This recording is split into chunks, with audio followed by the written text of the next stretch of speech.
I one need thing. to finish what I say first.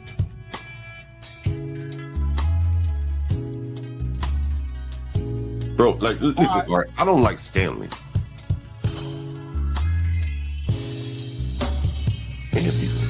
I think the only person I have banned was Stanley. And Nate, Stanley doesn't state the obvious, like what the You don't think one parent influence is detrimental?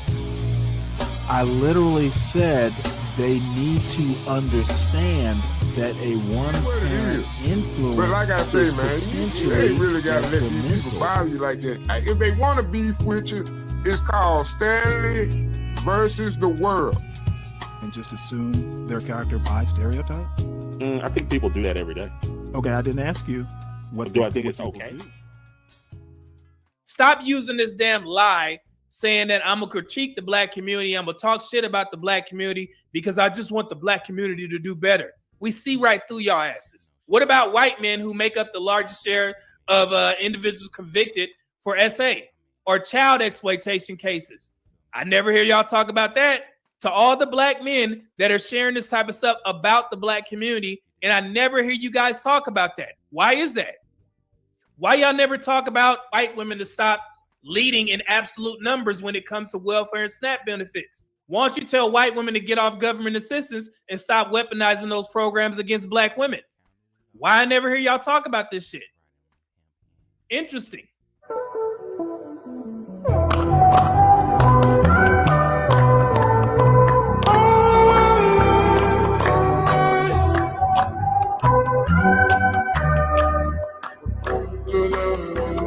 Before the passing of Charlie Kirk, I told you guys I didn't even know who he was until, you know, all of this stuff happened. And like I said, rest in peace to him. But yeah, ever since he passed, there has been a lot of people sharing this type of information, and they always link it towards his talking points. And I'm like, why didn't any of these black conservatives speak up who were supporting Charlie Kirk to say, hey, man, this stuff is false? And then to have a black man share something like this without doing the research, I knew it was a problem. So yeah, so when you guys see me responding and reacting to certain, you know, narratives like now in present day, is because of the fact that I didn't know that that young man was spreading this type of information to large crowds with black folks in them, in particular black men in the crowds. And Good morning, everybody. Welcome to Stanley versus the World. Sorry, I am woefully late, but I was up late on T's show, and an old man needs to get his rest. So I just wanted to, well, everybody, please make sure you hit the like button on the way in. And if you happen to be new to the channel, please make sure you subscribe and share it out. We need to try and do the drive to 500 to attempt to get this this channel monetized, or at least make it an option. I want to make a point about what Media Man just said, and let me back it up just a little bit.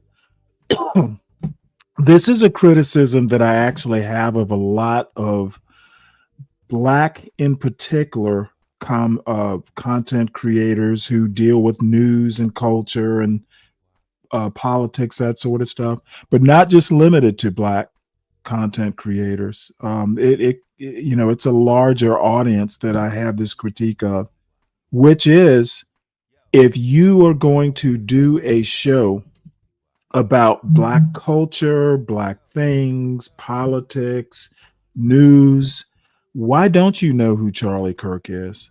Okay, read a newspaper.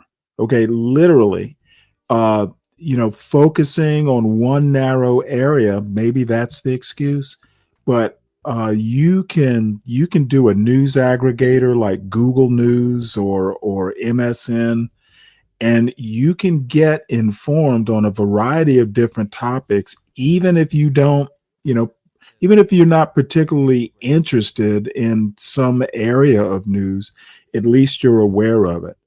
I would almost be ashamed to sit on a YouTube show and go, I didn't know who Charlie Kirk was. Why are you so uninformed?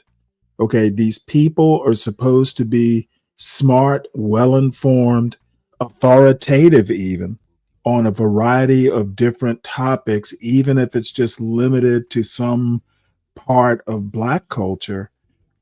Be informed, read a newspaper, read a wide variety of news sources.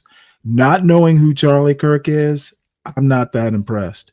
So, and if you don't know who he is, why bring him up now? That that young man was spreading this type of information to large crowds with Black folks in. You literally didn't know that this sort of stuff was happening? Oh my Lord. It's hard for me to believe, but you know, I have no reason. It's hard for me to believe, but I'll have to take him at his word. Narratives like now in present day is because of the fact that I didn't know that that young man was spreading this type of information to large crowds with Black folks in them, in particular Black men in the crowds, and not speaking up on Black men's behalf when this type of stuff was shared. And even in these social media spaces, I'm kind of pissed off at Black men who consider themselves conservatives, are extreme conservatives, and you guys don't speak up and do the research and be like, hey man, you know what I'm saying? It's cool. We vote for the same people or whatever. I get that. But I need to let you know that this stuff is wrong because I did my research. But that wasn't happening. It wasn't happening. Instead, I get Black men sharing this information under my post because they don't like what I uncovered and what they thought was true. So this is a piece of propaganda that is being shared all across the internet about African Americans. Have you guys seen this before? I'll read the talking points. It says, what will happen to the United States if African Americans disappear? It says U.S. population will decrease by 11.3%. The number of employees will decrease by 1.4%. The number of prisoners will be reduced by 48%. The number of gangs and other criminal groups will be reduced by 53%, over half. The country's average IQ will grow by 7.4%, putting the United States in third place in the world along Japan. The average score of SATs in 2016 will rise to 1,100 points. Now it's 1,000. The number of AIDS patients will be reduced by 65%. The number of patients with chlamydia will decrease by 59%. The number of patients with gonorrhea, 69%. Syphilis, 57%. Average annual income will rise by more than, I think this says 20,000. The number of people living in poverty will be reduced by 54%. The number of homeless people will be reduced by 65%. Jesus. The number of welfare recipients will be reduced by 52%. And the U.S. Democratic Party will lose 26% of its voters. Now, all of that stuff that I read, you guys are probably like, man, that's crazy. But I told you before, racist white men created this image, and guess who shared it in response to one of my statistical breakdowns? A Black man. All of that shit is false. This is the type of stuff that, you know, it makes me question, what the hell am I doing this for, man? If we're gonna have Black men share this type of foolery, does any of that sound true at all? And I get it, man. Y'all so happy to be Republicans and you can be open about it because you got social media. I don't care who you vote for, but don't allow this shit to happen, man. And to share it to where I get a hold of it and now I got to talk about this shit because of y'all, this is stupid. So African Americans make up 13.6 to 14.5% of the U.S. population, depending on what studies you looked at. The Census Bureau 2024, Black men's median income for 2024 was $52,104. Black women was $47,944. Let's see here, Black business ownership, 3 million firms, and then we have Black college enrollment is at 2.3 million. That's according to the NCES. And I don't know if you guys, this is a nugget for the Black folks and my military folks, veterans, and people who are active, reserve, guard. Black Americans serve in the U.S. military at higher rates per capita than white or Hispanic Americans. Did you guys know that? So basically what that means is that we account for about 13 to 14% of the population. However, our involvement in the United States military is higher than that. It's crazy, right? Did y'all know that? All right, let's continue. Black fathers are the most involved groups of all U.S. fathers per CDC's National Health Statistic Reports. That's 2010, 2013, and 2018. And also, mothers corroborated this study as well. If you guys haven't seen that report, I have videos on my channel where you can do the research for yourselves. Okay? Now let's go here. So, they said prisoners reduced by 48%. That is false. Black Americans make up around 38% of the prison population, not 48%, according to the U.S. Bureau of Justice Statistics. Now, I know people are like, man, that's only 10%. Let me put something in perspective for you guys. For the people who are new here, do you know how many people in the United States are incarcerated, i.e. in prison, in any type of jail, confinement, whatever? Do you guys know the total population of people who are currently in prison? If you don't, let me tell you, it's nearly 2 million. 2 million. Okay? So when I say 38% of the prison population, that comes out to a little over 700,000 black men, black women, and juveniles. Okay? 700,000. Do you know how many black people live in the United States? Around 48,000. So if I'm telling you that a little over 700,000 black people are incarcerated right now, what does that mean? That means less than 1% of the black community is incarcerated. So when you guys... This was a argument that came up on Sharon's show. On the evening show yesterday, we looked at a big chunk of Sharon's show.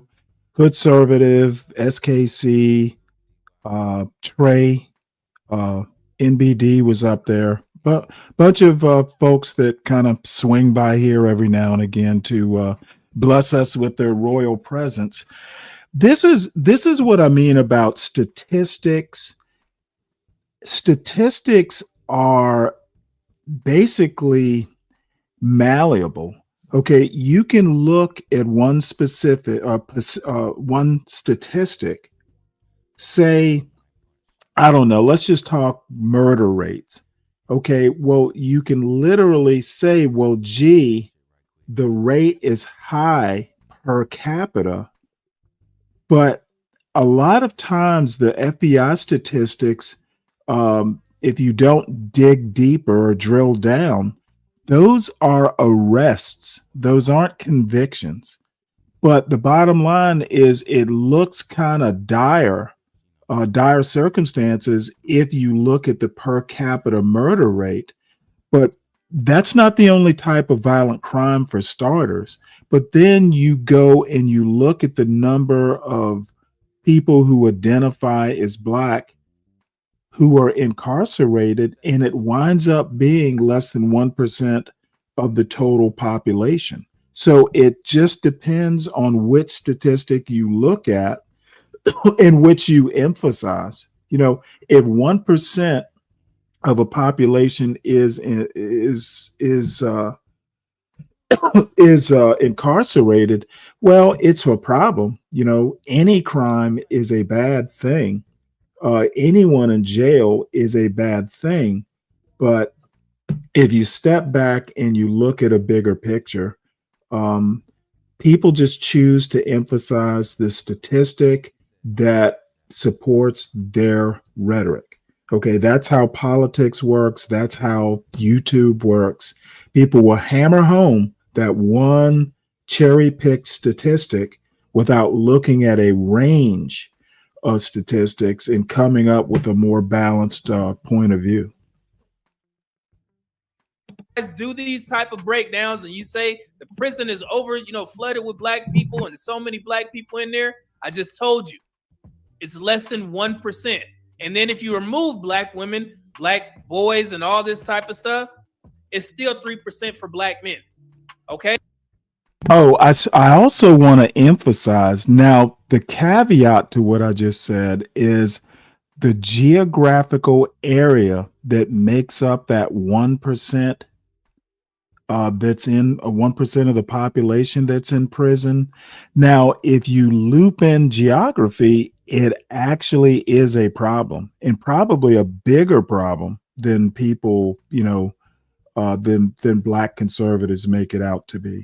Okay, to me, the biggest problem is 1% of that population in jail comes from inner cities, which, geographically are just a tiny part of the American geography or landscape. So it is a problem, but it's not the problem with necessarily the culture.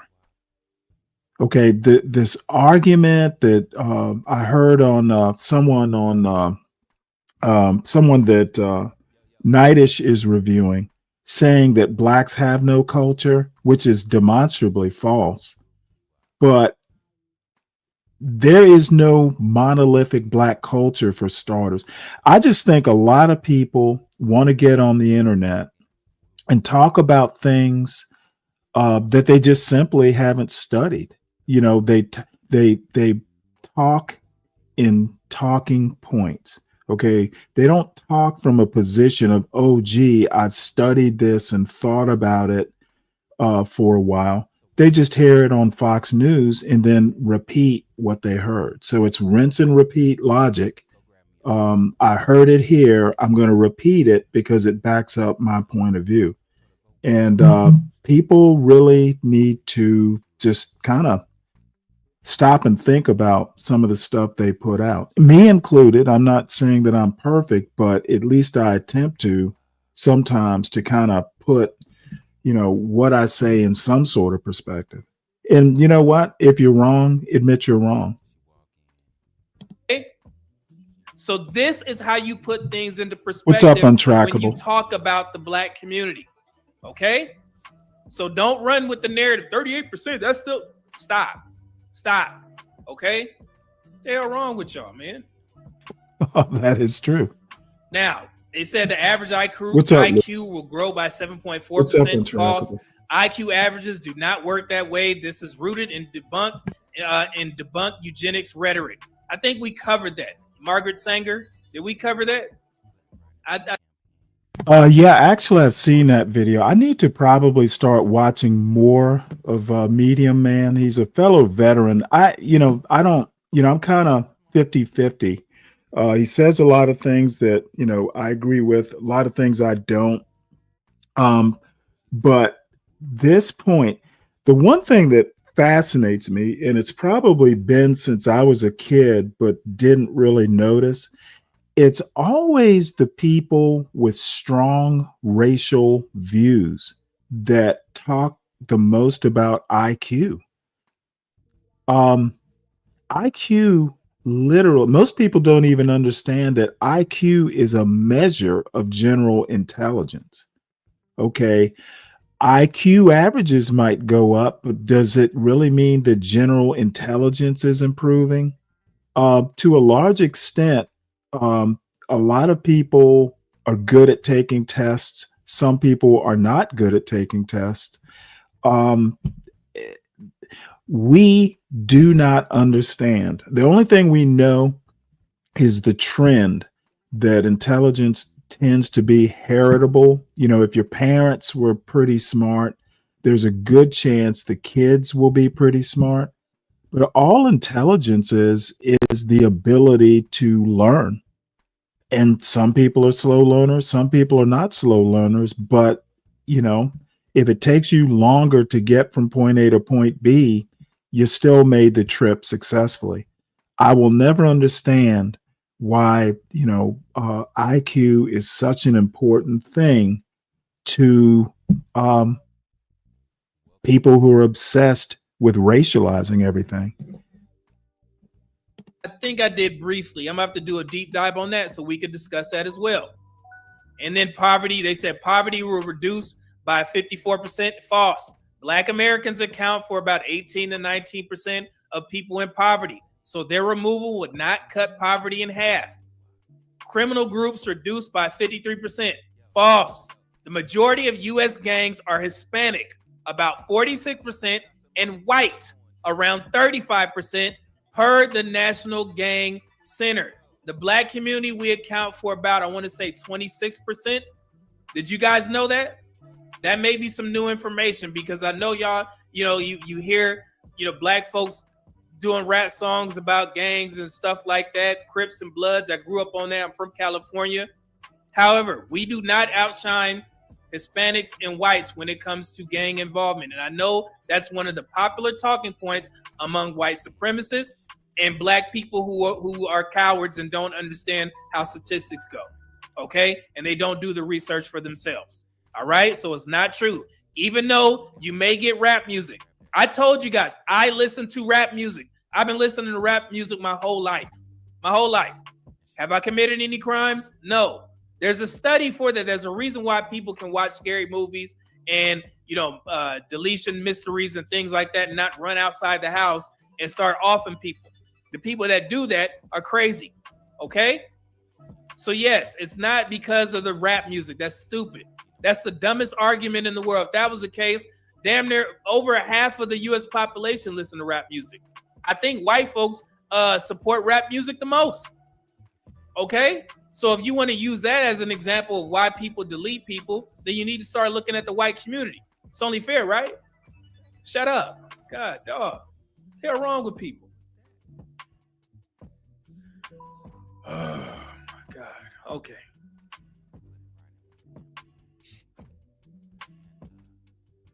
Let's keep going. AIDS, STDs reduced by 65+%. False. HIV and STD rates are driven by a mix of socioeconomic, geographic, and access to healthcare factors, not race itself. I've covered these topics ad nauseum. You guys know that I work in the field. I've been working in the public health field for about 20 years now. It's about to be 20 years in October, okay? And that's both in the military and currently in the civilian world. This is my field. So any black person that continue to share this type of propaganda, against black men and black women is stupid. What's wrong with y'all?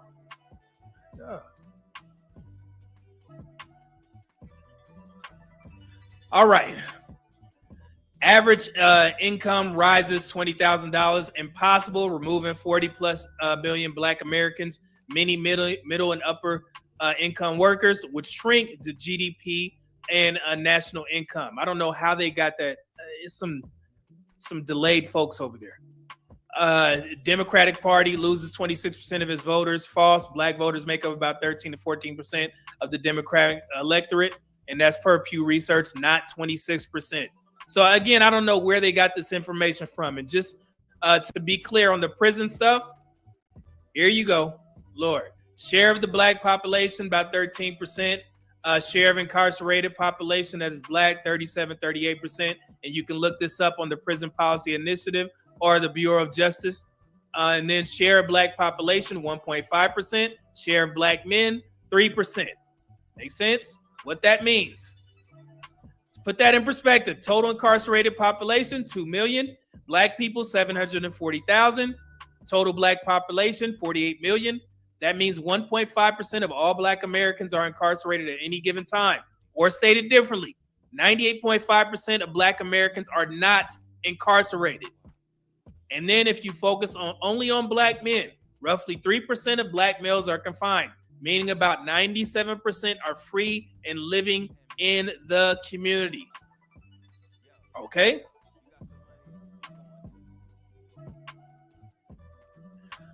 All right. So I just wanted to clear that up so I can clip this up. And of course, I'm going to go to the Clock app and I'm going to post this over there because that seems to be a hot spot for people getting mad at the statistics that I post. I don't know why you mad. You should be happy that I'm clearing all this stuff up. And what I don't understand about, in particular, black men sharing this type of foolery. It's like some extreme black male Republicans, it seemed like y'all are performing for white racist conservatives just to prove that you're one of the good ones. And I don't understand that. Y'all out here wearing MAGA hats and pushing division within the black community, proud to spread racist propaganda, yet too lazy to do the actual research for yourselves. It makes y'all look ignorant as hell. That's not strength, man. That's being a coward. All right? I don't care who you vote for or what side you lean toward. But the next time you agree with or share a meme, fact check it first. Okay? That's all you have to do. Again, I don't care who the hell y'all vote for. Don't make no difference to me. But 53%. Believe this or not, I'm going to just stop it there and go back to where Medium Man is showing us this. Apparently, somebody shared this with him, some black conservative. And, what would happen to the United States if African Americans disappear? Well, of course, me being the nerd that I am, it reminded me of a story called Space Traders. And folks have probably heard me talk about Derek Bell before. Derek Bell is considered the godfather of CRT. And CRT originally was a legal theory, basically. Legal realism, that sort of thing. Well, he wrote a story. He was kind of like I don't want to say it was kind of like a griot tradition, but he believed the best way to present information or theory or what have you was via stories. So one of his stories that I probably read in the last couple years was called Space Traders. And the scenario is basically what would happen if aliens came from, somewhere else. It said, hey, look, United States, we will give you this super technology if you give us all your black people. So America literally has, spends some amount of time figuring out, well, gee, is it human? Is it a good thing to do if we get rid of all our black people? And in the end, they decide to get rid of all the black people. So I just want to read you this little blurb. I just did a quick down and dirty search. So the term Space Traders most prominently refers to a science fiction short story by Derek Bell, first published in 1992 as part of his book Faces at the Bottom of the Well. The story, set in the year 2000, presents a dystopian scenario where extraterrestrial beings arrive on Earth and offer the United States advanced technology, including gold, safe nuclear power, and environmental restoration in exchange for all of its black citizens. The offer is presented by a spokesperson who sounds like Ronald Reagan, and the U.S. government has until Martin Luther King Day, January 17, to decide. The story explores themes of racial justice, the value of human life, and the structural necessity of racism in American society. A prominent black conservative, Gleason Golightly, that's right, he's a character. A black conservative, Gleason Golightly, opposes the trade on moral grounds, but the predominantly white cabinet and the public ultimately vote in favor with the trade, approved by a 70-30 margin. The story's controversial premise has sparked significant debate, with critics arguing it reflects a pessimistic view of American race relations, while others see it as a powerful pedagogical tool highlighting systemic racism. So, yeah, he used to like to teach by parable or by stories. It's actually a pretty funny story, if you have that kind of sense of humor. And maybe Saturday I will talk about it. It's not that long a read, and you can actually get it free online. There's a PDF of it out there somewhere. You don't necessarily have to pay for it. But it might actually be a good topic for maybe Saturday. But I, it ties into so many things that I mention every now and again. Things like, what happens if we get rid of a population that literally has as deep, blacks were here in what became the United States before the Mayflower. Okay, 1619 was a year before 1620. So, you being a Mayflower, having Mayflower roots, blacks were here before then. And then if you count, black conquistadors, blacks were here a century or more before the Mayflower ever arrived. One thing that I mentioned a few days ago to someone who was on the panel, the first person to plant domesticated wheat in North America was a black conquistador. And I can't think of his name off the top of my head. I'd have to look it up. But that blacks haven't built anything. Shit, you got you got wheat in North America because some black conquistador decided, hey, let's try it. So many things that people don't know, and I hate to sound all snooty and everything, but I've spent a lifetime reading. Okay, it's not so much my main hobby. It seems YouTube is my main hobby these days. Should be fishing, quite frankly. But look, for better or for worse, there's a lot of good stuff in books, just random knowledge that you never know, might come in handy for some conversation, if for nothing else. But anyway, I won't belabor this point, but Medium Man just reminded me, why, yes, it is, Chris M. Sorry about that. I went, one of these days, I'm going to show, there's a video of my church, my old church that I grew up in, the parish. And then my high school has a website with videos, and you would understand why I'm so snooty if you knew my educational background. Sorry, it is my default setting. And but I'm a nice snooty. So anyway, let's get back to reality here. I think this was a decent video.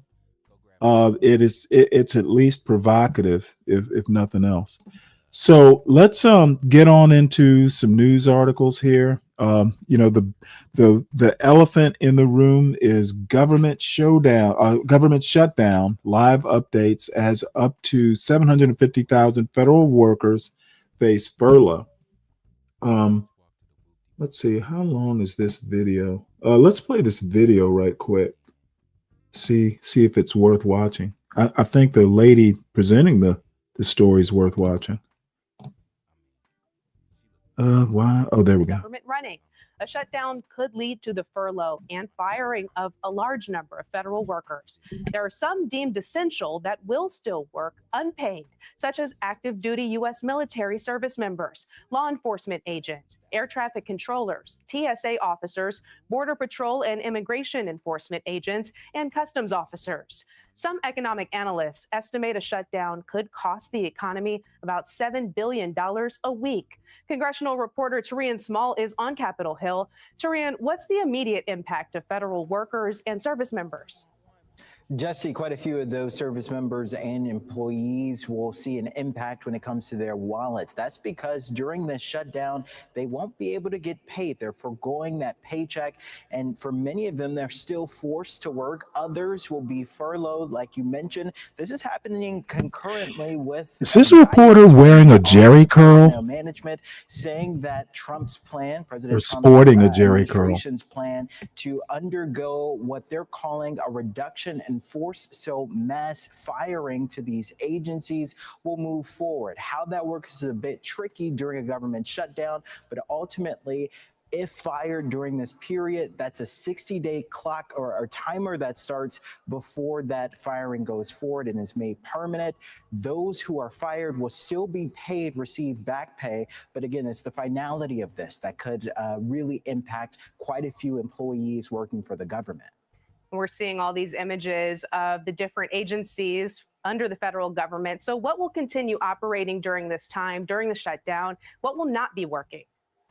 Yeah, essential services and essential workers, as deemed by the government, will continue to work during this time. That's service members, that's people who work for with airlines and travel. So TSA agents will still be required to work. And there's this concern, especially among Americans who are beneficiaries to safety net programs, whether or not they'll still have access to that. The answer is yes. So that's Medicare, that's Medicaid, that's food stamps, Social Security will still be paid out. The real hiccup that we could see there is access through personnel. So if you have to talk to someone who works for the government in order to get access to this, you could see slowdowns there based off of what staffing looks like as it relates to any staffing shakeups under this government shutdown. Great context there. So what are the biggest sticking points that got us to this point? Why can't Republicans and Democrats agree on what they've been fighting over? Well, Republicans are just asking for more time. They're looking to pass through what they're calling a clean continuing resolution and keep spending at current levels as they look for a full appropriations bill to be passed potentially very soon at mid-November's date. So it gives about 7 weeks for both the House and Senate Republicans to talk to House and Senate Democrats about a pathway forward.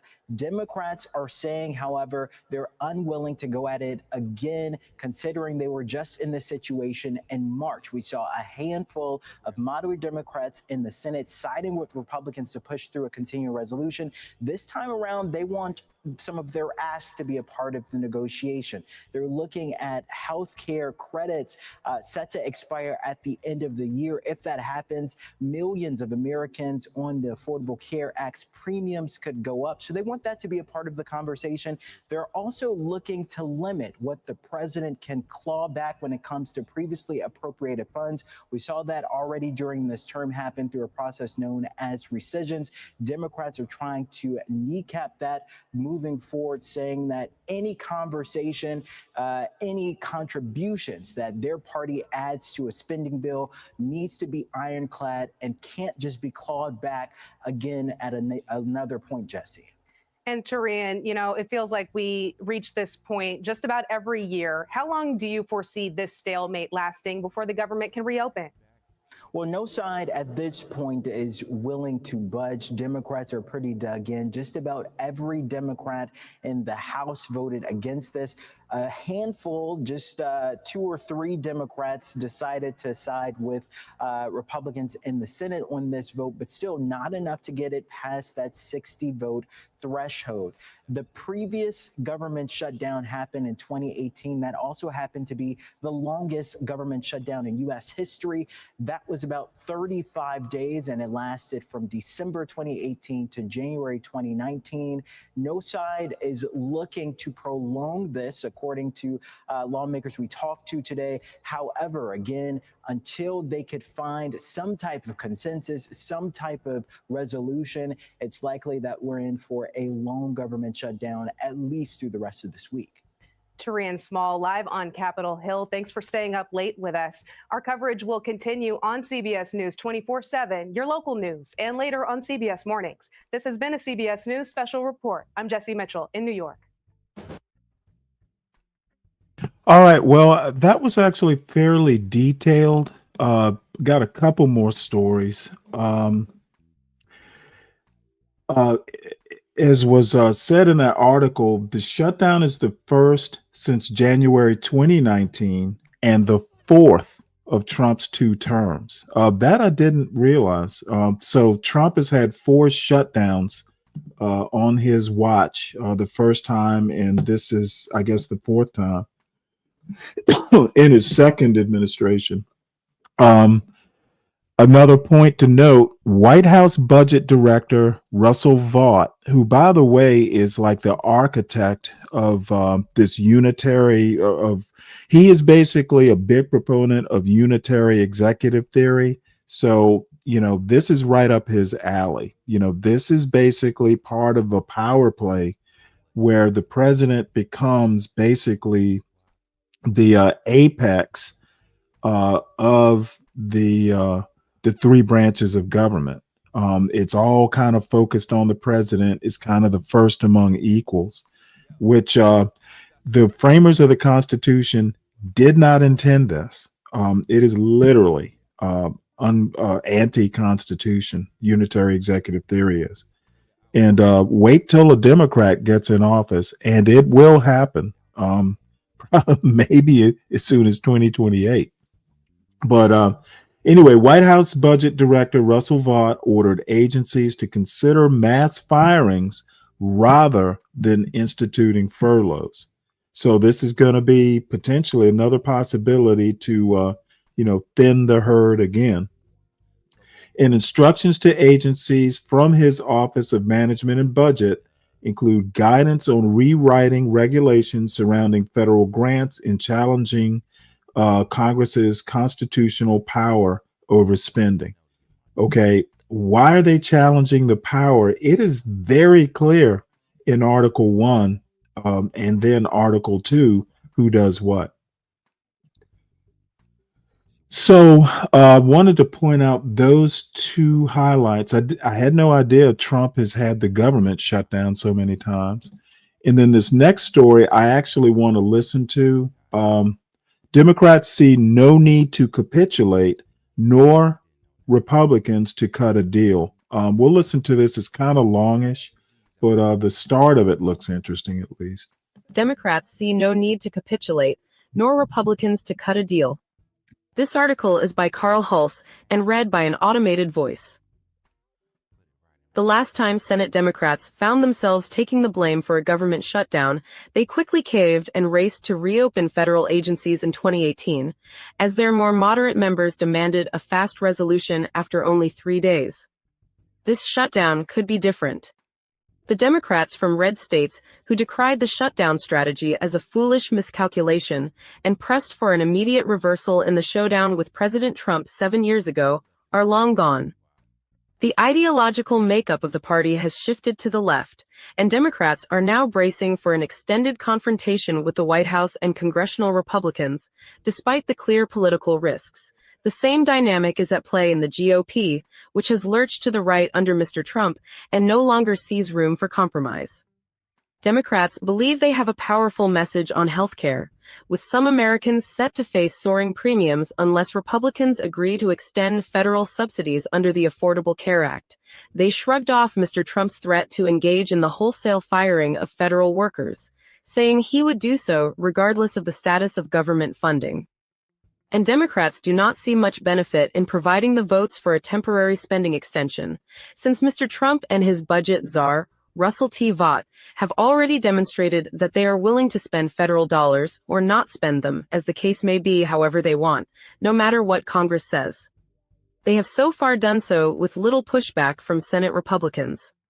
How could we negotiate a bipartisan agreement and then have the president unilaterally through impoundment, or the Republican Party through rescissions and the president unilaterally through pocket rescissions, undo it all without any input? Senator Chuck Schumer, Democrat of New York and the minority leader, asked as he explained Democratic resistance. As they stared down the prospect of political backlash from Congress shuttering federal agencies, Democrats seemed resigned to a messaging battle that they could well lose, or at best fight to a draw. But agreeing to keep the government open without getting something in return appeared to be unacceptable to most of them. Democrats also said privately that a surrender would sap them of any leverage in big fights to come, if they walked away with nothing. It was a stark departure from January 2018, when Democrats blocked a government spending measure and demanded permanent protection for hundreds of thousands of undocumented immigrants brought to the United States as children, the so-called Dreamers. Democrats believed widespread public sympathy for the plight of the Dreamers would be enough to protect them from a shutdown backlash. but they quickly discovered that they were mistaken as the government shuttered for the weekend and criticism of their stance began to pour in. The blowback was particularly dangerous for 10 Senate Democrats facing re-election that fall in states carried by Mr. Trump in 2016. Back then, Democrats still held seats in North Dakota, Indiana, West Virginia, Missouri, Montana, and Florida. And the clash with the White House threatened the already difficult re-election prospects of those incumbents. They searched for a quick way out, and bipartisan negotiations were initiated without the participation of party leaders. Should we have ever shut down the government? Senator Joe Manchin III, Democrat of West Virginia, asked at the time. Absolutely not. By the time Monday rolled around then, Democrats were running for cover and settled for a promise from Senator Mitch McConnell, the Kentucky Republican and then Majority Leader, that the Senate would at some point hold a full debate and vote on the future of the Dreamers program. That debate occurred about a month later, and 3 separate proposals to resolve the fate of the immigrants failed. This time around, the ideological dynamic has changed for both parties. The red state seats held by Democrats in 2018 are now mostly filled by Republicans, significantly reducing the pressure for Democrats to capitulate. Now, the heaviest pressure is coming from Democratic voters and activists who want the party to hold firm against Mr. Trump and congressional Republicans. Mr. Schumer, who outraged the left in March when he agreed to extend spending through September 30th to avoid a shutdown and saw his approval rating plunge as a result, is under particular scrutiny and would face a torrent of attacks should he relent with little to show for it. As a shutdown became a near certainty on Tuesday night, Mr. Schumer put it this way: the strategy is, the American people are demanding it. The makeup of Senate Republicans has changed as well. Gone are many of the deal makers, such as Tennessee Senators Bob Corker and Lamar Alexander, who worked with Democrats for. Okay, we can stop it there. Bob Corker and Lamar Alexander have been gone from the Senate for quite some time now. To American Man's point, I agree. Republicans are basically using government workers as some sort of human shield. We'll fire these people if you don't agree. And then the other thing, let me find this on X, because I actually found it fairly amusing. The false premise that what's his name, JD Vance, is pushing about immigrants. Let me see, can I find that video? I'm trying to work X more into my diet. Damn it.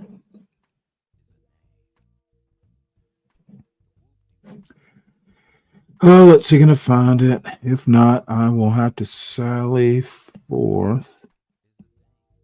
But earlier today, I just kind of perused X to find see if there was anything, and I did find one story. But JD Vance has a soundbite. He was on some Fox News show, basically saying that Democrats advocating for health care is mainly because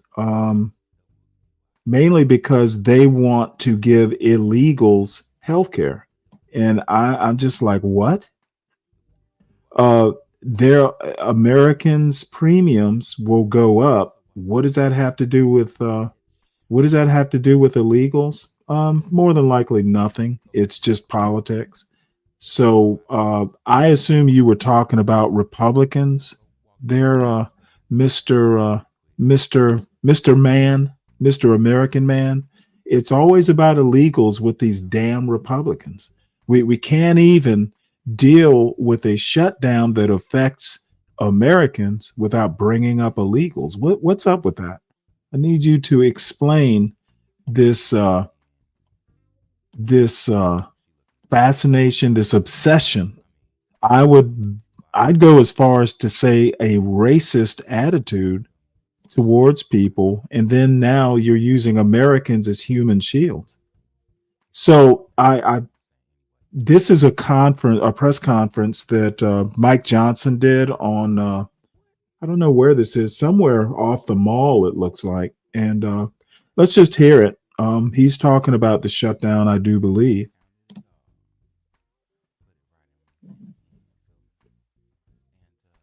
Let's see if this works.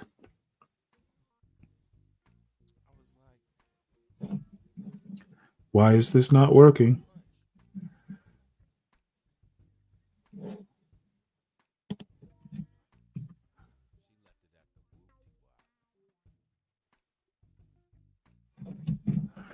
All right, well, let's see. Why is this not working? That's the 13-second one. Sorry, this is actually the first time I've actually used X in this way, and why it didn't load, I don't know. Maybe I have to go directly to Fox News. Let us find out. Kind of embarrassing. Okay, well. This is an extraneous matter right now. What the Democrats are doing is trying to grab a. Okay, hold on. Let me see. Can I get this volume right? Volume is all the way up. I should be able to expand it. Hearing they're trying to bring in a. And the volume is low. I don't know why. By the way, is expiring because they themselves, the Democrats, put that into law. They had the expiration date. No, the reality is that Republicans want to obsess over this, want to blame every problem on illegal aliens, and normal people don't accept it, American man. The truth is, a bunch of your politicians are racists, and they want to blame everything on black people and illegals. One of the reasons it's so dirty. What's up, Soul? $50 billion from the rural hospital fund. You know what? This volume is SKC, the man of the hour. We watched you last night on Sharon Bracey's channel. We were impressed in scare quotes. Can y'all hear this at all? They care so much about Let's see, is there a way to turn up the sound here? Among the other important programs and services is women, infants, and children's nutrition. They have stopped sustenance for people, healthcare for veterans, medical services, mental health services. Well, all the things that I'm not exactly sure why this isn't playing. Maybe what I ought to do is go see can I. Well, you know what? Let's just skip ahead. This is President Trump trying to. It says here. This is from the Washington Examiner. Trump highlights healthcare plan amid Democrats' shutdown narrative. So he's trying to, talk about healthcare to counteract the Democrats talking about healthcare. Today, I'm thrilled to announce that one of the world's largest pharmaceutical manufacturers and one of the best anywhere in the world. And this is from yesterday, by the way. Countless prescription medications at major discounts in the United States. It was a result of the most favored nation drug pricing. SKC, I watched it. I'm less impressed than you were. That Afro Nerd basically trashed the gulag. That's my take on it. Many years, decades. And it's not going on any longer. We're going to be paying the lowest price now. We're going to be paying whatever the lowest price is. Favored nations. This will save American taxpayers and consumers. And I'm also going to say, let me pause this right quick. Oh, damn it. I'm also going to say that Hood Conservative is not the strongest gulag member. He's more an Achilles heel than anything. Americans have paid the highest prices anywhere in the world for prescription drugs. They paid far more, 10 times, 13 times, 15 times more than other countries for the exact same product. A major reason is that the American consumers have been subsidizing research and development costs for the entire planet. They put all of that on us, and yet they were the beneficiaries too. So it's being changed as of today. The United States, at just 4% of the world's population and consumers, only 13% of all prescription drugs, yet pharmaceutical companies make 75% of their profits from the United States. So think of that. We have 4% of the market, 13% of prescription drugs, and yet, Albert, I didn't know you were that violent. I'm surprised you're here today. I'm getting better. No, he's doing the right thing. Thank you. Today, Pfizer is committing to offer all of their prescription medications to Medicaid, and it will be at the most favored nation's prices. It's going to have a huge impact on bringing Medicaid costs down. These drugs will be available for direct purchase online at a website operated by the federal government. We're also announcing that moving forward, all new medications introduced by Pfizer to the American market will be sold at the reduced most favored nation costs. So we'll be paying essentially what other countries are paying, who have been much lower for many, many years. Under the leadership of President Trump, the U.S. government is now acting as a tough negotiator on behalf of the American people. Today is about fairness. It's about equality. It's about giving hope to those who are trying to stay healthy, who are managing illness, and who are fighting for their lives. We refuse to make the most vulnerable citizens continue to pay an unthinkable price for the world's pharmaceutical breakthroughs, which we pay for. This policy is a shield for the chronically ill who have carried the burden of high drug costs for far too long. It's a signal to every American family that we're finally putting their health and financial security first. And it sets a new standard, one that says we won't write blank checks to the drug industry any longer. No family should ever be forced to choose between filling a prescription and putting food on the table. Americans should not be gouged paying 300 or 400 or 1,000% more than people in other countries.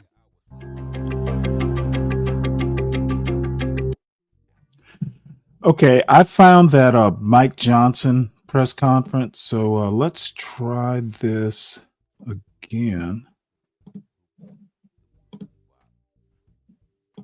See if the volume's better. I'm going to be brief. The truth is very simple. It's easy to articulate.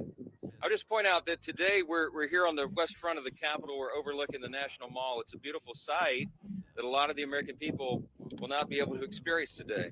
On a normal day, of course, you have tens of thousands of visitors here, family, you have school groups that come and visit. They walk these grounds. We have about 7,000 people who visit this Capitol each and every day. But today, that's not going to be the case. Today, America's boys and girls will walk up to these doors and they'll see something different, a sign that says closed until further notice. And that's because at midnight, Democrats followed through on their threat to shut down the United States government. As we speak here this morning, there are hundreds of thousands of federal workers who are getting their furlough notices.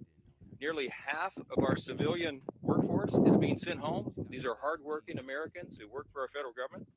Our troops and our Border Patrol agents will have to go to work, but they'll be working without pay. Food assistance, veterans benefits, and vital support for women and children are all coming to a halt. Now, thankfully, President Trump is trying to mitigate the damage as much as possible. His administration is working to limit the harm to the American people. But the longer this goes on, the more pain will be inflicted because it is inevitable when the government shuts down. The sad thing about it is that every single bit of this was entirely avoidable. Democrats could have worked with us in a bipartisan manner to avert this unnecessary and very harmful shutdown. But instead, they did something that is rather shocking to us. They prioritized taxpayer-funded benefits for illegal aliens over. Yeah, that's what I'm talking about there, American man. Basically, they're saying that illegal aliens are the reason that Democrats were demanding that Obamacare. Well, they're basically saying we don't want Obamacare premiums to go up, provide the funding so, they stay at a reasonable rate. And the first thing that the Republicans do is blame illegal aliens. And by the way, I thought they were rounding them up and sending them out. Okay, I thought that that MAGA had a firm hand on that deportation tiller, I also thought that there were 0 people coming in at the southern border. What the fuck is Mike Johnson talking about? I thought the problem was under control. So what illegal aliens? Y'all haven't deported them all yet? It's a bullshit reason. And you know what? I personally think the Democrats did the right thing. Okay, what fools in the MAGA wing of the Republican Party don't understand is y'all control the government. You control the Congress, you control the presidency, and apparently the judiciary is, has MAGA etched on its gavels. So bottom line, you control the government, you own the shutdown. Stop blaming people. Stop blaming illegal aliens. Stop blaming Democrats who are not in power. Y'all own this shutdown. And it doesn't matter whether you agree with me or not. You in your little Grinch 3 times 2 small hearts know that I'm right. Let's see. What do you say? Stanley, you are spreading misinformation, buddy. Nah, I'm not spreading misinformation. I'm spreading my opinion. Sorry if you don't like my opinion there, American man, but it wouldn't be the first time. So let's move on to Trump tells military leaders the enemy is within. I couldn't believe, because we watched this live yesterday. The enemy is within, and then the other thing he says is that well, gee, maybe the military can use places like Chicago as training grounds for urban combat, I assume. Dude, this dude is crazy. This dude is just, he is trying to foment a civil war. That it's almost inescapable that that's what he's trying to do. Who would ever? And the thing is, and I'm so proud of the admirals and generals for not taking the bait. Okay, there's not an admiral or a general out there that relishes the idea of sending troops into places for building to building urban warfare. The enemy is not within.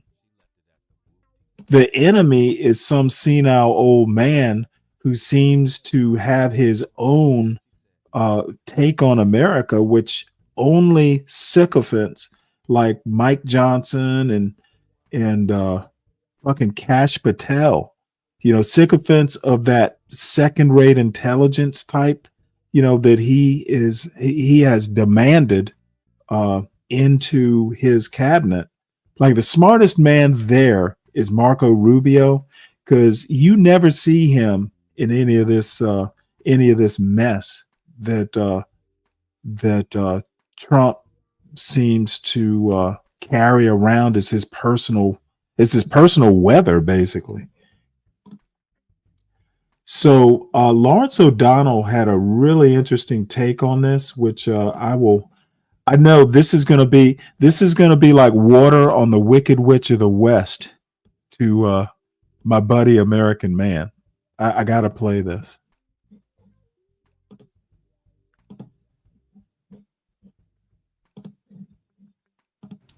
The United States of America is facing an emergency tonight. And no, it is not the emergency of the clock ticking to midnight without legislated funding for the American government. We've seen that clock tick to midnight before on nights like this.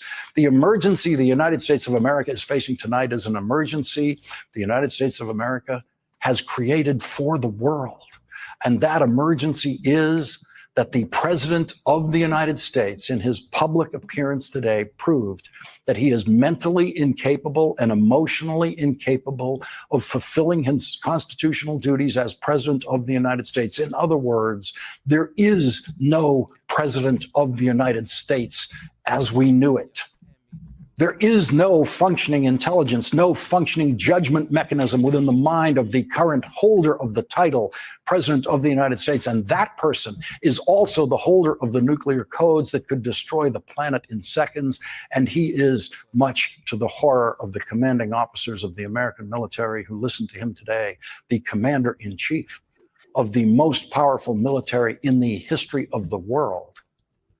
Much of the news media made the mistake of believing that all of the American commanding generals and admirals were being summoned to Quantico, Virginia to listen to the small man of small experience who is currently the Secretary of Defense. That was obviously a fraudulent reason for demanding that all the generals and admirals fly from all over the world, leaving their command posts, to listen to a speech.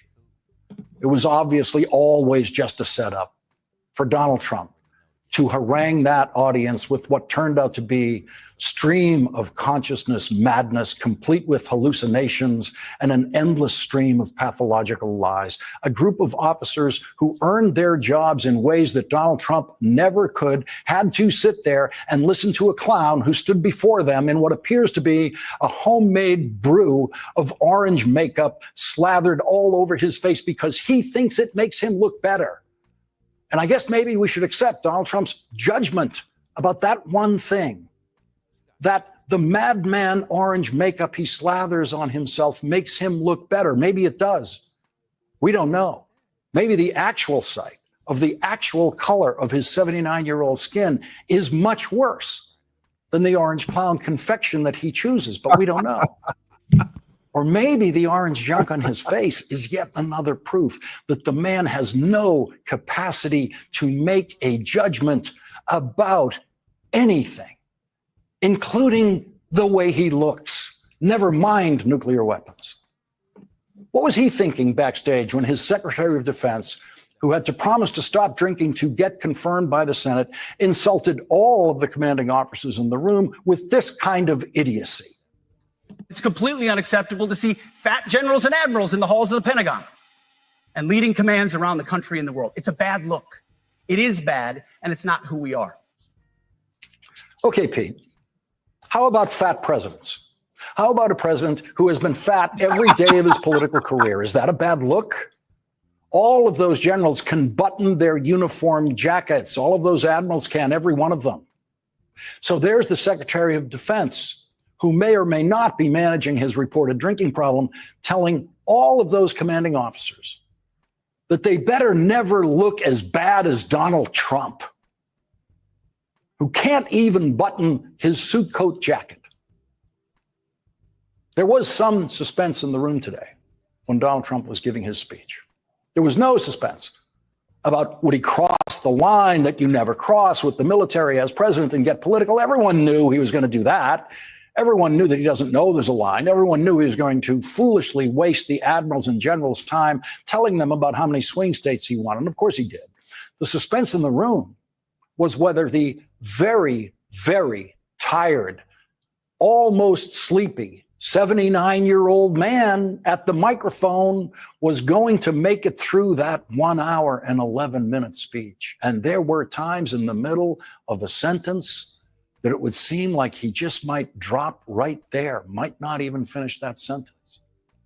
And what he seemed to be showing to the generals and the world is that he might not have the physical strength to make it through the 3 years, 3 months, and 20 days left of his presidency. Is that what has given J.D. Vance such a spring in his step lately? Is that why the vice president looks so happy these days? Donald Trump has never looked physically weaker or wearier than he did today. Weaker in every sense of that word, physically, mentally. Because Donald Trump is uneducable. He still doesn't understand why he walked into a room of military commanders today and faced silence.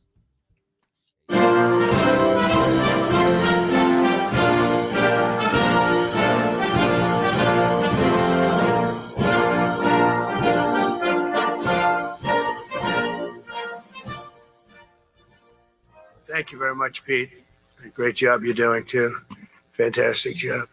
I've never walked into a room so silent before. This is very, don't laugh, you're not allowed to do that. You know what? Just have a good time. And if you want to applaud, you. See, this is literally what people like Donald Trump don't understand. These people are standing at attention for the commander in chief. You don't fucking clap when you're standing at attention. Pete Hegseth, he has his own little mediocre military career. And someone made a comment, and I'll get into Pete Hegseth later, but I maybe Donald Trump was joking, but look at these men. They're all, well, these admirals and generals, they're standing at attention. Of course, they're not going to clap, you fool.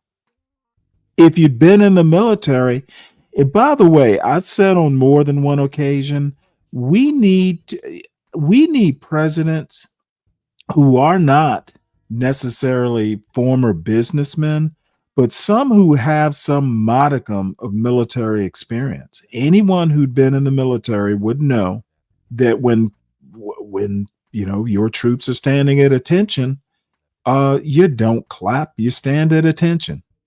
You applaud. And if you want to do anything you want, you can do anything you want. And if you don't like what I'm saying, you can leave the room. Of course, there goes your rank, there goes your future. But you just feel nice and loose, okay? Because we're all on the same team. And I was told that, sir, you won't hear a murmur in the room. I said, we got to loosen these guys up a little bit. So you just have a good time. He didn't loosen them up. They didn't have a good time. They didn't applaud. Politely applauded only at the end. Donald Trump lied to the commanders repeatedly, and they knew it. He told them Ukraine is the worst war since World War II. Everyone sitting in that room knows that the war Donald Trump avoided by getting a doctor's excuse, the Vietnam War, which in Vietnam is correctly called the American War, killed over 4 million people. It was in what was then South Vietnam, North Vietnam, and as the United States spread the war into Cambodia and Laos, the war across those borders was much worse than what you're seeing in Ukraine. And he insulted the commanders with his lies about war. He told them that Portland, Oregon, quote, looks like a war zone. Spoken by someone who has no idea what a war zone looks like. Everyone in his audience knows what a war zone looks like. Everyone in his audience today knew that Donald Trump was lying. Donald Trump was telling the kind of lie that should concern his doctors and his family when he said Portland looks like a war zone. He hallucinated dialogue that has never happened. And his 79-year-old brain cells couldn't find words that were right there, just out of reach, like this. The Iran nuclear power, the Iran, all of the great power that we thought existed, we blew it out to kingdom. We took advantage of it. We blew it out to kingdom. Of course, what he wanted to say was, we blew it out to kingdom come. That is the phrase he grew up with. That is the phrase he has known most of his life. But that word combination is lost to his failing brain now. And there is also the possibility that his failing brain thinks that he actually did say kingdom come when he only said kingdom, because that's the way brain failure works. And an obviously unhealthy 79-year-old man struggling and failing to make sense about anything.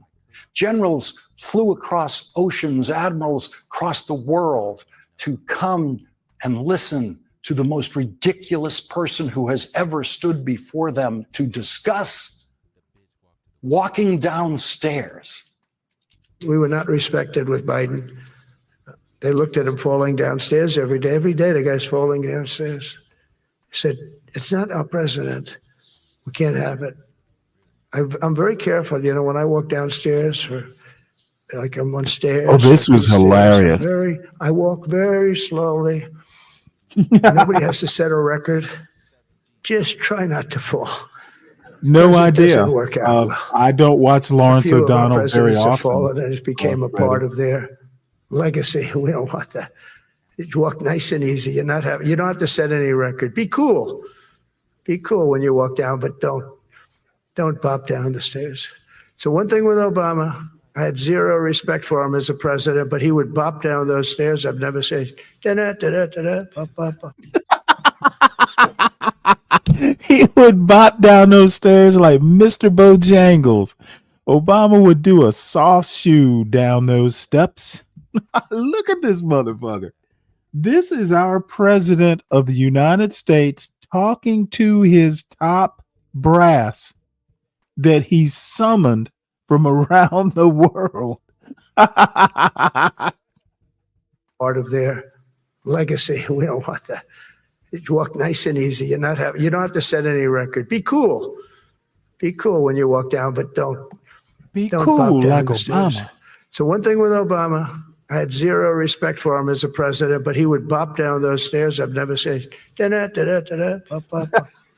He'd go down the stairs, wouldn't hold on. I said, it's great. I don't want to do it. I guess I could do it, but eventually bad things are going to happen, and it only takes once.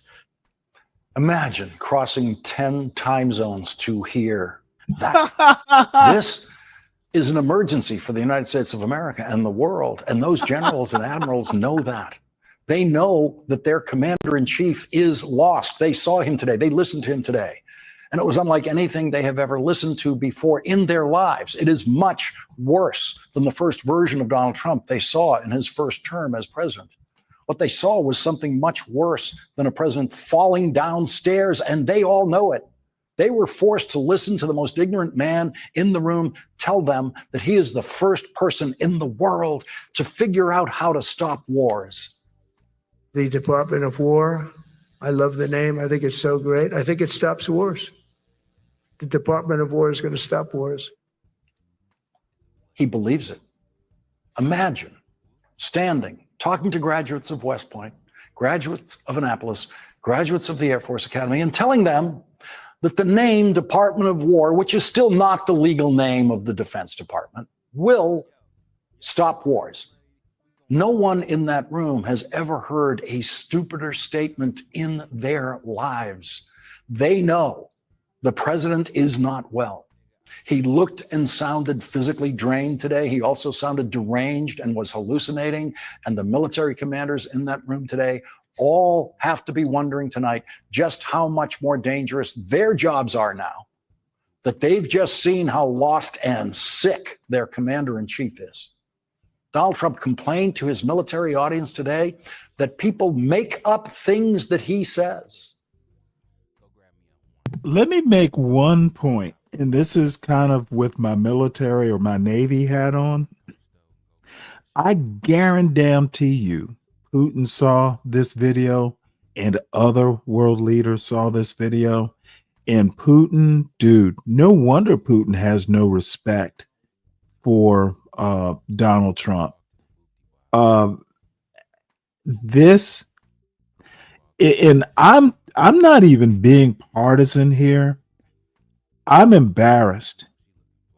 You know, I have a couple friends who actually are admirals and were probably in that room. I'm embarrassed for them. Okay. This dude rambling on about nothing in particular that has nothing to do with operational readiness.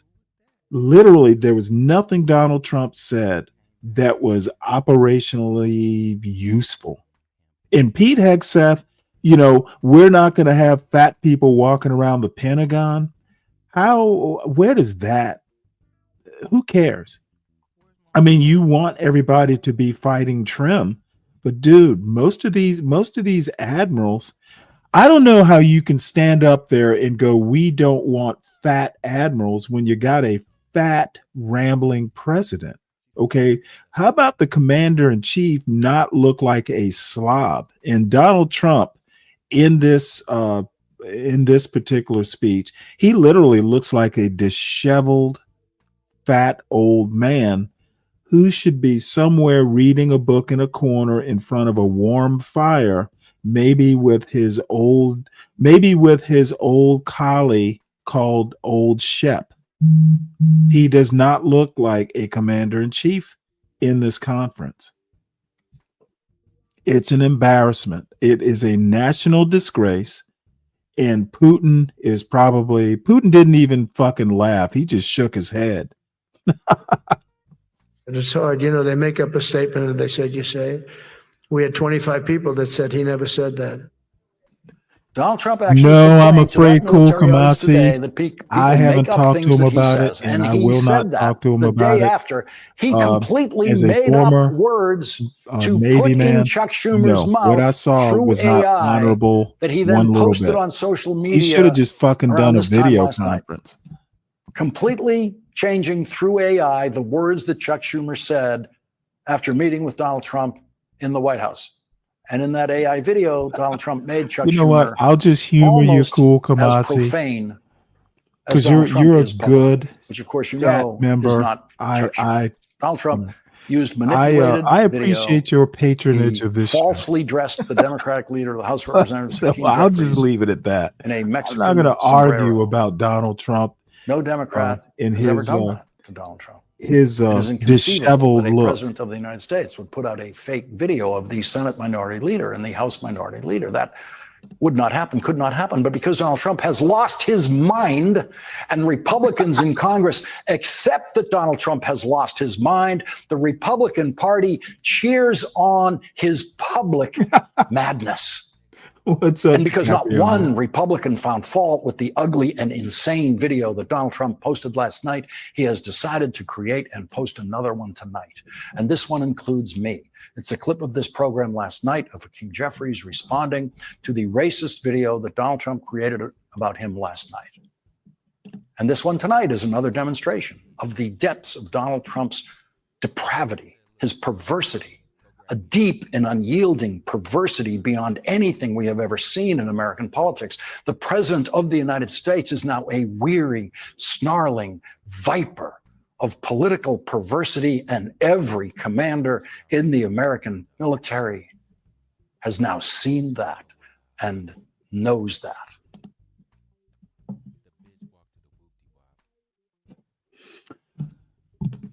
Well, that is that. Hold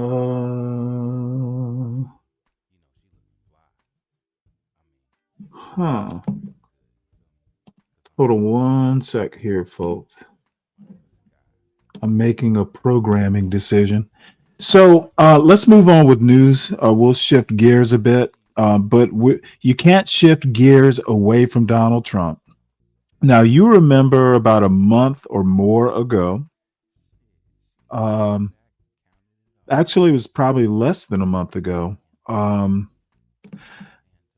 Donald Trump fired the, I guess her name was Erica McIntyre. I'm not sure if that's how you actually pronounce her name, but the Bureau of Labor Statistics, he basically said, oh shit, these people are lying. This big correction means that she's partisan. Well, he decided to nominate another economist, Dr. E.J. Antony. Well, White House withdraws Antony's nomination to lead Bureau of Labor Statistics. And the reason why is there were more bad numbers. On Tuesday, the White House withdrew Dr. E.J. Antony's nomination to lead the Bureau of Labor Statistics, and the Senate received paperwork formally withdrawing the nomination. Earlier this year, President Trump fired Erica McIntyre as BLS commissioner on August 1st, so it was more than a month ago, after a jobs report showed a rapid slowdown, and May and June totals were revised down by a combined 258,000. CNN first reported the White House's withdrawal of Dr. E.J. Antony's nomination, as many economists warned his partisanship posed risks. The White House also withdrew Brian Quinten's CFTC. Is that the? I don't know what the CFTC is. I have to look that up. So, actually, I suspect that there were more bad numbers as far as I think it was maybe it was inflation numbers. There's some numbers that I can't recall that I saw a week or two ago. because Anthony, I assume, has been some sort of interim head or involved with the BLS to some extent, I'm assuming. And there's more bad news now that McIntyre is gone. Who can he blame? Apparently, he's blamed EJ Anthony. Donald Trump will shoot the messenger because the messenger is the message, apparently. This administration is slowly but surely unraveling right before our eyes and doing damage as it sinks. What's up, Black Knight? So commandeering and chiefing, really? So Trump administration illegally targeted pro-Palestinian protesters, judge rules. By the way, this judge who ruled against the Trump administration, Reagan appointee, so he's been on that bench a while. So the efforts to detain and deport non-citizen activists earlier this year represented an unconstitutional infringement on the First Amendment, the ruling says. This is what a lot of far-right MAGA types do not understand. The Constitution applies to non-citizens as well. They do have a right to free speech. Now, again, they may, kind of have kind of a less solid ground to stand on if they express free speech. I'm thinking of the Colombian president who just basically, went too far with his free speech rights. And in my opinion, the State Department was right to revoke his visa. We don't need a head of state in this country telling the military to disobey the commander in chief. That takes free speech too far. But I think that this judge kind of missed the boat, though, because he basically said rights were violated, but he didn't impose any sort of injunction. So these deportations that have happened will stand, and the administration is still free to deport until his final decision is handed down. He made a ruling, but he hasn't really handed down any remedies or anything like that. So and I need to talk to Juan next time he pops up around here. I still don't understand if a judge rules that your actions or your policy is illegal or unconstitutional, why do they let you continue to act on that policy? It seems like it would be like an automatic enjoining. So, but I'm not a lawyer. Who knows? So FBI boss, the boss, Kash Patel, gave New Zealand officials 3D printed guns illegal to possess under local laws. So let's see here. On a visit to New Zealand, FBI Director Kash Patel gave the country's police and spy bosses gifts of inoperable pistols that were illegal to possess under local gun laws and had to be destroyed. New Zealand law enforcement agencies told the Associated Press. The plastic 3D printed replica pistols formed part of display stands Patel presented to at least 5 senior New Zealand security officials in July. Patel, the most senior Trump administration official to visit the country so far, was in Wellington to open the FBI's first standalone office in New Zealand. Pistols are tightly restricted weapons under New Zealand law, and possessing one requires an additional permit beyond a regular gun license. Law enforcement agencies didn't specify whether the officials who met with Patel held such permits, but they couldn't have legally kept the gifts if they didn't. Not sure if they were inoperable. If they were inoperable, then are they pistols or replicas? I don't quite get the story, but this is an AP news story. I'm not exactly sure why this is even news, to be honest. So, Georgia farmers will get $531 million in Hurricane Helene aid, but the deal's not done yet. I just wanted to announce the good news to those of us who are Georgians and or Georgia farmers. Aid is on the way. The USDA announced a $531 million grant to assist Georgia farmers in recovering from Hurricane Helene. The grant is part of a $30 billion disaster assistance effort authorized by the American Relief Act of 2025. Georgia officials are finalizing an agreement with the USDA on how to distribute the funds to address economic losses, infrastructure, and timber losses caused by Helene. So good news. This changing gears here. This is my darling and Nicole Hannah-Jones, and quite frankly, I don't know, she just does it for me. What the public memory of Charlie Kirk revealed, and this is a criticism probably that's going to wind up either doing a glancing blow to Ezra Klein. We may watch Ezra Klein's podcast with Ta-Nehisi Coates as the guest.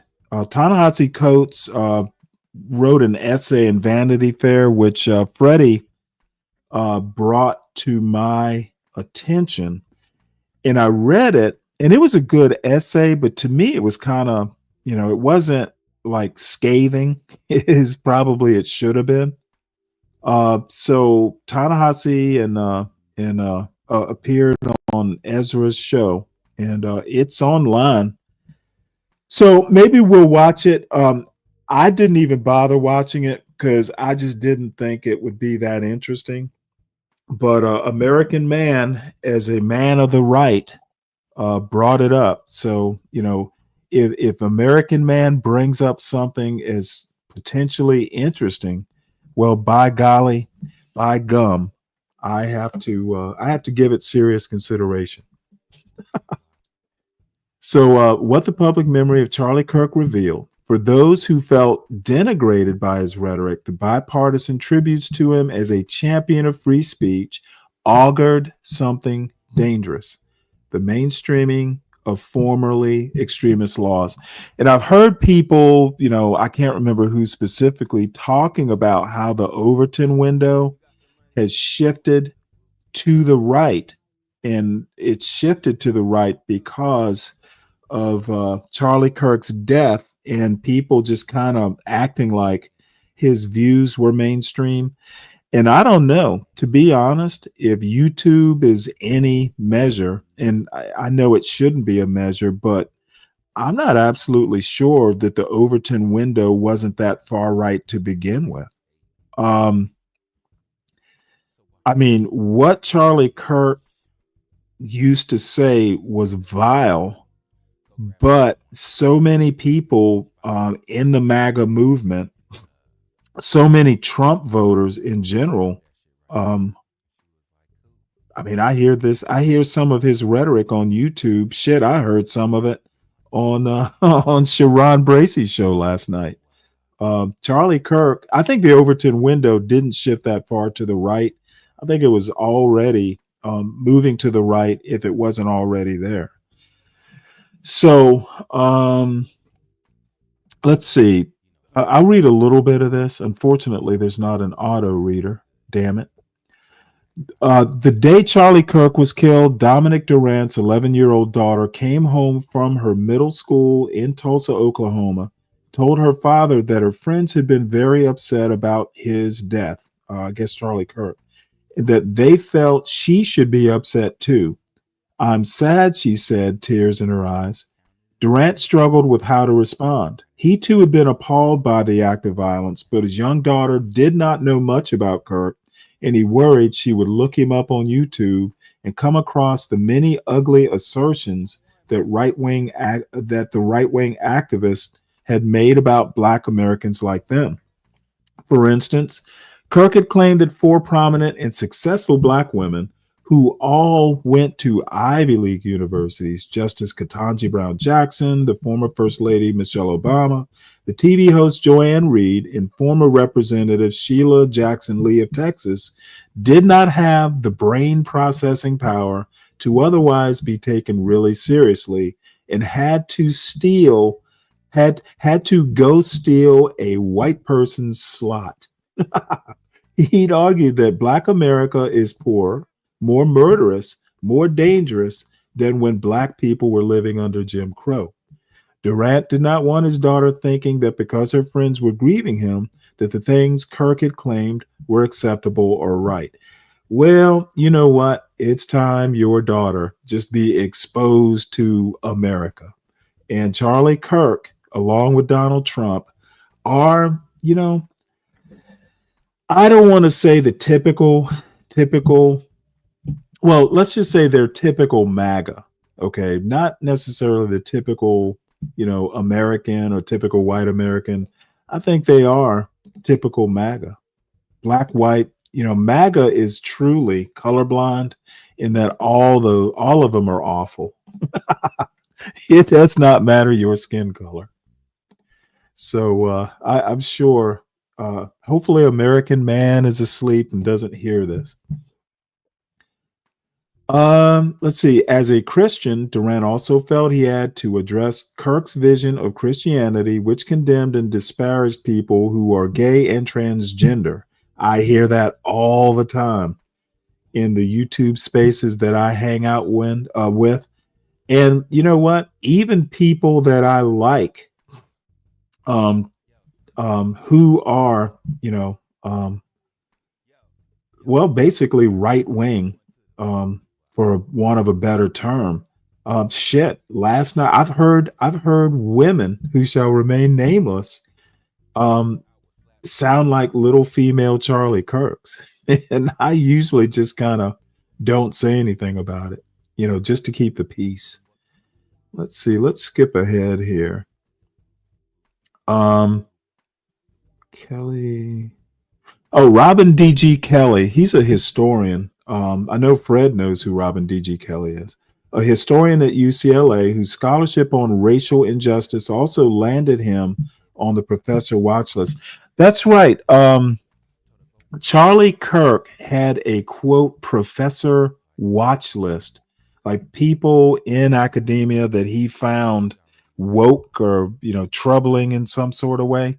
He literally kept a list of them, which is just like, really just, I don't know. I don't know what the word would be other than, an enemies list, and made public to people like the guy who shot Charlie Kirk. That dude was raised in a far right household in a very right wing state. People like that, turning on their heroes, essentially. Having that watch list just puts people in danger, quite frankly. So anyway, Robin D.G. Kelly, a historian at UCLA whose scholarship on racial injustice also landed him on the professor watch list, is struck by how rapidly our society has changed since Trump took office a second time. He shouldn't be surprised. It was a long time coming, and it's been brewing right beneath the surface. Trump just melted the ice so the water can seep through the cracks. Kelly pointed to the fact that Trump was widely condemned during his first term when he called the white supremacists who rallied in Charlottesville, Virginia, very fine people. Now Democrats and political centrists were lining up to honor a man who promoted the same great replacement theory that served as the rallying cry for that march. At a time when the president of the United States is using his power to go after diversity efforts and engaging in a mass deportation project, some progressives are arguing that people of color, immigrants, and members of other marginalized groups who felt dehumanized by Kirk's commentary, podcasts, and debates have to find a way to locate common ground with his followers. That is very, well, you know what? That is very liberal, very centrist. And I happen to be a fairly liberal person who doesn't agree that, no, you don't shake hands. You don't fucking, get in bed or find common ground with terrorists. And I am liking Matt. I've always had a problem with Trump, but month by month, it's just a bigger problem. And that people actually want to, give Charlie Kirk credit. And several people have made the point that people like Ezra Klein, when he wrote about Charlie Kirk, never talked about some of the things Charlie Kirk said, never quoted, some of Charlie Kirk's memorable quips and quotes. And I guess the point is, hey, we want to hate the game. We don't have to necessarily hate the player. But my argument is Charlie Kirk was the game. Okay, he was literally the game master or the dungeon master, whatever the game is. He was basically giving the rules. And I don't know that you can separate someone like Charlie Kirk from the game. So I agree with someone like Hannah Nicole Jones. I'm sorry, Nicole Hannah Jones. I don't think Ta-Nehisi Coates went far enough in criticizing Ezra Klein. There should have been some curse words involved in that critique. So just a quick note here, Michelle Wu, she was on, in the crosshairs of Donald Trump and MAGA because Boston is a sanctuary city, apparently. And as it turns out, this headline from Bloomberg says Boston Mayor Michelle Wu is coasting to re-election after her main opponent quit the race, giving her a commanding mandate that's putting city business leaders on edge. Well, having the Trump administration, kind of, wanting to come in and sanction you for being a sanctuary city, yeah, that's concerning. But I'm just kind of surprised that she apparently is going to win re-election in spite of the Trump administration having her on their list. Haven't heard anything about invading Boston. So this is the last news item, which I found very interesting, and too bad EAE is not here to hear this science story. NASA confirms a giant dam shifted Earth's axis and made made days shorter. This is very interesting. So the story reads, imagine a man-made marvel so immense it can gently push the whole planet off its natural balance. China's Three Gorges Dam has done just that, changing Earth's rotation axis by nearly an inch and causing our days to lengthen ever so slightly. Sounds like something from science fiction, but this remarkable effect has been verified by experts monitoring our planet's subtle movements. Built over 18 years, the dam transformed the Yangtze River into a reservoir holding roughly 10 trillion gallons of water. While a feat of engineering, it has also triggered surprising consequences on Earth's spin and stability that most people never considered. So it gets into how the Three Gorges Dam shifted Earth's rotation and axis. Basically, it was the collection of all that water in one place. So if anybody wants this article, because I'm not going to read it in detail, if anybody wants the article, I can drop it into the chat. And I think it's listed in the show notes. As always, I try and get all the stories that I talk about put into the show notes. So that is that. And then let's see, where am I time wise? I started way late, by the way. But I'm still going to stop. Let's see, it's 11:21. I'll probably stop in an hour and maybe go back and do an evening show. Though it's not necessarily a foregone conclusion. And by the way, tomorrow's morning show, if it happens at all, because I have something I need to do, some business to take care of in the morning. There's a good chance I won't be doing a show, but if I don't, I will wind up doing an afternoon show. More than likely, it's not going to happen in the morning. So I'm sure there will be many throngs of people out there disappointed, but I'll be back Friday, and there will be a Saturday show. And it's kind of leaning. I might just do a whole CRT show, since we were talking about space traders. Might as well get a little bit into CRT. And then there's another book I've been reading called The Racial Contract. I may weave that into it. So, we may spend a couple hours talking about some serious stuff, and then we'll see, where it goes after that. Fuckery on a Saturday is kind of expected. I want to watch this video since let's see here.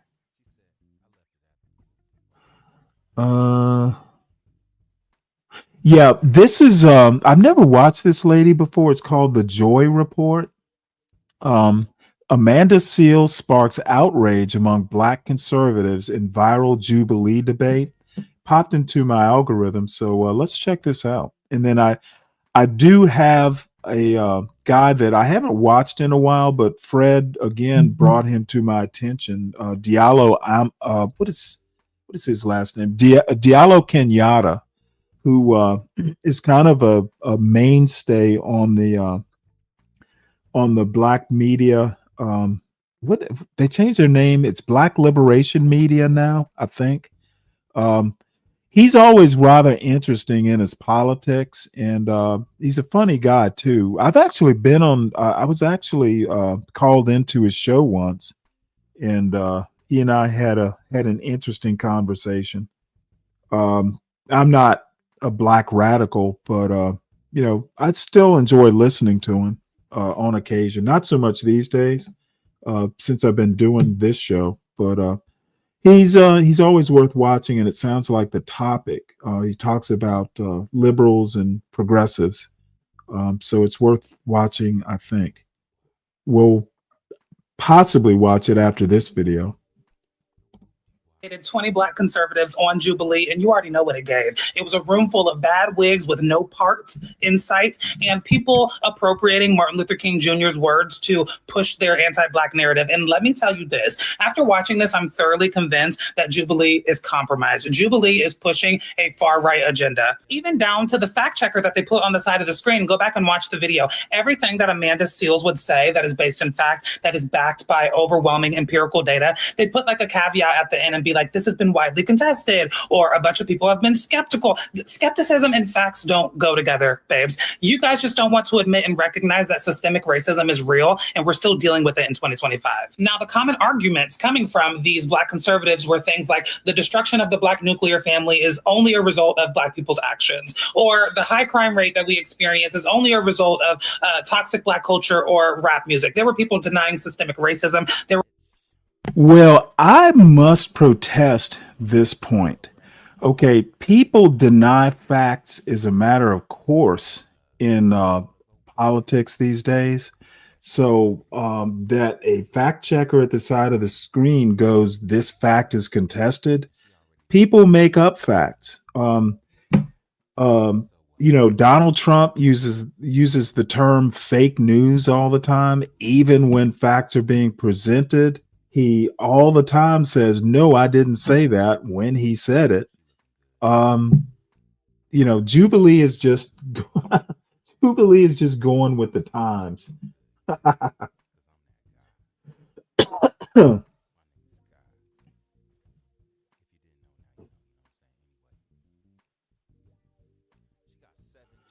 Let's see. Humble has to be from. Oh no. Humble Presidents is like he's one of those day ones too. No, Dirty. Humble's cool. He's even been up on the panel before. Humble is cool.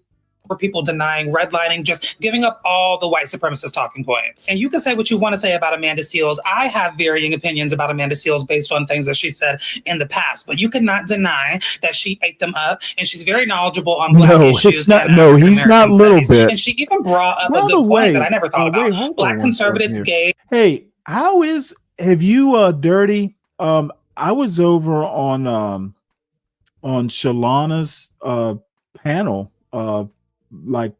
last week, or was it over the weekend? And I meant to ask about Lil Bit. Is he still around? Is he still okay? Let me know.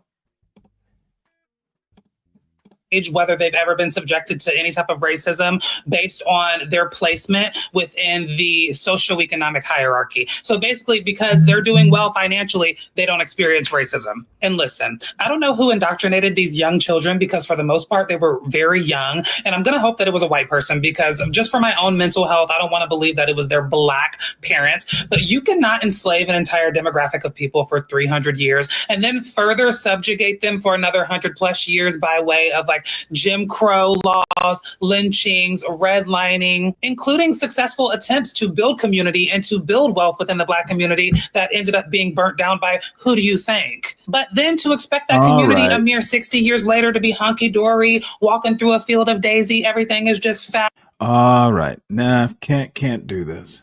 I thought she was going to talk about the black conservatives. You gotta trash black conservatives to keep my attention.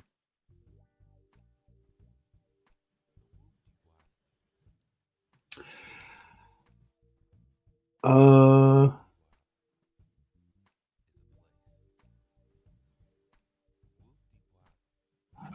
okay. Well, anyway, where was I going? Oh, by the way, I just saw this story, which is, a little bit heartening. In these days of woe that the Trump administration is heaping upon us.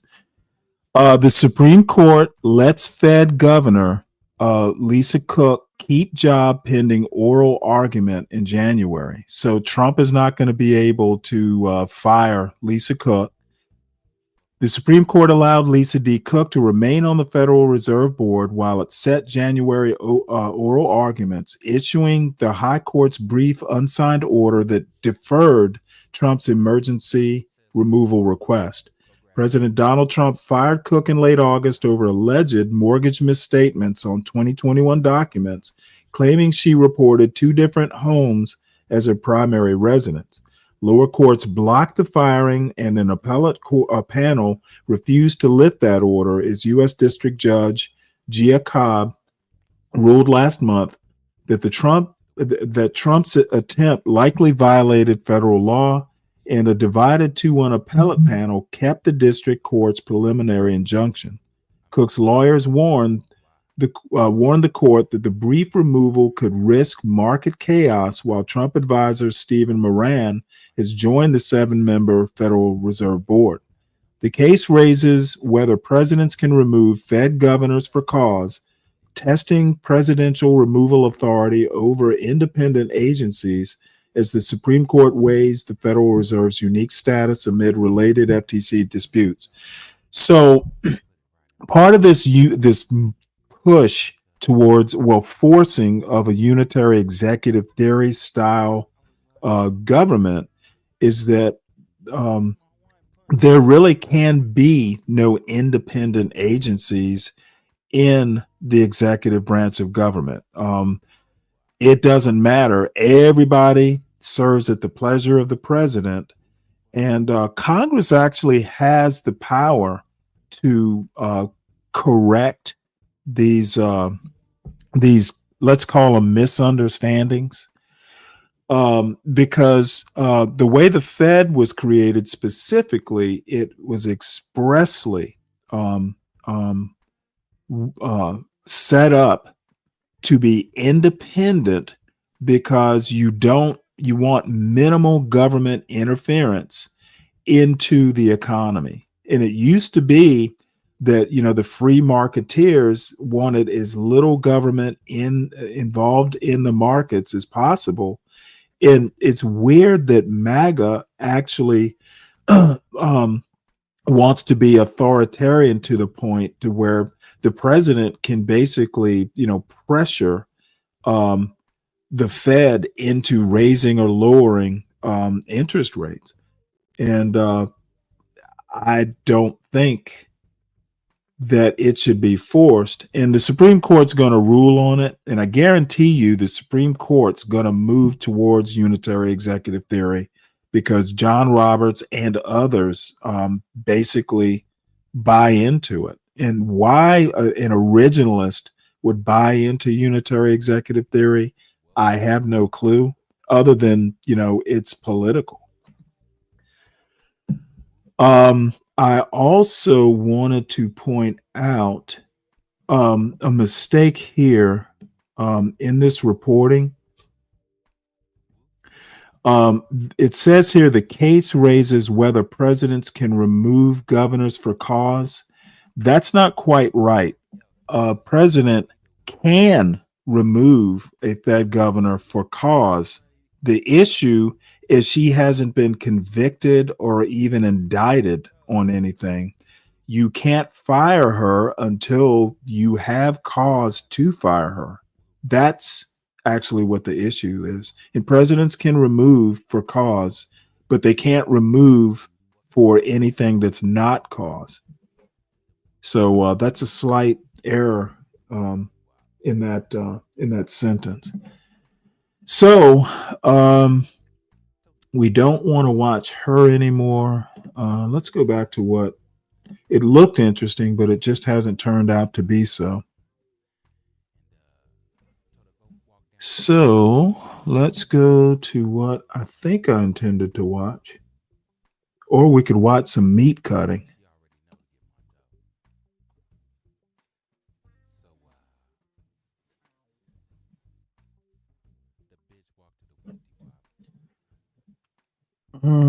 Here it is.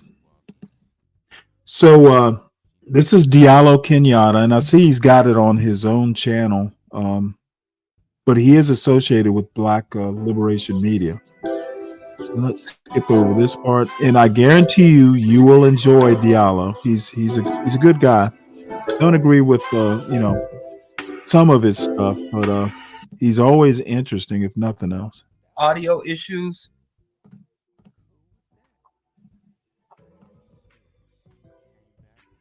Well, maybe I thought I tried to call you, James. Maybe I just put call vibrations out there. I put out some call energy, and you're not receptive to my vibrational frequency. I love how people claim to believe in that kind of stuff, but they know in no point in their life is there any real practical application. But I digress. I don't want to piss people off before I piss them off. I like people to be happy before I upset them. Thank you. Anyway, we got a lot to get into. A lot going on, but ain't a damn thing happening. Welcome to the Bro Diallo broadcast. I did make an appeal. I said, times are hard on the boulevard, and I made an appeal for increased support. And some people did make an effort, and I am eternally grateful for the people who make an effort to, really come through with the support. But then there was this surprising not few. Oh, by the way, the title of this is Liberal Leftist Revolutionary. And it sounds like what he's going to do is what I try to do occasionally. People need to understand, especially those on the far right MAGA end of the Republican Party, that just because you're left doesn't mean you are a leftist. There's liberal leftist, and then I guess he's right. You know, the farther end of, to the left of leftist, it would be revolutionary. So hopefully, and I guarantee you, he's going to make some salient points on that part. Painting, when Trump says the whole left is radical, he's basically being hyperbolic, intentionally so.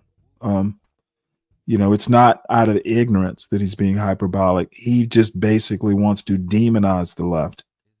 Number of people who came and basically deemed me unworthy of support. And one comment stood out in particular where this, and I'm not going to call them an imbecile. Now that Charlie Kirk has passed, the man who absolutely demeaned and rejected empathy, we all have to be empathetic to haters. But somebody came and told me that the fact that I was saying the Bro Diallo show needs ongoing support and the support is waning, and I made an appeal for support, they called me a capitalist. Because I said, you can like, share, subscribe, and just support me. If not materially, monetarily, you can support me in the algorithm to help sustain and expand the Bro Diallo broadcast. Because with my stupid self, I assume if someone is watching this and hearing me appeal for support, they obviously must derive something from the show. Even if they hate me and think everything I say is absolutely wrong, the fact that they would watch it means that they're deriving some, even if it's saying, well, Diallo's so ridiculous. Anything he says, I disagree with. So they come on here to find out what they should disagree with. They come on here to find out what the wrong people, what the woke are saying. So I assume there's some value, and the way I run things is I give freely, and everyone had, what's that? My card? Thank you. But anyway, so to me, I'm like, it's a damn good deal. Give as you, engage as you will, consume as you will, support as you will. And it's all fully voluntary. This is really anarchist. This is the purest form of socialism. But somebody came and said, and then I don't even like, if you look at my videos, you see I put them in the Creative Commons. I don't copyright or limit anybody's access. People can take my stuff, quote my stuff, misquote, can't stop them, wish they stopped, but they won't, and share it in any way they see fit. Because, it's like Flavor Flav said, you can't copyright no beats. You can't copyright ideas, concepts, especially revolutionary ideas need to flourish. The essence of the root of the word propaganda means to propagate. So anyway, so when somebody came and I'm saying like, can you join my Patreon, send me Cash App or Venmo? If you don't have it, can you at least subscribe and share the Bro Diallo show to help me and to maintain the show? And they call me a capitalist. And I'm not mad that they think I'm a capitalist. Hell, shit, I ain't got it like that. But it's 2025, and this person lives in the United States. And to live in 2025 and to be ignorant of what capitalism is on par with thinking the earth is flat. When we have so much evidence and so much history to understand something that's been around since what, the 16th century. Capitalism has been around the 16th century. And so it's, as far as the scale of human history, it's relatively new. Capitalism has been around for like what, 3 to 4% of human history, documented history. Capitalism has only been around for a blink of an eye, so to speak. And to not understand it, to think someone earning revenue, someone engaged in production, buy, sell, or trading, that all forms of economic interactions, economic engagement is capitalism, it's just fucking stupid, like unforgivably stupid. You know, and I don't even get mad because some people come and say, well, you begging? Okay, fine. I don't think there's any shame in begging, you know, whether I'm here, whether you're online appealing to people for help, because begging is better than shakedowns.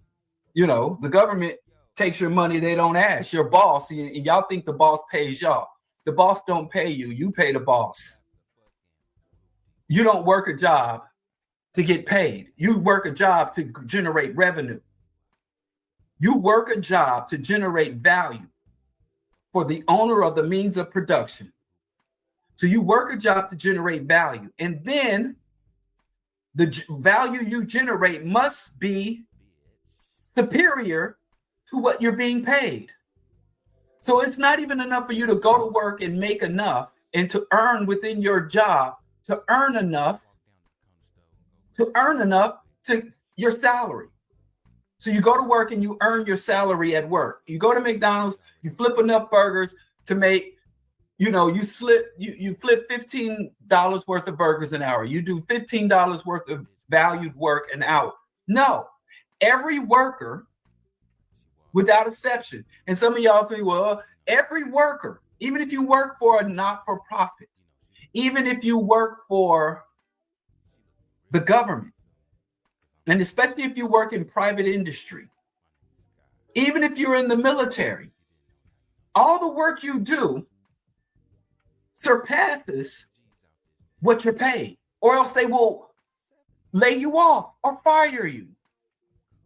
And this low-skilled worker, low-wage worker, they're not low-skilled, they're hyper-exploited. So if that barista is making $30,000 a year, believe you me, they must be generating at least $60,000 to $75,000 to $100,000 a year revenue for Starbucks. That's how wage labor works. That's how wage labor works. And it's been going on since the founding of wage or income, or even serfdom and peasantdom and slavery. Even if you are enslaved and you receive no money, each individual slave generated more wealth for the plantation than it cost to poorly housed, poorly clothed, poorly feed, and which was one of the biggest expensive on plantation we don't think about, security. So, and that's simple. You should learn that in like grade school civics, grade school civics. So if you're the vast majority, 90% or more of the people engaged in economic activity, earning income, producing goods and services, consuming goods and services, transportation, entertainment, reproduction, human reproduction, sex, the vast majority of people engaged in economic activities are not capitalist. They're not capitalist, and they don't generate profit. Profit, you don't earn profit. You don't work for profit. Because if you worked for it, it is earnings. Earnings and profits are classified differently.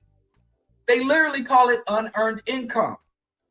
So if I had a wealthy relative who passed away and left me a grip, or left me land and property that they maybe sacrificed and worked for, but they just handed over to me because we got the same DNA. Or if I open up a business, and I don't know, we should be hostile. I don't know why we look up to entrepreneurs and admire entrepreneurs. I know why. The only reason we admire entrepreneurs is because we've been propagandized to believe it, to like them. But I digress. If I could get people to work, like if I didn't sit here in front of this camera, I went out and went to Home Depot and got a Venezuelan or a Sudanese refugee, and they came here and sat in this chair. And I'm like, you sit in this chair, here's the script, I own the camera. I own the TV. I control the YouTube channel. I control everything. But you're going to sit here and read this script. And I don't even write the script. I hire somebody to write the script. I hire somebody to maintain the equipment and software, and I hire you to talk. And while somebody else is sitting here making pennies, because that's what I basically work for. I make literally, if you put in the amount of time I put into this, you look at the hundreds and hundreds of videos that are researched and prepped and edited. If you go look at my shit, and then you compare what I generate, I'm literally working for pennies an hour. But I digress. And then while this is happening, while the Bro Diallo show is on, trademark, copywritten, intellectual property, and I'm sitting up front sipping my green tea or sitting over at my gaming computer and playing a video game, and they're doing all the productive work and y'all making contributions, then you can say Diallo's profiting off that show. But if I'm doing the work, I'm making earnings. And some people say, so I don't even care people like you begging, or you ain't, your shit ain't worth, it ain't good enough to pay for. I can take that. Yay, that's in the eye of beholder. It's peculiar to me that somebody could watch me and then make the effort to type something and be like, you ain't worth shit. I was worth you telling me it takes an effort.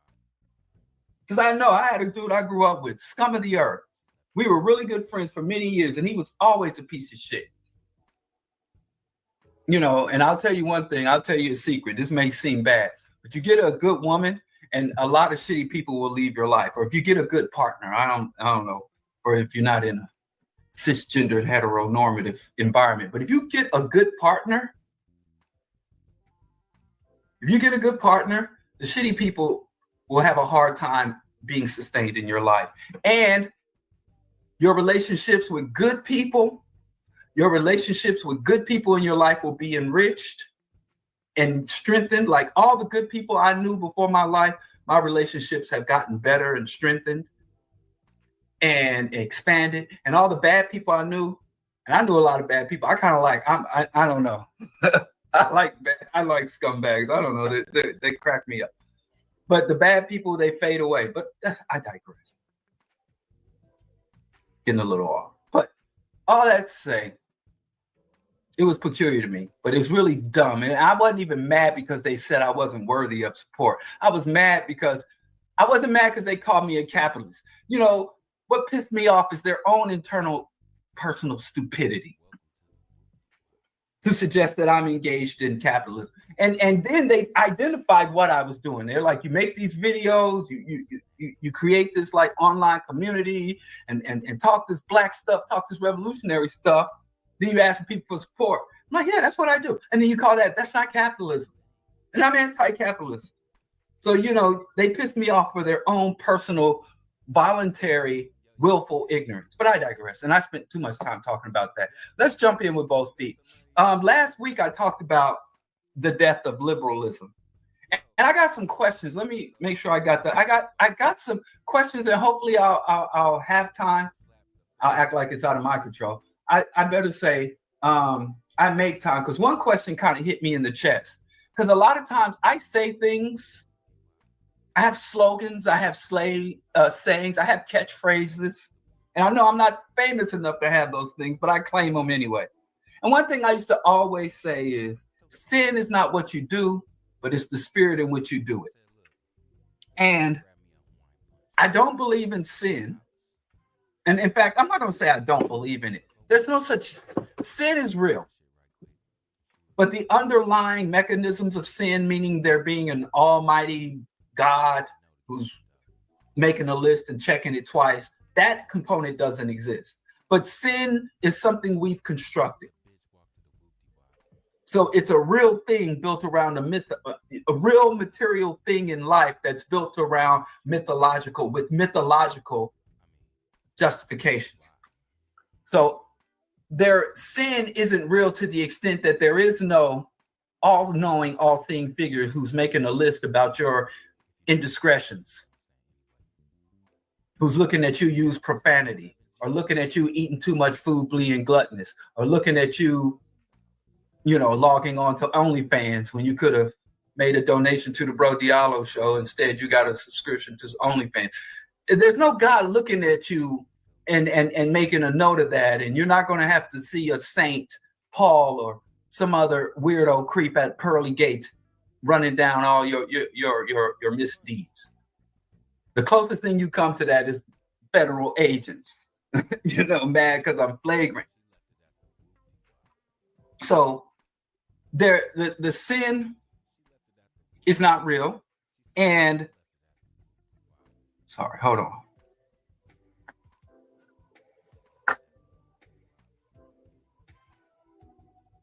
Yes, I appreciate that. And I'm a big fan of insults, I have to say. I'm a big fan of insults. I grew up East Hills Village. If you know anything about East Hills Village, what we would do in all that poverty and misery is we would entertain ourselves by cracking on each other and rolling on each other. So I like a good insult. But witty people, you always know, we know comedians are quite clever. Anyway, I have sayings and slogans and things going all the way back. I got to stop with the rabbit hole. So I would say things all the time. Sin is not what you do, but it's the spirit in which you do it. There are no spirits in the supernatural. There is no sin in the supernatural. But in the context of it being a misdeed driven by malicious intent, that is real. So I used to say stuff like that, and people would misread it and misconstrue it, misunderstand it. So I kind of have to go back and check my what I say. I have to go back and check because people can take it and run with it. So I have to explain my explanations. I have to clarify my clarifications. Anyway, where was it? But I did a show last week called The Death of Liberalism. I thought I explained it very clearly. And people still come to me as like, what is a liberal? Or people come to me and say, oh, you dirty, stinking liberal. You're nothing but a Democrat. We know you're a Democrat. But I have to tell you, let me tell you something about revolution, right? Nobody becomes a revolutionary overnight. Every real revolutionary evolves. Revolution is not a conclusion, even if your parents are revolutionaries. Even if both your parents are revolutionaries, all your aunties and uncles are revolutionary. Take, for instance, the rapper Tupac. Tupac's mother was a revolutionary. She was a member of the Black Liberation Army. And the reason she went to join the BLM, the Black Liberation Army, is because she thought the Black Panthers weren't radical enough. She felt that the Black Panthers were too liberal. They were too dependent or resting too much on the establishment and infrastructure, right? Why I gotta look at Kanye? I don't know. I ain't gonna look at that dude.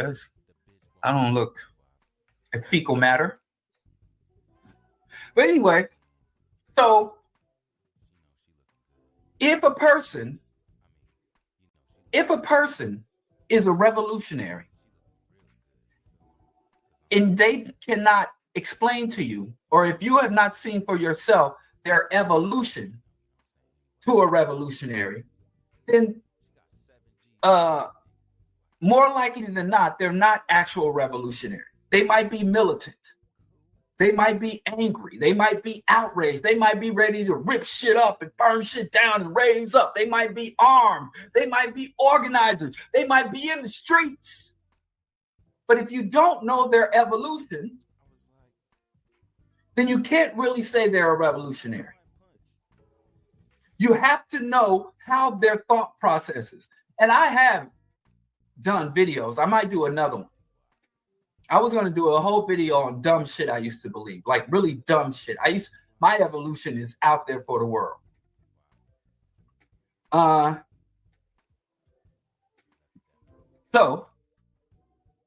Okay, sis. I didn't know. You didn't mention the mama. I thought you would say look at Kanye. You didn't say look at Miss Donda. I'd rather look at Donda than Kanye. Okay, so you got me, deviant. Okay. But anyway, here's the kicker though, because I said the depth of liberalism. The depth of liberalism is a bad thing. There is nothing inherently wrong with liberalism. What is wrong with liberalism is that liberalism is inadequate to meet the challenges that face the people who are subjected to oppression and exploitation. Oppression, the systems and institutions of capitalism and white hegemony have co-opted liberalism, number one. Number two, an entrenchment or expansion of liberal ideologies, liberal policies, liberal practices is insufficient to reverse or to topple the current status quo power structure. People ask me to define liberalism. I tell them what liberalism is, and then they want to say something else. And I know people love to quote Mao, people love to quote Malcolm X, and I really hate how we won't allow Malcolm X to evolve, how we won't look at Malcolm X in the proper historical context. We do not honor our ancestors. We do not honor our ancestors by simply regurgitating the things they said. We honor our ancestors by building on, expanding what they say, by dissecting and critically examining what they say, by, when it is necessary, reworking or even dismissing what they said. But that's a whole nother thing. But what liberalism is at the time it came about was a radical idea. Back when monarchs, and all of this comes out of Europe. And the reason why you cannot engage in any global scale, national scale political transformation or resistance without understanding the development of European political philosophy, European political ideology, European economic systems, European goals, interests, and trajectory. Anybody telling you, hey, don't focus on white folks, white European, Western Europe, and their sick, twisted, backwards, omnicidal ideology is the dominant ideology.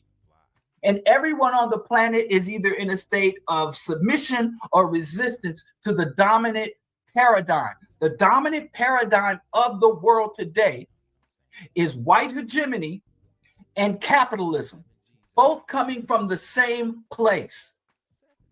And we who resist it have to comprehend it and understand it more than people who submit to it.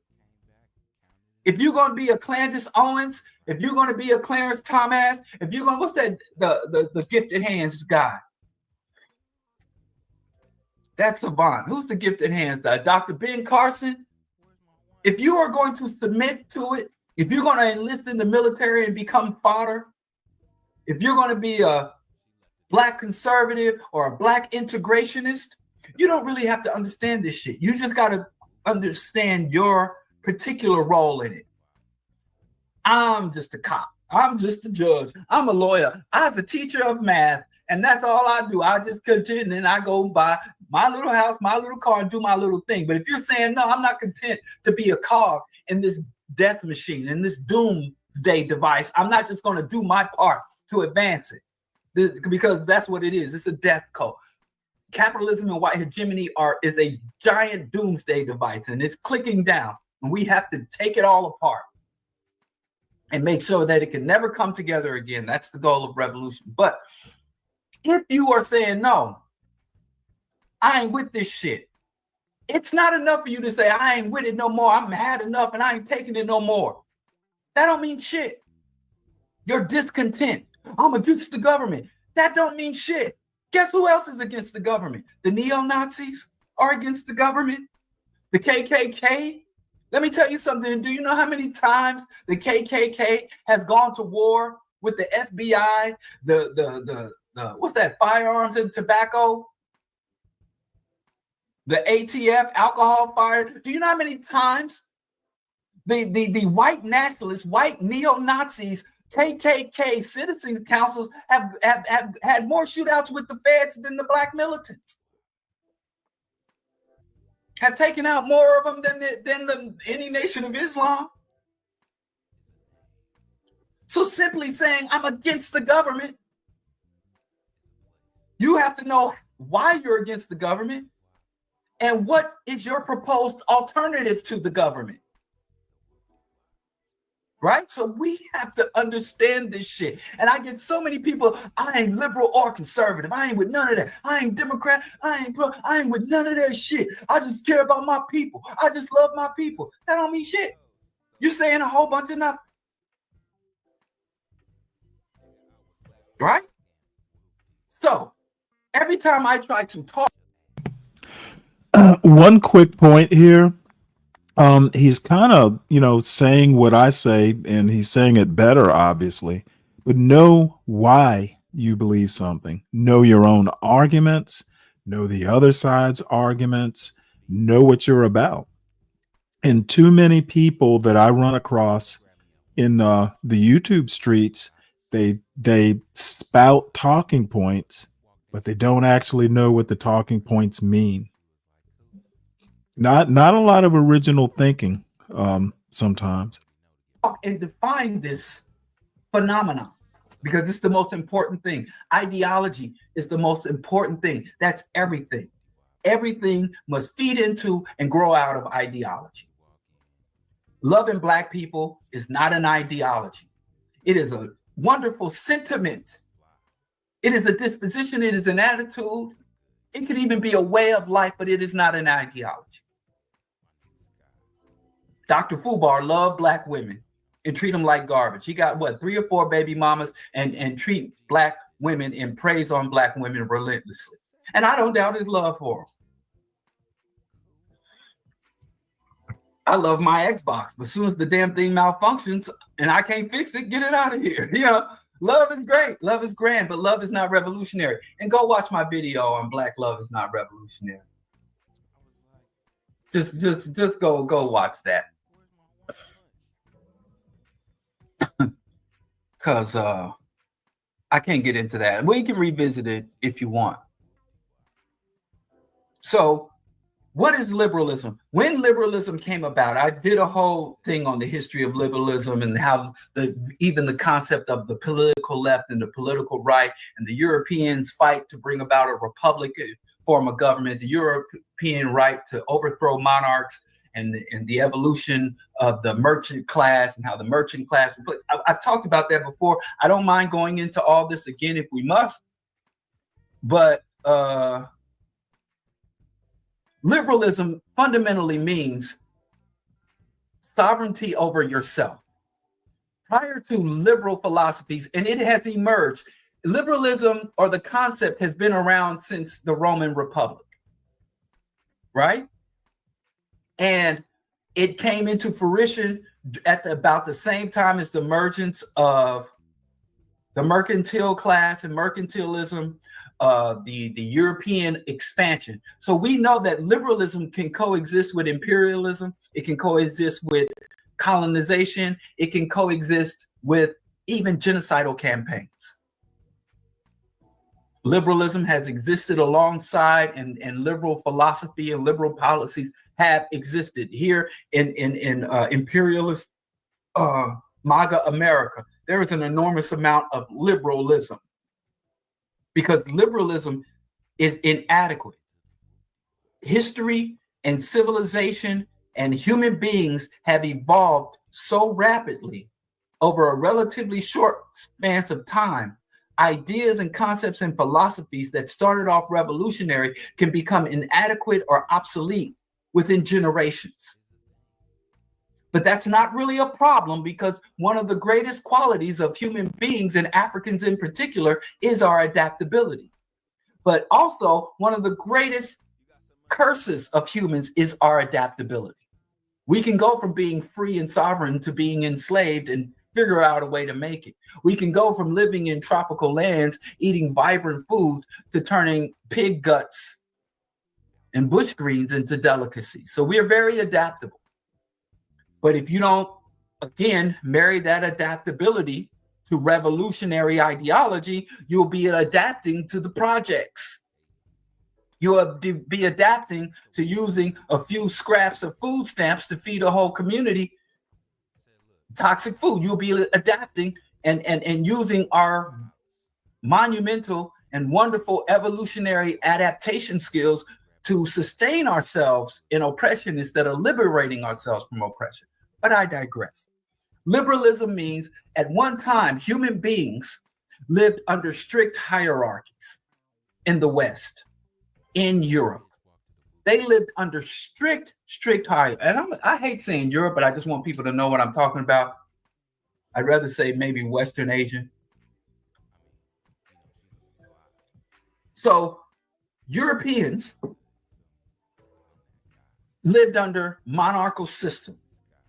The Pope was the regent of God, and the Pope or the church, Christendom, validated the monarchs.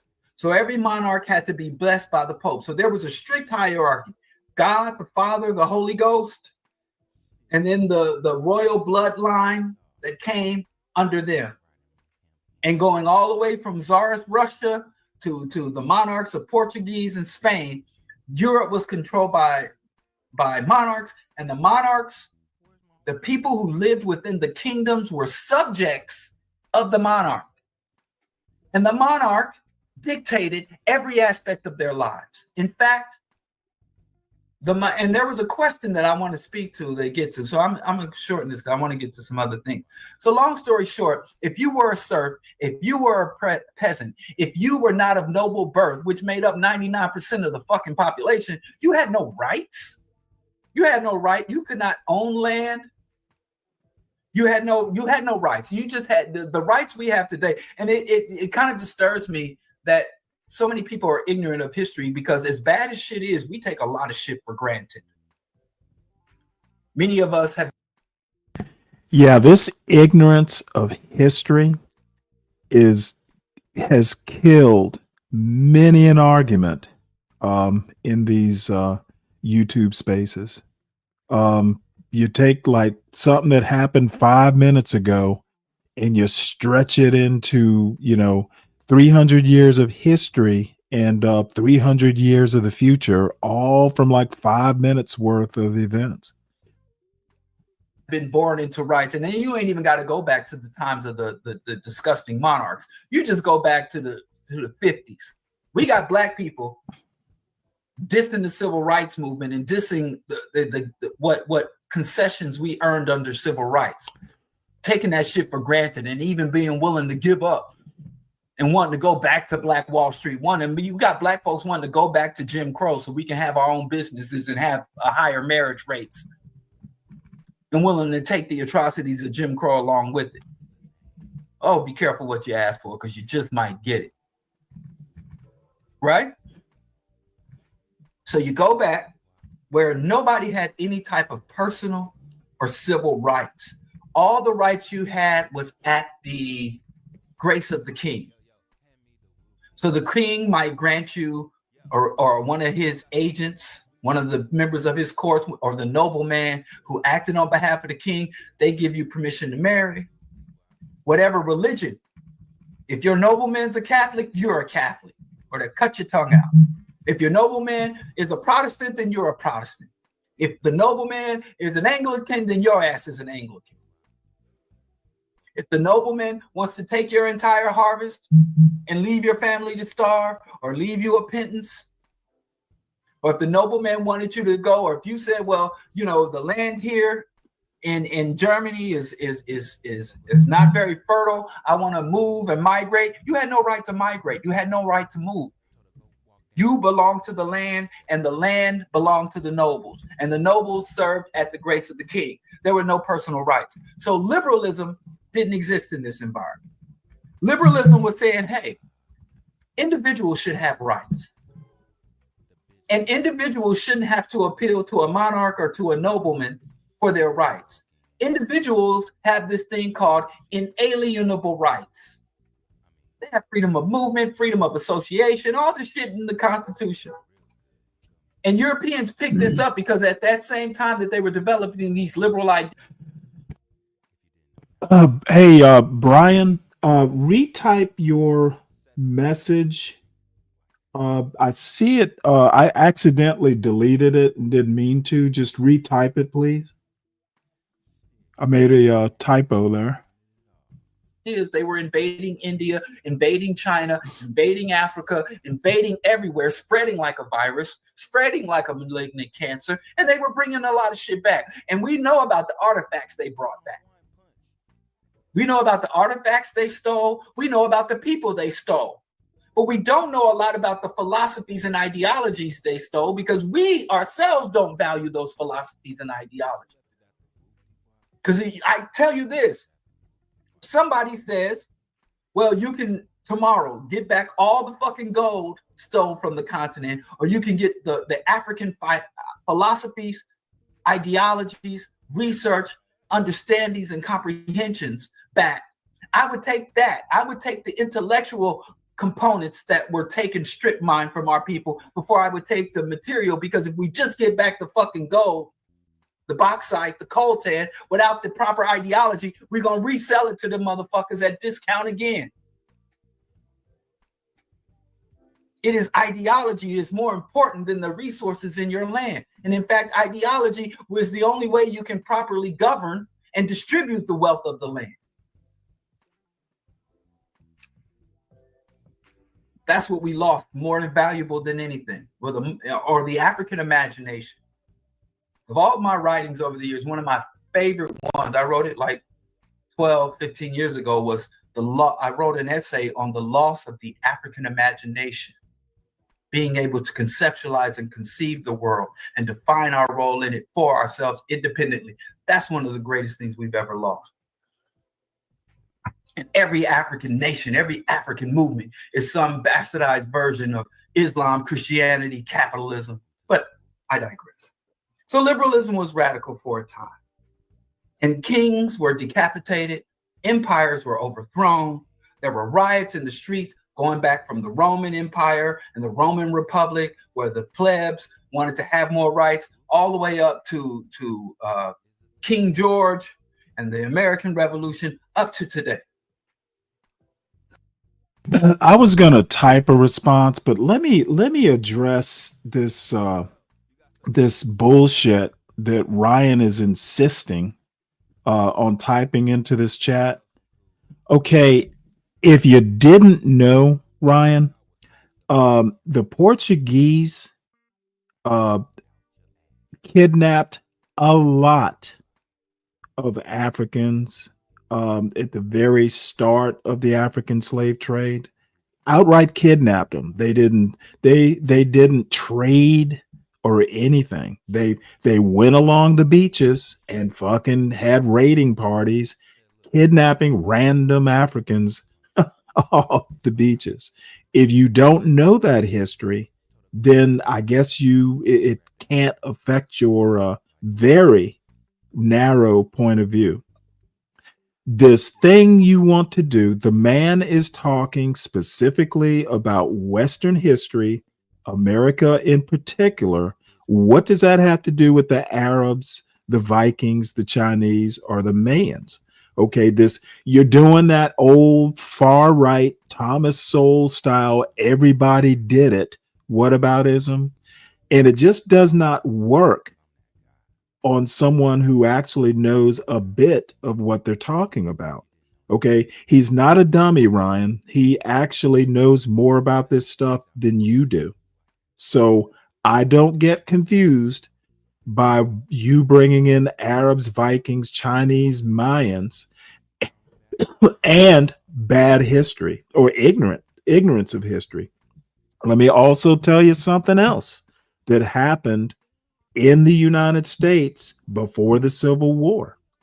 Okay, slave traders would go up to places like New York City, and they would literally kidnap children, black children.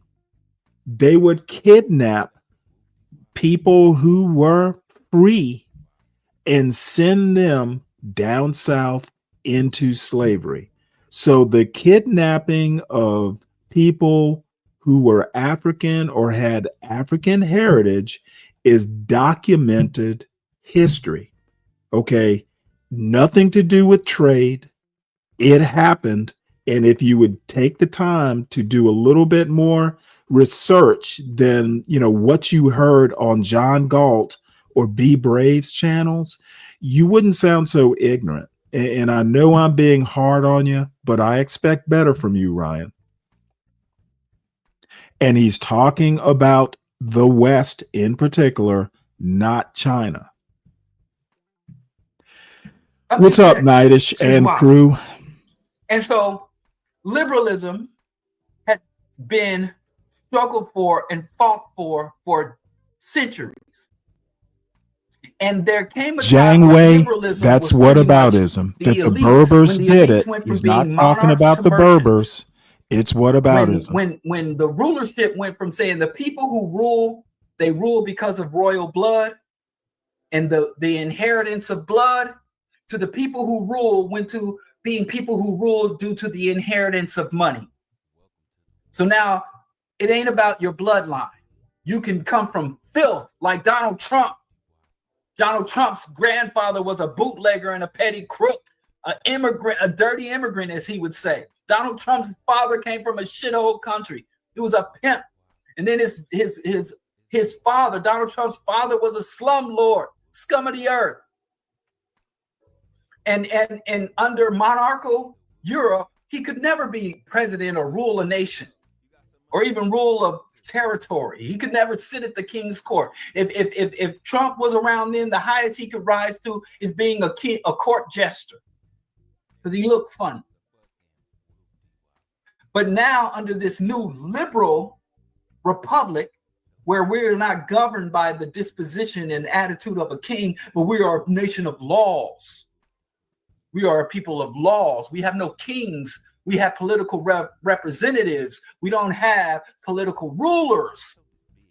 And so they said, listen, we've been beating the workers over the head.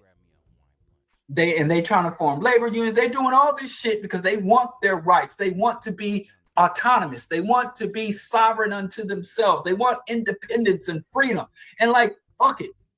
We've been crushing them. We've been beating them. We've had dungeons.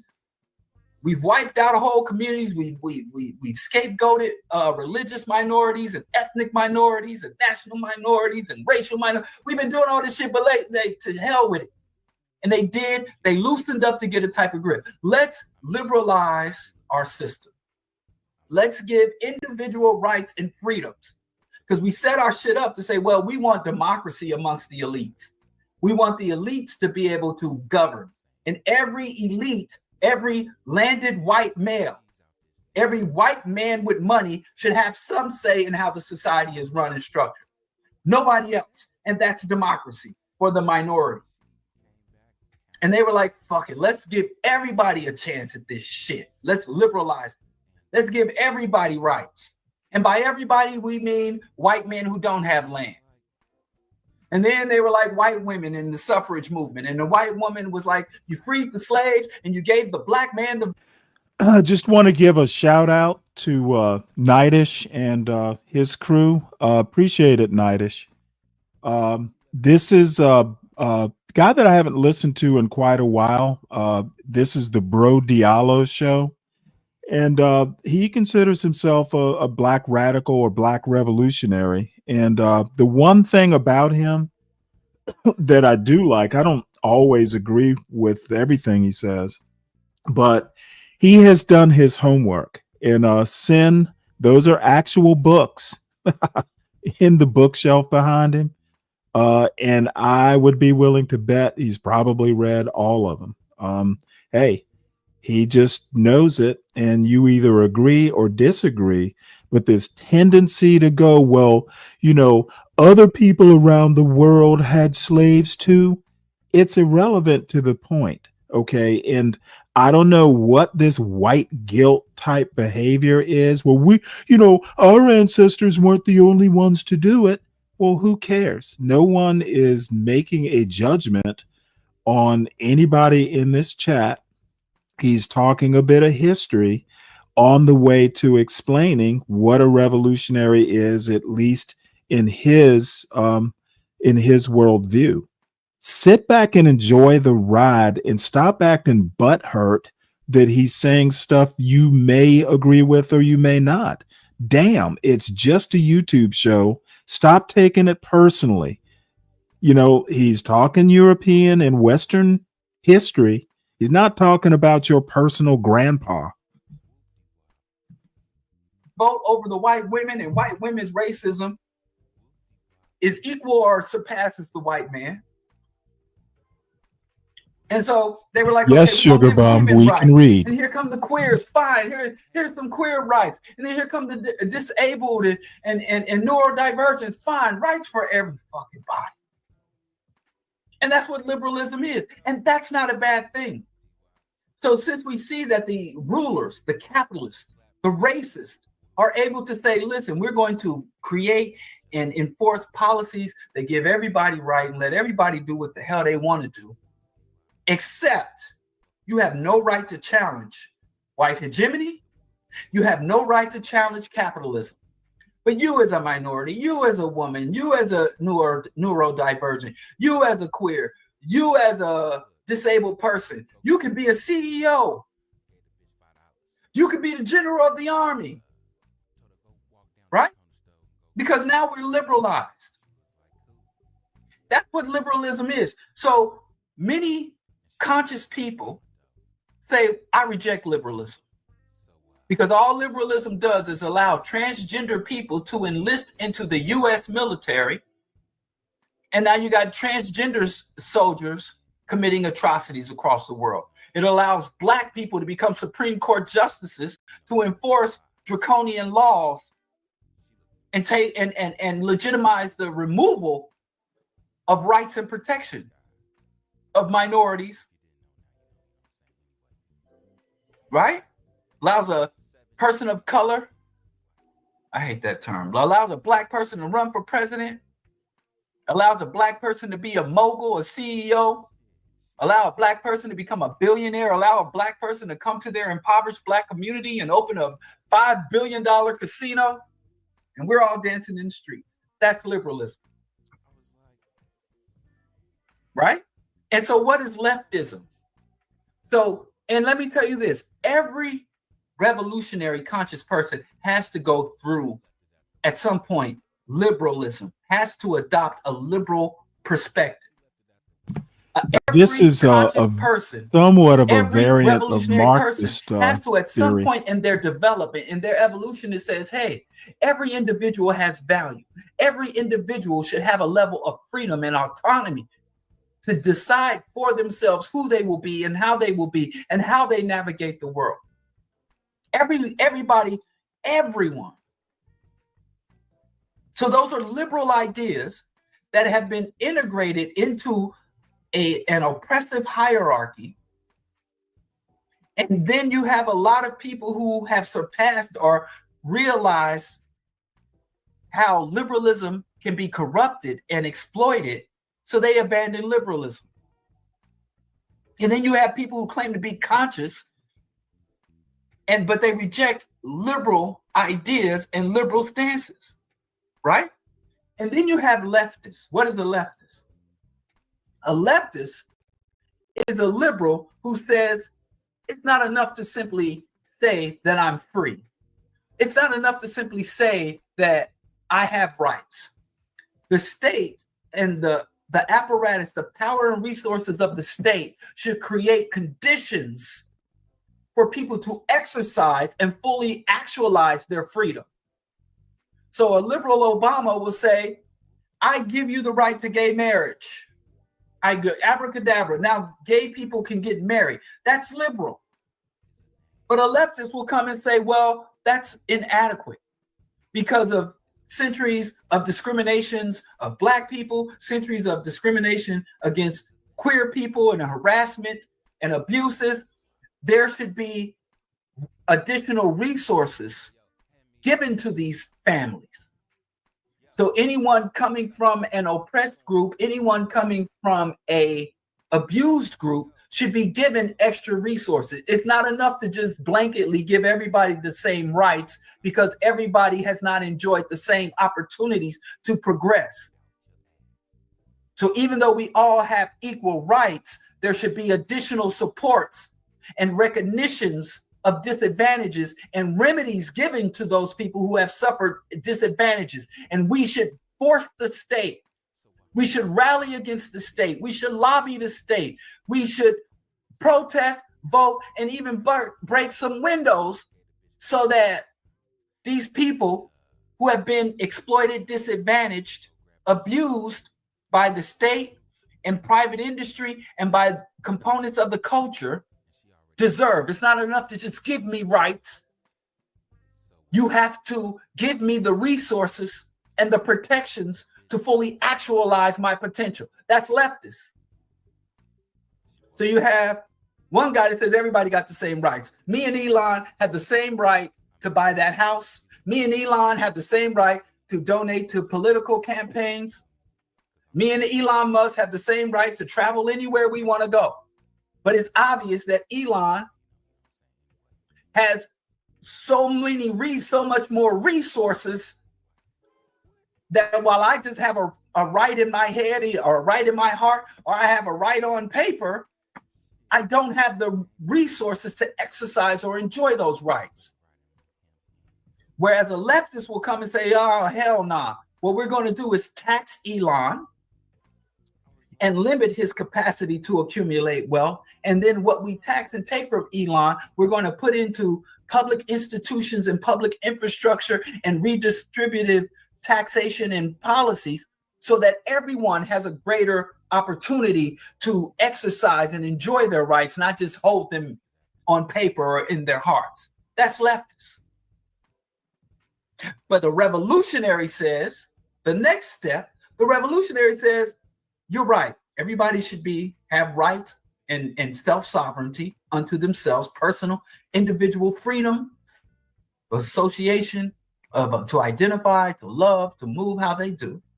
There should be resources given to them and policies to protect those, especially the most vulnerable or people who have experienced historical discrimination and injustices. But the revolutionary says capitalism is not worthy or capable of granting and sustaining what you're asking for. So we shouldn't lobby the capitalist. We shouldn't lobby or appeal to or protest the government. We should dismantle. We should dismantle capitalism. We should dismantle the state. And we should give direct power to the people, not appeal to people in power to do for us, but to take the people out of power and put ourselves in power in a way, in such a way there's a just and equitable distribution. There is no more private ownership. We don't go and allow people to be capitalists. So you don't have a right to conduct yourself or to use your talent and resources in a way that leads to the exploitation and denial of the humanity, opportunity, and progress of the next person. So the revolutionary says, what you asked for is right. What you asked for is right. But who you asking for, it ain't right. You have no right to have that power. You don't have a right. We shouldn't have to wait for Jay-Z to come to the hood with turkeys. We shouldn't have to wait for Congress to grant us health care. Health care is run by the people. Health care is not something that happens in a legislative body. Health care is not something. Uh-oh. My camera's gone. I lost my camera, y'all. I might have to switch cameras. That's wild. Your brother, hold on. Make sure. Oh, let me see. Yeah, that's it. Wow. No, that was weird. I don't know. My camera just shut out. Anyway, so the revolutionary says, if we go to the capitalist, if we go to the imperialist and says, we want rights, the capitalist and imperialist will say, okay, we'll give you a new deal. We've been screwing you over for centuries. Here's a new deal. Here's some Social Security. Here's some Obamacare. Here's some DEI. Now, all that is done. That is not done because of the love of human rights. Here's some food stamps. Here's a housing voucher. That's done to quell uprisings. That is done to quell and to placate the masses. Now, where we fuck up as revolutionaries is they're giving people welfare and healthcare and free education. They're letting queer people live out their truth and giving them parades and putting rainbow flags on up in multinational corporation retail centers. And we reject all of that. You know, it's a lot of comfortable, educated, and proper revolutionaries living in relative comfort, which I don't in any way disparage, but they are ridiculing and thinking they are ideologically or politically superior to people fighting for student loan forgiveness, people who are fighting for affordable housing development. Because we say, well, we want to do away with the government. So we reject trying to lobby the government. We reject appealing to the government. We reject running for government offices, or we reject applying intelligent strategy when it comes to politics. We'll run some fucking protest candidate, Jill Stein. We'll run this petty con woman who pops up every 4 years and then disappears and doesn't help us with any of the fallout of politics. Why ain't Jill Stein out here? Just a quick show note here. I appreciate everybody from Nightish's crew over here. Please make sure you hit the like button. And also, if you're interested in, this sort of stuff, I tend to be into politics and culture and current events, and history is a kind of a thing that I'm into as well.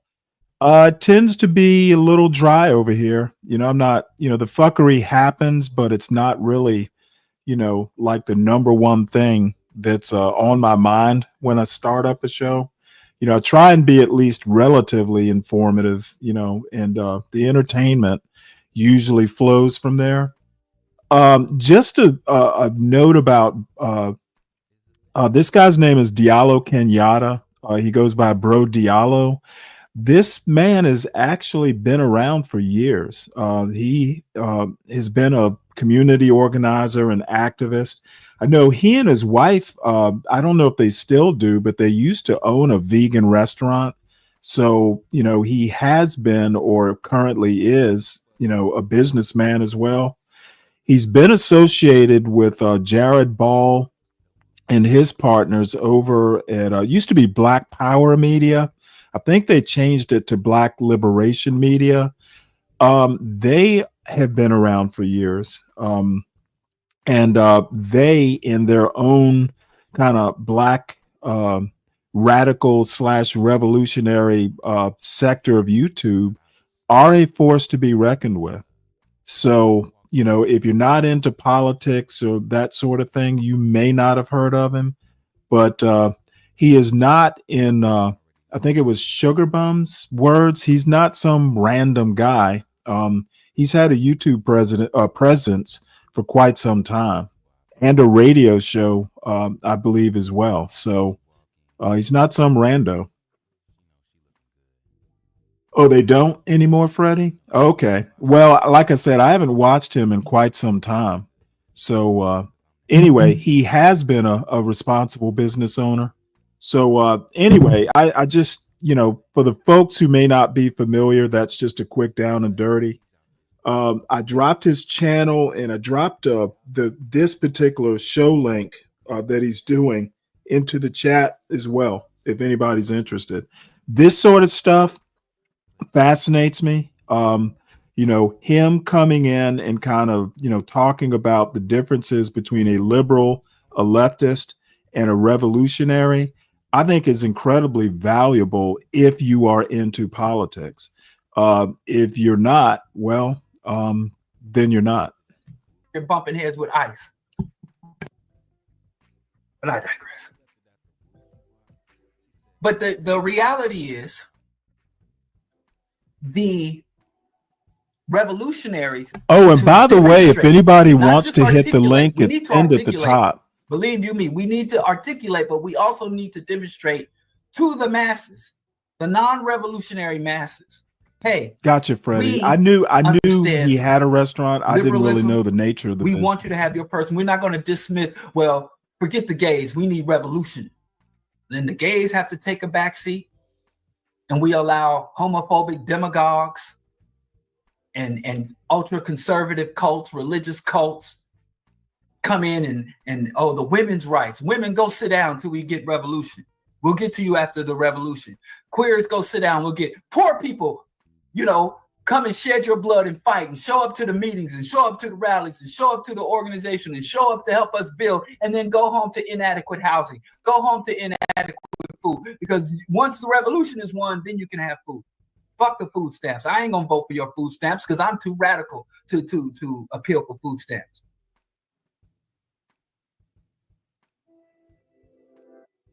All you students out here, we want you to join the revolution, but we're not going to campaign for student loan relief. That'll happen after the revolution. When we understand that revolution, well, maybe they don't. They think revolution. That's why I say, if you look there on the screen, look right there. Revolution is a process. It's not an event, right? And we look at these revolutions and we say, wow, and that's the way they teach it. I don't blame everybody. Oh, the communist revolution. Oh, that occurred over 3 years, over 4 years, over 5 years. The civil rights movement was between 1958 and 1960. They want to pigeonhole our struggles. They want to pigeonhole our struggles. When in reality, Black liberation struggle, not only is it not pigeonholed to the civil rights or the Black liberation struggle, it goes all the way back to Haiti. It goes all the way back to the Zulu Wars and the Ashanti Wars. And they're all interconnected. But they don't want to look at the expanse. They want to say, okay, this is your history. This reminds me of a conversation or several conversations that I've had with SKC over the times. Where people of his particular mindset think that Black people should be grateful in America. Let's just use America as an example. Black Americans should be thankful to white people because we're not slaves anymore. Let's not realize that it took a whole war for that outcome, and the war at the outset wasn't even about slavery, at least from the northern point of view. My response to him is that the process of freeing the slaves started with Black people wanting to not be slaves. Okay, not wanting to be free is the first step to being set free. Okay, and the other thing that I might have brought up, maybe I didn't, but if people actually knew the number of slave rebellions just in the pre-colonial and what became the United States, there would be no doubt at some point the question of slavery was going to come to a head. There were hundreds of slave rebellions that don't really get taught in schools because, I guess, you can only teach so much in a high school history course. But Black people never wanted to be slaves. Okay. And the idea that, oh, well, there were people in Africa who sold, it was Blacks selling Blacks into slavery. Well, that is true, but it's irrelevant to the point. Okay. The Black people who were sold or kidnapped or whatever the process was, sold down the river, because there were kidnappings, as I mentioned earlier, during pre-Civil War. There were people who'd go up to New York and kidnap free Blacks and send them down south into slavery for profit. Blacks never wanted to be slaves. The ones that were enslaved never wanted to be enslaved.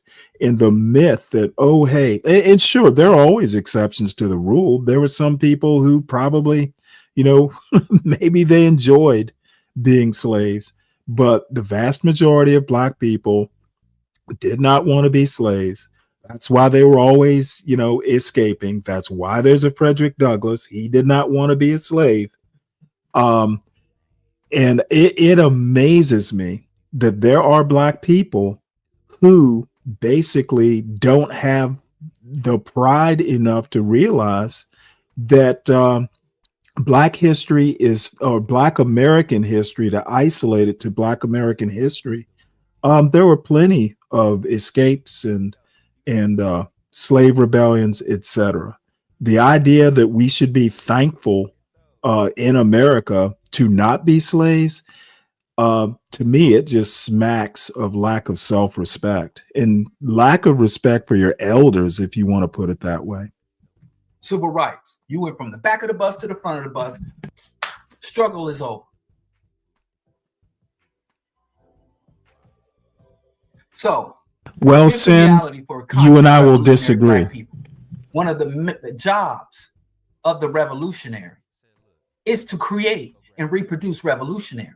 No, you'd have to know SKC, Sin. He literally meant Black people should be thankful for what they got. From liberalism to leftist to revolutionary. And when you go from being a liberal, a dirty, stinking liberal, a dirty, stinking Democrat, somebody who believes in people's rights and want to put rain and want to have a Pride Month and talking about women's right to reproductive rights and all this stuff that ain't gonna free us, you can't abandon that. You have to expand it. We can't surrender liberalism to the Democrats. We can't surrender liberal ideas to the Democrats. The Democratic Party exploits liberalism. To the Democratic Party, liberalism is branding. It is marketing. It is fashion. It's a style. Sin, just to be clear, we must tell the people. Just to be clear, you would have to have been privy to the conversation that SKC and I have had over the times, but I'm not one to think that that Black people should be grateful to white people, especially today, but even right after the Civil War. I can't prove it. It's a hypothetical. It just, the belief exists just in my head. But I'm not one that thinks that slavery in the United States was going to die a natural death. I think had there not been a Civil War, slavery would still exist today. I don't think it would have gone away. And the proof I have is what happened after Reconstruction was forced, was basically Reconstruction was shut down. It was killed, basically. First thing that happened was black codes or new black codes and a system of Jim Crow. The South, basically, they weren't going to give up slavery no matter what. A war forced them to do it. And as soon as the political compromise, it was Compromise of 1877, as soon as federal troops were pulled out of the South, boom, went right back to another form of oppressing Black Americans. So again, I don't think slavery would have died a natural death. People who think that, in my opinion, are fooling themselves. Revolutionaries, not only will we grant you your full human rights. I'm not talking about the world, Chris M. I'm talking United States history. I don't do that Thomas Sowell brand of universalizing. And to derive what benefits or remedies that we can provide. I for don't you. believe so. And we're willing to engage the state and the power look. structure to extract that. And again, the reason I don't think so, I think the 80 years or so of Jim Crow are kind of proof, or at least something that can justify my belief. There was a changing economy between, say, 1877 and 1964. You had 2 world wars. Jim Crow still persisted. You had economic crashes. The 1929, the Depression. There were changing economic circumstances all over the place during the time of Jim Crow, and it did not go away. I don't think economics. I think rich people would have figured out how to keep people in bondage, even if it was sending them all to prison. And you've got convict leasing schemes. There's nothing to convince me that slavery would have ended without a war. And shit, it took like, all kinds of protesting just to get Jim Crow ended. From the state as we work to subvert the state. And I tell you, and I see it. We as revolutionaries, we reject liberalism because it is not revolutionary and it is not adequate. Number one, and it is too vulnerable these to are our good oppressors questions, Sam. to exploit. We reject liberalism. You should come up to the panel and ask these questions. Women got the right to vote. What was it, in 1919? And Jim Crow persisted. As a matter of fact, there's a book called They Were Her Property that was written a few years ago. White women specifically were intimately involved with slavery. They were slave owners. They inherited slaves. White women were not separate from slavery. No, women getting rights to vote and that sort of thing. Nope, doesn't change my opinion. And gays have existed since, time immemorial, whichever is the right way to say it.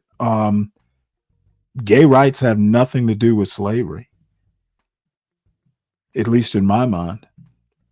But if we reject liberalism and liberalism begins to erode, and at the same time, conservatism. If you'll remember, Sin, blacks fought on the side of the North, and there were a few blacks who fought on the South. Failed. Again, it was a white people's war. The only way we but blacks can count the defeat or participated opposition in the to North liberalism to a very success large degree. is as liberalism declines, leftism and radicalism and revolutionary sentiment expands. If revolution is stagnant or receding, if leftism is contracting, well, Sin, what I'm trying to imply then is slavery wouldn't have died a natural death without a war. That's We've what I'm all saying. heard about the right-wing pipeline.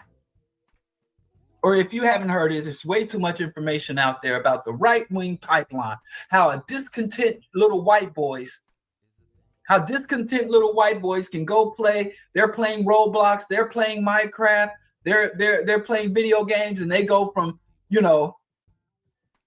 anonymously using the N-word in a game room chat to being full-blown Nazis in the street.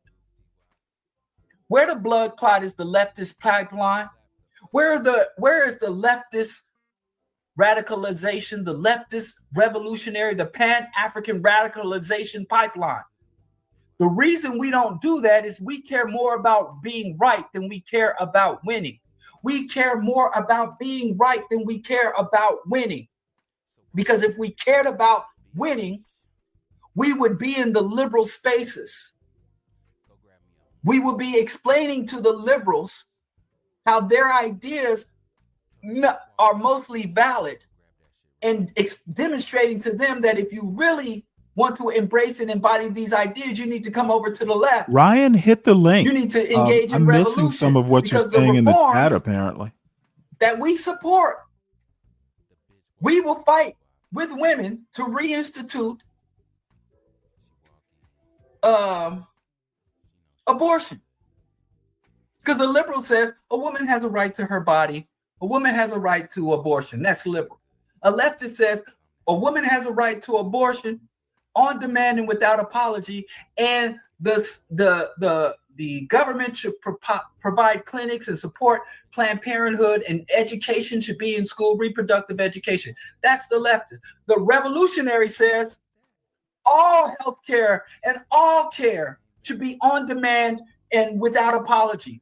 We shouldn't lobby or ask the government or private insurance to fund this. The private insurance should not exist. For-profit insurance and for-profit healthcare should not exist. So you go from abortion rights to abortion support to abort all healthcare on demand and fully funded, fully free medical care on demand without apology. But if you can't even get them to say, well, a woman has reproductive rights, and I support women's full reproductive rights, that's a liberal position. And if you can't get people there, and you tell people, a lot of times when you tell all the liberals don't care, they'll give you the right to abortion, but they won't fund clinics. Or they'll give a woman right to abortion, but those same women don't have access to housing. They don't have access to education. Their children, they don't have access to childcare. So these stinking liberals, they want to champion abortion rights for women, but they ain't really down. That's true. So you can't just say, well, I reject liberalism. You have to radicalize. You have to demonstrate, educate, and incentivize them moving further to the left. The decline in liberalism in this political arena, in this political era, anytime the decline in liberalism is accompanied by an increase in expansion in conservatism, in right-wing ideologies and formations, and the right-wing overtake of the apparatus of the state, we are failing. And it's not enough for us to sit back and look at Kamala, Biden, and Obama and say, aha, those liberals lost. We're losing too. And I'm concerned about us losing. And again, we're more concerned about being right than we are winning. So we can walk around with our noses in the air whenever we see somebody out voting Democrat. We can walk around with our noses in the air when somebody is out here advocating for reform. And you're a reformist. And somebody who says, well, these are going to take steps. This is going to take, you're an incrementalist. And the whole fucking time we revolutionaries are walking around with our noses in the air, we're inhaling toxic air, toxic substances. We walk around with our noses in the air, inhaling toxic substances. And it's 90 degrees in the mid-fall because of global warming. So all we got is our sense of being right, our sense of justice. Our strategies are for shit because we don't accept that revolution is a process. And a lot of those processes, sometimes you got to hold your nose and interact and talk to and engage in shit that is not very pretty. Sometimes you're a revolutionary and you want to overthrow the state, but you're working on a campaign to get some politician reelected because that one politician has promised to put a moratorium on evictions.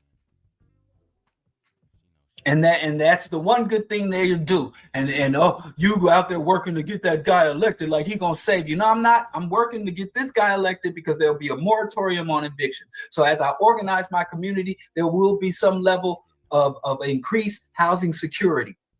And I know that's not housing free and abundant housing for all, but to the one person, to the few people. So at the same time, we want to abolish the police and dismantle all the prisons. We're going to also work on bail reform. We're going to remove the capitalist profiting from bail reform. So anyway, I'll retire this topic of liberalism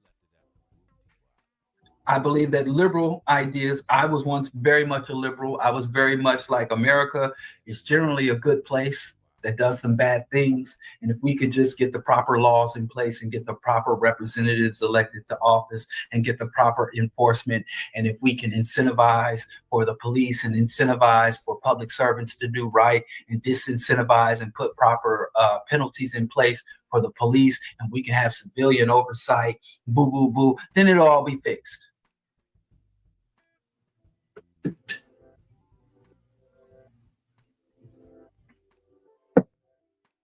Where I think, well, you have progressive liberals, you have populists on the right, but progressives are on the left. And you define whether it is a liberal progressive or a radical progressive or a leftist progressive, depending on what type of progress are they asking for. Because progress, the United States is so backwards. So single payer healthcare is a progressive policy. And someone who advocates for single payer healthcare is a progressive. But also someone who says, well, the Affordable Care Act is a progressive because we can bring in 14 million uninsured people and we can reduce the cost overall for access to private insurance. That's also progressive.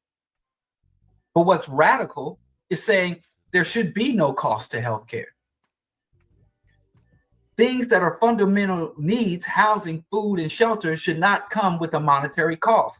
Humans have the resources and technology to make the fundamental necessities of life available to all humans without any type of monetary charge. So there should be no marketplace for insurance. There should be no housing market. You should not subject things that people need for life to the demands and requirements of the market. No one should be profiting from a child receiving health care.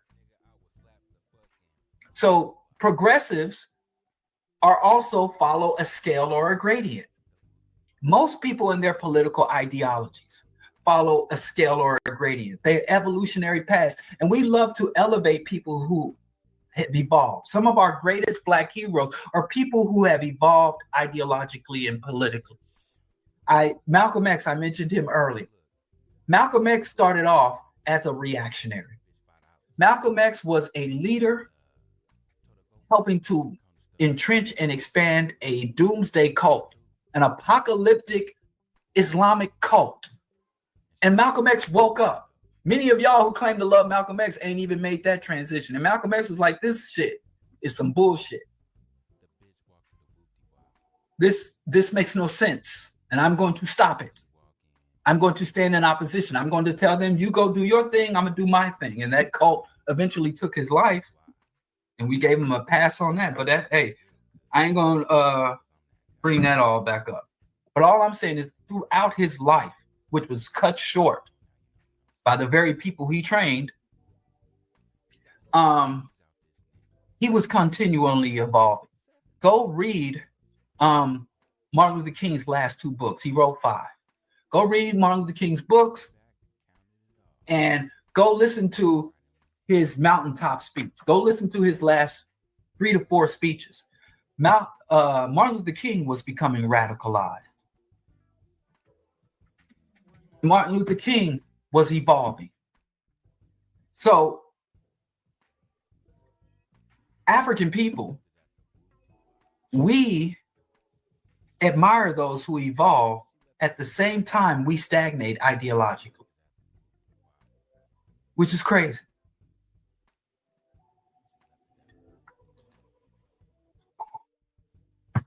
Anyway, I want to deal with this one question and then move on because I think it was a respectful inquiry, and I can understand how I've given some confusion, and it's a little late. So I want to read this question. I'm gonna see if I can pull it up. This is where is it?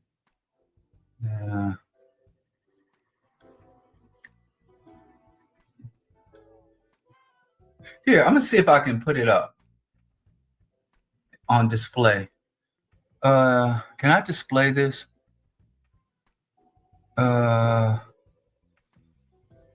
Notes. Huh. How can I just? Oh, can I put it here? Wallande. It might be too long. Nope, it's limited to 200 things. I'm trying to see how I can share this. God save these. Oh, I think I got Let it. me pause it right quick. Where there is a will. Okay, Ryan, where does he say that healthcare workers and farmers and carpenters shouldn't be paid? I don't get, why are you assuming healthcare providers would do it for free? He said nothing of the sort. So was it just a snarky question, or do you actually have a reason that you think his plan, if he were to get his wish list, would mean doctors working for free? I don't get the connect there. Can you help me out there? There's a way. Please give me a moment. Just give me one short moment. Hey, Kimmy, what's up?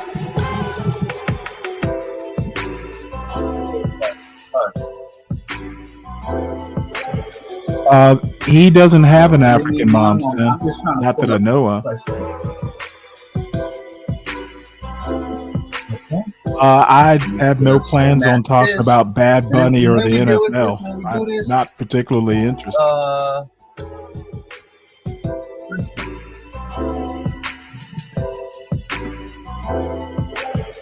I should have had this done already. What are they protesting?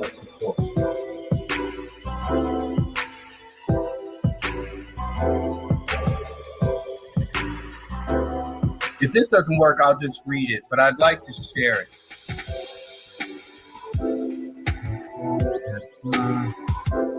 One other thing about Diallo, he's not super tech savvy. Is that it? I think I got it. Well, wait, isn't Puerto Rico isn't he Puerto Rican? Bad Bunny's Puerto Rican, so therefore, how is it anti-American? Oh, I'm gonna try one more time, and I appreciate y'all being patient.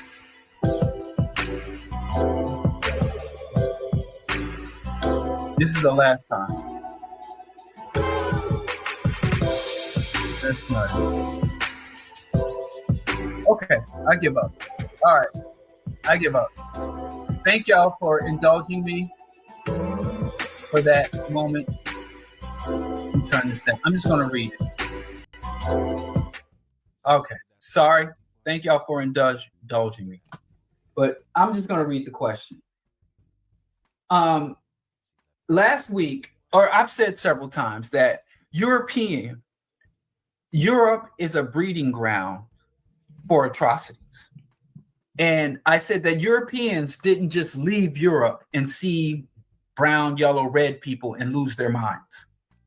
And the atrocities that they visited upon our ancestors and visit upon us now had been cultivated. Kimmy, if you want to talk about it, drop a link in the chat and I'll talk about it. White people. So JR asked me, oh no, that's a different question. Did I lose the question? This ain't my nut. Here we go.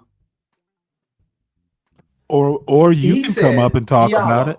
I have heard you say a few times that Europe did everything to themselves that they later did to others.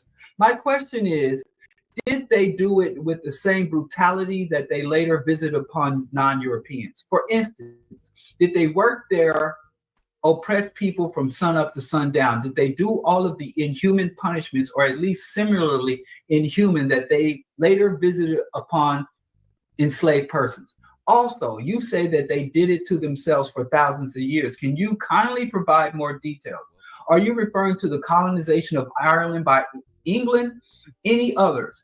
Again, please provide sources for further reading as you usually do. Thanks. Now, I'm going to come up with some reading lists because I'm always asked how is for that the reading same lists, difference? and I have to do like European African, but I'll find out a way to categorize it, and I'm going to put it up on my site. I'm working with it's a whole my different wife. We're going to continent. update diallokenyatta.com, so there are going to be various reading lists and access to the books. But to answer his question, I would never equate the Ma'afa, the tragedy visited upon the African people and the African continent, to what happened to any other group of people.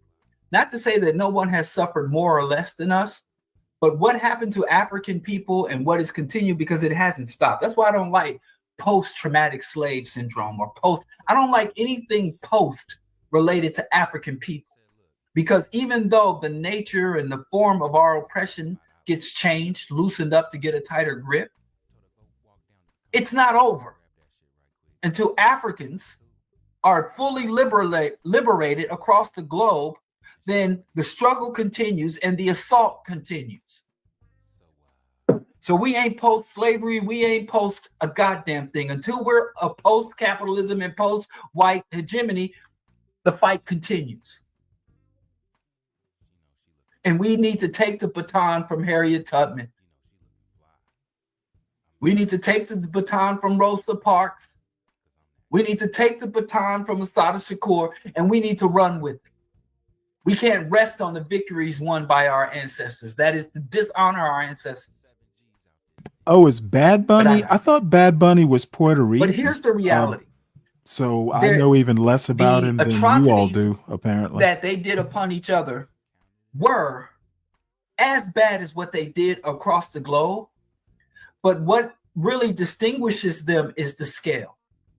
And when I say it goes back thousands of years, the Spartan civilization, the Spartan people, where you go watch the Spartan football and white men emulate Spartan history, and they want to honor. When a man says he's,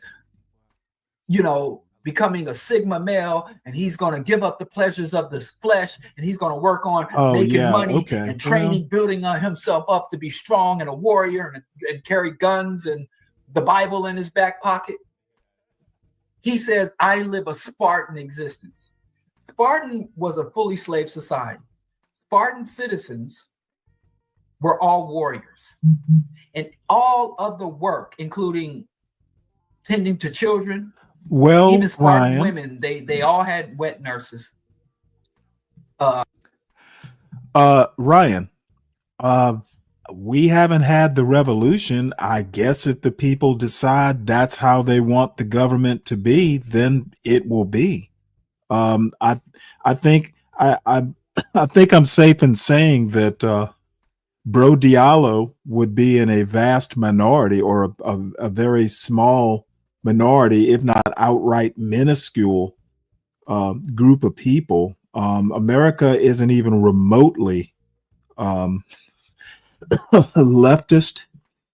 So I don't think there's any danger, of any of this happening. I don't even know why people, if you're interested, ask the questions, but it's not close to happening.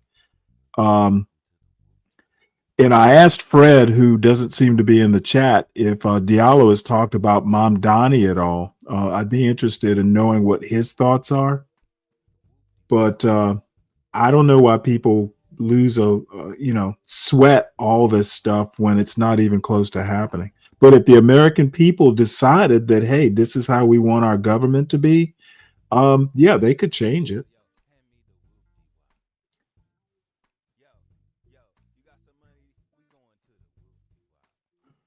I don't know that I agree with that, Sin. I think it's a huge thing where you immigrate from.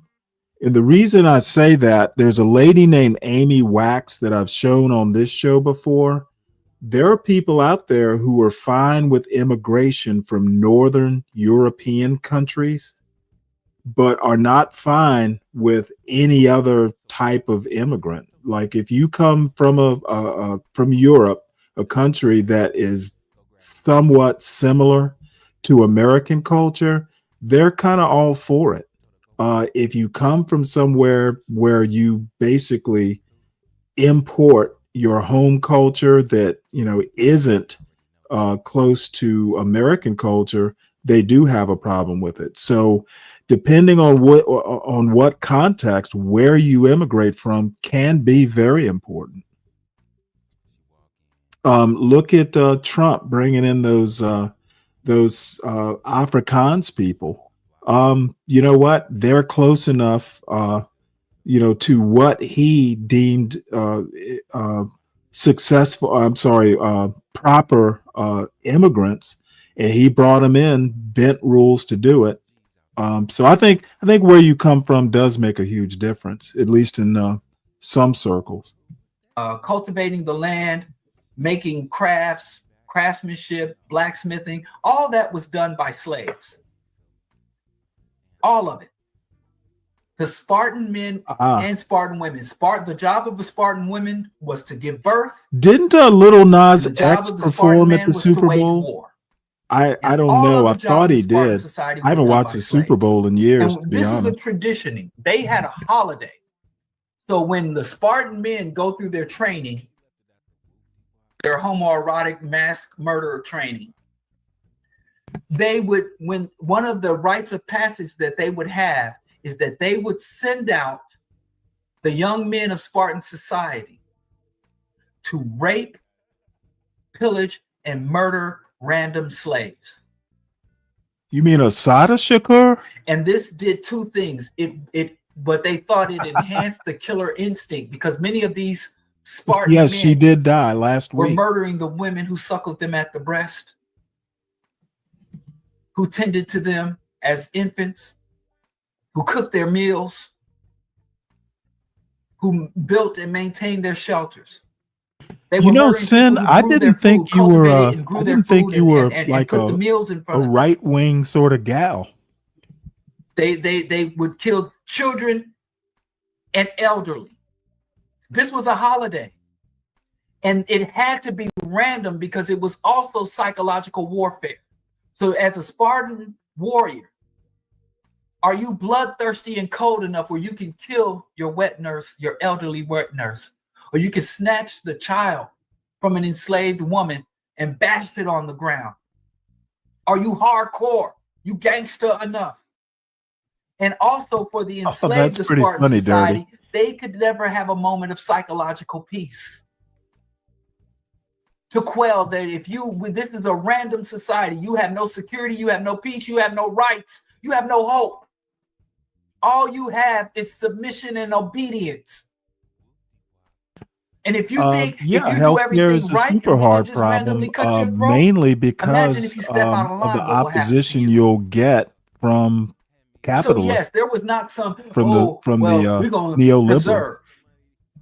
That's Spartan society. So when I say this shit goes back thousands of years, these motherfuckers, it goes back thousands of years. If you want to say, well, did they really do them like they did us? Please just look up the Inquisition. Please just look up the Inquisition.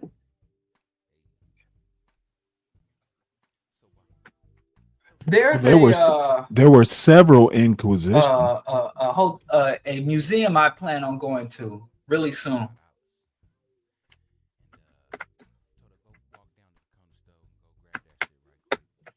And I got on their mailing list.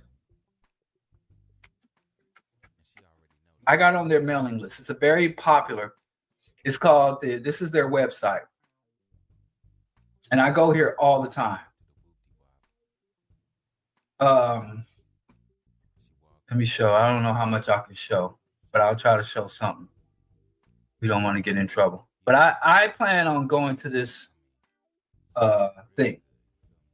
And see, this is the gallery. Everything you see here are real. The wheel, the rack, the ripper. And this is the museum that has historically accurate torture devices that they used on each other.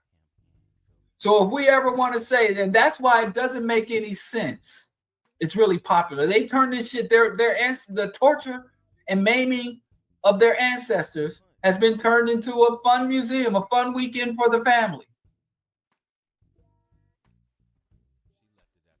And this is a legitimate museum that is curated by Nothing in historians. particular, Sin. Just, reading you over the month. So when you ask me, reading what you they write, couldn't have done it's each just other my as bad as they impression. I'm did not us. accusing Dale you of Jones anything. said, Europeans are the first people in history who had to make it a law, who had to make it illegal. They had to invent a law to make it illegal to work your own children to death.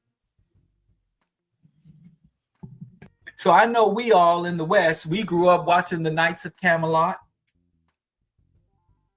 or you grew up. I used to love those Monty Python movies. Like, oh, Europeans are so funny. I used to love, The Life of Brian and what's the Knights of the Camelot spoof. I used to love Monty Python.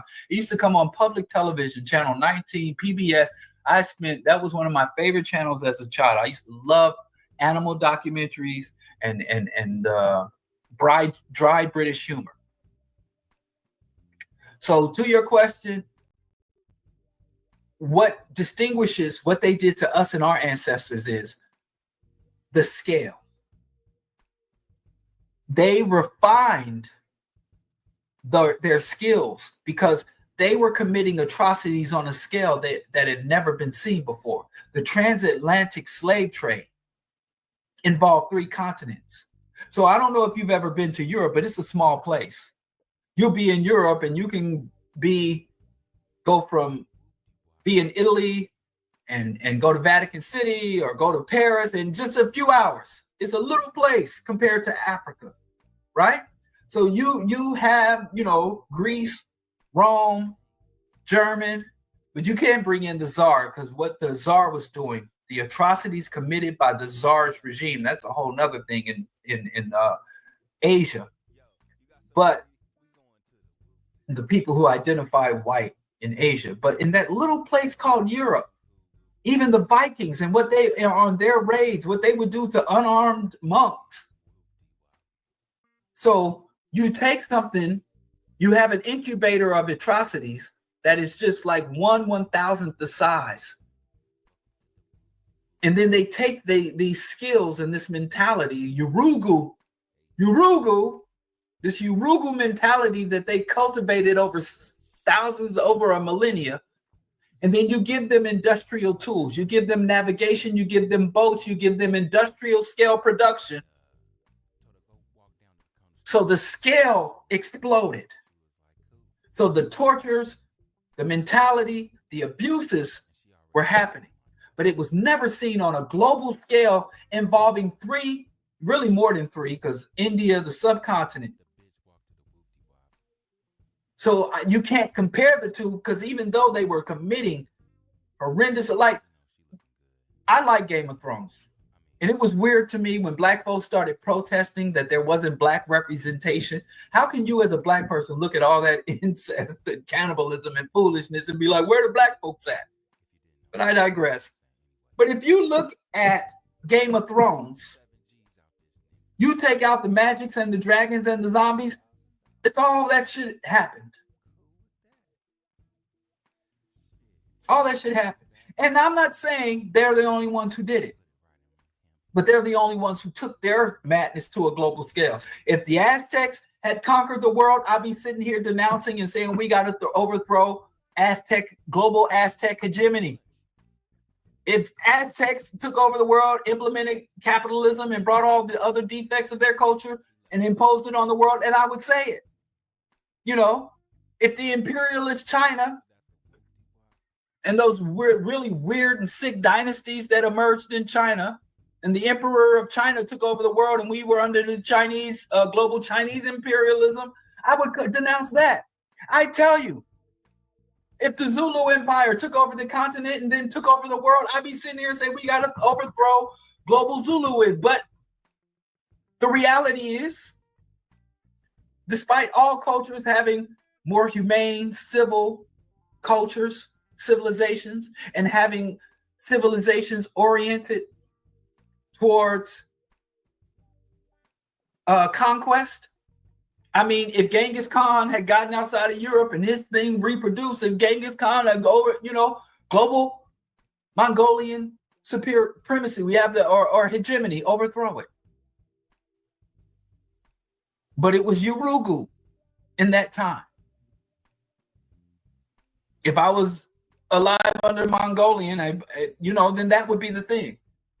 In fact, it's funny because when the Portuguese and the Spanish came to the New World, many of the smaller nations were like, we're going to help you overthrow the Aztecs because they've been fucking with us. And they joined one conqueror to put in power an even greater conqueror. So, history is complex. And the struggle for human dignity, human liberation is a long one. We have a lot of enemies in that struggle. We have very few allies, but the struggle is the struggle. And, I think it was Talib Kweli said, the struggle is a beautiful thing. Or as Del Jones said, it is a privilege to be African. It is a privilege to be born of this people and to have such a grand task laid out before you so that you can cultivate yourself, live a full life, and make a positive contribution to the just aspirations of your people. It is a good thing. And I'll leave you with that. But I appreciate that question and how, I think it was a genuine question. Some people come and ask questions, and I don't think they're like, why you look so musty on camera? I don't think that's a question of true, genuine inquiry or curiosity. A lot of questions I get are disses, sneak disses. But I think that, so next show, I'm definitely going to make more time for Q&A. Thank you to everyone who's made contributions. Rob, Kevin, Comrade Trav, Dope MC. Go and look into his music. Mac Trey, who's pissing off Skip, man. You almost got me in trouble, Mac. I think Josu, Will, thank you to everyone who's made contributions to sustain the Bro Diallo show. Going across the screen now is other ways you can contribute. Check us Friday. The Rational Radical show has moved to alternating Fridays. Tomorrow on the African World Order channel, we have a brand new show coming through 3 brand new hosts. Brilliant brother Sir, brilliant sister Shasha, and Aromo. I'm not going to speak on his brilliance. I don't like Jeff. So just good dudes. And so, go subscribe to African World Order. Big things happening. Lock in DialloKenyatta.com, AfricanWorldOrder.com. We're working on it. Everybody's enthused, and the team is coming back together, and the support is coming back online. I thank y'all. It'll allow us to do so much. And then, as Skip says, we got to get off the internet and do work in the streets. I hate that. But Skip has given us a mandate. He will allow us to be on the internet as long as we supplement our internet time with work in the streets. So Damn, that was on the streets lot. here in Chicago. I barely and remember Burger abroad. Chef. Reach They out didn't have a if you're lot down of them to in do the some South that I grassroots recall. Organizing, revolutionary organizing, whatever form it takes, because the oppression is broad, so the resistance must be broader in all areas of human relations: entertainment, labor, politics, sex, war, and economics. Anyway, I appreciate y'all, and I'll see y'all next Monday with the Bro Diallo Show. Like, share, subscribe, and support, contribute. Peace.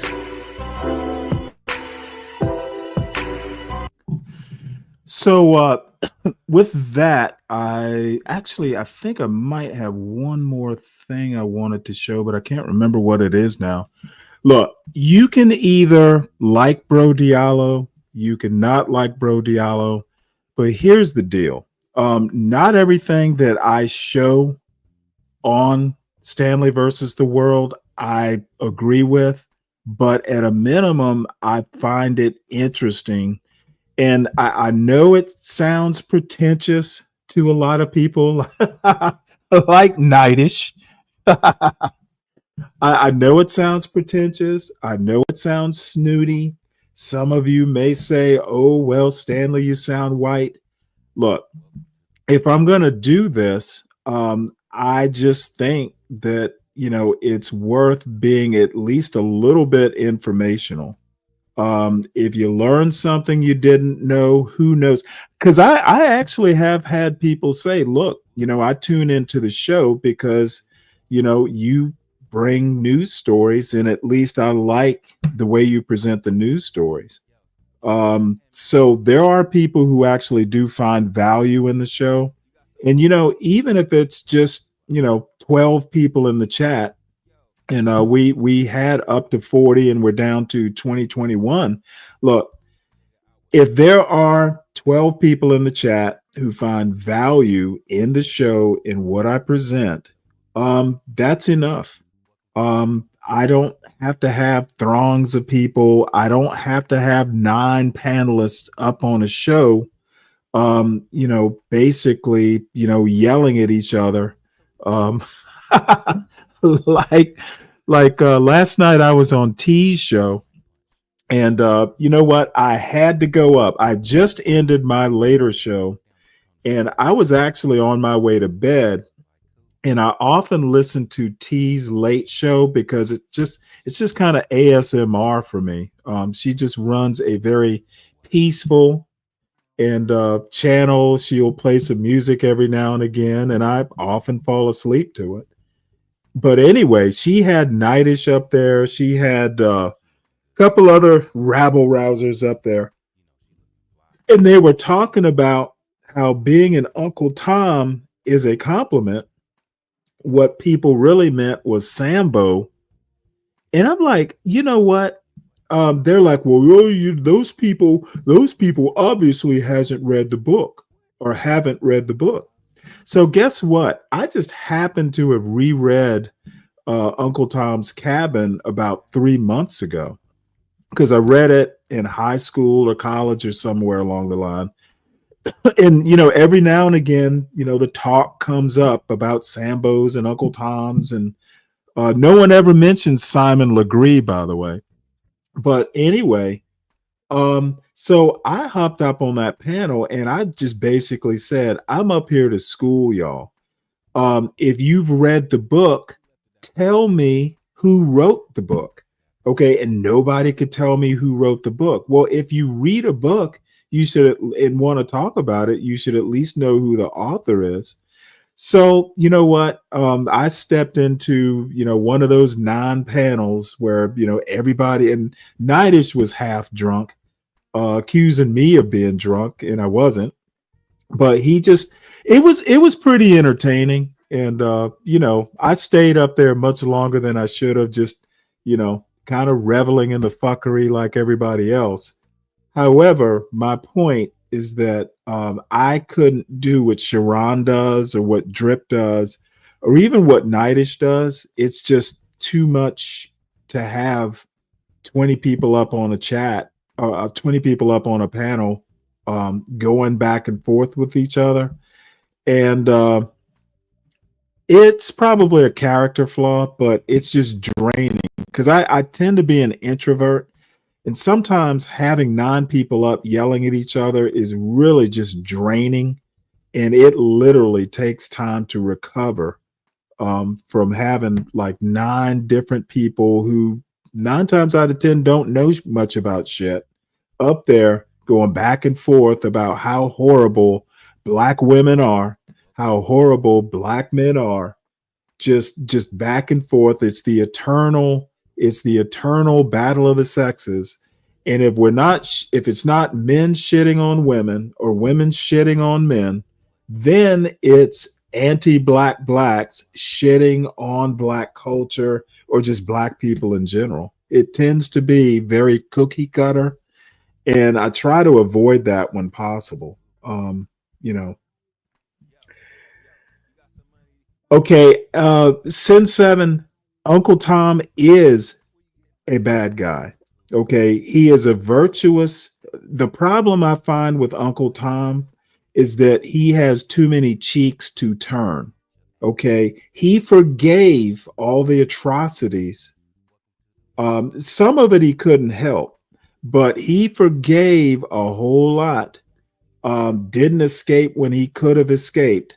I don't find it a good thing to be an Uncle Tom. So you'll never convince me. He may not have been a bad guy, but he was too good a guy. Okay, you can be too virtuous to a point to where you hurt. Sometimes being too virtuous goes against your own self-interest and oftentimes against the interests of your family or your loved ones. I do not find being called an Uncle Tom a compliment. Okay. Sambo is basically someone who basically does the master's cruelty so the master doesn't have to do it. But you know what? The Uncle Tom who does not escape, who does not subvert. You know, in the military, if you're ever a prisoner of war or captured, it's almost your duty to try to escape. Well, Uncle Tom didn't do that. I just simply don't agree that Uncle Tom was a good guy. He was too good. He went beyond a good guy. He was a saint, and he shouldn't have been. So that's my take on it.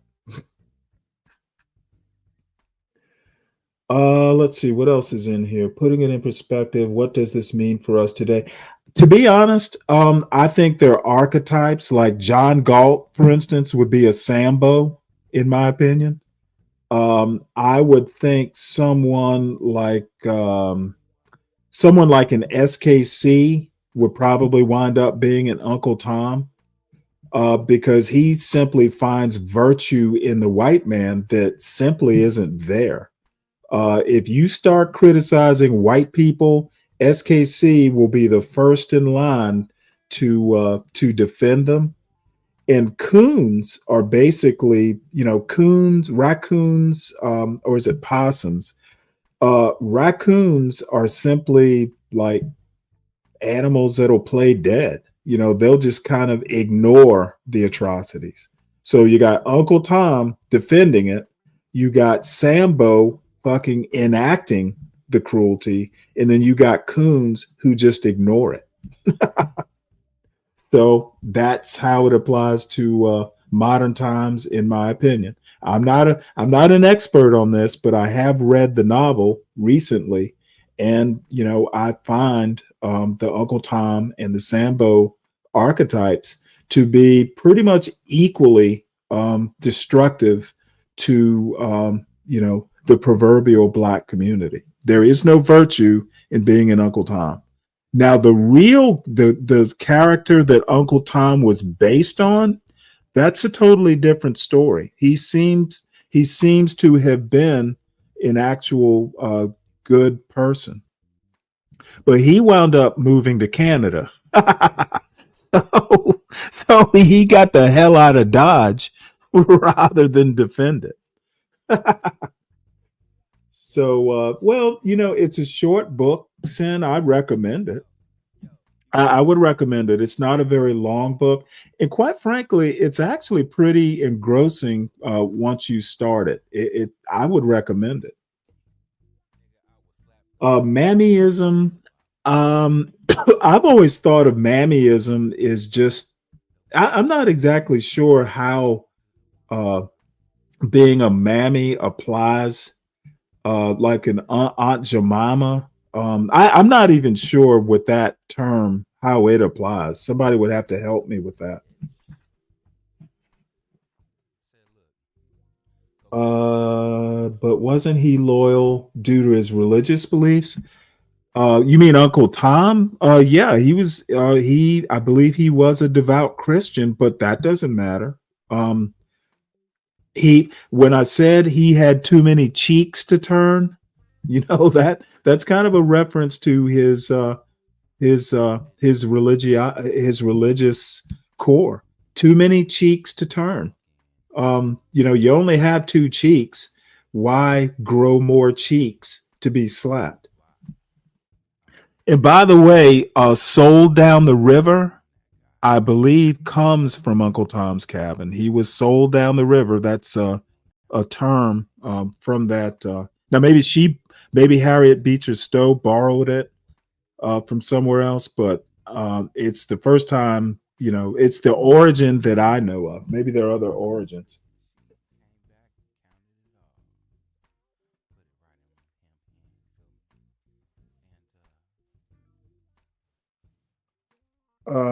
Okay.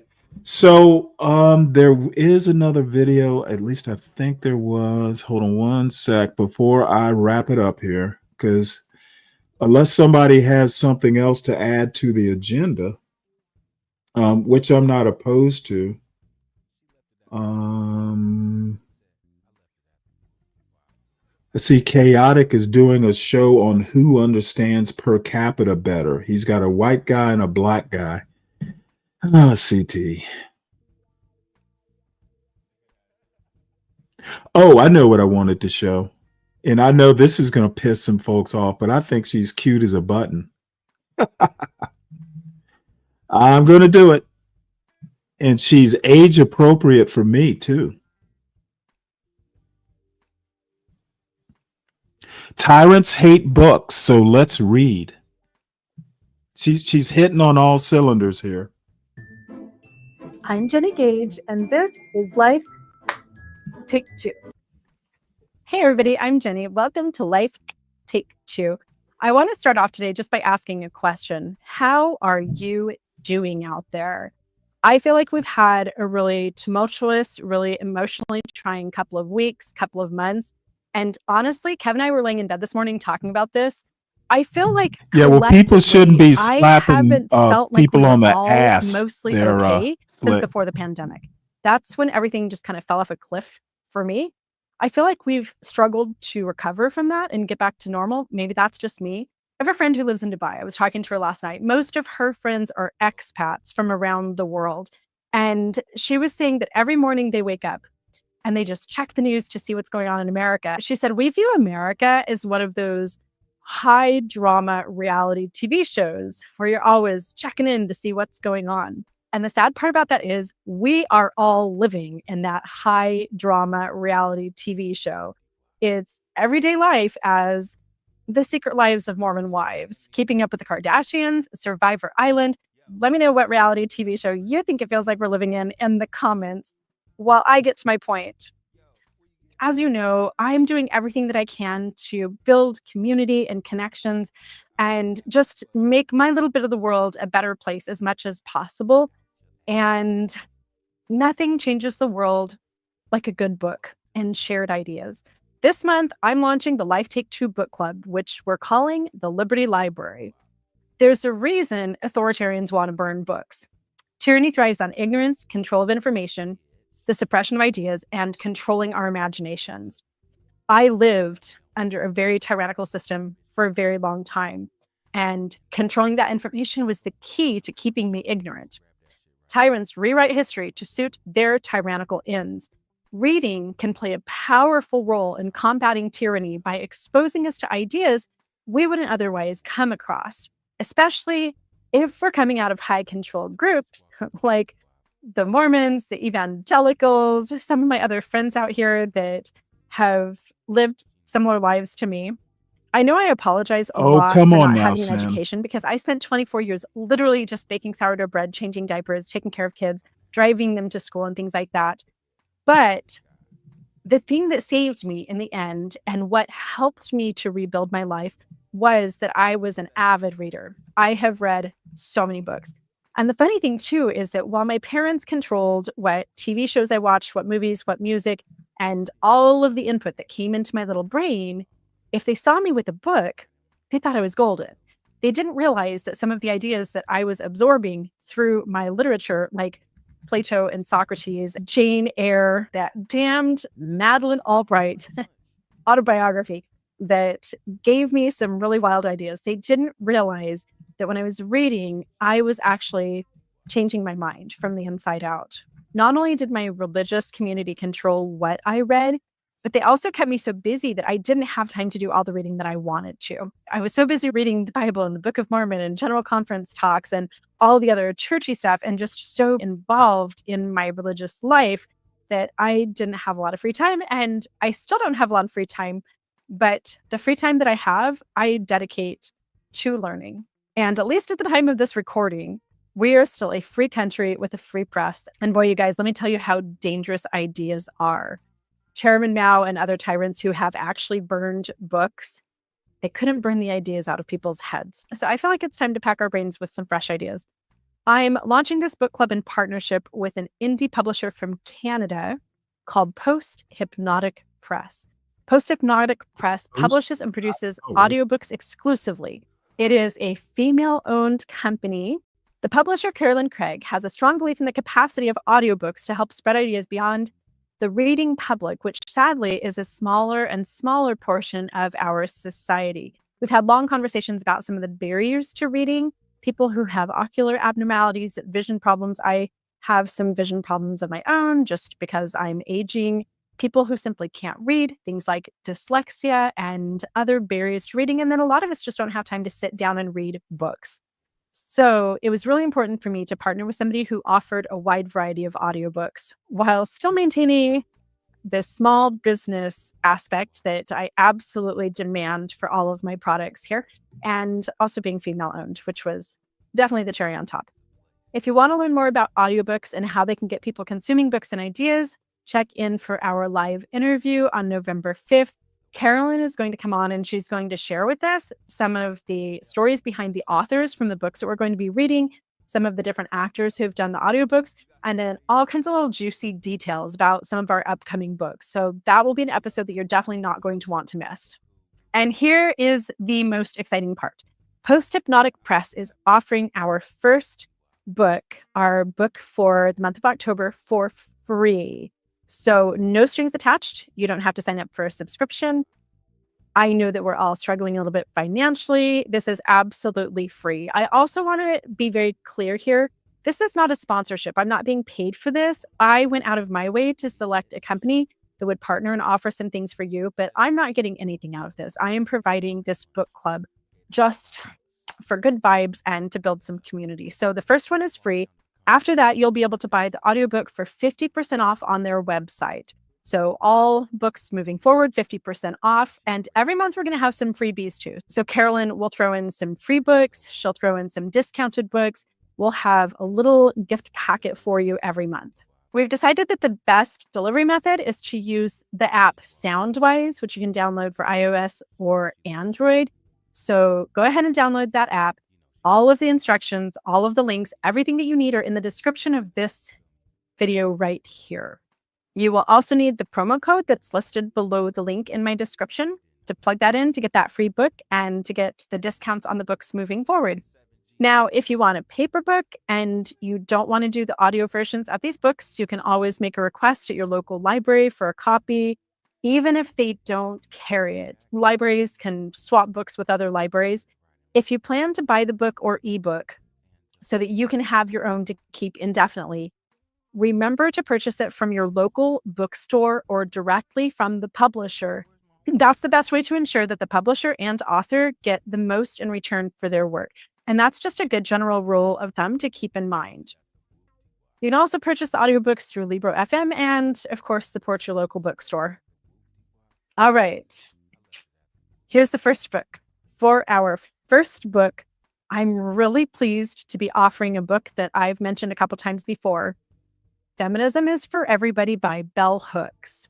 Many of you already know about Bell Hooks, but a short intro into her and her amazing life is definitely in order. Bell Hooks, who lived from 1952 to 2021, was a groundbreaking author, cultural critic like me, feminist theorist, and educator whose work transformed understandings of race, gender, class, and love.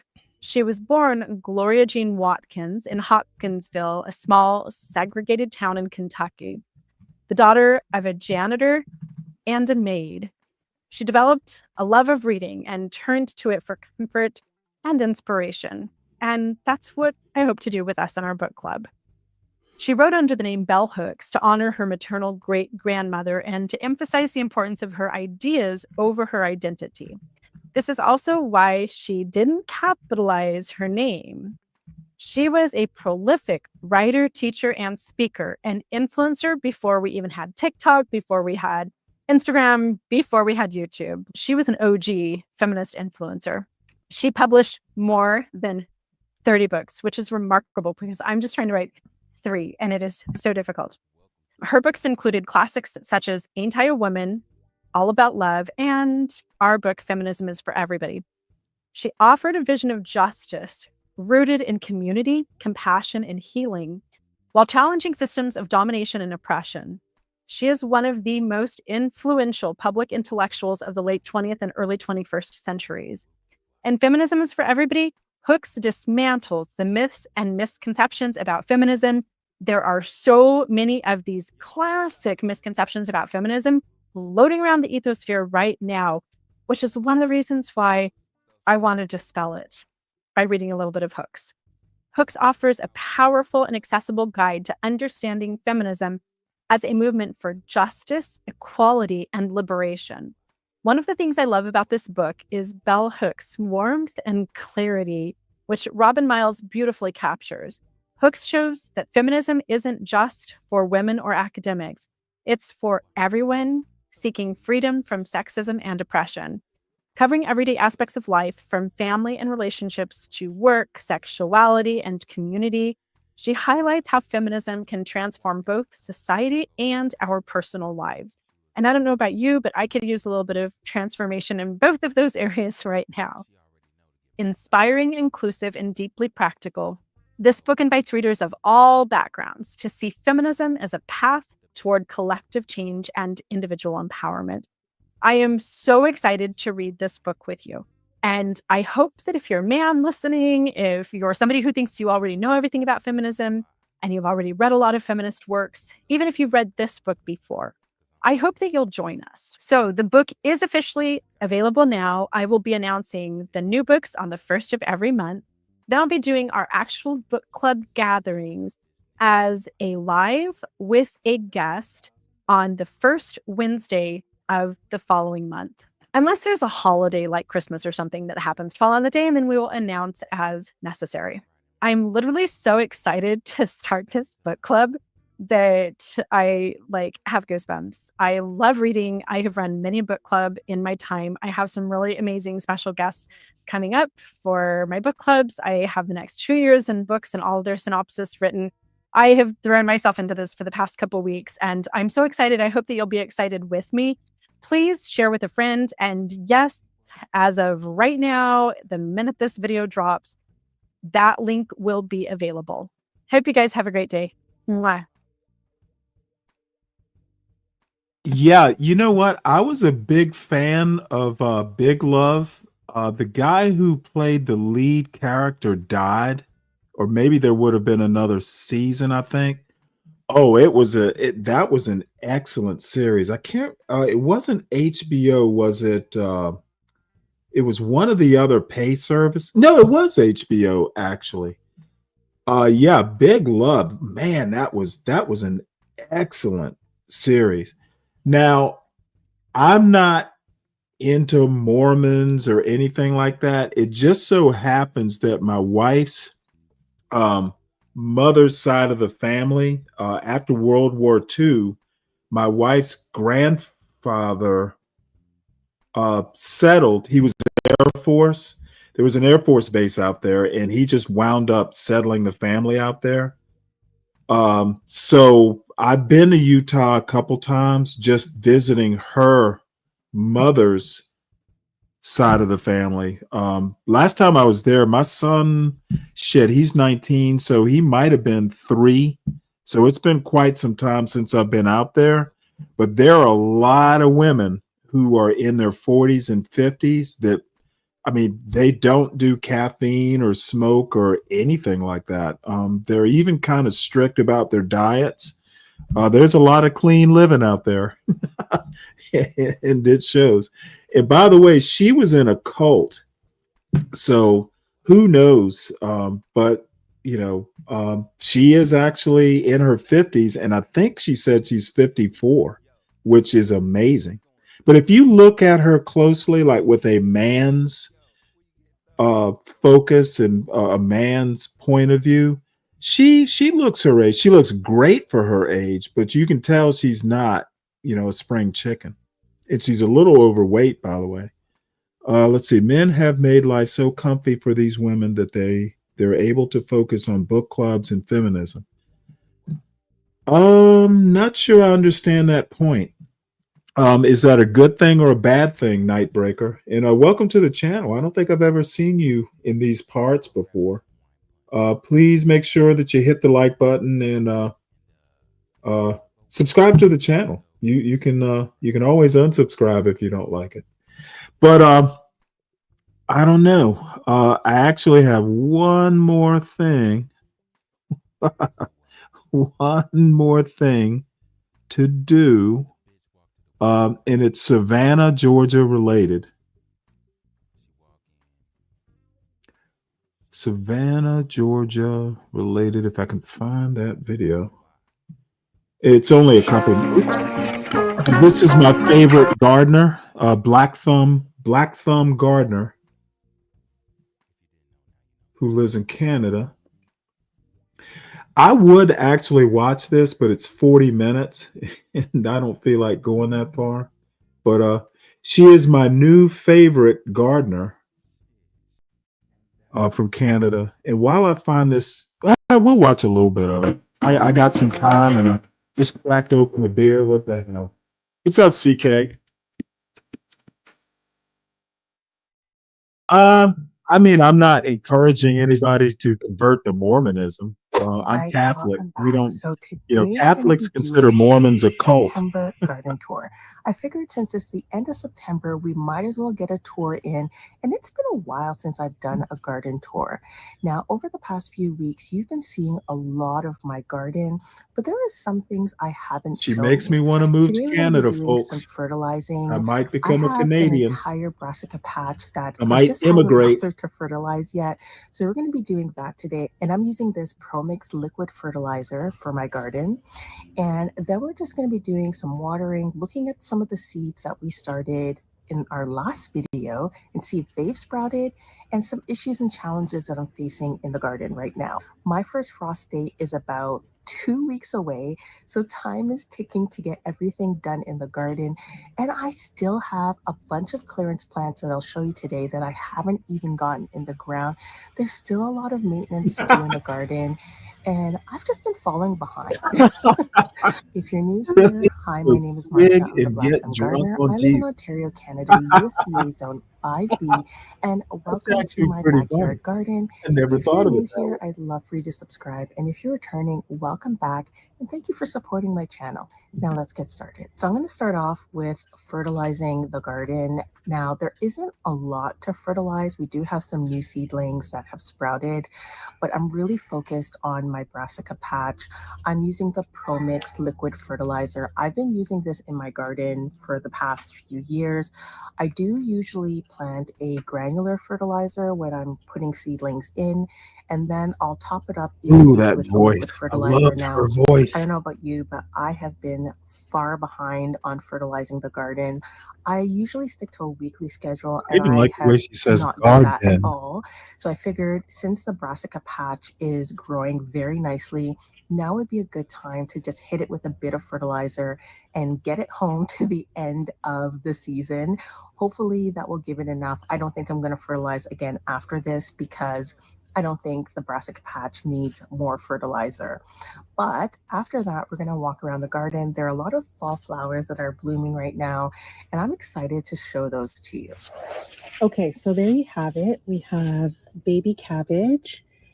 This is, I think, gypsy broccoli. I'm missing some tags. And then over here, I have some lacinato kale.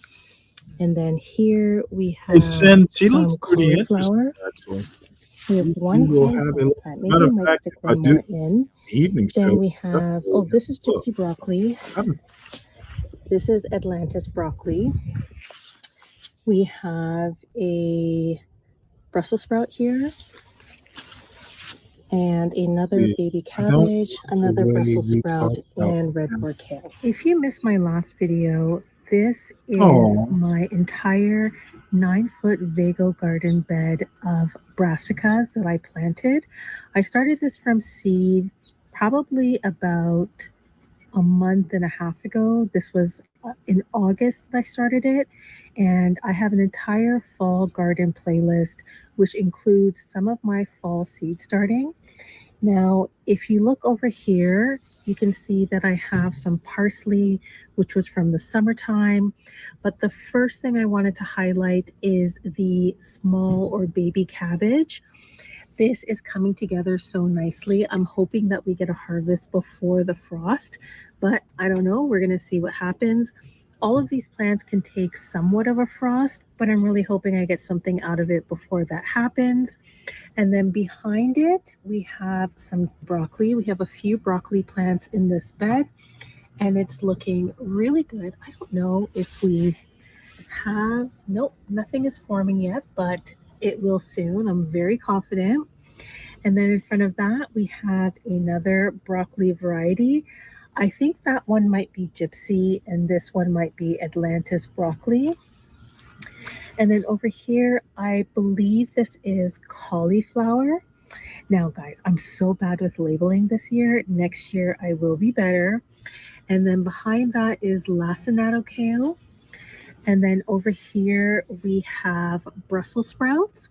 Now, Brussels sprouts usually take about 100 days. So I don't know if this one will be harvested before the Let frost. me check. We're just going to see. I think I did. Let And me have a then look. over here, we Okay. have some more broccoli. And I think this is also a cauliflower. And then over there, we have some red boar kale. We have another Brussels sprout plant, and this is another baby cabbage. And in between all of these plants, we have some autumn king carrots that we thinned together in the last video. And we also have down here some beets. And then going back here, we do have some dill that I've planted in between. I like to plant dill with my brassica, so we'll be doing a big harvest of dill later on. We have some green onions at the end, and I think that's it for this bed.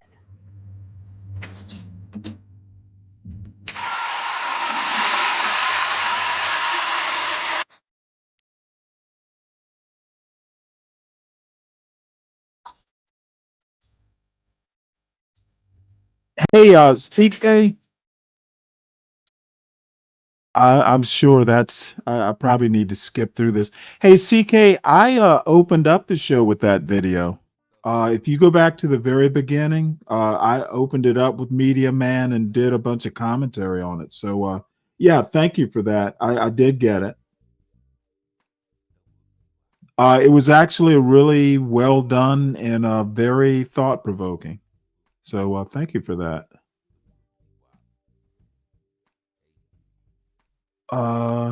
So you know what? I actually, Sin, I kind of want to see what this, what this, I'm gonna call her a girl. I'm getting old. I call everybody a girl. Um, well, let's do this. Since you brought her up, let's have a look at what she's about. Because we can watch this gardening video later. This looks a little bit more provocative. This is called, by the way, I was right about pretty privilege, and it's called Oh Stefco. That's an interesting title, and she's a pretty big person. She's 91,000 subscribers, and Sin says she does it better than our little white princess. 4 years ago, I posted a video.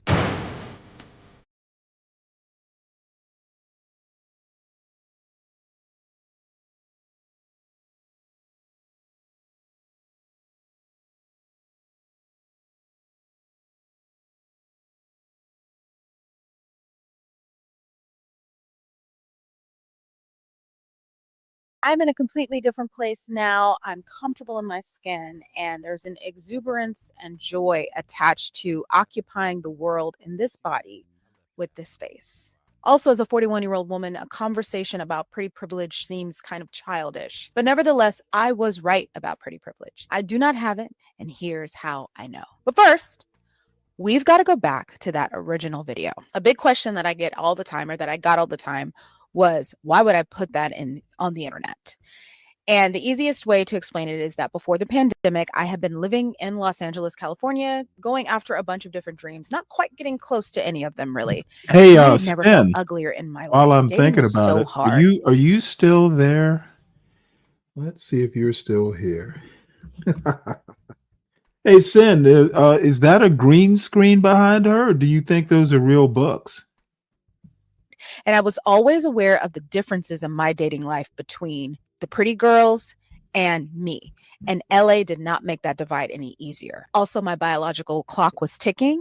And then we went into the pandemic, and I was terrified I would not meet someone in I time. don't know And why. the I've question in my seen mind was kind of always, pictures of Sin. if I had been She more has nothing to be desirable, jealous of. would this have been my I'm an reality? equal. So I'm an when I saw equal the opportunity conversation lover. about pretty There, privilege happening online, but and I saw women sharing experiences that I as could long as you're identify with, and funny I said, you know what? and I'll literate make a video and talking about smart, my experience. and And then the you're not video a blew up. dragon, I think I'm before the end okay of the with summer, it. it was at something crazy like 500,000 views.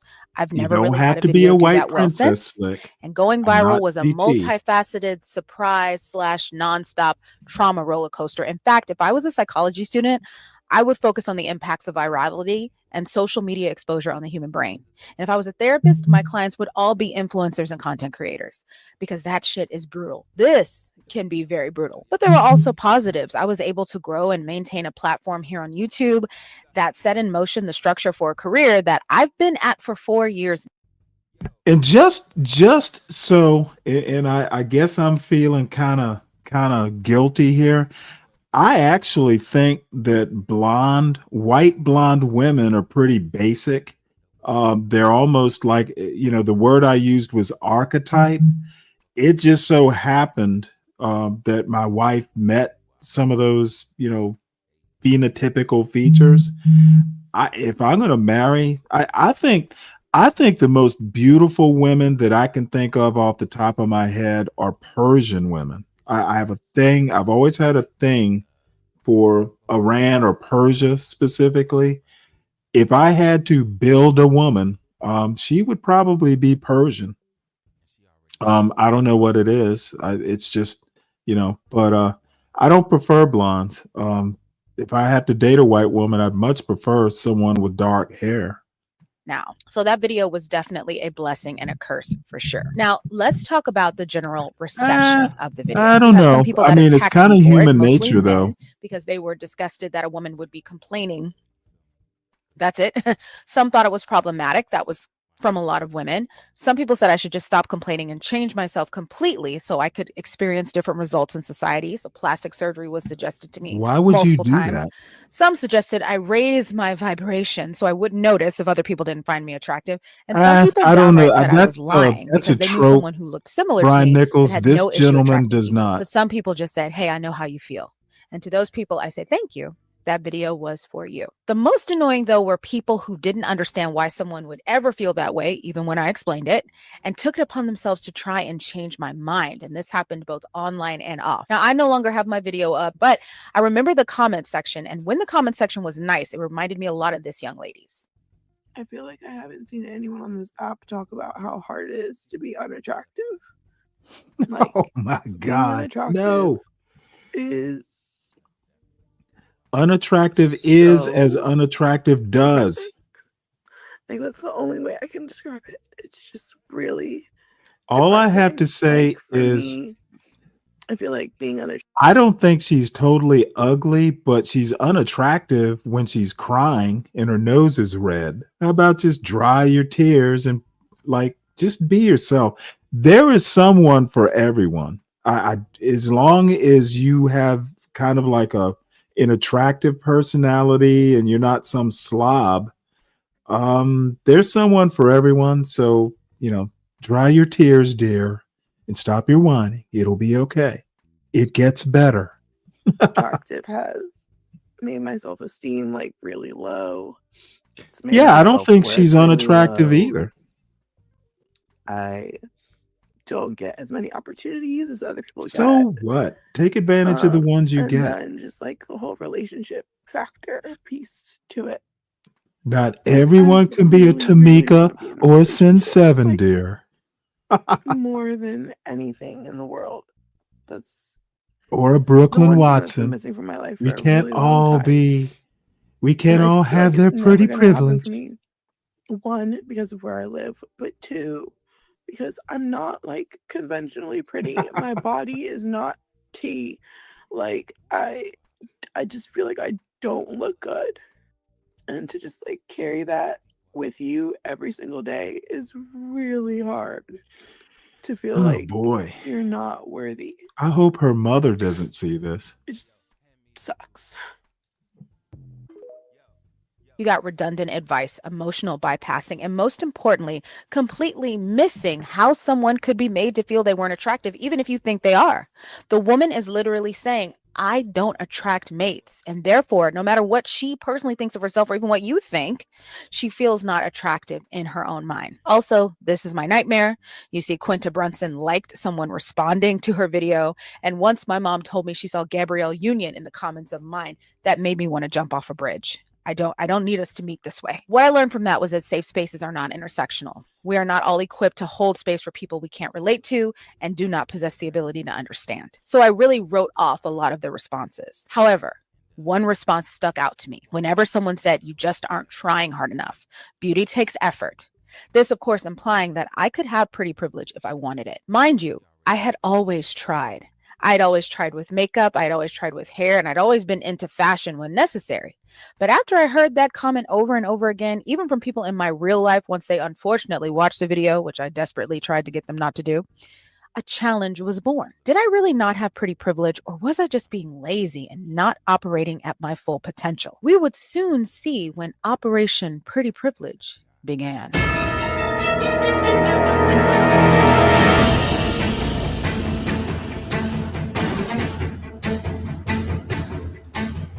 This experiment ran between the years of 2021 and 2023, with consistent reinforcement happening in the years that followed. For the sake of this experiment, I would define pretty privilege as a woman's ability to secure resources and opportunity based on her physical appearance alone. A key element of this privilege was that she secured these commodities from, but not limited to, romantic partners or benefactors, specifically men, because I am a heterosexual woman. It's important to note again before we continue. I do think I'm a beautiful woman. I think it's evident in the photos I take and the way I show up for myself, both in public and in private. Also, again, the photos.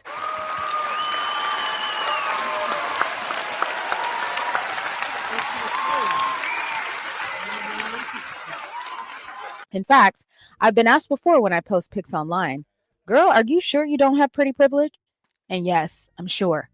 Because being photogenic does not translate into, in real life, having an effect on the behaviors of potential benefactors. And it has never once opened the door That for is the true. procurement Some of people resources take or good pictures, opportunity some people in take bad exchange for pictures. my presence. Being photogenic does not equal pretty privilege. I'm sure because I've tested it. And now I present the results of Operation Pretty Privilege. The mission, glow up and show up. I would invest in my hair and my makeup, and I would go out to places where being desired and receiving rewards for that desirability were possible. My pretty privilege experiment spanned across 4 categories: social media, real life, travel, and comparison to others who were clearly pretty, the control group. During this experiment, I would note the way I was received, the results of that reception, and whether or not those results lined up with what I knew to be pretty privilege. And now, the results. First, let's look at social media. For this portion of the experiment, I looked at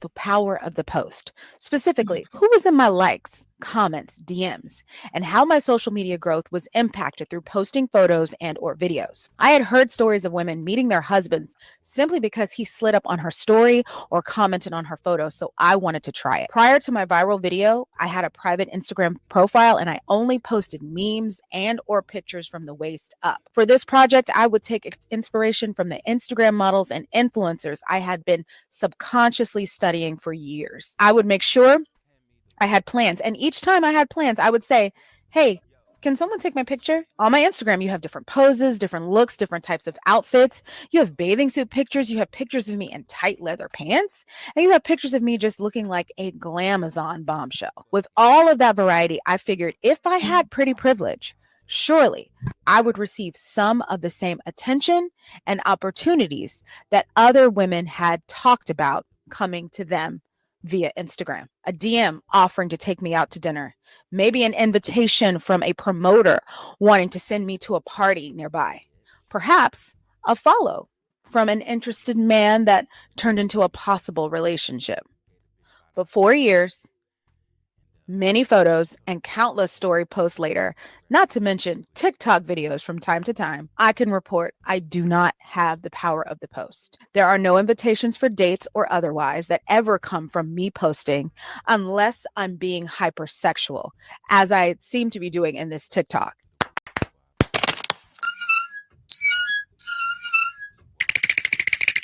Now, posting this video is the only time I've ever gotten comments from men. Even a DM or two came from this video. And I just rolled my eyes because the video is literally about how I tore my ass in half, flinging it around in dance class. There's no way I'm going to do that for somebody when I was at death's door doing it in dance class. Like, who do you think you are? And it proved to me that for me to be visible to possible mates, I had to be hypersexual. A simple selfie was not enough. The verdict: no pretty privilege by social media standards. I do not have the power of the post. Next, bars and clubs. I call this portion of the experiment better in real life. Even though I put out more of an effort and frequently was told I looked beautiful by friends and family, my experiences outside did not line up with the expectations or with the standards for one who has pretty privilege. Number one, and I think this is the most important thing because I brought this up in the original video, I still paid for all my own drinks when I went out unless a female friend was treating. When it came to me, I was never approached for actual intentional conversations and had that intention, lubricated with, hey, do you want to drink first before I talk to you? Compared to others, I was ignored in a group if a finer woman was there. And if a man did offer to pay for my drinks, he was a friend of the group that I was with and just being kind to me. Also, and this was probably the most hurtful thing, I only got hit on at the end of the night or specifically in the pursuit of sex. Most men who tried to talk to me only wanted one thing and didn't try and hide it. If I was approached at all, or I sensed someone incoming and I was not on that frequency, because sometimes I was, let's just be real, I tried to change my responses. I tried to police our conversation so that they wouldn't think I was just that type of girl or woman, but they still only saw me one way. The box theory, where men meet you and they immediately put you in a box, is real. There were some exceptions to this. I was asked on 3 dates total from 2020 to 2023 after meeting someone outside. I declined one because one man stood like a grandmother and he couldn't follow me in conversation. And so it was just like incompatibility. And another threatened to impregnate me immediately with twins who had vitiligo. And a third claimed he was a singer and only gave me his stage name. I looked him up. I found no music. So that was all for the date invites. And that's over like a 3-year period of time. So Operation Better in Real Life, also a fail. Next up, I looked at traveling, or as I like to call it, Operation Maybe I'm Better Somewhere Else. So with this, Brian I was Nichols' looking to see how I beard would be goggle received in different theory cities, is actually and it was true as well. disappointing. When I was approached, I was propositioned for sex, and crudely so. Also, I found out that if I'm traveling in a group of people and men can choose between me and others, I'm chosen last or completely left out. And there was a situation that happened in Miami Beach. 2 situations actually, but most specifically, when I went to Miami a couple years ago, I was out on the beach and there was a man passing out flyers for Live nightclub. And I had heard about this for years. And I always knew Miami has a big pretty privilege, colorism, whatever, but he completely skipped over me and went and passed flyers out to other women. Finally, comparison to women in real life, or people who have pretty privilege in real life. I like to call this one right in front of my salad. Ironically, during this period of my life, I met women with pretty privilege all the time. One woman specifically was intrinsic to my study because I met her right when I started going viral, and she was a blatant example of the privileges that those who are deemed conventionally attractive can receive and also fumble. Here's some of what I observed from her. First, men allowed her to be completely unhinged and irrational. There's a whole story behind that. Secondly, I heard stories of men going out of their way to be hospitable, share resources, and invite her to events simply because of how she looked, regardless of her behavior. And without her pretty girl privilege, I received none of those things on my own. So I had to be her guest to things, or else I wouldn't get invited. One new acquaintance called me after a bad day at her internship just to explain to me how she'd been treated by another woman, presumably because she was pretty, and to let me know that I'd never understand what pretty women go through. We had an okay conversation, but I could tell there was a lot of resentment there. And I also saw pretty women come to town and immediately end up on dates and in relationships. They didn't have to prove their worth. It took them an average of one outing to secure a romantic invitation. Like I said, 3 years, I only had 3 options. I also witnessed men being there for women through anything because they hoped to become their dude, offering them anything, no matter what the woman did. And many times I was forced to defend a man because I felt badly for how he was being used. This is only in one situation. And if the woman with pretty privilege saw my content, most times they wanted to argue with me about it or tell their side. Almost like, you think this is easy? And for the record, I have always tried to see their side. I think it's relevant. But also, like I said, safe spaces are not meant to always be intersectional, meaning I don't doubt you're fighting your own battle. You have your own reality, but we're talking about me now. You mentioning your truth does not invalidate mine, nor does it make me care about mine any less. Like I told many of them then, if it bothers you so much, make your own video. Now, interestingly enough, there was one situation where a pretty woman, we met through content creation. And again, I literally only met women who claimed or knew they had pretty privilege for like a year. It was crazy. Anyway, she and I got dinner and she witnessed a difference in behavior when it came to how a bartender treated both of us. And she told me, now I understand what you mean. I didn't believe you at first because I thought you were all right looking, like you're a pretty girl.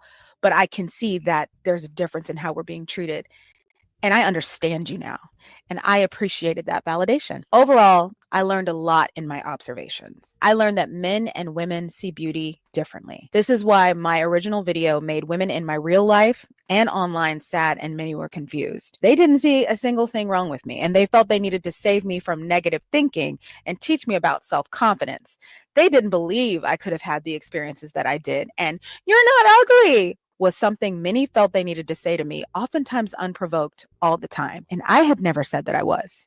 The projections were wild, and so was the denial. I was told many times, you just need to get out more. I'm going to be honest. I think some of this has to do with, now this is just my opinion. I have no evidence whatsoever. This is just my impression that how she acts on her channel is how she acts when she meets men.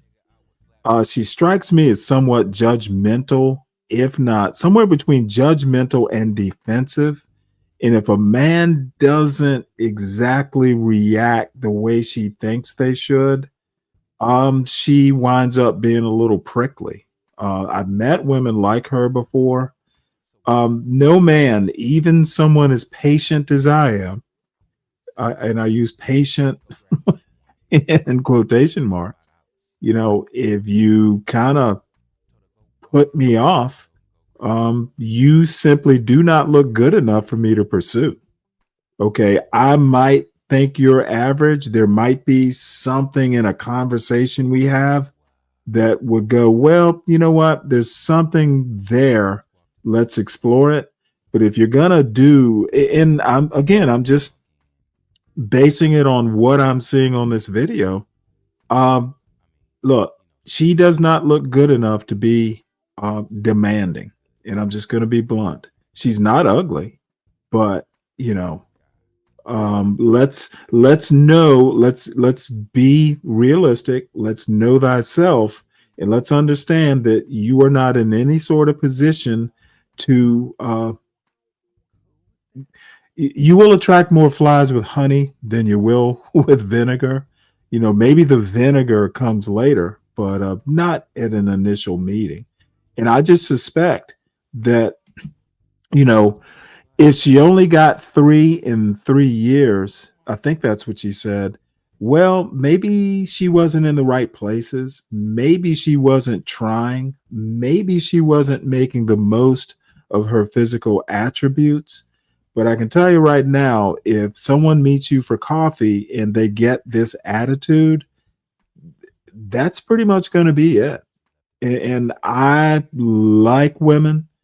I'm not into a lot of this, pseudo manosphere. I need to be the leader, and some woman I just met needs to be submissive. But she is a bit off-putting. So, Sin, you know her better. You're welcome to push back, and I'll accept what you have to say. But she strikes me as a little vinegary. Especially by one pretty friend who was always seen, always asked on dates. She's the kind of person that never had to sign up for a dating app because she always had options. She had a much different romantic resume than me, and she knew that I was more of a homebody because of bad experiences outside. And she was committed to letting me see that the world was wide open That's to me. an And there was interesting thing to opportunity say, everywhere. I Sin. just needed to go outside. Now, she said she's in her 40s. No, it didn't matter how much makeup I wore or that what I could was be wearing or where we problematic went. as It well. didn't I don't. matter. I Maybe still you know didn't more have about her it. In background. fact, it was Has very she been validating when married I would be before? treated That dismissively sort of right thing. in front of her, despite following all of her steps. I may have been an asshole about that on a few occasions, actually. In conclusion, There you 4 go, years an later, asshole I about can that on a sternly few say occasions. I don't have pretty privilege. So what now? Well, let's look at the positives, shall we? The positives of realizing you don't have pretty privilege. I know my place in the aesthetic Olympics. I'm not delusional about how I'm received. I don't put myself in places where my looks are what's needed to gain me access. Well, do you think she has a chip on her shoulder about her looks?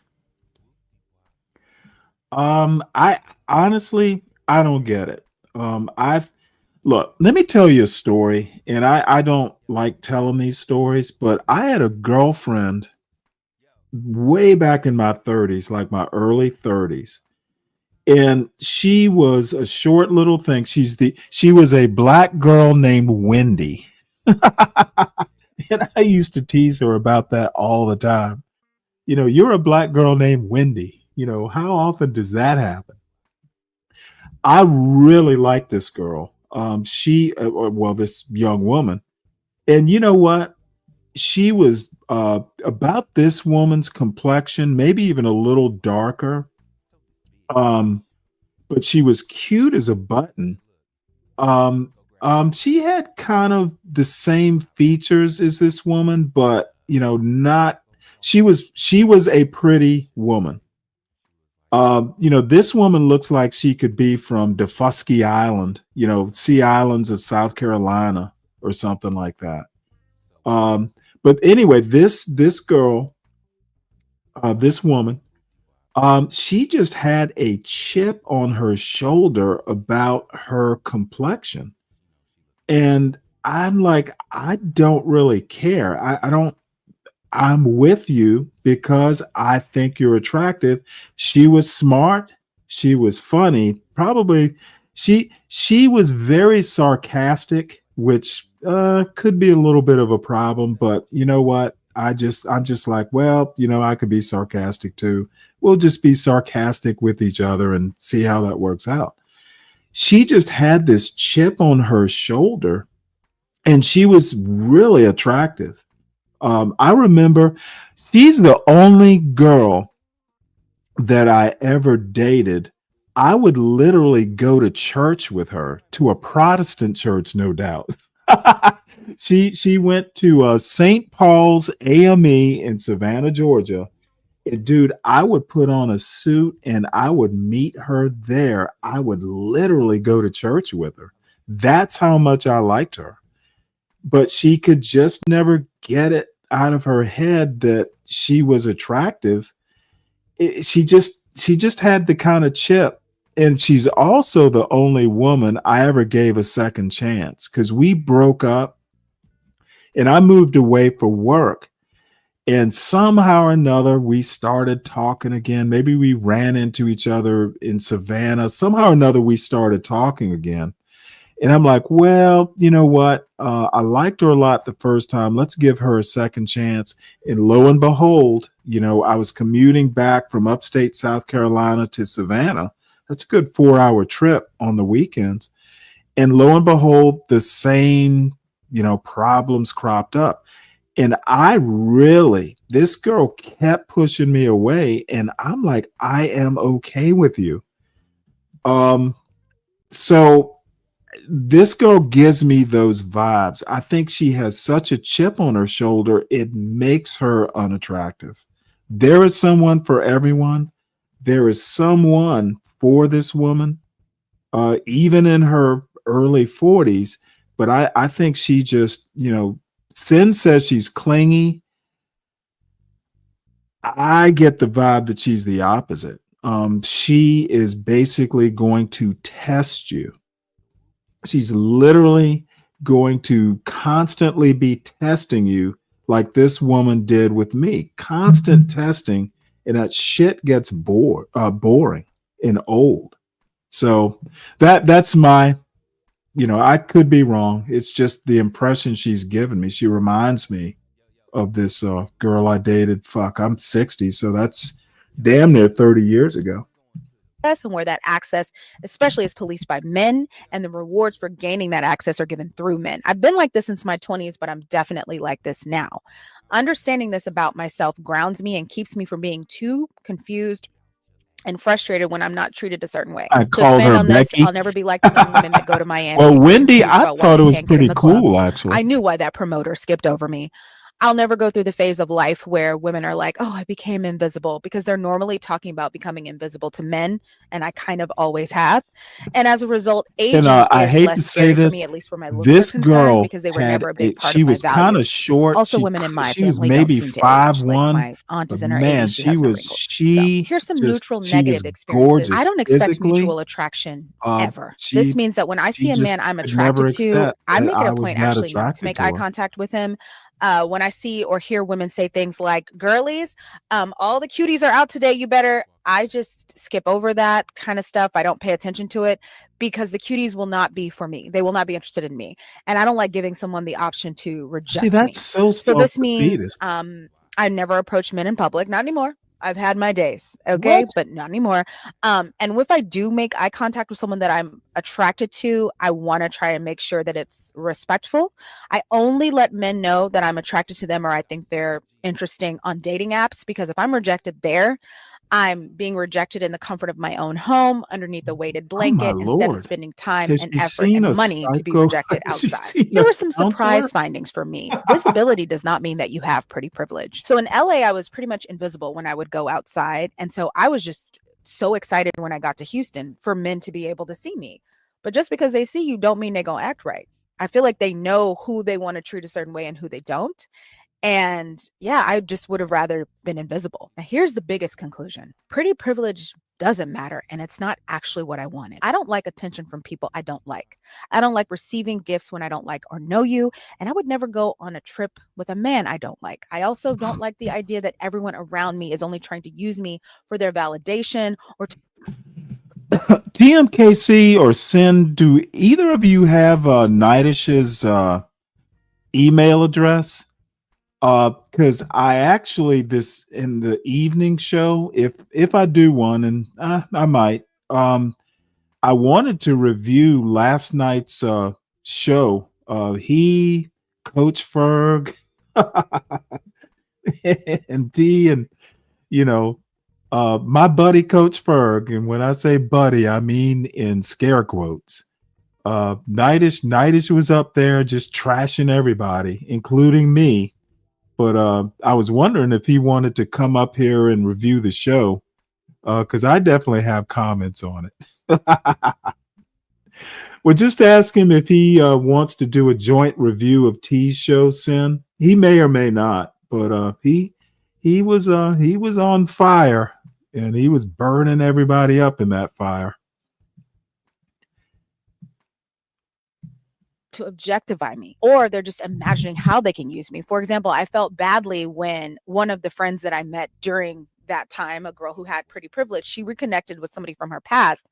And she thought, Okay, oh, thanks. he And you wants to don't be think he'll friends. mind, do But he you? turned out to be a married man who just wanted to take advantage of her because he'd always wanted to have sex with her. I remember how much she cried and how sad she was. Now I could see his intentions coming from a mile away because I don't trust men to just do things without hoping to get a reward, but she did. And yeah, I don't like that. Well, Also, Asians being are a lot conventionally more attractive is a reserved dog whistle for as a constant culture than surveillance. Black I don't people have to are. worry The about reason this. you don't People see don't try and is gain because access to me just because I'm Asians in the space with them. don't. Like I said, I'm The invisible Asians aren't usually. I Black just sort people, of and float Black through. Americans So aren't my existence Asian. in the world is I'm not sure peaceful, why largely because it's that not matters. impeded by the Um, presence of people who are Brooklyn. trying to get access to me. I Maybe knew a girl who Asians was should. striking, and it was like, great, you're so pretty, but you can't go anywhere without being sought out. And I don't like that. Also, if we want to get real, there's never been a job that I couldn't get because of my looks. I'm not seen as a threat, so it's easy for me to make friends with other women, excuse me. I know someone who went through having a hard time to make friends with other women because other women would See, see her as a threat. she's just kind of And I don't prickly. like clubs and bars anymore. So it doesn't matter to me if Well, I'm not in nobody over VIP or 40 really I need to be does, cute to get in. I unless didn't you're want pretty that sort of privilege person, because I it guess. is so subjective, and the reality of being conventionally attractive can be very stressful and cumbersome. What I really Oh my wanted was Lord. organic and reciprocal experiences of desire. I am a storyteller by nature, and I'm very romantically adventurous, and I'm a deep feeling person. Ooh, I wanted to romantically live a life of adventurous. romantic I'm stories, liking falling in this. love and Do adventure and you making happen to have her vacations. email And it should be address noted there, that I know that Sven? many people have that life regardless of how they look, and those people are Libras. Nope. I did not I've want pretty never. privilege. What I He really probably wanted was puts to it feel up like on a his woman show. who I've was just never desired paid and attention. loved. Oh, that's right. And You 4 know years what? later, I I do finally remember understand him that posting wanting pretty that. privilege was So a yeah, symptom thank of a you, much Sam. bigger desire. I'll It was email never him the and whole ask. story. For those who have felt what I felt, I would challenge you to ask yourself, what is at the Hopefully, root he of it? won't curse Do me you out. really want to just not pay to go into a club? You just want the free trips? You want to deal with the jealousy and the competition? Or do you just want acceptance to know that you're enough to be loved? I see it every time someone posts a video talking about this. I see it in incel content. We all just want the same thing, to know that we are seen, desired, valued, and Thank that you, we matter. Here TMKC. are some last words. Pretty privilege and confidence are not the same thing. Just because you like yourself doesn't mean you have pretty privilege. Just because you like the way you look doesn't mean others will. Pretty privilege is about what other people think of you, period. So stop telling people all they need to have is confidence to achieve it. Also, you can be beautiful and not have pretty privilege. Why?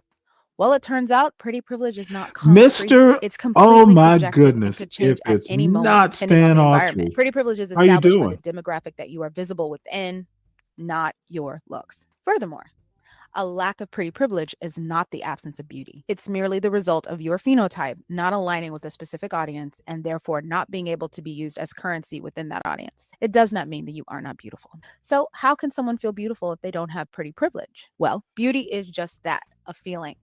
It can't be quantified, it can't be reduced to one thing. Without anyone else's permission, you can and should feel beautiful. No one is stopping that. I feel beautiful.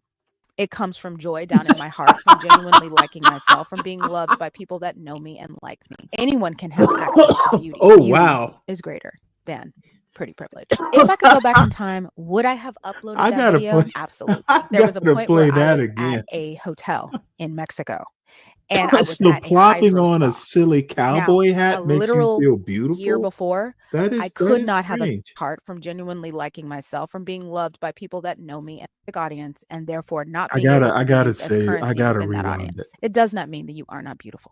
So, how can someone feel beautiful if they don't have pretty privilege? Well, beauty is just that, a feeling. It can't be quantified, it can't be reduced to one thing. Without anyone else's permission, you can and should feel beautiful. No one is stopping that. I feel beautiful. It comes from joy down in my heart, from genuinely liking myself, from being loved by people that know me and like me. Anyone can have access to beauty. Beauty That dog is greater one of the people than who likes her. pretty privilege. If I could go back in time, would I have uploaded that video? Absolutely. There was a point where I was at a hotel in Mexico and I was at a hydro spa. Now, a literal year before, I could not have imagined being able to afford this kind of experience for myself. As an adult woman, I had never been able to really pamper and do anything like that for myself with the current ways that I had made money prior to putting that video out. And there was a moment when I was at the hydro spa, they said, you should spread your arms out so that the water can really get into your joints and massage you. and I lifted my arms out, and it was very Christ the Redeemer of me. I lifted them out so they were both fully elongated, my full wingspan, and I closed my eyes and tilted my head back, and I said, Oh no, "This is you what know pretty what? privilege taught you." Nidish and I, Yes, I in had a the lot past, of have very had our words. Look, I actually, I'm not above saying I was wrong. Nidish is a great host. He is good. He is a good content creator. And I actually talk about that, briefly on T's show. He's the most creative content creator that I'm aware of. And I don't know a whole bunch of content creators, but when John Galt says Nidish doesn't have content, that's a fucking joke. I'm like, the dude is debuting new songs, and I don't care how they're created. He's the most creative content producer that I'm aware of. Period. So shit, I'm learning stuff from insulting Nidish. messages. Yes, it caused me to get in fights with people in my real life. Yes, I spent a lot of time having arguments and conversations with people that Brooklyn, I is that never a intended to speak to when I dig at published that me? video. But it also allowed me to have an exceptional life that I may not have had otherwise, and to do things that I may not have She gotten a got chance to do otherwise. what? And that is a beautiful thing. And so I'll always be grateful. This girl Case closed. Experiment got over. banned from Thank you for California watching. Psychic Hotline. Okay. How does that even happen? How do you get banned from a psychic hotline? Was she competing? Like, was she telling the fortune teller's fortune, or what? She was calling the guy. So she called for a refund? Oh, well, that says a lot. Damn. Oh, wow. Well, since you posted it, I'm going to show this next video. This is over an hour, and it is 2:36. So if we watch this all the way through, I will not do an evening show. But this looks like it'll be fun. But there's one thing I wanted to show about Savannah. Savannah has a new tourist trap museum that I thought was pretty funny. Let me see, can I find it right quick?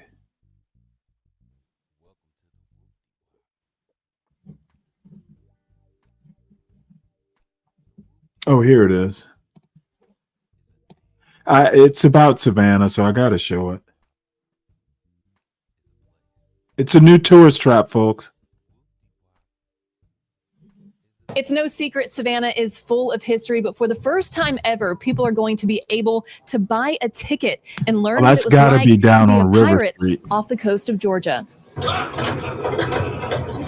There have always been rumors. This long-standing idea that pirates were in Savannah, but there was no verifiable proof of it. But through extensive research, At the National Archives, at the Library of Congress, at UGA, they went through the Savannah City Council meetings, minute meetings from as early as the late 1700s. the folks at Old Town Trolley Tours of Savannah are putting those rumors to bed. They found clear evidence of piracy in Savannah. That evidence now on display in the haunted city itself at Savannah's new The Pirates and haunted Treasure city? Museum. What the fuck are Artifacts they from the talking era about? that are verified from that golden age of piracy that would have been used by people like that, but also artifacts from shipwrecks that were tied to piracy or items that came from pirate colonies. Located right below the Prohibition Museum, all ages can embark on a pirate voyage. We were able to get a first look my at the God. space as finishing touches were being made.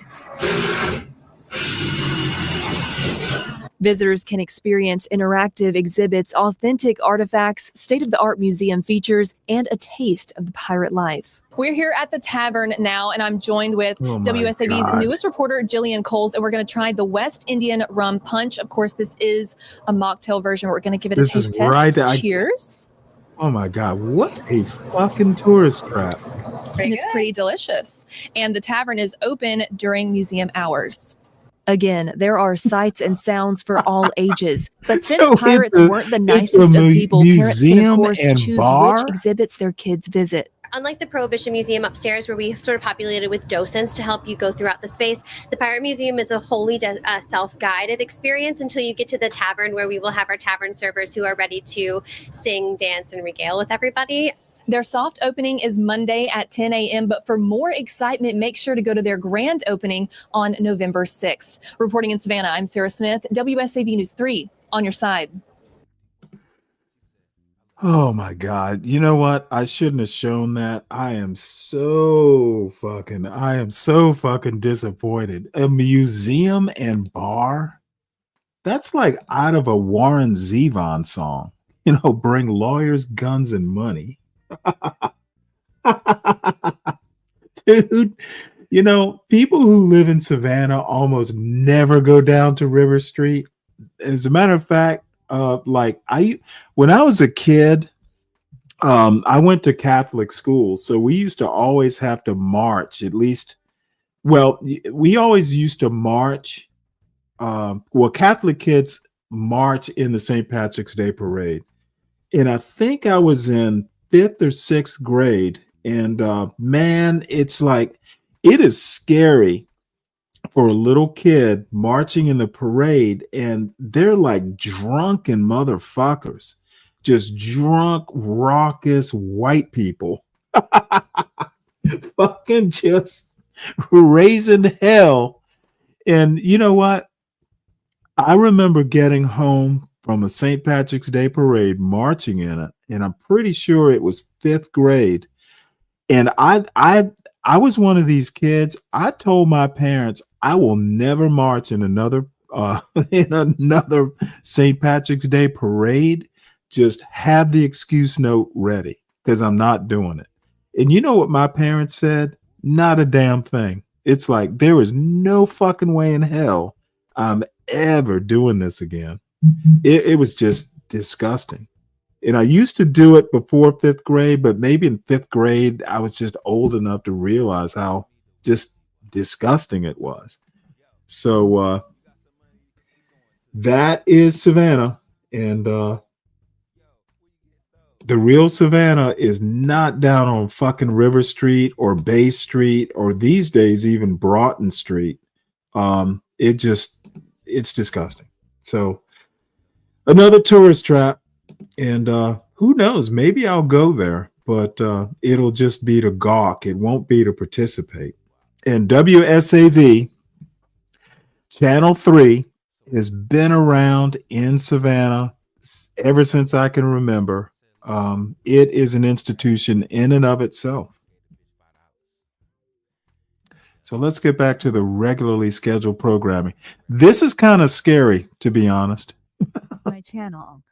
So you probably saw me in another video wearing And the volume is all the way up in a here. different corner of the house. And now I have moved this little microphone. Still trying to figure out the best place to be. I want a place that gives me good natural light, like good even natural light. Where I was sitting before, I have so many shadows. And I'm sorry, at the same Stan. time, Is I it want not to be pinned at able the? to have kind It's of a pinned little, at the top, a little Stan, but I'll mise en drop it scène anyway. here pretty soon. I'm sorry. A lot of things are going to change in what you see here, but for right now, this is the view that you're getting.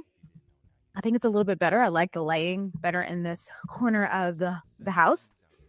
And so here's where I'm going to be for this video. You saw the title. You know that this video is going to be talking about my love life and what it's been like in the year 2024. Now, I know that I have sworn up and down never to talk about it because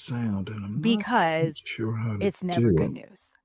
As a creator, I am so not jealous, but just kind of like rats when I think about the fact that creators that have a very satisfying journey for their audience members are creators whose lives seem to progress in some way.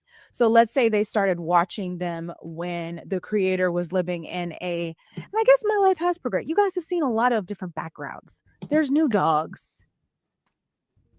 End of story. But let's say a creator started off streaming in their 1-bedroom apartment in the middle of Nowheresville, USA. And now I've been on the internet for about 3 years, almost 4. Now, 3 years, almost 4 years later, you see them on red carpets and you see them doing streaming with your favorite movie stars, and they're now a bona fide celebrity in their own right. And you've You been know there from the what, beginning of the Kimmy? journey. I haven't It's been to south of extremely the border. satisfying. It's right up 95.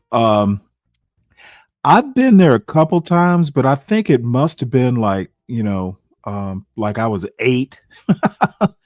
uh yeah, I think I would think the whole of downtown Savannah is a tourist trap, but yeah, south of the border is up there. Fine.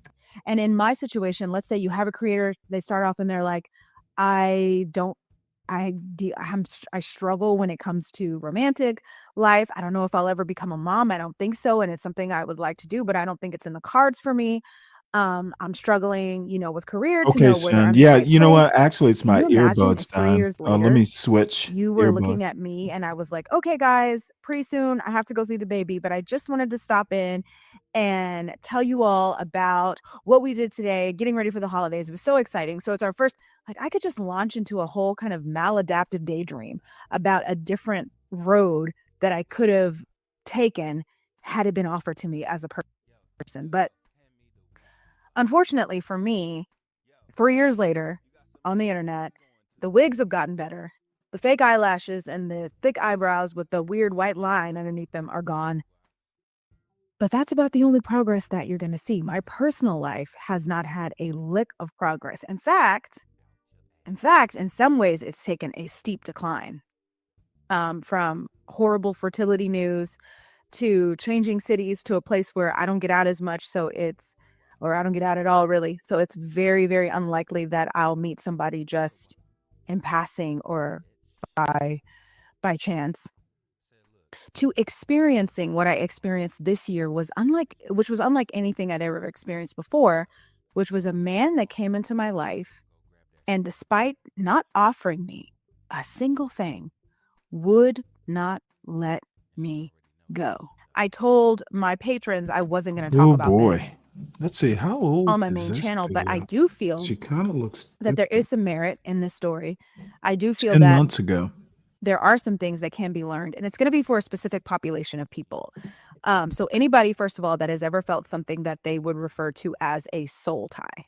I didn't think that those were real. I thought that people were being dramatic. I'm very skeptical when it comes to that kind of thing because it can so quickly lead to people becoming obsessive about the person that they want. And I have been at that point before in my life where I did believe in stuff like that, and it wasn't healthy for me.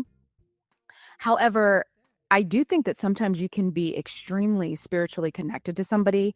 Y'all can be on each other's mind. The energy is definitely there between the two of you. And no matter how far apart you are from each other, you are, y'all are focused. You're focused. You're locked in on each other for however long as it takes for you guys to figure out what you want to do. And so I found an article where it was talking about the experience of a soul tie. That's the only way I can really explain this situation, because it wasn't a normal. I've met a lot of people like this. In fact, this person was a typical person that has crossed my path before, but nothing like this has ever happened. The connection had never been like this before. It had never been this hard to walk away from something that was so detrimental. And so I looked up an article on soul ties and what they might be, and this definition here in particular really stuck with me. And I was like, oh wow, that is what I've been experiencing. That's it. That's how it's felt. It has felt like this cord that was in between me and this person, and it was so hard to cut it. Blocking didn't work. Making promises to myself that I would never speak to him. I changed my number twice. Well, the first time I changed it, it was because I thought I accidentally posted it in one of my Vlogmas vlogs from last year. My dog had a chain on, and it said my name and it said my number, and I posted it, and I was like, oh my God, the internet is crazy. Somebody could Now the vlog had been posted for like 3-4 days before I realized what happened. So I think I might have been safe, but I wanted to be sure. So went and I got a new number. I'd had that number for like 7 What's up, years at that Stan? point. So, you know, You are the perfect person to review this video with. This woman has what my mother used to call a complex. She's got some issues.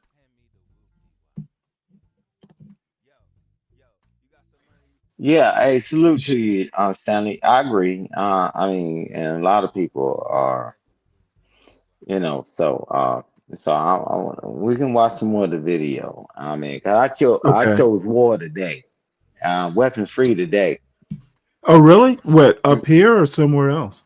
No, here. I know. I mean, because I was Oh, able well, you to know what? watch some of your Just replays. always consider it weapons free. Just try not to shoot at me.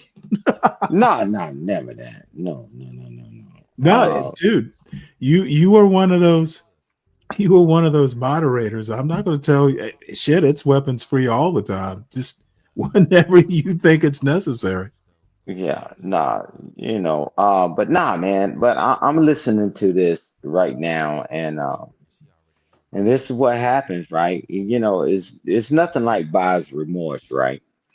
When you make a decision, right, and then you don't get the outcome you wanted, and then now you get to complain about it, right? So I mean, really, I came up here to just chill with you, and so I'm trying to catch up on the video on my other stream. I mean, my other device to try to listen to all the stuff that she's saying and talking about. Man, hey man, you don't get buyer's remorse. And you chose it, you get it, and what do you do to learn from it? So I mean, that's the way of the world. Unless you know a better way, bro. Hey, broke genius, where have you been? I haven't seen you in a while. Well, welcome aboard. I don't know. She just reminds me of a woman I used to date way back in my 30s, and I don't know. I just it's just kind of I'm just watching this going, wow.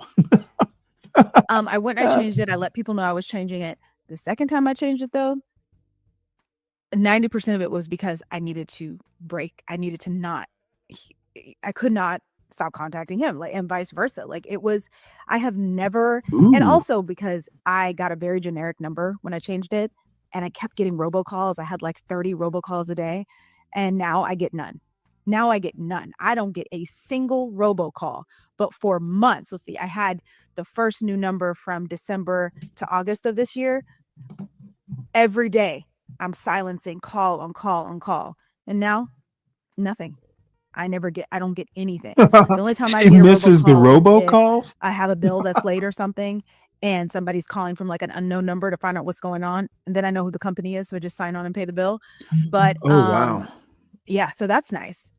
But it was really about I didn't want that man to have contact with me. Only for him to reach me by no, only for me. Y'all, we were so ridiculous for months. When I say we both used to be like, I don't want to talk to you. Well, I don't want to talk to you. Who needs you? I don't. And we wouldn't talk to each other for, I want to say 2 or 3 days. And then I might check my email because he had all my emails. I'd check my email and I'd see, I miss you. And if I didn't see that, then I'd be sending him something. Hey, I had never been involved in nothing like this before, but the most frustrating thing was it was this beautiful connection. It was this powerful connection, but it didn't go anywhere. We were just stuck for an entire year. It was like running on a hamster wheel. That's why I don't know if you've You noticed, think but she was this wearing year that wig specifically, the whole I've time? done Maybe more that's why. dating is horrible kind of Hey, hey, content. Stanley. Last year, I sort of stayed away from it and focused on Hey, bro, watch this. You remember when she said her hair, her eyelashes, and did all this stuff, right?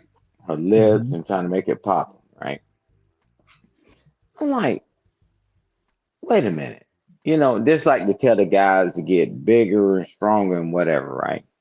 Everybody should be in shape, but round is a shape.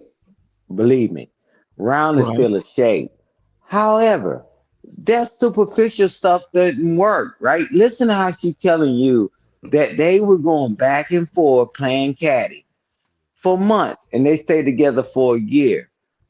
3 days they break up. And then you bring him back and he come back with you and all that. Bruh, man, self-inflicted wounds, man. Hey, Stanley, you can't tell Right. me if you get your weapon out and you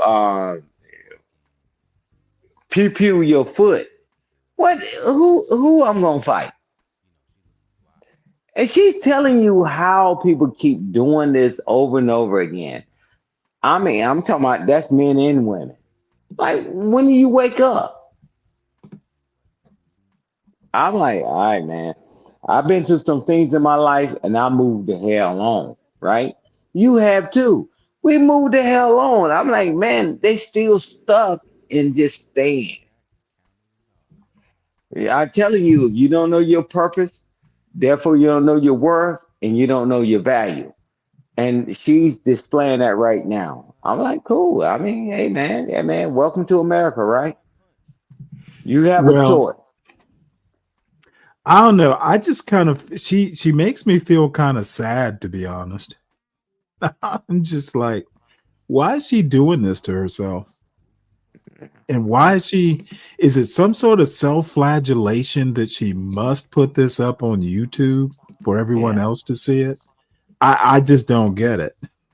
Write a book or something like that. Yeah, a memoir or something, right? And Exactly. but yeah, man, because me and you can talk often here. We can talk about things we experience in life, but on YouTube, I'm like, what are you trying to gain from this? I Well, mean, I think I can't think of what she might gain from. I mean, she's basically telling all her business, and yeah, and maybe she thinks she's helping someone like herself. Maybe. yeah. Man, if you would ask me this probably like 3 to 4 years ago, I'd maybe said yes. But people realize the grit. I feel that pain too. Yeah, this happened to me too. Let me support you. I'm like, wait a minute. Man, it's nothing like a heartache and a breakup or whatever, man. I mean, and I'm like, wow, Ninja, I experienced that too. And you got to watch a lot of people. They'll come up here and they'll say certain things all over YouTube. Man, that they never experienced, bro. But see, And this then, is this is the thing, though. She didn't say anything about heartache. I mean, it's like the relationship was literally loveless. They just kind of needed each other. It's like she's not expressing any genuine emotion that I can discern. thank you. Rich, Now, what's up? Good to see you. hey, bro, if she was saying something genuine, we was like, okay, I understand why you express it. But Yeah. nothing is genuine. I mean, hey, this and that. Well, we were just co-conspirators, right? And we decided to play this game, and now I'm going to tell you a story, and I'm going to paint it my narrative. Like, nah, Mhm.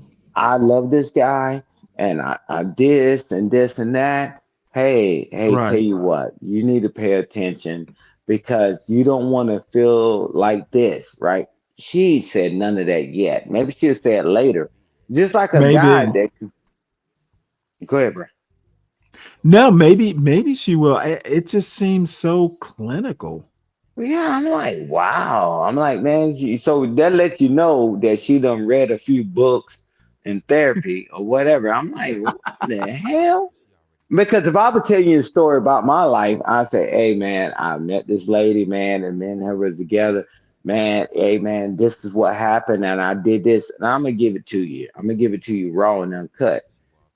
She's keeping it above the fray to keep people saying you so dumb.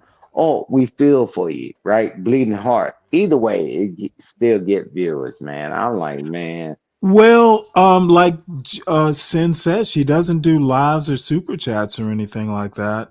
She does have 91,000 subscribers, so Well, she's. I don't hey, really see any. It doesn't look like she's even monetized. I hey, think because I'm looking at well, sometimes you can see where the commercial breaks would be, yeah, but and she doesn't seem to have any. But yeah, maybe it she. I it's a just wonder, maybe this is some sort of video diary instead of, keeping like a written diary. She does it it's online. it's more to the story because Probably. you don't have to be monetized. You don't have to do all this stuff. And they put ads around all kind of stuff and push stuff into the algorithm. And I'm telling Uh-huh. you this, see if she got another channel that she pushing somewhere else. See. Man, I done seen all this stuff, super chats, cash apps, market, and ads and all this stuff. That's why a lot of people they push people to get the premium from YouTube so you don't have to see it.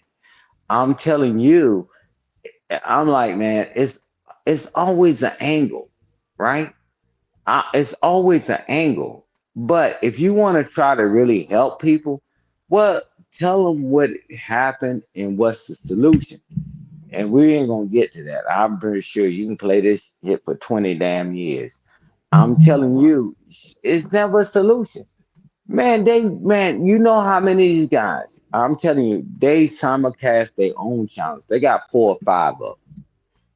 I'm like, Right. okay, you talking about on this one? I ain't seen no margin. But did you got YouTube Premium? No, so you won't see the market stuff. Like, come on, man, we can't be slow in 2025 like that. They simulcasting on another stream. So hey, Stanley, you got it, man. But at the end of the day, if you're gonna come up here and you want to try to act like you trying to tell people your life and try to give solutions how you made it through, well, do that. But nah, they just leave you stuck on stupid. Like I said, welcome to America. Um, I just got a little news flash. Jane Goodall died at 91, and it's so funny. I don't know if CT is live. Her name, Jane Goodall's name, came up on CT's live the other day. You can only imagine why it came up. But I'm gonna hop into his chat right quick and let him know that she died. Just because he thought Jane Goodall was good looking. Casket ready. But yeah, because there was some heated stuff on another channel, and that's why it's captions over there the way it is now.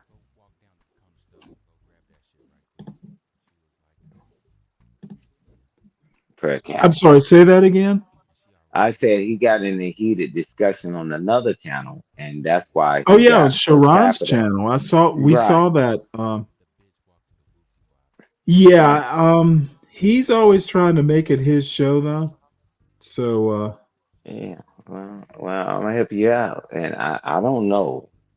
I do know, but I don't know how people that run from another country, right? And I would mhm. never ever sway away from it. Run from another country and then come over here and tell the people that's already been here how they need to conduct themselves. Right. If you got all the answers, won't you go back over there? Watch this. All of them will tell you, ain't no damn way I'm going back there. Well, all right, cool. Well, buckle your double-breasted lips. Bruh, I'm like, man, that's why I told you I chose war. Because I was watching the replay on that show. You got a whole country. Man, that shit is falling apart and has been falling apart for years. And then you come over here and tell us what to do. Wow. All right. That's rich. I'm like, fine. I mean, Man, hey, man, hey, but I'm gonna tell you this. Guess what the day is? The first, right? Yeah. And guess what I got? My retirement Uh, check. Yeah, okay. oh, Okay. I'm like, man, so I'm like, guys, what are y'all doing? And I know you get your proceeds when you retire and all that stuff, man, whether straight military, whatever, but you can go to the VA and all this. I'm like, man, what are we fighting for? To be losers? To be at the bottom? Nah, man, there ain't nobody telling me from another country to tell me what we doing wrong over here. Because I know I well, I'm thinking of Vanta Black. I don't know if probably some people in the chat know who he is. I know who Um, he is. yeah, having him, something he said on CT's chat just now. I've left it. Now that I know CT knows about Jane Goodall, I have no reason to be there, at least today. But he was talking about, the liberals are trying to make AAVE, African American Vernacular English, like a norm.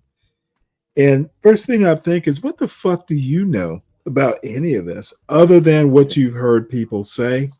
And, Exactly. people like Vanta are just annoying. They're pick me's, basically. Yeah. Well, he was just on the chat like several days ago on Drips. He was smart, man. Hey, man, we don't care nothing about y'all. And what's going on over here is hell. And he said, don't bring y'all ass over here because it's hell, right? And he was just saying that the other damn day because I made him concede, you know me. And he was saying, nah, man, they jokes about let's go over there and do that. I said, man, you carry your ass over there, bruh. It's a different world over there. And then now he's gonna sit up there and start talking about this stuff again, man. How rich that is, right? I like, man, you can't tell me nothing about the military. Nothing.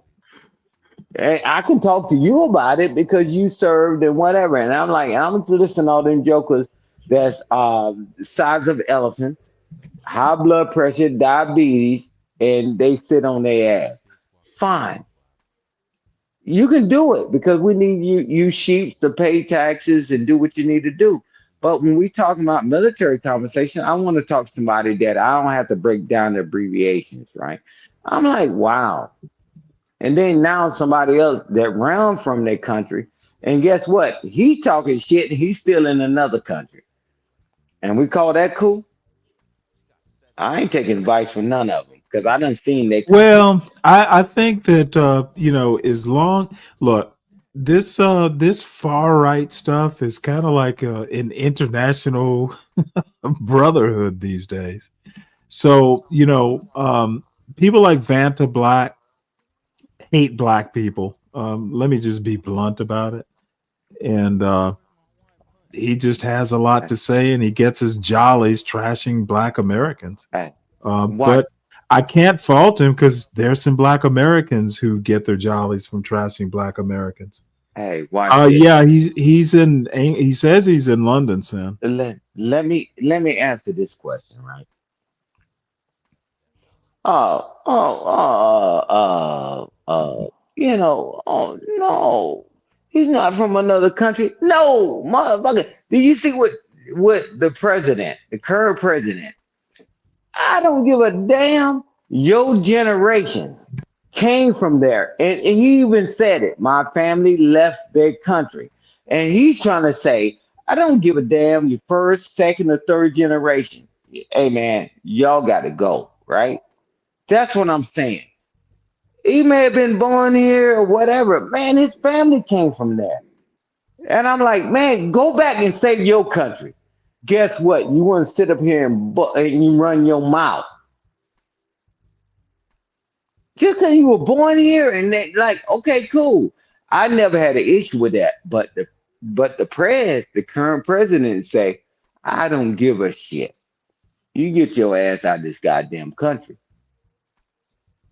That's what I was Well, talking it's a about. little more complicated than that. Even nuanced It, to a certain degree. yeah, but man, he catch hell trying to reverse all that because he got to get rid of a lot of the congressmen and the senators and even his wife and all this other stuff. But I'm just saying, is that how do people come from another country and you don't help your own country, but you come over here when your family ran from the country? That's the only thing I'm saying. Man, shut up. Just shut Well, up. it depends. Now, I'm almost like a I never realized this until, Trump's second term. Mhm. I'm way more of a constitutionalist than I ever actually thought I was. In my opinion, if you're an American citizen, you can criticize the country as much as you want to. It doesn't matter whether you're even like, someone who immigrated here and Yeah. became a United Yeah. States citizen. First, second, If and you third. if you are a US citizen, criticize away, trash the country. I don't agree with going, well, oh, you left your own country, go back there and fix it. No, you're a US citizen. You can say what the No. fuck you want to say. No, but I'm That's the cool with beauty it. of being a US citizen. But I'm cool with that. But understand this. But if you're gonna run your mouth, why you only talk about one side of it? Why one side? Well, most people only talk one side of it. No, wait a minute. Wait a minute. Wait a minute. I'm gonna tell you this. Is that it's just bashing, and then you give the opposition to it. They don't want to talk about the opposition to it. They want to Right. talk about that's my only thing. Why do you just dog this because you think you're gonna be great and you think you're gonna be wonderful?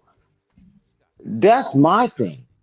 I don't. I mean, man, everybody fled when the Revolutionary War was criminals. They broke the law to get the weapons over there to fight, right? And that's how America got established. All that stuff, no problem. But I'm like, wow, you're gonna be balanced. When you become an American citizen, whatever, you can say what you want to say. But they gang bang so hard, but you bring up the other side of it. Well, we don't want to talk about that. Cool. Well, what you mean the other side of the country I mean, are you saying the other side is, hey, the country I came from was a shithole No, country? when I'm talking about the other side, meaning race,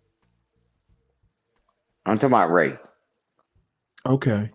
I'm talking about race. When Okay, somebody, because I mean, one of the things that I am never perfect and maybe not even that good, but if I engage in an argument, most times I've thought about the opposite side of the argument, which always helps me solidify my own argument.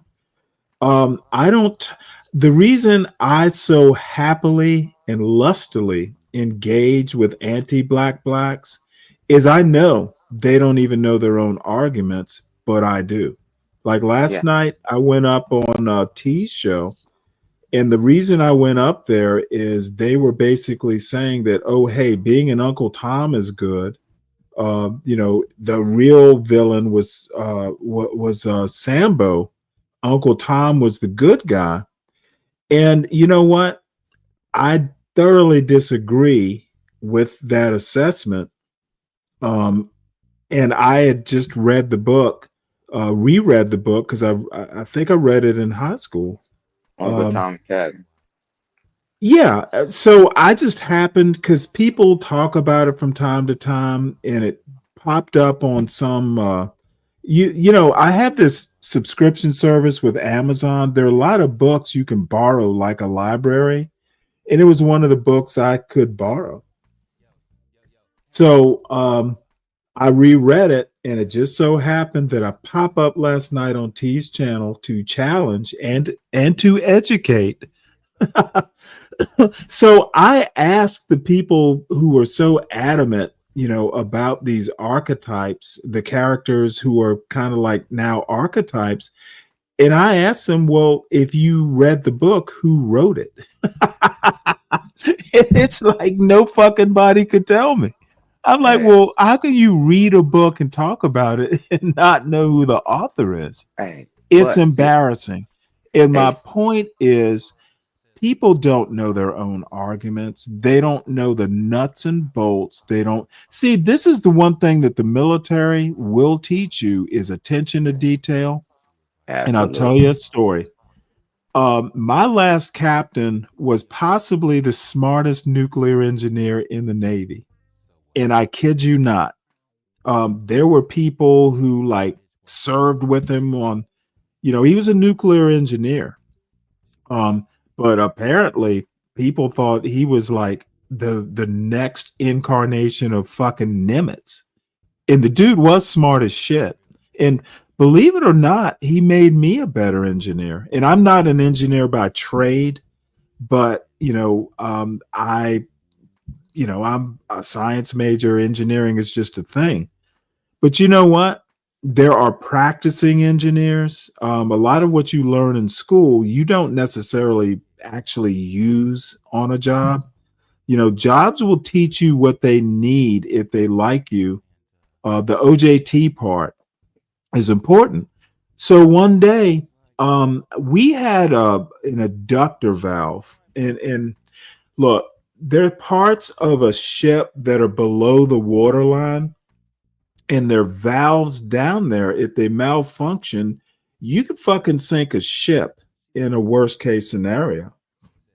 So we had this, I think it was a valve and a pump that just weren't working right. So you have to get divers to come down and you have to put a piece over the hole where you're gonna, where that valve actually is. They have to literally put a piece there and then an adductor pump to pump the water out. It's almost like if you've ever had surgery, there are pumps that'll pump the liquid out of the wound until it heals properly. It's kind of like that. So we took this pipe out, and the ship had welders on board. So the HTC chief, the E7, who was basically the chief welder, that was one of his roles. So he says, "Hey, sir, we can fix this. We can do that. Yep, no problem, sir." And one day, this captain fucking comes down into the space that this work is going on, and he goes, "Hey, Stan, does the welder have this certification?" And I was like, "Sir, oh yeah, if you're doing this type of work on a system that could flood the ship, you got to have a certain certification as a welder to do it." And I looked over at the fucking chief and I'm like, "Chief, you did not tell me this." I looked ignorant, and the chief just looked like, like, dude, he looked like a scammer. Dude, I was so embarrassed. And I'm like, this motherfucker just casual. This captain he just knows this shit off the top of his head and knew the right question to ask. And dude, I was in '03 at the time. I'm like, oh Hey, fuck. well, let me help you out. Let me help you out. I'm Right. like, dude, I'm not a welder. So Right. anyway, it didn't turn out to be that big a deal, but dude, I didn't even bless the chief Let, out because he wasn't my chief. He was just doing work for me. yeah. But But dude, what it taught me is trust no one. You right. need That's you what I was need ready to to know. say. Yeah, I you need to know their side of the so argument. Don't trust what these people are saying. You got to hey, know what they know. hey, exactly. Dude, So I look like an idiot in front of the smartest nuclear engineer in the Navy. so I'm telling you, so the thing is, which they don't use too much now, right? Because there's only very few people left in, right?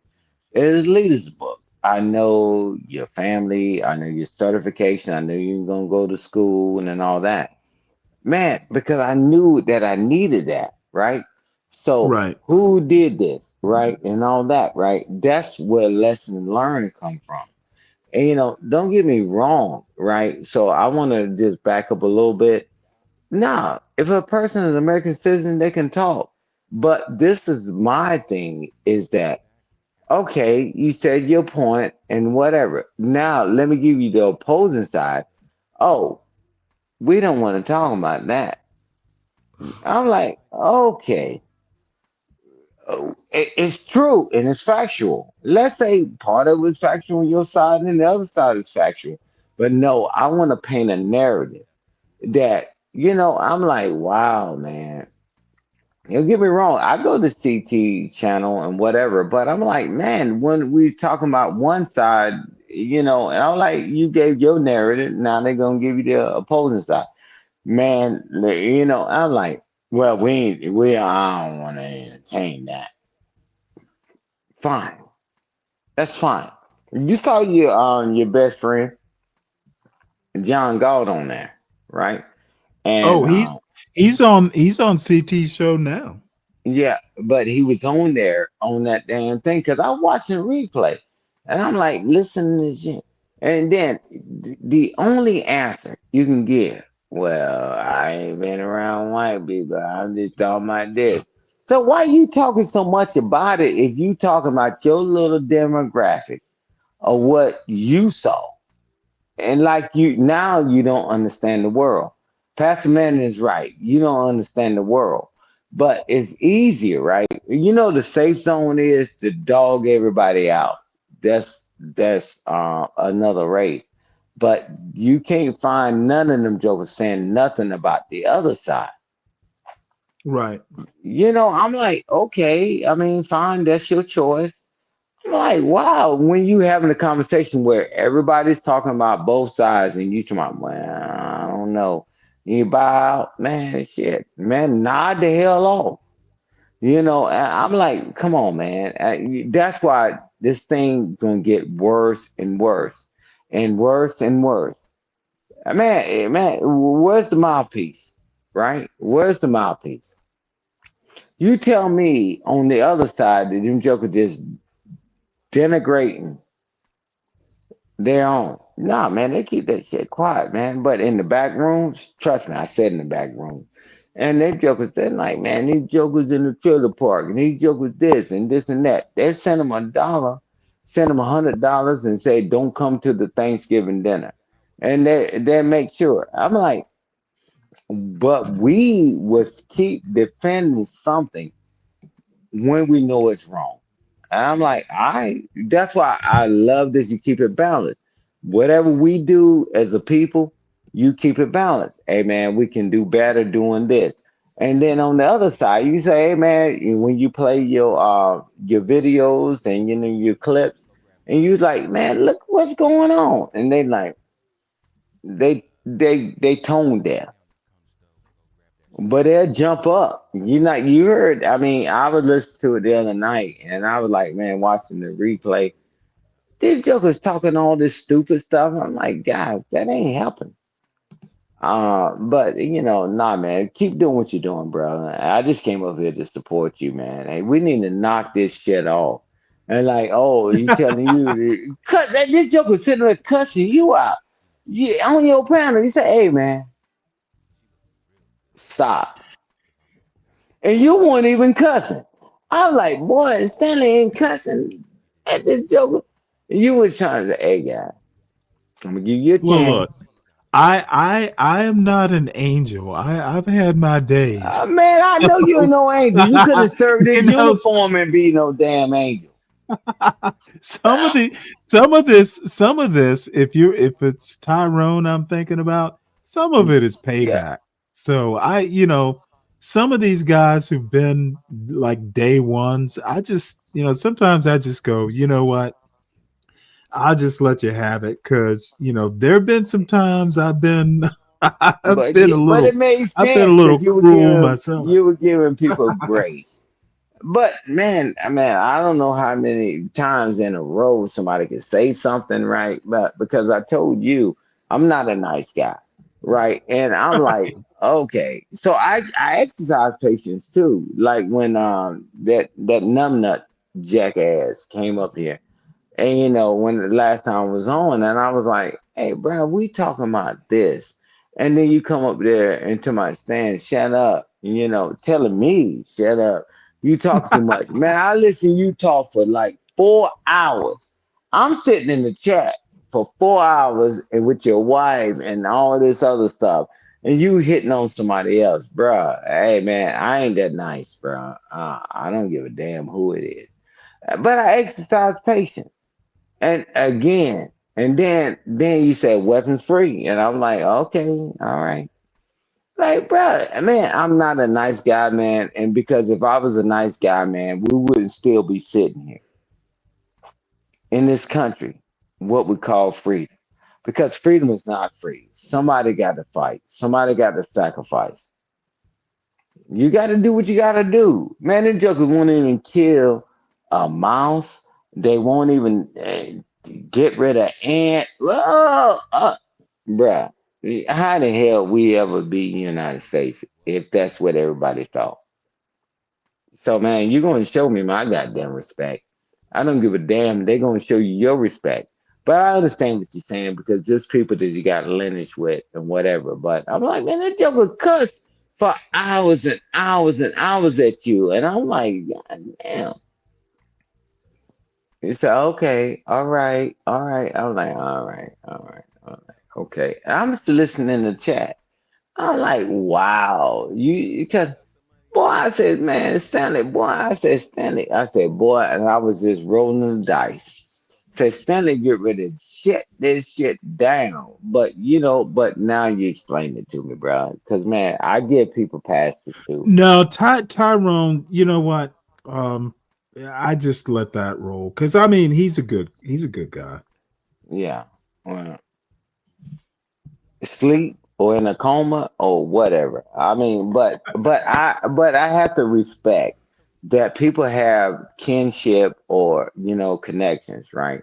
I was like, wow, and I couldn't get on the damn panel because I was doing something. I was like, and then you brought American Man up. I think American guy, whatever, No, it's and American Man. yeah, American Man, and and he kind of like try to diffuse certain things, and I'm like, Well, wow. let me tell you about American Man as well. He and I have, probably known each other YouTube wise for a couple years, and we've had our knockdown dragouts, but we've kind of come to a rapprochement. And you know what? He knows he annoys me, and I know I annoy him. Kind of the same thing Understood. with SKC. We have known each other for a while, and you know what? He knows that a lot of it I won't agree with, but every now and again he'll say something. I'm like, you know what? You're right. You changed my mind. So and I think the opposite is true. Look, I don't have to like agree totally with your politics or your position or your views on American culture or race or politics or any of that. But I keep saying, as long as I understand your argument and why you believe it, because sometimes people will agree with something opposite and they follow the same path you did, they just come to a different conclusion. And I won't agree with the conclusion, but at least I understand how you got there. At least I know you have a valid argument the that I can't pathology, right? defeat. Hey, Okay, I but don't care. Like, you can be an anti-black, and we just won't agree on that. And I will tease the hell out of you when you slip up. I'm gonna be there to mock you. yeah, But and you know what? He's there to mock me. uh, It's just, dude, after you've been in the trenches for a while, yeah, you just have to kind of go but vive la difference. You're this not is a bad guy. but the thing is, I would never ever be cool with that the conversation that you had on your stream, and I'll send it to you, and I gave you the timestamp. They're to my, hey man, you ain't a real man, and I can Oh, get your that wife and all that shit. I'm like, what the hell did this joker just say? Man, certain lines I don't cross, right? I'm like, well, wow. He said that slick ass shit. He said, really? Did you just say that? I heard you say, really? Did you just say that? My wife passed away. And I'm like, bro, he's going, oh well, yeah, listen, yeah, man, yeah. I There, can there's some people. Yeah, yeah. There's some people, but you know what? Sometimes I just go, you know what? You're an awful person, and yeah. I'm just not going to engage with it. The man just told you, been telling us for a while. Why, man?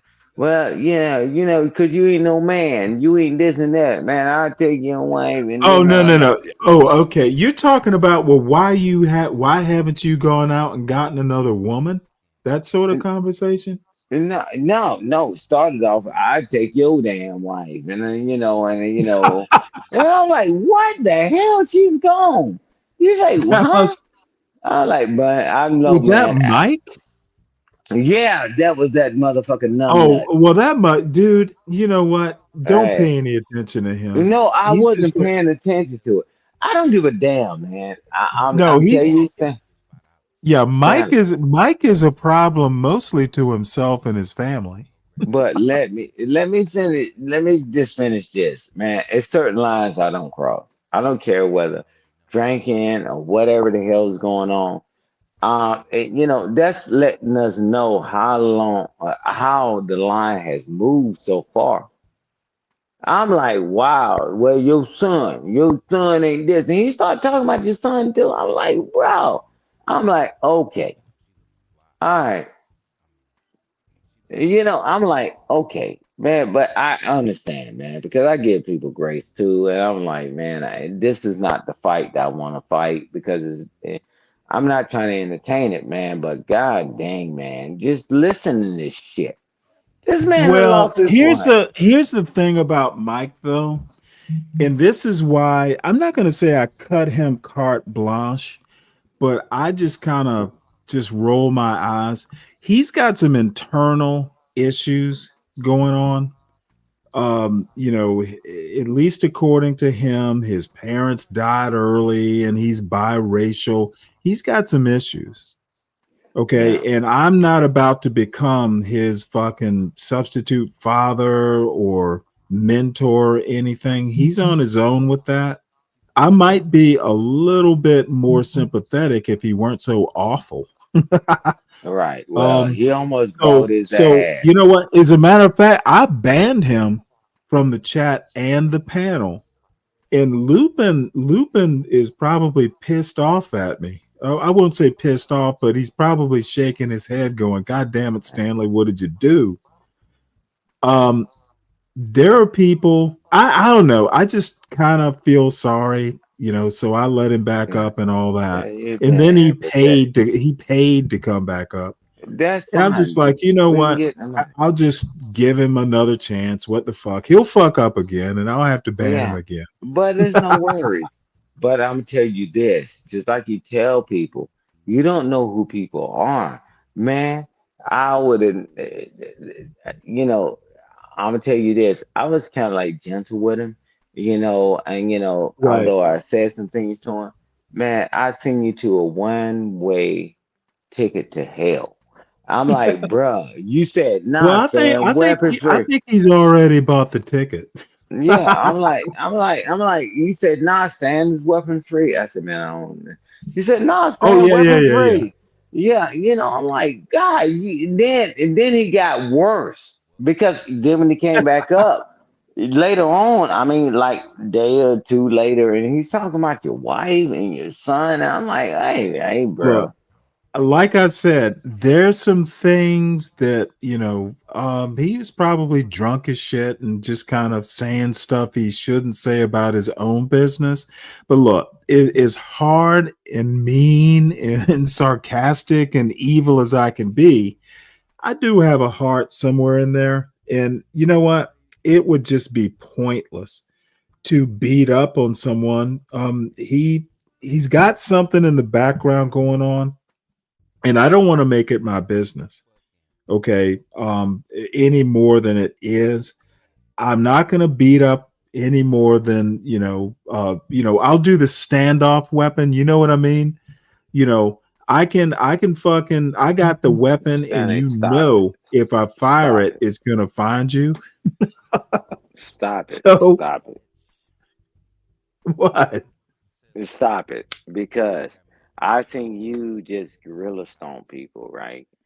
That said less, right? But I understand because you Oh, speak of already the devil. listen to people. No, go I ahead and think you finish. I think you listen to other people, and I understand because you got more of a connection with people. I'm not saying how the thing went down, you was wrong the way you handled it, but they don't understand. I mean, no matter what we've been through in our life, we know when to recognize how to handle a Right. situation. Man, I listened to that shit, boy. I was like, wow. I'm like, Stan, did I whoa. tell you? Have I told you this story? I think I told it to you specifically about I was an ensign, and there was a line to see the XO, a line into his office. So I just take my place in line, and this E6 comes up behind me, and the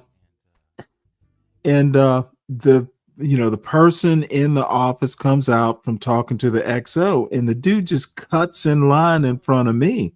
And I go, hey, petty officer so and so, hey, why are you cutting the line?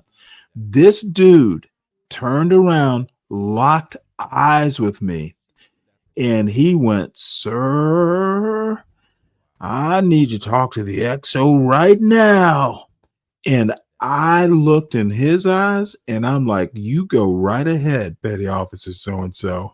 I'm like, motherfucker, I'm not going to have you pull out a fucking knife and kill me. You go right ahead. Oh, this motherfucker looked like, I'm like, oh shit, I better not say anything. I was just joking about cutting in line, but this dude looked at me like, they wound up escorting this motherfucker off the ship.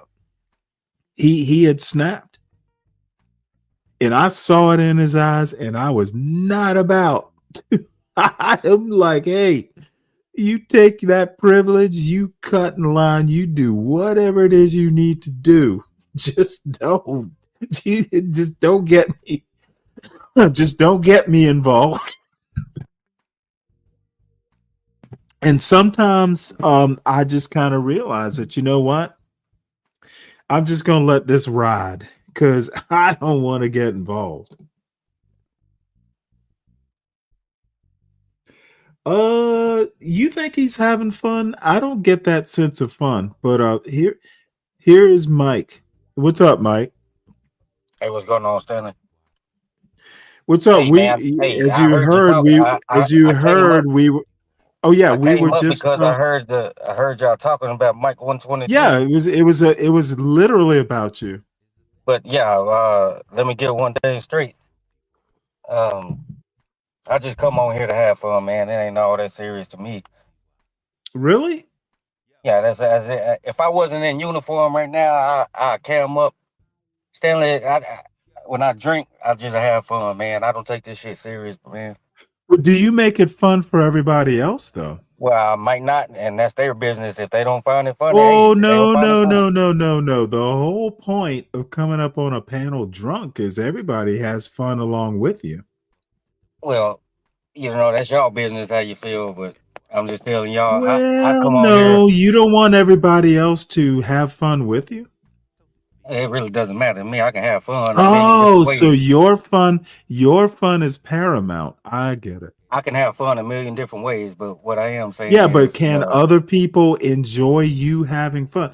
There's some people when they're having fun, they're just like a fun magnet. They're the life of the party. When they get drunk and they're having fun, everybody wants to get drunk and have fun with them. Are you one of those people? Well, I just told you what I do, and whether people like it or not, Mike 123 not gonna change. But what I am gonna say is I don't get on here. I don't take none of this stuff serious, man. Like I get tired of Good for hearing about you. politics and all this other type of Well, stuff I all don't day. care. Don't listen to the show if you don't like politics. I'm Let saying me it gotta let me be. show you something right quick, just out of curiosity. I don't know if you've ever seen this before. Let me show it to you. Description. This is the Stanley Cross channel. See that? The Stanley Cross channel. Look here, Stanley. And You, it literally hey, no, I'm not hold on. Stanley. Let me finish, sir. Let me tell Let you me something. You finish. talking to me like I'm No, stupid or no, something, Stanley. no, no, no. I'm You talking to me talking. like You I'm stupid. shall I know not what the hell this interrupt. show is about. Okay, I am talking. You shall not interrupt. The description of the show, it says description right here. It says just news, politics, culture, and thoughtful conversations are appreciated. So if you don't like politics, stop listening to the show until we move on to something you do want to hear about. Now, I'm sure you do that, but don't tell me you're tired of hearing politics. It's literally in the description of the show. And Stanley Cross is not going to change for Mike 123. I never disputed any of that stuff you saying, man. Okay, then you being tired You of talking to politics. me like I'm Okay, stupid or something, man. motherfucker, you being tired of politics, stop fucking whining. You know what you're going to get if you listen to the show at least some of the time. You coming up here telling me you're tired of politics is whiny, bitchy, womanish behavior. Don't listen to politics if I'm talking about it, if you're tired of it. I shouldn't have to tell you this. You should know it on your own, son. I'm not your son, and hey, Stanley, Oh, you're my you son when it comes to you coming up here whining about politics. nobody whined. I'm You are telling you what literally, Mike you are 120 literally has whining it that you're whining. tired of How politics. is it whining? Dude. I don't give a fuck if you're tired of politics. How is that Stop whining? whining. Stop whining and move on if I'm not talking about something you're interested in. That's all I'm asking. Don't come up here and whine about it. Stanley, you didn't hear nothing I said.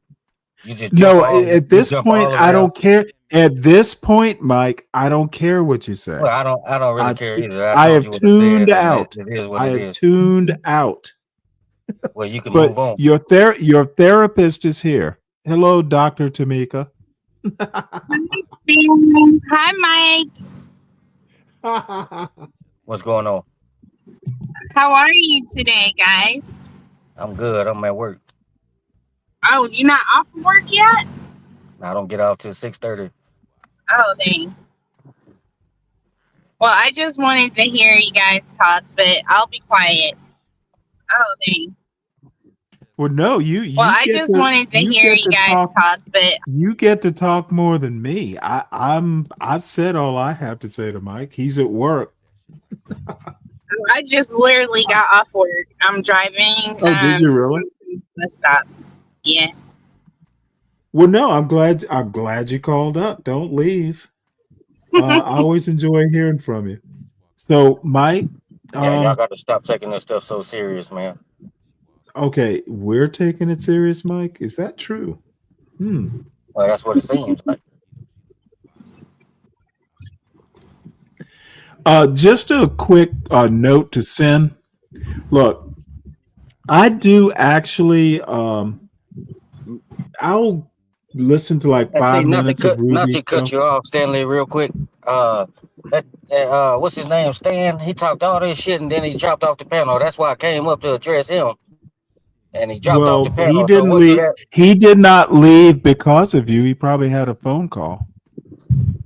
Yeah, that's the excuse everybody uses, ain't it? No, he left before I brought you up, Mike. It had nothing to do with you, Mike. He didn't even know you were in the back. He did know because you told him I was there. Oh, did He I? tucked tail You with know no, what? he was You on the know news. what? Then my bad. He knew that you were coming up, and he tucked tail and ran. It's all good. I just wanted to clear some shit up, but it is what it is. I ain't gonna go back and forth. I ain't gonna go back and forth with that dude. That is wise. You don't go back and forth with Stan Autry. I won't, And dude. some of that shit he say, Look, man. no. Stan is. You think I'm mean, motherfucker? Have you ever heard Stan go off on somebody? I don't think you have. I really don't care who he go off on, but Yeah, I'm you telling you don't. about Mike Hey, you don't 123 have to right now. care to get. You don't have to care to get your ass beat. I'm telling you That's about one Mike thing. 123 That's right one now. thing Don't you worry about learn everybody else. when you become a real man. You don't have to be scared to get your ass beat. You I just just try to get your address him ass to his beat. goddamn face. He doing all the talking to you. Why he couldn't tell me that?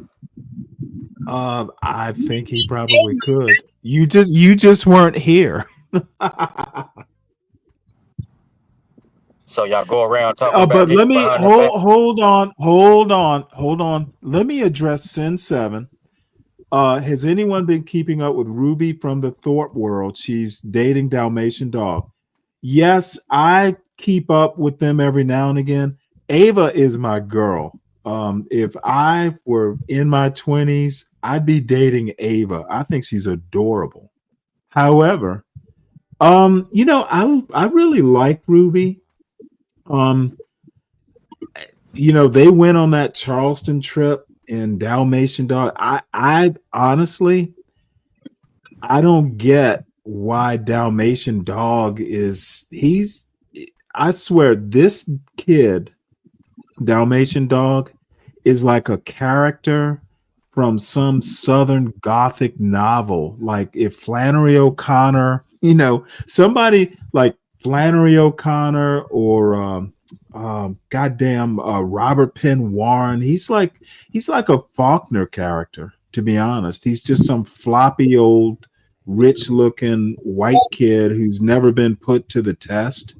Like if you took him out hunting, he would probably get a case of the vapors and have to go back to the big house. That's what he reminds me of. But other than that, I'm Ruby's here. like in her mid 30s. I don't really care who she dates. But I do have opinions, but I don't really care. So Stan, salute. Yeah, salute, brother. I'm back. Hey, TMKC. I know, run from a. Go ahead. I mean, he said he wanted to address me. I know he got to punch the clock and do what the hell he got to do, but I know his time is limited. But go ahead and address me on what I said that was wrong. Hi, Stan. Hey, how You you need to doing? tell me what you had to say about me. I didn't tuck tail. Hey, jackass. Motherfucker, See, bro, that's all y'all got. All y'all go got is ahead, names. All y'all got is names. go I'm not ahead gonna and do all that back address, and forth with you, dude. go ahead and address. You had a lot to say when I went on the damn panel. You said I tuck tail, I'm here. Dude, see you and Stanley, y'all something wrong with y'all, man. I said I'm here. You said I you said wanted to tell me the shit address that you me. had to say to my face. Tell me what you told Stanley. The same shit I told you. Tell me again. Oh, hey, I'm gonna help you out real quick. I'm gonna tell you this. I don't give a damn what you talk about, right? I don't care. You sitting here messing with TMKC and going all this bullshit. All that shit you did, that wasn't even the thing. That was even the trigger. Even when you tried to disrespect me and Stanley, you call us motherfucker. I've never heard the B word, so much in my life in one setting. It came from you. But what happened, not even that day, but later on, you told this man you would take his wife and all that. Bruh, you talking about his wife that passed away and talking about his son, he couldn't do anything. Bruh, that's the violation. You better show some respect because you never know when it's going to happen to you. That was my biggest takeaway from that. You so cocky. You think that the world is never gonna deal you nothing. And but you're gonna disrespect him on this show, talking about his dang on late wife. Are you serious? You think anybody cool with that? And you talking about I don't care how nobody feel, and you just all that. Well, I'm telling you, you were out of bounds and you was out of line. Now you tell me the justification for you doing that bullshit. It wasn't even about me. You did all So you that worried other about so bullshit. you worried about somebody else's feelings. I'm I'm sure not these worried people about nobody's I'm sure feelings. these people can I'm speak for talking about themselves. society. Hey man, I'm talking about society. And I told Stanley, I said, man, we're losing it because of the respect. That's all I was talking about. And I said, people go on the chat. Man, you think that's the only damn channel I go to? I listen to knuckleheads just like you that do the most disrespectful shit. And I'm glad this shit is recorded because you said, I don't care. I'm going to just say what I want to say. I don't care. I don't care. Well, guess what? Not caring is going to get your ass in the situation that you don't know what's going to come down the road. That's what I was saying. Well, let me tell you this. If you feel if Stanley felt like that's why Stanley he banned me because somebody paid him to ban me. And Stanley, Bruh. I go back and forth with Stanley every time I Man, come on not talking panel. about So nobody I don't I damn don't I don't take this deceased shit wife. serious. And Not talking about somebody deceased wife. And talking and about his damn son. TMKC, did I disrespect you? Man, you disrespect her all the damn time. I'm Bro, asking her, I'm not you. She talking to can you. answer. I'm talking to you. You She can told answer. me. You told me Man, to this come old up fool, here. man. You told me to come up here to talk to you unless you and You I have a said you still conversation. talking, that you still talking. Why are you Goddamn, asking them? let me know when Why you you finish. asking? Let me Why know when you you finish. asking them? I'm gonna tell you, I'm finished when I get damn good and damn ready to finish. You told me don't include I ain't anybody got else, time and for this guess shit, what? Stanley. I'm Yeah, gonna go, hey, man. no, I hey ain't gonna man, come back on your panel no more, Stanley. I ain't got time hey for this shit. man, kill your ass. Hey man, I'm telling you, bro. You bringing everybody else in. You told me that I tuck tail. Man, I'm telling you, Stanley, weapons free. He's trying to involve all y'all in this situation. Now look at address me. Man, hey. Well, all I have to say is he criticized you for leaving the panel, and Yeah. what did he Oh, do? yeah, he ran. He took It's care. like, where's your Hey, manhood, boy? Where's your manhood? all right, yeah, they'll call me out on some bullshit, man. That is I had a that is phone call just like you said, and I'm like, okay, because it dropped me off or whatever. And then I was like, okay, and I said, I'm on the way. And then when I came back, and guess what? He started screaming. But I ain't got time for this, and I'm never coming back to your panel. I'm like, whatever, man. well, it's better to self-deport. That way you might come back. If I ban you, if I deport you myself, Yeah, it might hey, be a salute. Yeah, salute CK J3, man. He's like Mike. He said, "Run, Mike, run." Hey, oh, that's bro. funny. Yeah, he said, "Run, Mike, run." Man, you trying to address me, and then now you including everybody else. Yeah, I said, that is kind of weak, to be honest. yeah, All man, that because bullshit talk.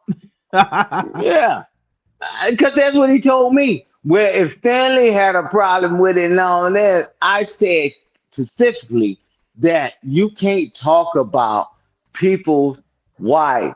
And I said his wife's deceased. I said, man, this ain't the first channel I'm on. I said, man, you got to learn a level of respect and decorum. That's what I was talking about. Just not your panel. It's just like, man, we've seen this go across the board. That's what I was telling them. Well, if he got something to say, he would say something. You did tell him. You told him, don't bring up my son and this and that. My son is in better position than yours. And this, man, you bringing up my wife? I'm like, okay. Let me make one point though. And I'm not saying Mike does it per se, because I don't recall him doing it, but people will go and talk about, well, black culture this, black Hey, culture that, while they are acting like the people they criticize. hey, hey, can I address one more thing? Hey, Go ahead. CKJ3, he said, Stan, he said, Mike 123 is going to tell Daddy Galt tonight about you, Stan. And he said, Stan, he needs some liquor courage. I don't give a shit. He Wait, John, understand. have you ever even talked to John Galt? Never once. But Okay, well then why would he's talking about me or no, Stan? Which he said me. He talking about me. Gonna tell on me. I'm like, bruh, I'm solid. But at the end of the day, he's been funny because he put the laughing emojis. I'm like, God, you said you talking about I tucked my tail and I ran because I didn't even know it was in there. And you never even said he was in the back. And I'm telling you, I don't know how he pulled that shit out of his ass. Man, you know what? I I would have never might have accepted the mentioned it. call. Man, I Look, never heard it. look, But Mike is a problem to himself. yeah, Not well, many other people. He's not really a problem or a threat to anyone else. So yeah, I man, don't but worry too much about Mike. man, because my thing is, I've never said anything negative, right, about John Galt when you doing your thing or whatever, and I put myself on mute. But at the end of the day, go tell John Galt. Go. I mean, I don't give a damn. But bruh, certain lines we don't cross. And when you was talking Right. about that, proud of them coming up Right. here, bruh, I'm never gonna be cool with it. I don't give a shit who it is. I'm like, man, if anybody agree with that, hey man, that's your issue. Hey, Tim KC know me. Shit, you out your goddamn mind. You say you want to talk Iran, and guess what? Stanley, I'm gone, and I'm getting off the damn panel. Okay, okay, yes. He made a public announcement. I was like, man, K, yes. Go ahead, TMKC. No, Man, I boy. was gonna tell Stanley that he never said Mike is in the back. He mentioned something. I forgot his exact verbiage, but he never told us Mike was back there. But I figured it was Mike, so that's why I was coming to the panel. But he beat me to it. Oh, I well, was, you know what? Look, even if Mike's in the back now.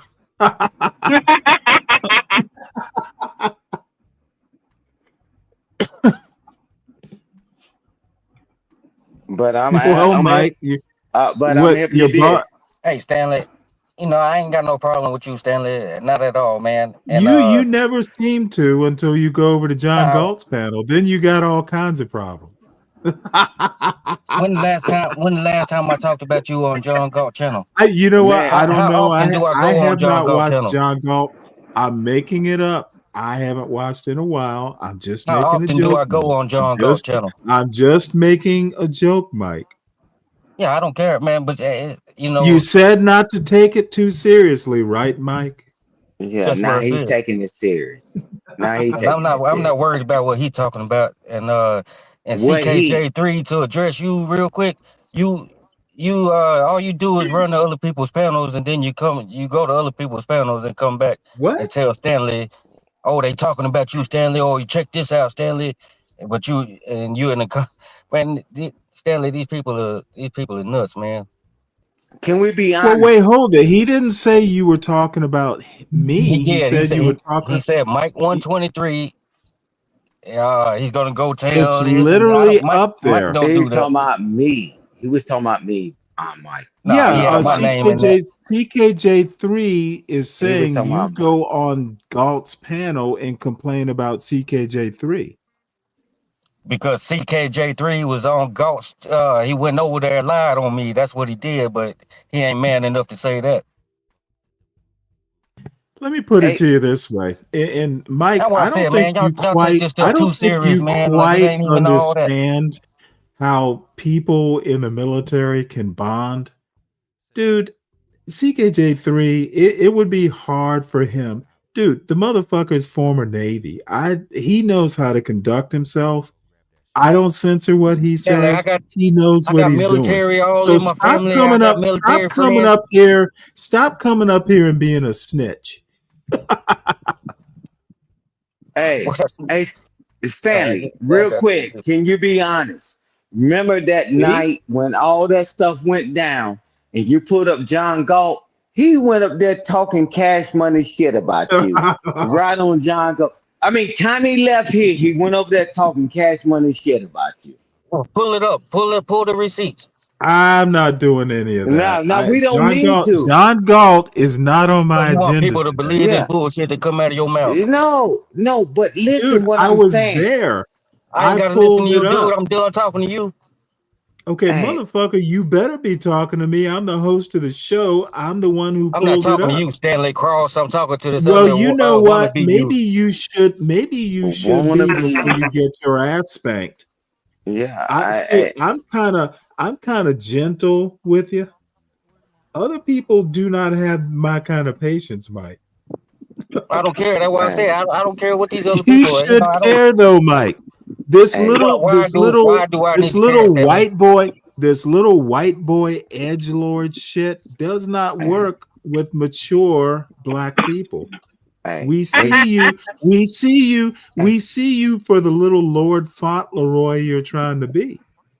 All these names don't mean nothing, man. Yeah, well, motherfucker, read a book and you'll know.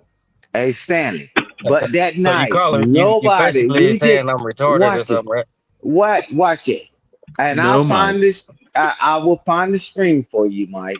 And I'm telling you this: after Don't that stuff indulge went him. down, wait a minute, and then we never said we're gonna ban them or whatever. We just laughed about it. You know, you ran over there and you started going off about Stanley. Yeah, No it problem. was pretty despicable, Mike. Stanley, you said Wow. Stanley, you didn't say you was gonna ban me, Stanley?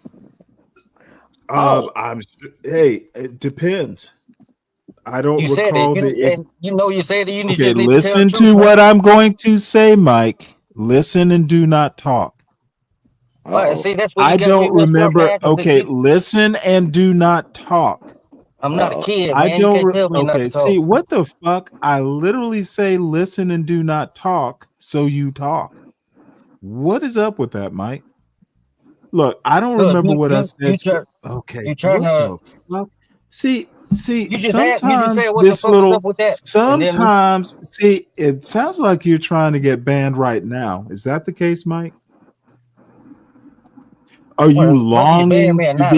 I Are you can leave. longing to be banned from the Stanley Cross channel so you See, can that's all go you to want to do Uncle? because you don't So want to. you can You go can't to let me talk. Uncle Galt and complain?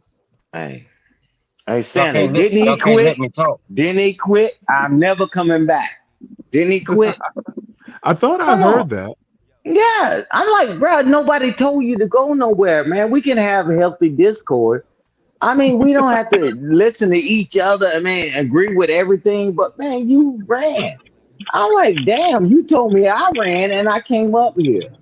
Come on, man. Nobody didn't tell you not to go anywhere, bro. You quit and came back and you Stanley, got fired on your Stanley, day off. Oh say this, no, Stanley. I'm not talking. You No, talk to I've Stan. been said I'm not talking to him. He is the I one. mean, He is he's a the lost one cause at this point. engaging.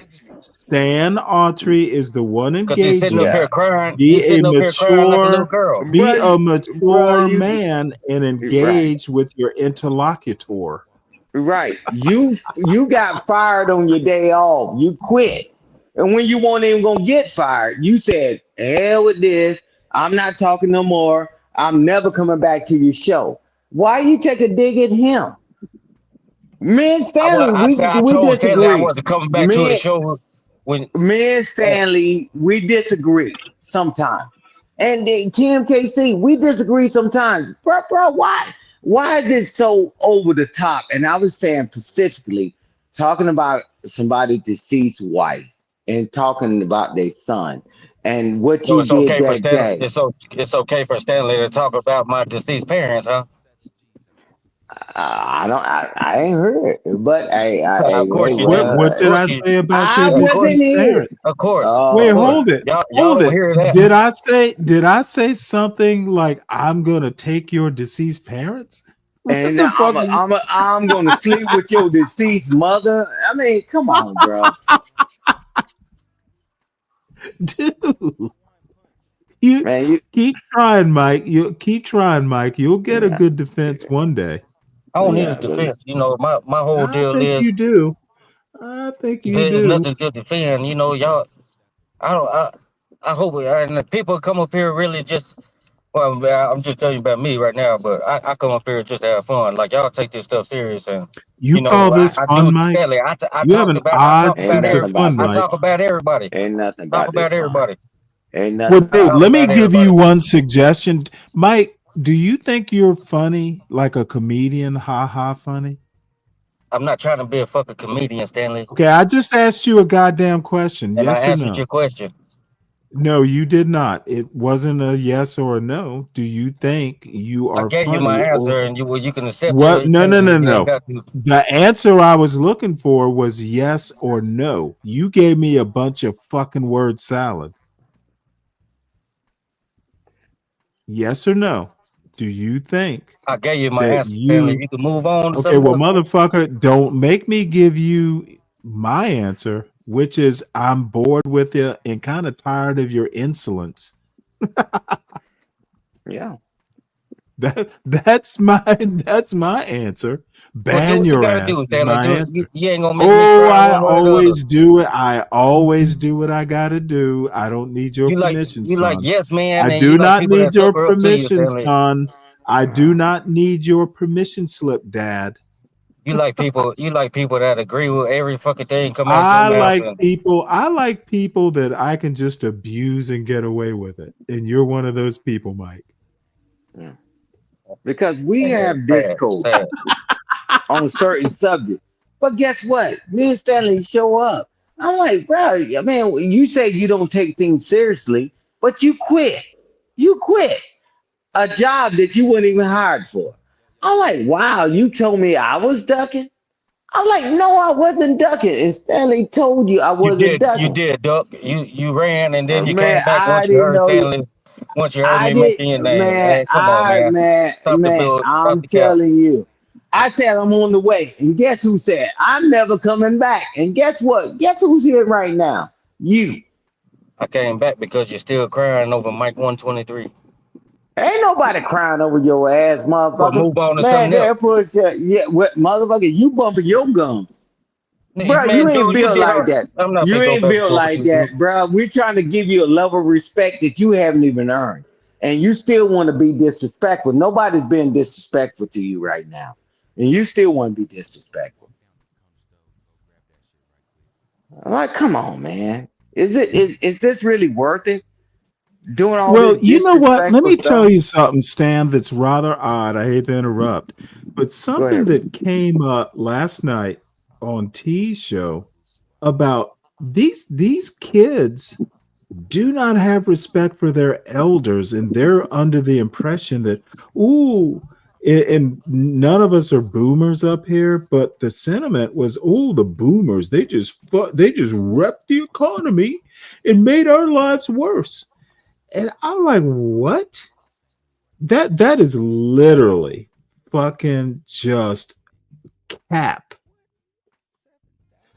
Uh my son's doing fine, and I'm not even a boomer. It's like, stop this bullshit about, you don't need to respect your elders. And that's what I'm getting.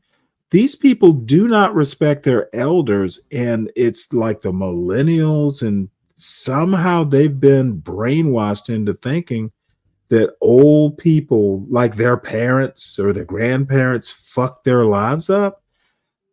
I'm like, what are y'all talking about? Hey, It's Stanley. like these millennials are in their 40s. So you're whining about your grandpa in your 40s? Hey, I'm like, hey, what on earth? hey, because I've heard that so many times, and I shared it with other people What on the comes up on Drip Show? yeah, and I said the boomers got all the wealth and the majority of the wealth. And and I'm like, you think you can bump your gums and be influenced? I'm like, wait a minute. Okay, so you say we failed you, and then when you try to talk to them, they say, nobody helped me and all that. When you try to give them guidance or whatever, hell with you. I'm grown. Well, shit. I mean, cool. How do you fight against that? Man, I wouldn't have been disrespectful to him or being belligerent towards him. Like, just listen to him. He just want to keep talking and being disrespectful. Oh, Man, no, who wants that? nobody. Hey, you might as well not take Mike seriously. No one else does. Oh, I don't, man, I don't take him serious, man. Man, come on, man. After 36 years of my damn life, I took the same 17, 18-year-olds and I turned them to being giants. And they guess what they And you got? know what, Dead Stan? giants. Wake up, man. That is actually something that I've said in the past. Dude, like once my son got like up to like 15, 16, I was in my comfort zone. You know what? I wouldn't go overboard, but dude, I know how to handle a fucking 16, 17-year old. Yeah. You son, I'm not your friend. You need to shut the fuck up. It's like Exactly. I use the F word and you cannot. But watch this. Dude, it was so So funny. why would we take all the things we learn in our life, right? And being in the uniform and doing all these things, and we don't come back and share it with us, man. He's like, man, and he's like him, and he just want to be like, I think I got it, and this, and being disrespectful. I'm not taking disrespect from no one. I'm telling No, you you, shouldn't. I'm like, okay, guy, whatever, man. Talking about our duck, man, you formally gave a goddamn campaign speech. I quit, and I'm not never coming back, bro. Nobody told you to leave, bro. Come on, man. Well, quite Man, frankly, it Nah, sounded but like you a country song. You remember that country song, Take This mhm, Job and Shove It? That's what it right. sounded like. I ain't working here no He more. is from Texas. He is so from Stanley, Texas. Stanley, Yeah. Man, He likes that Stanley, it's country okay. shit. It's I ain't okay for him to disrespect keep talking. I ain't It's okay for disrespect him to that keep young man. talking, but you I won't ain't even let Mike get a disrespect whole that young goddamn man. sentence out. Hey man, because you're gonna be disrespectful. And I never disrespected you. And you How keep the hell you know what I'm disrespecting gonna me. give you? You ain't even trying to listen. But I'm listening now. How about that? You got the mic. See, this shit you talking, man, it don't mean shit to me, man, really. But and I ain't gonna keep going back and forth with you. This is gonna be my last time addressing it. I ain't got no problem with nobody on on YouTube. It's YouTube, man. I ain't got no problem. If you feel like I disrespect you, hey, that's how you feel. I can't change how you feel. And I'm just telling you, I don't mean disrespect. It might come off like that, but I don't mean no disrespect to nobody. And like I said, Well, Respect. like I've has been saying, anybody ever look at worked this with shit, you man. on trying to sound less disrespectful? If you don't mean it, why sound like it? Stanley, you say shit when you drunk all the fucking time. Okay, motherfucker, it's my goddamn show. Is it your show? It is, and I come on, and you shouldn't have a Okay, link if and, you don't and, want and people to I'm join your sorry channel. to tell you this, but like I used to tell my son, and my father used to make a joke out So of it why when don't you I over was talk small. him when he's Motherfucker, talking? you're interrupting me. Stop acting like this is some sort of democracy. You are not my equal on this panel. Okay, stop pretending. This is not a democracy. You might have a say if I let you have a say, but dude, just because I say something doesn't mean you get to say something. This is Stanley versus the world, not Drip's panel, not John Galt's panel. And if you've ever been on a John Galt panel, that motherfucker, shit, he'll go over to CT's panel and act like it's his panel and tell people to shut the fuck up. Apparently, you didn't. I was watching CT shows last week, and you would have thought it was John Galt's panel. Can somebody shut this N word up? Oh, it was a whole thing. So don't see. I think people like you, Mike, they hear the soft voice and kind of the suave man style of speaking. And they think, oh, well, I'm going to walk all over Stanley Cross. See, I'm going to talk in the third person like you do, Mike. Dude, this isn't a fucking democracy. Stop acting like it is. My only question is why when There Mike are started no talking equal rights up here, girl. and Stanley like and it's not Mike 123 ain't running, but Mike ain't gonna just join your panel no more because I don't see this shit, man. And I will Cause you hold let you this to man that. you let this I man get on and hold say whatever the you. fuck he gotta say, I will but you hold you you to come that. at me over I talking me and will get mad. hold you Like that shit to that crazy, bro. prompt. Okay, But hey, it motherfucker. is Keep your word. You're a man, and as a man, keep your word. Now, we all heard Mike say he's not coming back, right? for Put the a one in second the time. chat. For the second time. All right. You heard that motherfucker say he's not coming back, and I'm not begging him to stay. So, Mike, there will be a time or two we'll miss you, and we'll definitely talk about you. But you said you weren't coming back. I'm gonna hold you to that bond. Your word is your bond, right, Mister 123? Yeah, it said that within the past 30 minutes And twice. stop drinking at work. I can tell. Yeah, I can tell too. I'm like, shit, I'm at home. I'm It's like, like, man, but I gotta motherfucker, wake up if Monday. I'm you're on like, the God damn. clock. I mean, I had to look at my shit. I'm like, what the fuck? I'm like, this Dude, motherfucker. I'm like, wow. I'm like, does your boss know? I think he actually kind of works for himself, if I recall. But Yeah, well, dude, if you're on the job, don't be drinking, don't yeah, be well, smoking or whatever it is you do. maybe you running a lawnmower or some shit like that. I don't give a shit. It's just about, man, it's decorum, right? And how you do things. Even though things go a little bit crazy, but there's certain lines you don't cross, right? And it Yeah, doesn't and matter. I don't think these. We talked to our superiors. We knew it was certain lines we wouldn't cross.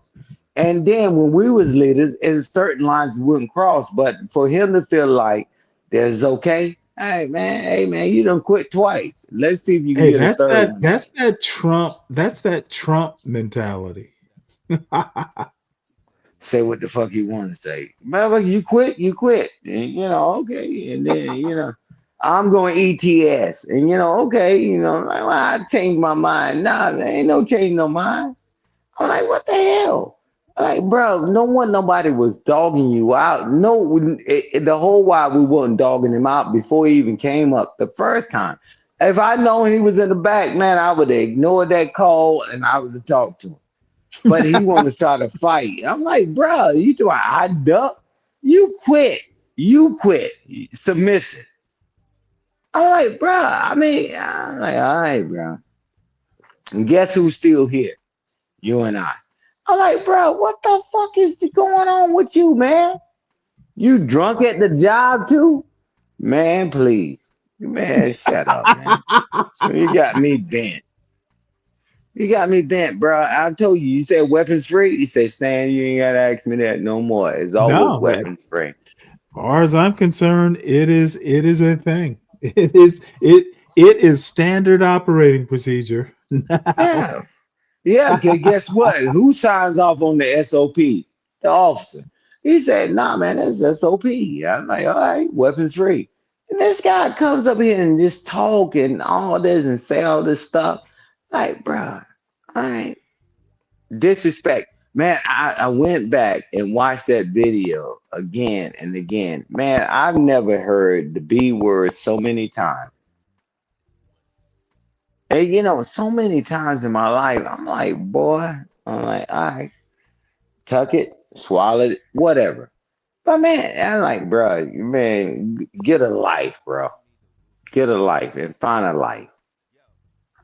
It's just YouTube, motherfucker. I ain't just no YouTube, motherfucker. Man, I'm like, come on, bro. Man, me and you were having a great conversation because you put up the paratroopers and all that stuff and all this things. And then he came out then with his damn shit. I'm like, Well, you bro, think that maybe he wishes he were a military man? that motherfucker can't spell military. You tell him don't Google it. Oh wow! They don't know what it takes to that dedication to lead with everything you know.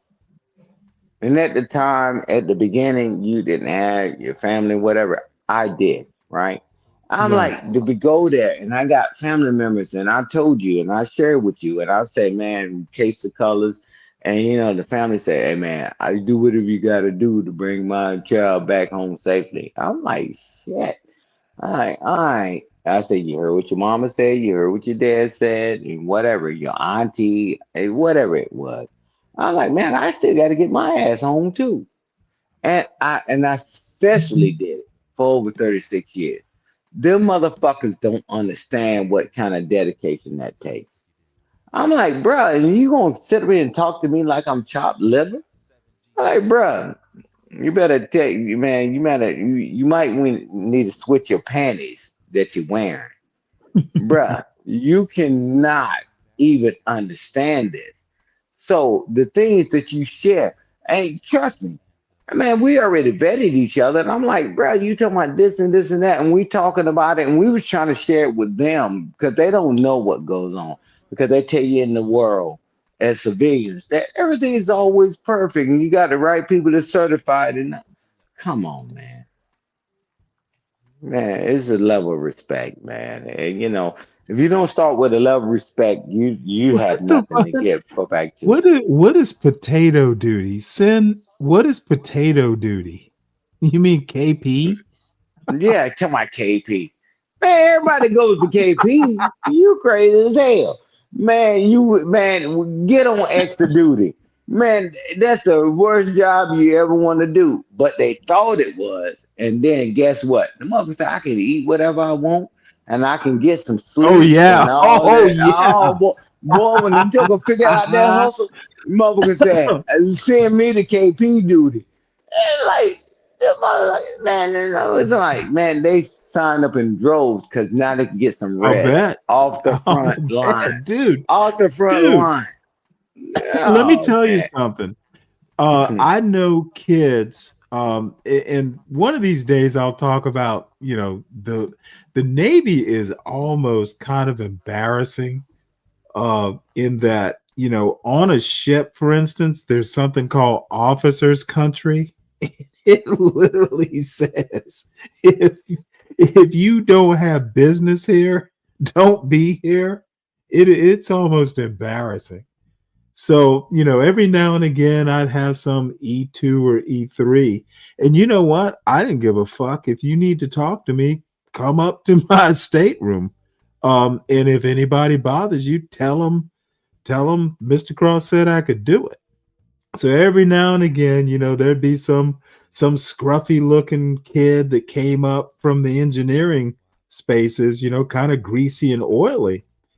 And they'd step into officers' country, and some officer would just fucking want to give them shit. And dude, if I got wind of it, it's like, motherfucker, if they say Lieutenant Cross needs to see me, motherfucker, I'm not going to see them. They can come to me. And if it means they gotta come up to my stateroom, don't do this again.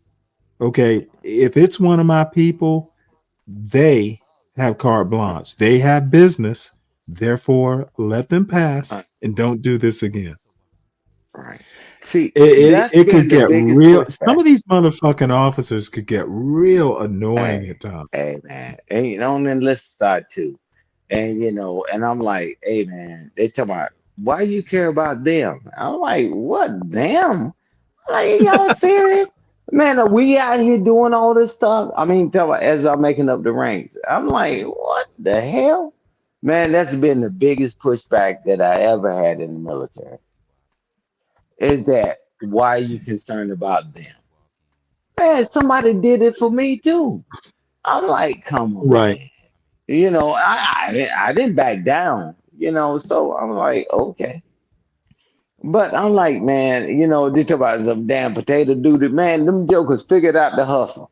They said, man, getting Oh, off absolutely. the armor, and y'all, I think y'all call it the gallery. The jokers said, The hey, man, galley. the galley, right? And then the Oh Joker fuck sitting up yeah, there. Them some bitches say, "Hey, well, I'm gonna send you to the galley." Them Jokers eating like hell, and they ain't got to worry dude. about managing There is good. fucking like I did they call them mid rats? Midnight Mm, rations. right. Dude, these people on a ship, those kids have access to the fucking chillers, the refrigerators. Hmm. There is bread, there is lunch meat, there And they is can actually cheese. get some rest. They can These actually get some motherfuckers are eating rest like and peace. kings. Yeah. And they think that they talk about some potato shit. We Dude, stayed on the it's gonna potato be dude. like scallop potatoes, Boy, like I wish potatoes au gratin. man, I wish I could have damn ever in my military career just be on potato duty. I like, man, I know that shot she was sending. Man, hey man, I wish I could have done that. Man, I would sit there and eat all the food I want. Dude, Man, ain't you nobody you shooting will at me. hey, potato duty would be potatoes au gratin. There would Yeah, be man. hash browns. There would be Pillow mashed potato. potatoes with lots of butter. That's your Man, potato duty. hey, right. Well, why is it? Potatoes with Exactly. gravy. Man, only thing the mother had to do was just peel the potatoes. Now they got new shit, right? But Oh but yeah. I had to do Oh the shit. peeling. Man, them jokers ain't we have to worry about no other duties and nothing like that. Them jokers get to Oh yeah. rest and Dude, sleep and all. they're getting their Ah, 8 hours of sleep. Oh hey, man, nobody bothers them and all that. So that's what I'm telling you. Civilians don't understand. I'm like, y'all are crazy. Come on, potato duty. Well, what do the potatoes do, right? People that's on in the galley on y'all side, or on my side, mess hall duties, right? yeah. KPs, right? Watch Yeah. this. Those son of bitches, man, they eating like kings. Man, they get to sit back and recline. I'm like, what the hell? I said, man, I missed that damn boat. I'm like, man, I never would have done all the shit I done and put myself in harm's way and the injuries and all that. Man, like that's man, because guess what? We know we need logistics, we know we need the mail, we know we need pay as one. Right. Man, that's why I never dog any dang on branches of the military. And I don't dog, man, we can play back and forth, but I'm just saying, man, we needed all of that. How do you get your mail? Where did the mail come from? Civilians, they said, like, man, no, this peeled potatoes. Man, the Joker got a job and they can retire 20 years peeling potatoes. Shit. Man, Let me tell man, you a cushy job. I tell don't me know what what they do it. call it in the army, but in the Navy, there was disbursement, like the paymasters. Oh, yeah.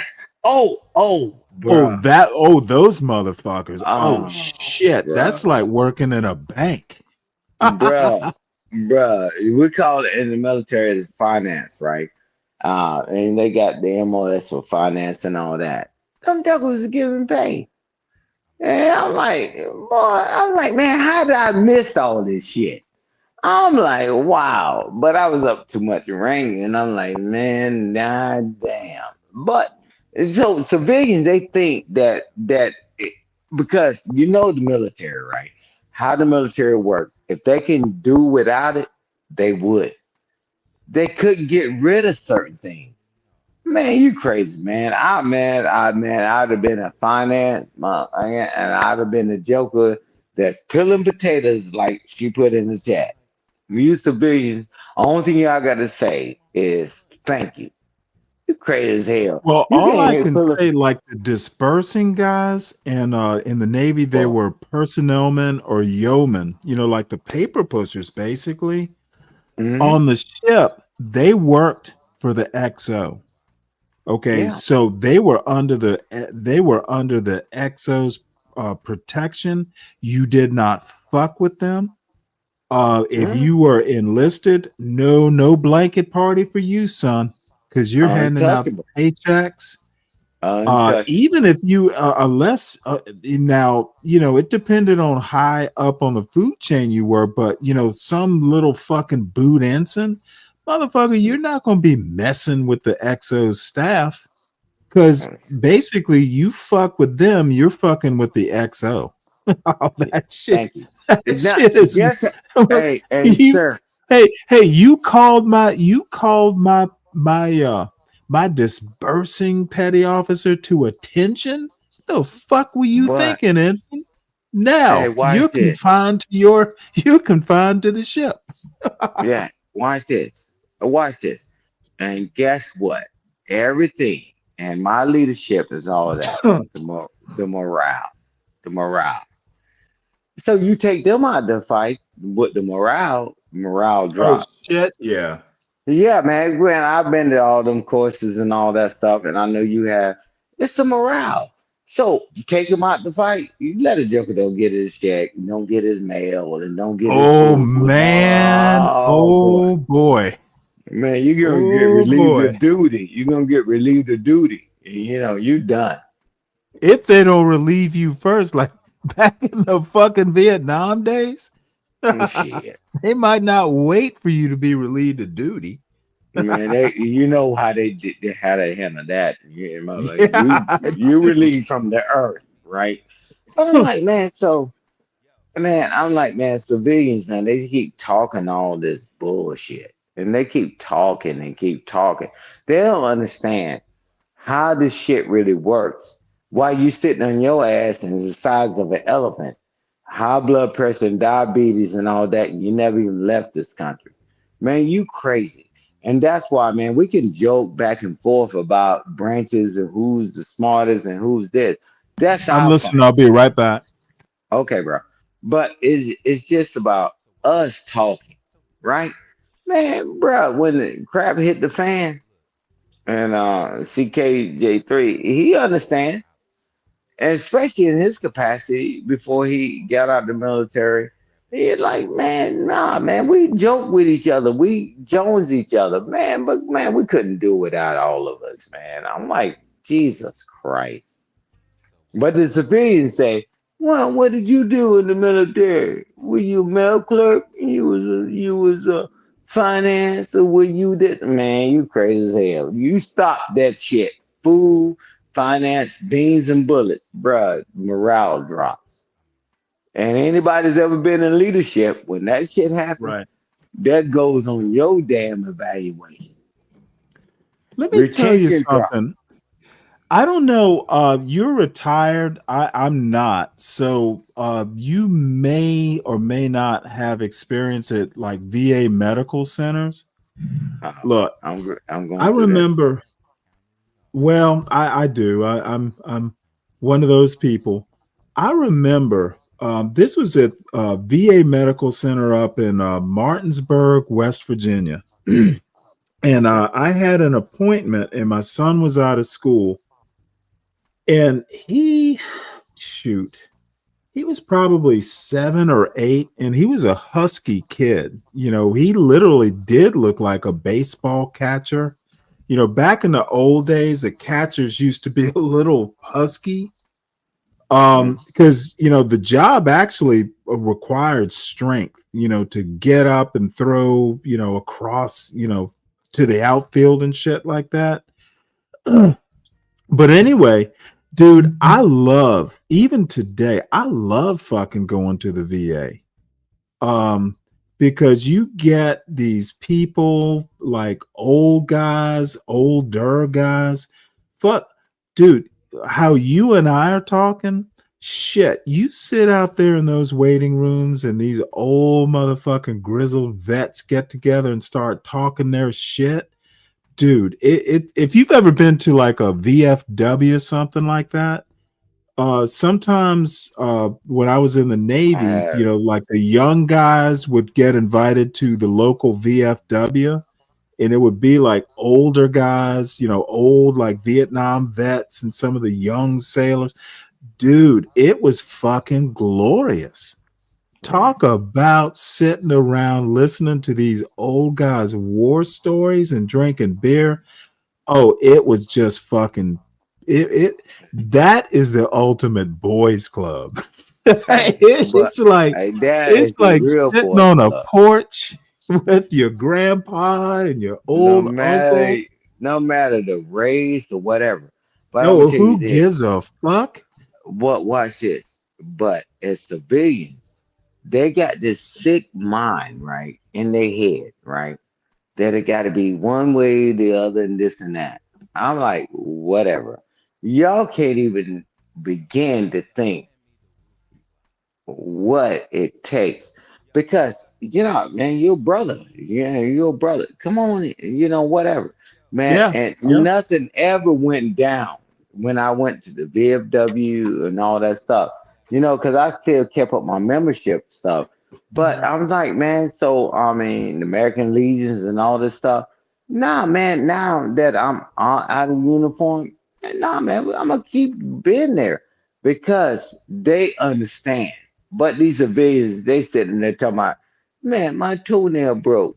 Oh, I mean, this guy didn't pay for this, and this guy, man, I ain't got them stories. Y'all can play them games all you want, but it's something about because just like they did it for me, and now I get the chance to continue the legacy and then take the new soldiers that's ETS or retire or whatever and keep the legacy going. Because nobody, man, you can't have this conversation with civilians, man. Y'all don't have a clue. Y'all just sitting on your ass and y'all the sheep, right? That's what it was designed to be. Well, I don't know. You're being a little more hardline than I'd be. I don't really have problems with civilians, except You know, when they start acting like fucking Mike 123. Then no, all of a sudden I have some problems yeah. because But that this shit is is the just thing. totally disrespectful. This is my point. Potato duty, and stuff like that. That's what you get from civilians. Hmm. And that's what I mean by that. I'm not that hardline like that. I'm just like, man, I know what it takes, right? And you're like, man, I may not get out of this shit. And then I'm still responsible for everybody else. Now, how in the hell we get out of this? They can't even get out of this shit in their own home. That's what I mean by that.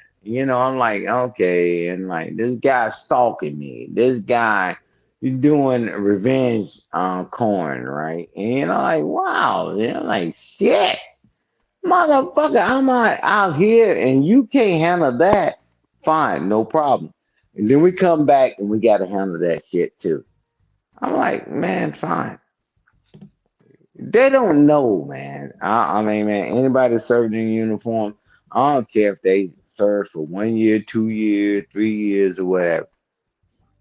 I got a different perspective because it's a change of life. And then most people will never experience that.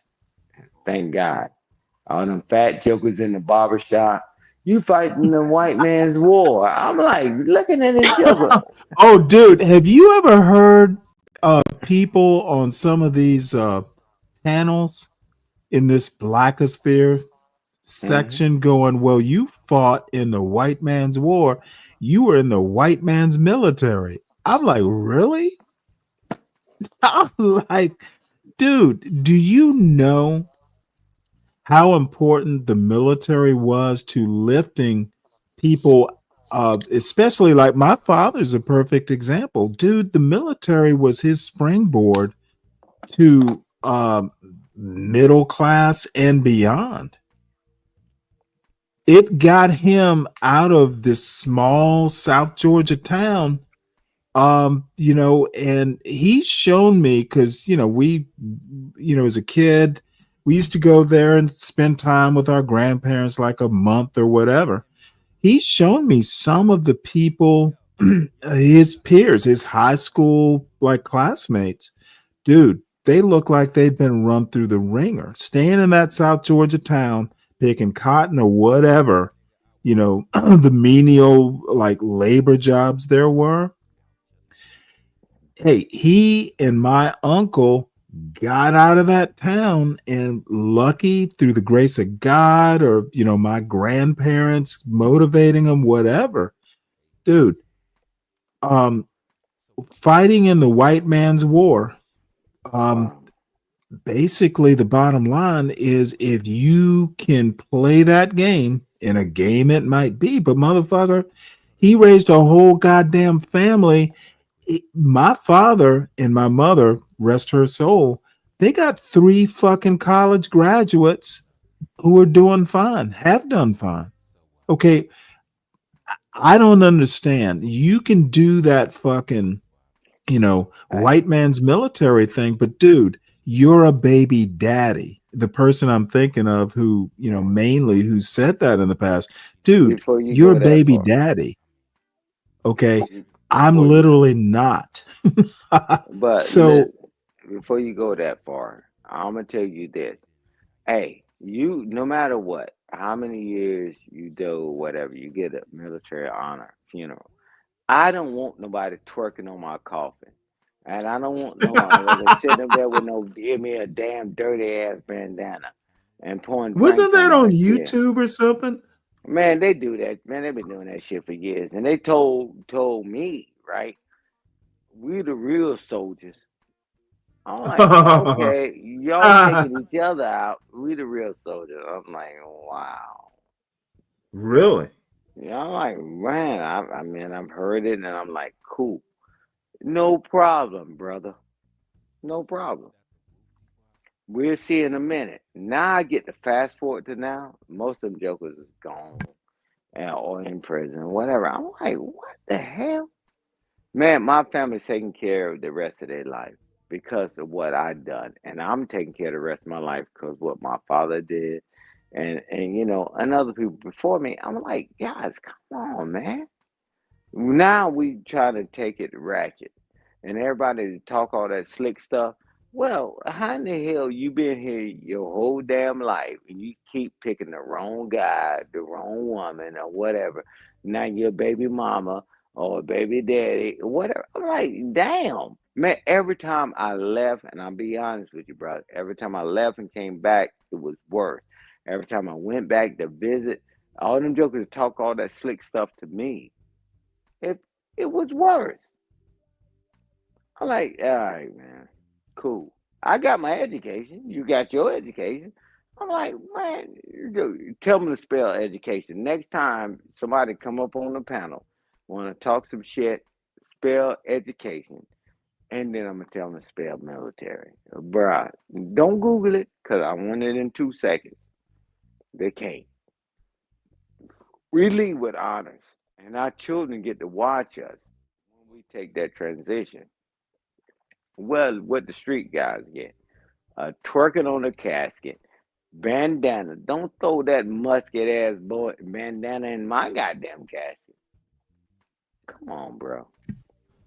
I'ma die with well, honor. all I have to say is it is a thing. And I think that a lot of well, you're working the white man's job.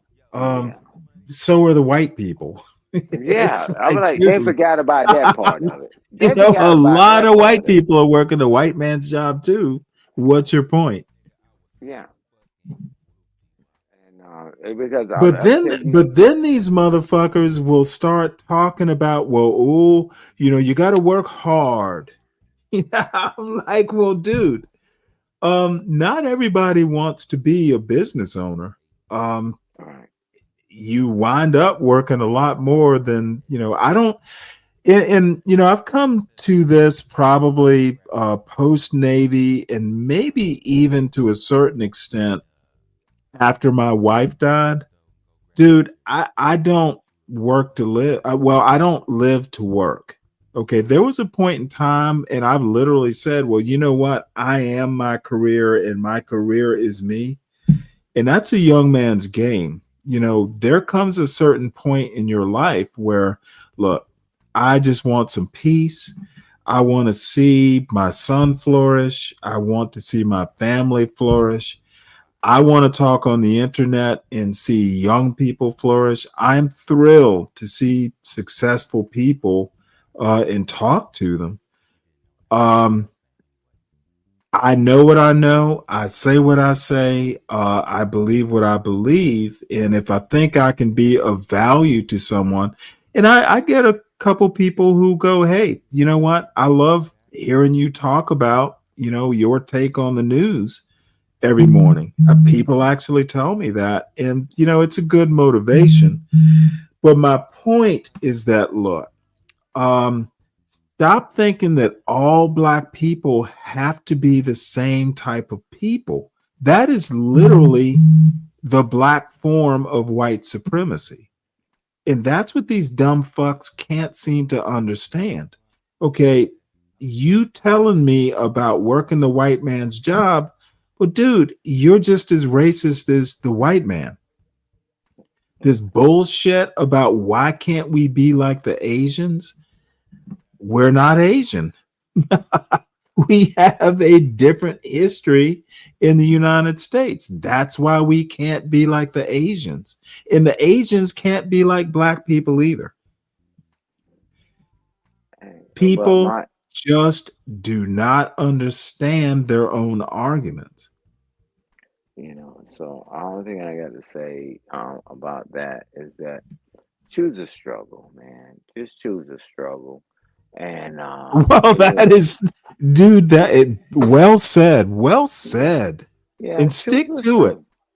Yeah, I'm like, okay, we took our path, you took your path, and whatever.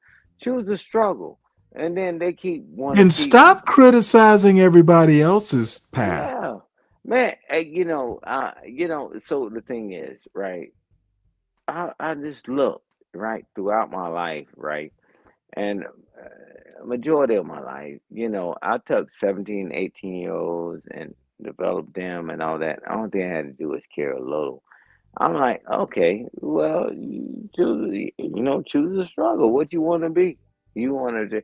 My mom wasn't there, my daddy wasn't there, and I'm like, okay, well, you here now, and I'm caring and I'm listening. Look, you know what? If you present yourself in a certain way, you will definitely have my sympathy, and I will always do, what I can to help you. But dude, if you get a chip on your shoulder about it and you become so prickly, nobody fucking wants to be around you, that's a you problem, not a me problem. Okay. And That's stop coming up to this panel acting like anybody gives a fuck. You're a grown ass man who's married and has kids. What do you expect me to do? Boo hoo? yeah, because they're grown until they get the consequences. Wow. I mean, we made decisions in our life, man. And I know you either. But it's like, all right, I made this decision, so I got to be prepared what's going to come next, right? But they come up on panel after panel.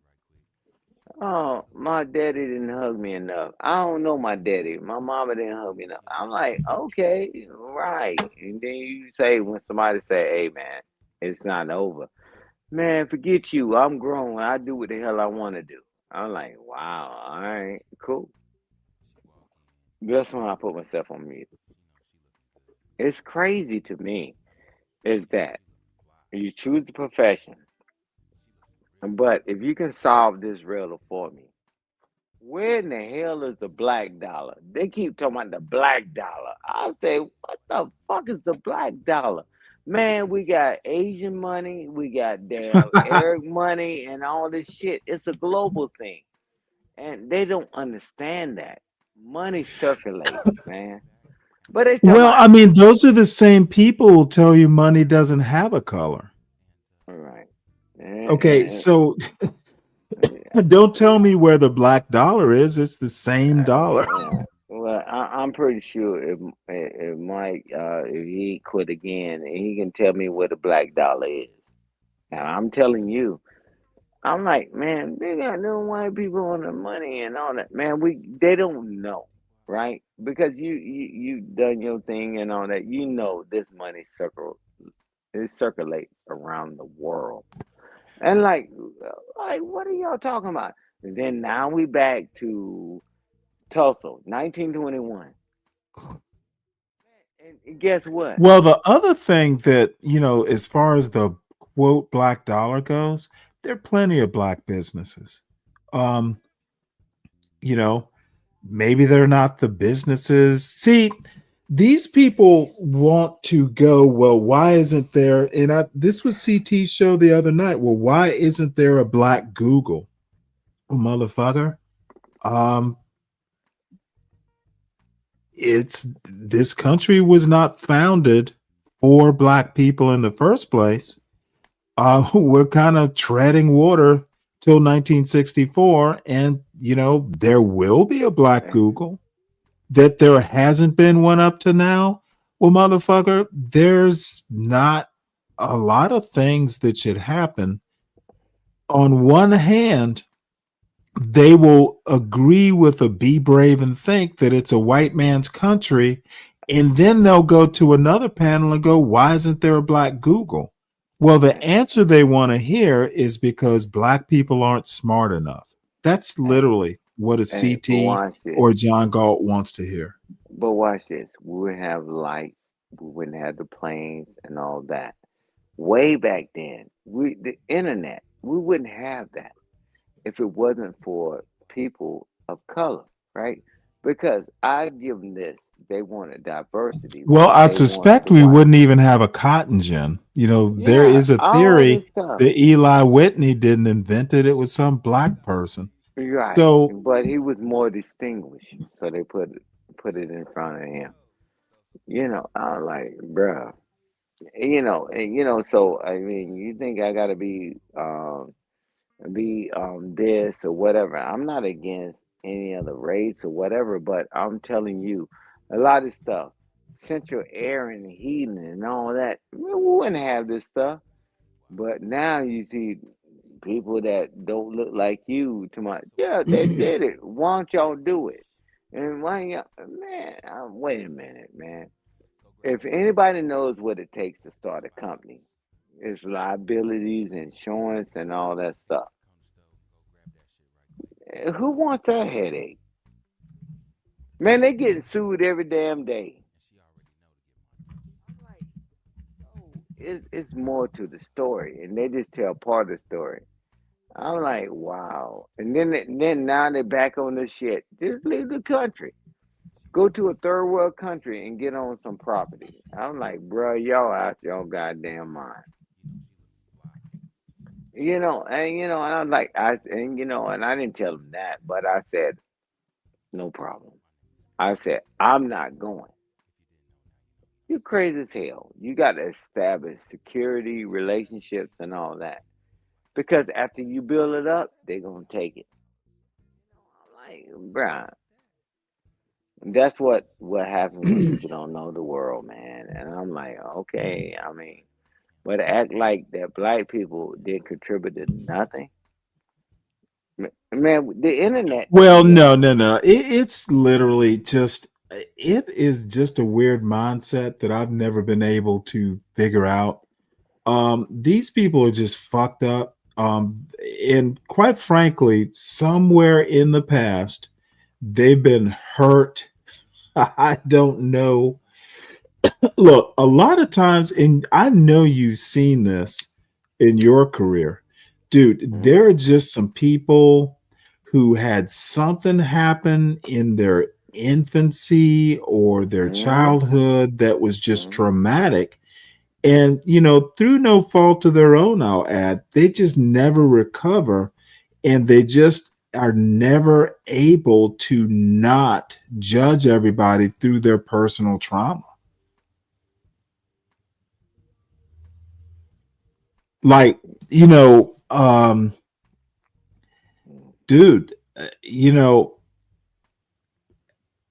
not going to get too personal, but I actually kind of understand why John Galt is the way he is. And you know what? As unpleasant as he is, that's why I don't just outright hate him.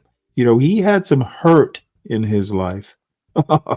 And I, I will mock him. I think he should do better, but I'm not going to hate on him because he has had some trauma apparently in his life. Well, you Um, saw the and stream. You saw the stream. He's talking about, well, I can't talk about that because I don't think I've been around. Oh, okay. Well, move out of there.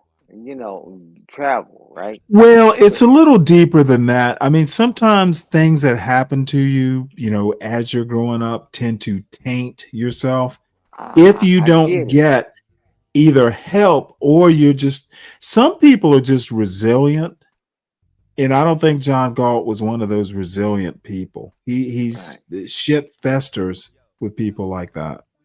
Yeah, I know. I get what you're saying, but at the end of the day, man, I've been around the world, and you have too. And Hmm. but I'm Not like, as many places as you you you probably. you I you haven't know, been but to I'm feeling like Afghanistan. you got 7-year olds with AKAs, AKs strapped to their back, longer than them, and Hmm. RPGs and all this stuff, and I'm Hmm. like, you guys, are y'all serious?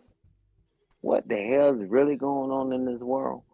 I'm like, no problem. So when they come back and try to educate people, so we don't turn into that, well, it looked like that's the direction they want us to go to. I'm like, all right, man, it ain't gonna end well. Just like it didn't end well in their country. Right. I'm like, okay, I mean, fine. I mean, try to silence me. First of all, find somebody to silence me. I joined the biggest gang in the world, United States Armed Forces. And I'm like, my job is just to get the information because everybody say, guess what? All the panels, nobody told me, nobody said anything, nobody did. And when you attempt to do it, I'm grown. I do what the hell I want to do. Okay, yeah, fine. Well, you heard it. And then when shit hit the fan, you can't say you didn't know. But hey, man, it's all your choice. We in America, right? And I'm like, wow, man.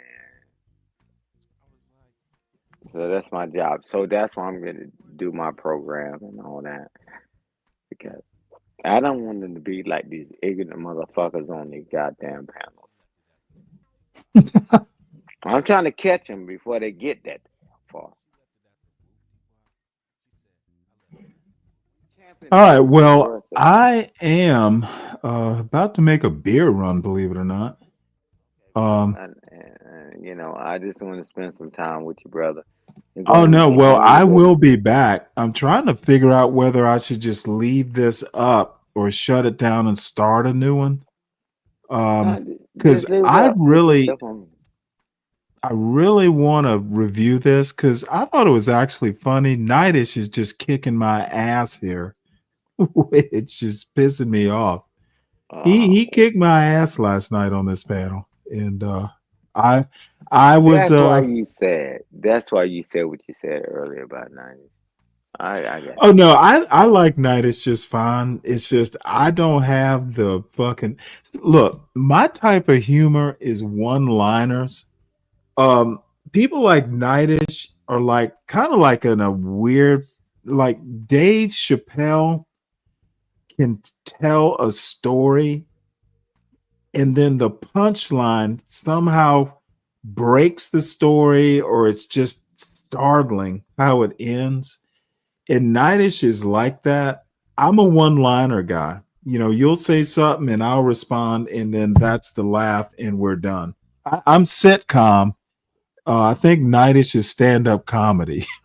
right. That's Yeah, the difference. I can agree with that. But But yeah, no, you go ahead and handle your business, and I'll come right back. And okay. Well, yeah, I let guess me I'll look just what you shut got. this down. Everybody, I'll be back in But you about, don't have I don't to know. shut it down. I'm gonna drop off and keep yourself on mute, and Well, I'll let you just do I come. got a video I can show. Yeah, just play the Um, video while you handle your business, bro. okay. Respectfully.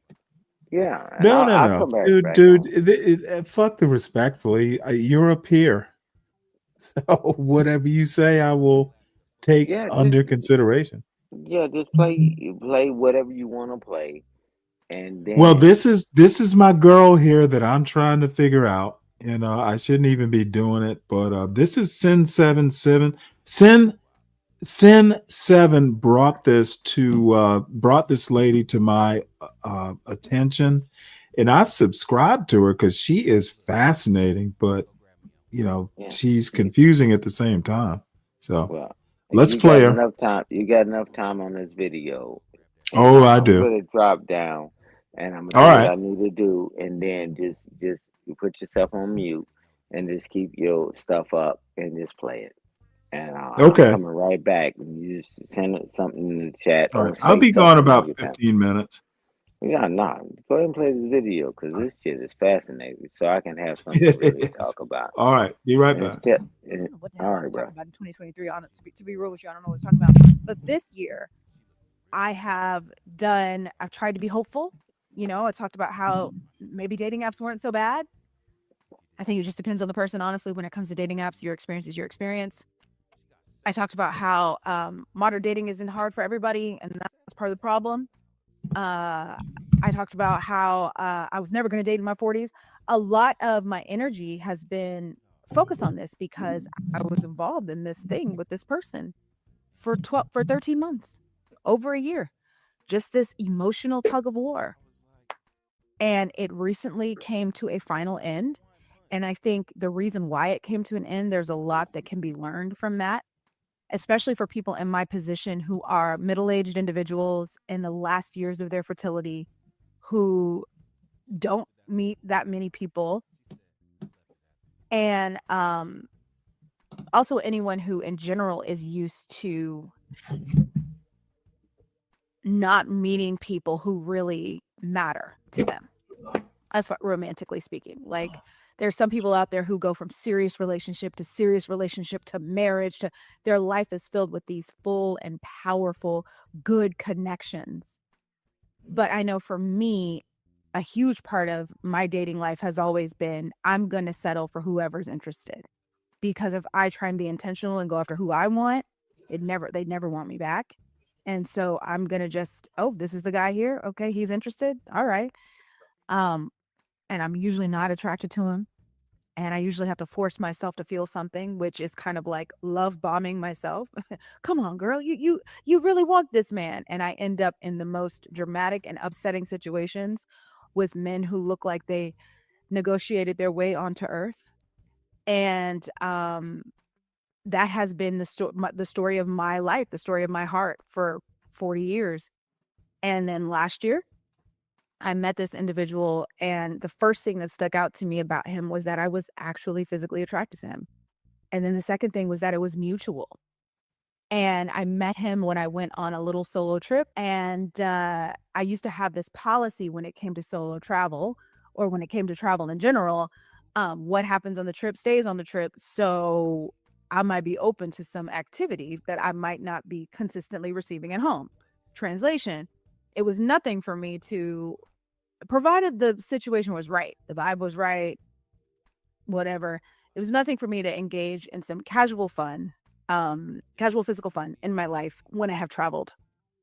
And that goes back all the way to when I first studied abroad back in college. Even if it's just flirting with someone, making out, holding hands, I know that when I get back home to where I live, that vibe is not going to be there. It's going to be very dry. I'm not going to know where to go to meet people. That back in the day, we didn't even have online dating, so I didn't know what to do. And so for some reason, when I was away, when I was traveling, it would open the door for me to be looked at differently, me to, there would be something in the air. It was weird. I remember when I went to Chicago for the first time and I was like, am I attractive? What's going on? What is happening? It was just a really weird experience, and it kind of only happens when I go out of town. When I am at home, it is not the case. And I also think when I met him, I had been in Austin for a little while. Austin's a different vibe. I like it. but it's definitely not Houston, where I had been for the 3 previous years. And honestly, in Houston, the best way I can describe my years there is sausage party. People will definitely try and throw something at you. They definitely are interested, but it's kind of only a one-way street. They're sort of only interested in one thing. Nothing goes anywhere, and that was very frustrating for me. And that was my experience. That's not everybody's experience. Some people go to Houston and they meet their man, they meet their woman like this. There's a girl right now who has a video on YouTube that's like, I found my dream job and my husband within 3 months of being in Houston. That was not my experience. And when I was there, I hung out with people that had lived in the city for a while. And at least at that time, they had not met those individuals. They'd been single for many years. So everybody has a different experience. For me, Houston was an extremely horny time. And when I moved kind of to detox. I had been in LA, been in a pandemic, been out living a very debaucherous existence. And it was time to just sort of detox and come back to me. And so that's kind of why I moved. I moved out. I didn't move to like the urban cool parts of Austin, the city parts. I'm out in the open, in the country, in the trees. There's so much wildlife that I run into almost every day, but I love it. I do love that. And that being said, when I met this person, I was starting to feel incredibly alone, because even though I preferred like the wild open air, I also realized like, hey, you may have traded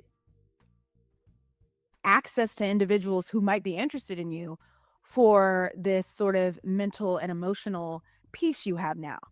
There's a possibility you might never be touched by a man again. And is that something you want? Do you like that?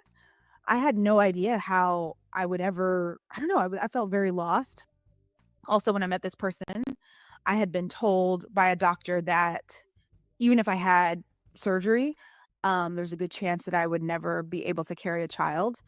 And that really freaked me out. Also, when I met this person, I had a huge friendship breakup. Because of some shit that happened on the internet and some other reasons. So I was feeling isolated. I was feeling disassociated from my own body. I was feeling kind of lost, and I did not really know what the hell was going on. And I had decided, I had said, if I was to date somebody now, he would need to be someone private. And obviously, like, I would want to be attracted to him. And he would need to be somebody that I don't know, that I loved, that we could see, you know, something that there could be a future with him. That's what I wanted. And so I went out of town in the fall of 2023 and I met this guy, and we talked, and there was clearly like a chemistry there. And then I was propositioned for some casual fun, and I took him up on it because he was being so, it was a long story. I've told it many times on my Patreon, and then I took the stories down and put them back up and say it's been tumultuous. So I'm not going to go into all the details, but I'll just say I agreed to have this casual experience. And when he said that that's what he wanted, that that's what he was interested in, I literally saved his number in my phone as another one bites the dust. If I've learned anything about men who pressure you for casual experiences right up front, they're not interested in doing anything else. That's it. That's why they were talking to you. That's all they wanted. And actually that year I had turned down those offers on 3 previous occasions when I was traveling. I had turned down men who that's all they wanted. But this particular time I decided, why not? What could it hurt? And I'm gonna be honest with you, it was one of the most enjoyable experiences of my life, even though it was extremely short. We didn't have a lot of time. But both he and I, after it was over, were kind of looking at each other like, who are you? What did we just do? I describe it, without being too crass, as a plugging into a socket and a light coming on. I know my body was like, who is that? What did he just do? What is this? When is that? How do we do? What's going on? And that started a chain of events that caused so much emotional struggle, so much just, oof. And again, like I said, ended up with nothing, nowhere, and no one. So to summarize, I left. I came home. We got in contact with each other again. He asked me when I'd be coming back. I said, I'm sorry, it's expensive to travel there. He lived in New York. And he said, well, I'll come to you. And that was an earth-shattering thing to promise for someone like me. I'm not, like I was saying in my Wicked review, I'm not that girl. I'm not the one that men travel for. I'm not the one that men send travel plans to. You will never, I have friends in my life who are like, yeah, so this guy took me to New York and this guy took me here and this guy took me there. Oh, yeah, this guy took me to Puerto Rico. This guy took me to Japan. This guy took me to this. Oh, I've been to so and so city a lot of times with my ex. And, they would always take me. And, oh, yeah, I would go there with his family. They don't, I have never traveled with a man. I have never been included in a man's travel plans. I have never even been included in a man's plans for the day, really. I mean, I'm not the kind of woman that a man plans anything around. Travel, events in his life. I'm not that person. I've always been very peripherally involved with any man, even when I've I've settled for that. It's been a mess, and it's been a real lack of opportunity. I'll just put it like that, which is why my romantic life is so frustrating and so hard, I think, to be relatable about, which is why I don't talk about it. Anyway, so when this guy was like, I will come to you, I said, and let's be clear on something. Even though I was lost and I didn't really know like what to offer anyone, and I didn't really know where my life was going, I still had all of these feelings inside of me for these things I wanted to experience. Yeah, sure, the doctor had said, hey, Steph, we can have this surgery, but you probably have a long road ahead of you. And again, you might really, really struggle to have a baby. But I was hoping in my heart of hearts that I would meet someone who was like, I see you as the mother of my child, and I have resources, and I love you, and this is something I want too, and I will work with you together on this. Ooh, and that's a big thing to want. That is a big thing to want. Like if I couldn't find anybody when my body was good, when I was fine, what makes me think now that I'm what is the word? Liability, that someone is going to come in and love me like that. Like that's huge.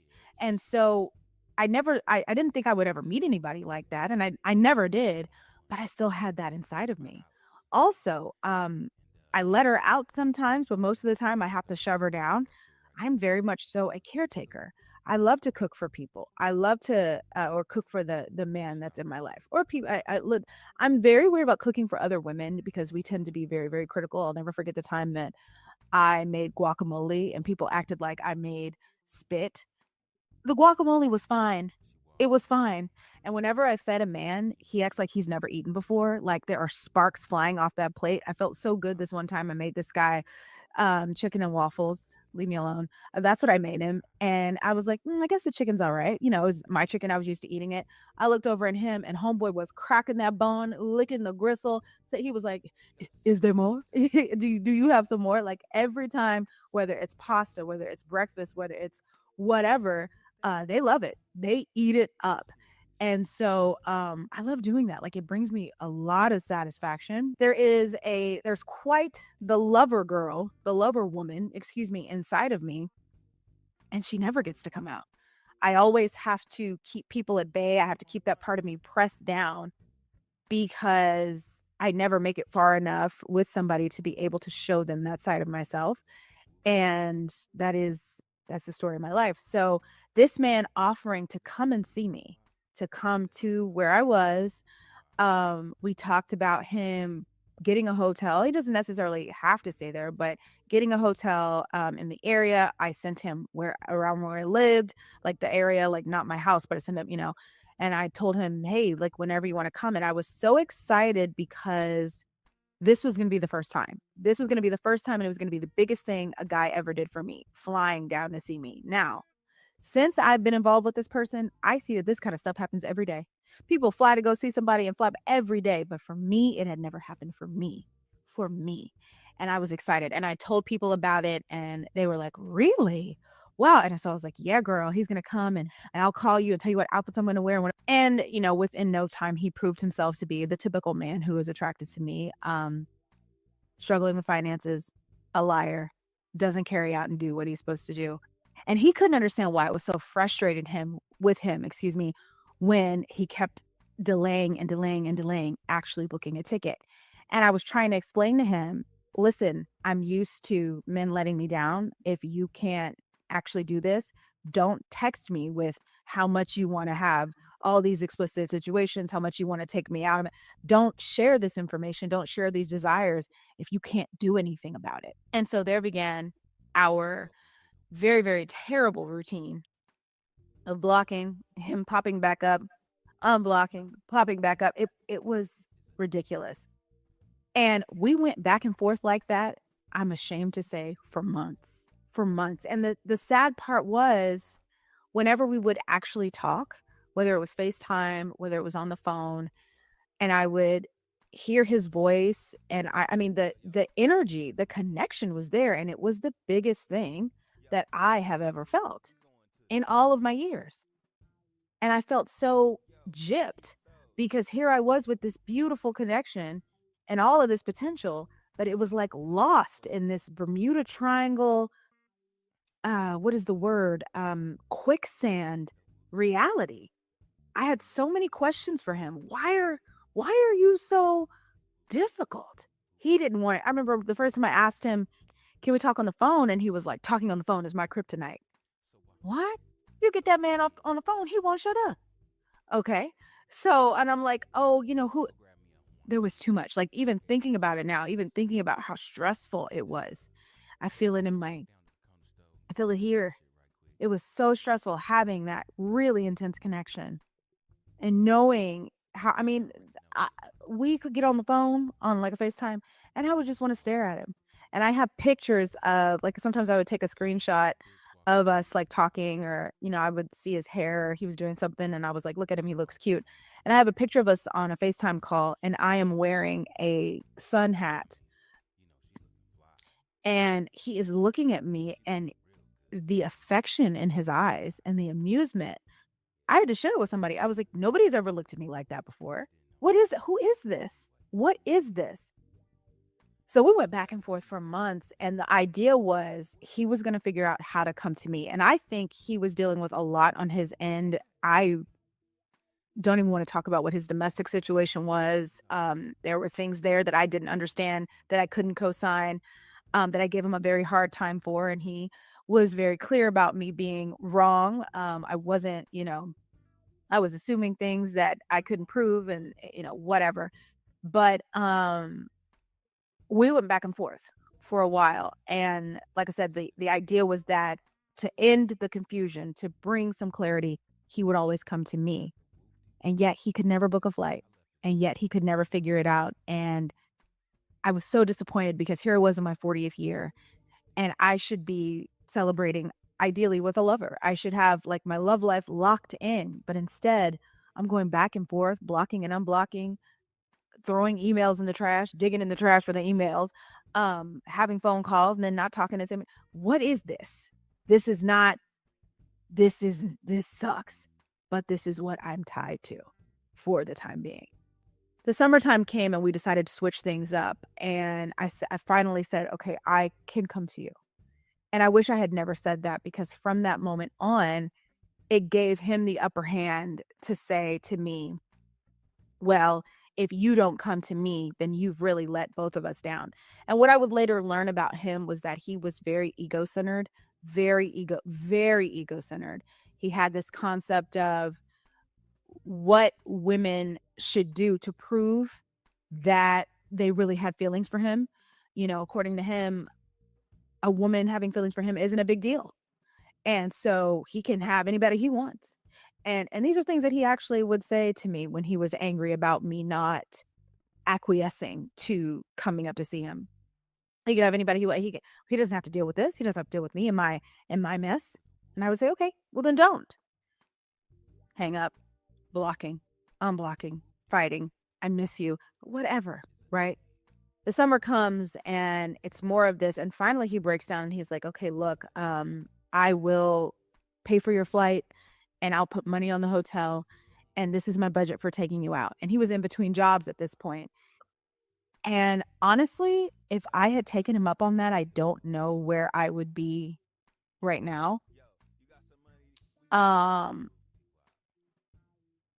I don't know. I really don't.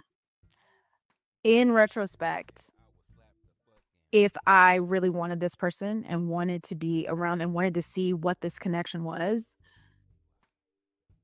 then I should have, when he was open and he was flexible, which it took us months to get there, I should have gone to see him. But I started to hear the voices of 100,000 internet dating coaches in my mind and the ghosts of the 50-50 conversation. Why would I, a woman, go visit a man and he can only give me $100 for a hotel that for 3 days in the summer in New York City is going to cost me $900? Why would I, a woman, go see a man who, and it's like, well, you go do it because the man that you want, that you're connected to right now, he can't afford to do ... but he wants you and he's trying. But in my mind, I was like, what kind of a story does this tell for someone like me? I started off at, I have no one's interested, and then people only want sex. And now this man who started off only wanting sex wants to send me a flight, is asking me to come see him every day, wants me to come up there, but he can only put $100 down. And let's not forget that I would pay for the hotel and I would have to board my dogs. And at the end of the day, the issue is I'm paying 70% of the cost to make this weekend happen with us. And I think for me too, it was the fact that I was in yet another hypogamous connection. Listen, I'm not a moneymaker. I am not a big breadwinner. That's not me. I just finished watching, or actually I'm currently watching, the Martha Stewart documentary. That woman's life and how wealth just came to her with whatever she did. That is brilliant. Yes, I looked at the birth chart. Yes, it checks out. I saw a little bit of the interview with Kiki Palmer and Shannon Sharp, and her talking about her life as like the breadwinner for her family. And Kiki, what do we call her? Kiki Keep a Job Palmer. People like that who money stays coming to them, whatever they do, they stack it higher and higher. That is not me. That's not me. Not only was I not given the desires to do the kind of jobs that's going to keep the money up, but the things I was given the desires to do, there's a bit of a cap, right? I'm kind of limited. So I really need a partner who is the moneymaker, or at least somebody who can meet me halfway for me to feel like I'm being fair to myself. A lot of the men that I've been involved with, when I've been involved with them, they are having severe financial issues. They don't have a solid place to stay. They don't have cars that work.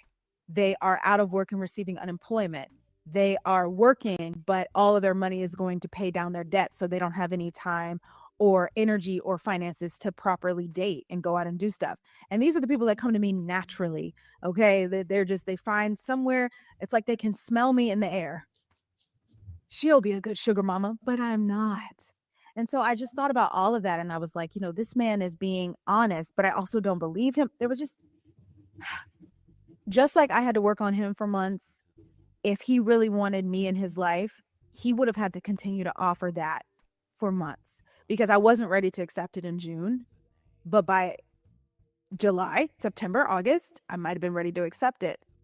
And instead, what happened was I didn't go see him. He got really mad.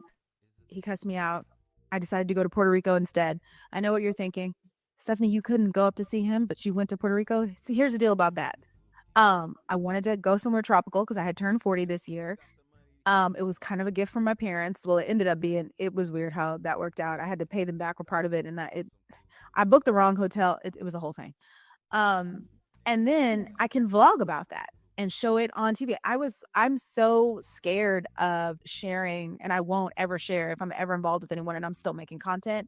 I won't ever share him with the internet ever. When I first started this, I was like, "Ooh, I want a boyfriend I can tag. I want to be in a social media relationship. Now, hell no. I don't want nobody in his business. I don't want nobody talking about him. I don't want nobody to know who that man is. At this point, I could get married and never say a thing. That's how secretive I am now. But back in the day, it wasn't like that, but now it is. And so I was thinking, Stephanie, if you go up to see him and you are around him, and what if you see somebody that subscribed to your channel? That's happened before. A couple years ago, I went to Connecticut. We were getting off a train, and someone said, "Oh, Stephco, hey, hey," and I was like, "What?" So it was cool. It also happened to me in Las Vegas. Like, so it's cool, but what if they see me with this man and now people are talking about him? And what if people know things about him that I'm not sure I don't know yet? I kept asking him, please clarify for me that you are actually single. Please clarify. Please clarify. Because I don't believe you. Because the thing is he's attractive. He's attractive. Why would, and in my mind, I'm like, why would an attractive man be this hooked on me for this long in this way? He could just go down the street and get some if he wants to. Why is he so connected to me? It didn't make sense. So I had a lot to work on myself. And like I said, if he wanted to see me, he should. And I explained it to him, you know.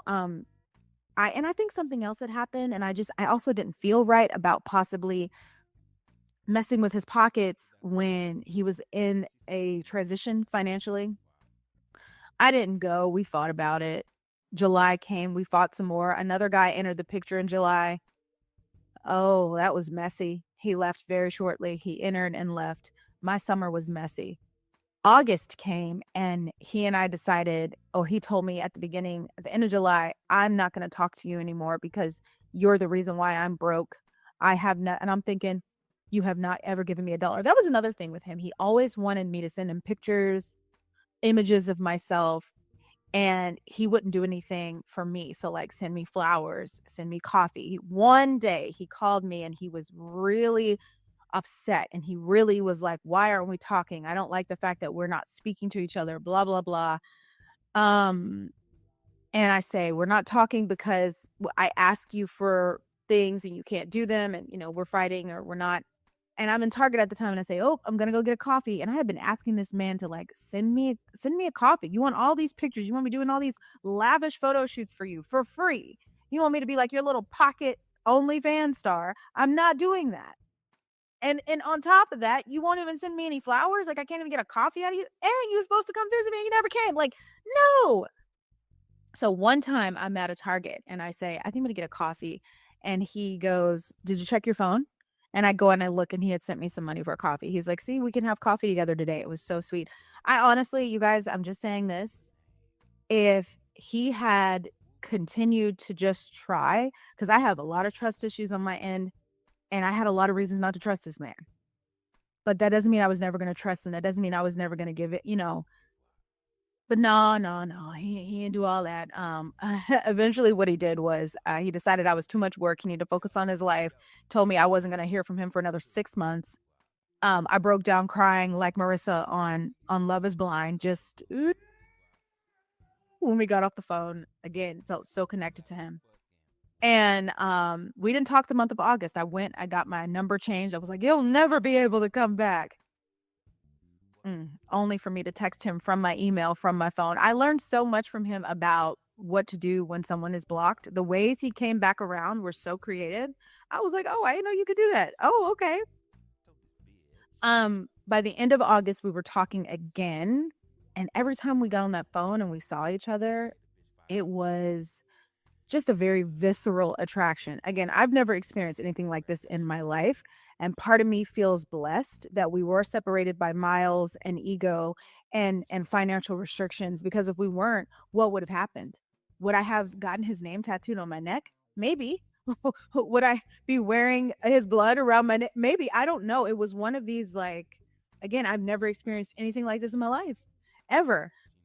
So, September comes and I say, I still want to see you. And I feel like the seasons are changing, and I feel like you're going to, hey folks, I'm just getting back from the beer store, and I've been sitting here for a few minutes, and SKC says, you could save this woman, Stanley, be her happiness. I don't think even I am capable of this, SKC.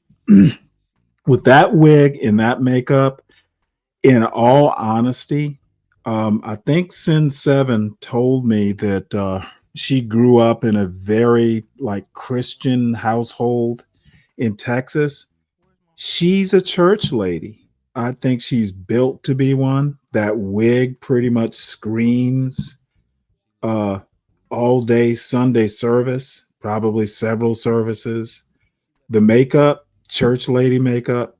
No, I'm much too much of a heathen for what she should be. She should go back to the church, in all honesty. Because he was always, the work thing was always weird for him. Anyway, so I say I'm gonna come up there, and this time don't worry about paying for anything. You know, I feel bad and I feel like it's my fault that we never saw each other. Mind you, it wasn't my fault. I just didn't have enough up front for me to feel okay about coming on this trip to see him. I felt bad about spending $800 to see a man. I don't know. I wasn't convinced just yet. And then after that, Oh he my never offered that God. again. And even when I would say, okay, you can't offer just to pay for one night in a hotel, you can't, because we couldn't stay together because of his domestic situation. Oh And my now he wasn't God. married or Wait, hold involved it. with, well, There's he a was involved. domestic It was situation? messy. And I didn't like Hold on. A domestic situation? What the fuck? What did I miss? that. So I said, you know, if I'm gonna do this, I'm leapfrogging over my own scruples. So You can't even y'all pay are for one, just like, y'all were gonna spend $800 just for like an ice cream social? Like y'all were gonna have dinner and that's it? The fuck? you can't offer to do nothing. I got to pay for my own flight and my own. Like, you're gonna punish me to get me to do something ridiculous that's gonna benefit you instead of doing what I. Anyway, by the time I got to September, I was like, Stephanie, you need to be prepared to let him go. That's what he wants. He wants to be let go, I guess, and you need to be prepared to do it. So why don't we just put this all to rest? And for your own sake too, go up there and see him and let that be it. Let that be the end. But I could never make myself do it. I couldn't ever. I would get a flight. I would book on hotels.com so I didn't have to pay right away for the hotel. And I could never ever go through with it because everything I had been trained to believe about being a woman, everything I had been trained to believe about my own, the respect a man needed to show me if he wanted to see me, it would all just, it would literally cause me to have a meltdown. And if I'm coming to see you, we need to be talking on the phone. We need to be FaceTiming. You need to have time to, I need to be able to make a schedule. If I'm putting my money in, it's almost $1,700. I am boarding my dogs, booking a flight, booking a hotel. I'm sorry, folks, but this goddamn sob story, the lesson is do not betray your home training. Stop it. If you were trained to view being a woman a certain way, hold on to your values, ma'am. Don't betray them for some guy with a quote domestic situation. God damn, no wonder she got dragged. You know what? I have no clue. Sin Sin 7 introduced me to this young lady, so she kind of has the background information. I don't know what having. I don't agree, CKJ3. I think you can be perfectly fine growing up in a single mother household. Your mother just has to understand that there are deficiencies that she needs to compensate for as far as upbringing children. There's nothing wrong with a single parent I got to worry about household. food, Uber. You just have to be aware that there are deficiencies you have to compensate for, kind of like vitamins. But I was gonna You know, if you don't scrounge it eat a up and lot of try and see if fruit, I can find you it. need to be taking What I vitamin need you to C do is be pills. available. And so what I figured out was I couldn't do what he needed me to do to come and see him. I couldn't man up because I shouldn't have to. So we didn't see each other in September. And when I say soul tie connection, I'm literally talking about the fact that when I didn't show up and I didn't see this man, we didn't talk, I could feel his disappointment. I feel like energetically, like it was with me all day, it would sit on my chest, like I would get hot. I knew, I mean, I've never been connected or felt in anything like this for my life. That's all I can say. I could just keep reiterating it. So September passes by, the whole month, and it's a very hard month for me. I have trouble sleeping. I start taking a lot of the Kourtney Kardashian let me chill pills. I'm high out of my mind, because you're supposed to take 2 in the morning and 2 in the afternoon, 2 in the evening. Who can do that and function? I couldn't. I had a very hard time, and then in the midst of all of that, I tried to get really into working out. I started taking these dance classes, and I had these horrific ass spasms for like a week. Couldn't walk. I was in so much pain. I was screaming. Um, and then on top of that, I started my period. So I had 1 or 2 weeks of September where I was in agonizing emotional pain, physical pain, and menstrual pain. And it was just, whoo, it was tough. And eventually September ended and October began. And on October 1st, here this man come. He used to always love to roll through on the 1st with a message. October 1st, here he comes, and he's like, please come and see me. Why can't you just come and see me and we can enjoy each other's company? And I knew he was going to come. You know, like I said, I really felt like I was so connected to him. And so whenever I thought he was going to make another appearance, it was like that song from Mary Poppins, you know, winds in the east, mist coming in, like something is brewing and about to begin. Can't put my finger on what lies in store, but I feel what's to happen all happened before. I knew he was going to come back, and he did. And he says to me, can't you just come visit me? And we spend each other. And I say, can't you just spend money for the hotel? Can't you just, you know, we're in the same fight. And this time I had missed him so much that I delayed that fight for a little bit. And I was like, okay, I'm gonna book a hotel. I'm gonna book. Now what I would want him to do is say, okay, and if, you know, months have passed. Do you see what I mean when I say this is so ridiculous? Every day, men see women on the internet and say, "Oh, girl, you so fine. You want to get flown out?" And a woman packs a suitcase and goes. Every day. Every day, people decide they like each other and take a trip. Okay, let's schedule and let's meet each other. Every day. But for some reason, I done met somebody that refuses. He refused to do anything on the ground portion to get me to him. And this trip stuck out to me because I was just super nervous. I was like, okay, I do have enough. The fall, it's cheaper in New York to visit. And I was like, okay, I do have enough to come up, do one night. My cousin got married at the beginning of October. And so I was like, okay, you know, I can come up there and I can fly from Houston, which is cheaper. And I can be with you for like, we can do 1, maybe 2 nights, and then I have to come home. And he was like, okay, cool. And you know, she started to come out of me, right? I was so excited to be talking to my little baby again. So excited. I was like, oh, do you like fall coffees, themed coffees? It's fall here in Texas, so we have a lot of delicious themed, you know. Oh, have you ever been to Buc-ee's? Why don't I get you some tortillas from HEB? And I'll also get some, and I'm making this man a harvest basket. And all of a sudden, it starts to click to me that he hasn't offered a single thing. We've been talking now almost a full year. We've been fighting. We've been cussing. We've been hanging up on each other. We've been crying. It's been the thing that really got me and made me cancel this trip, because I didn't cancel so many trips. Booked and canceled, booked and canceled. He told me once, he goes, if I was Southwest, I wouldn't even let you on the website anymore. And that's true. But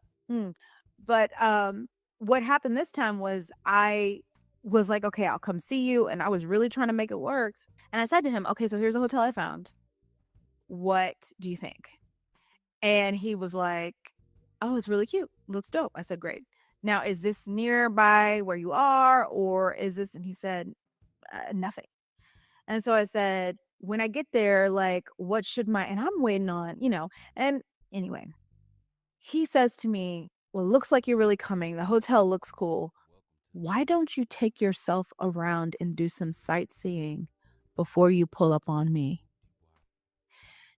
And it occurs to me that what this man wants to do is recreate a scenario that existed when we first met.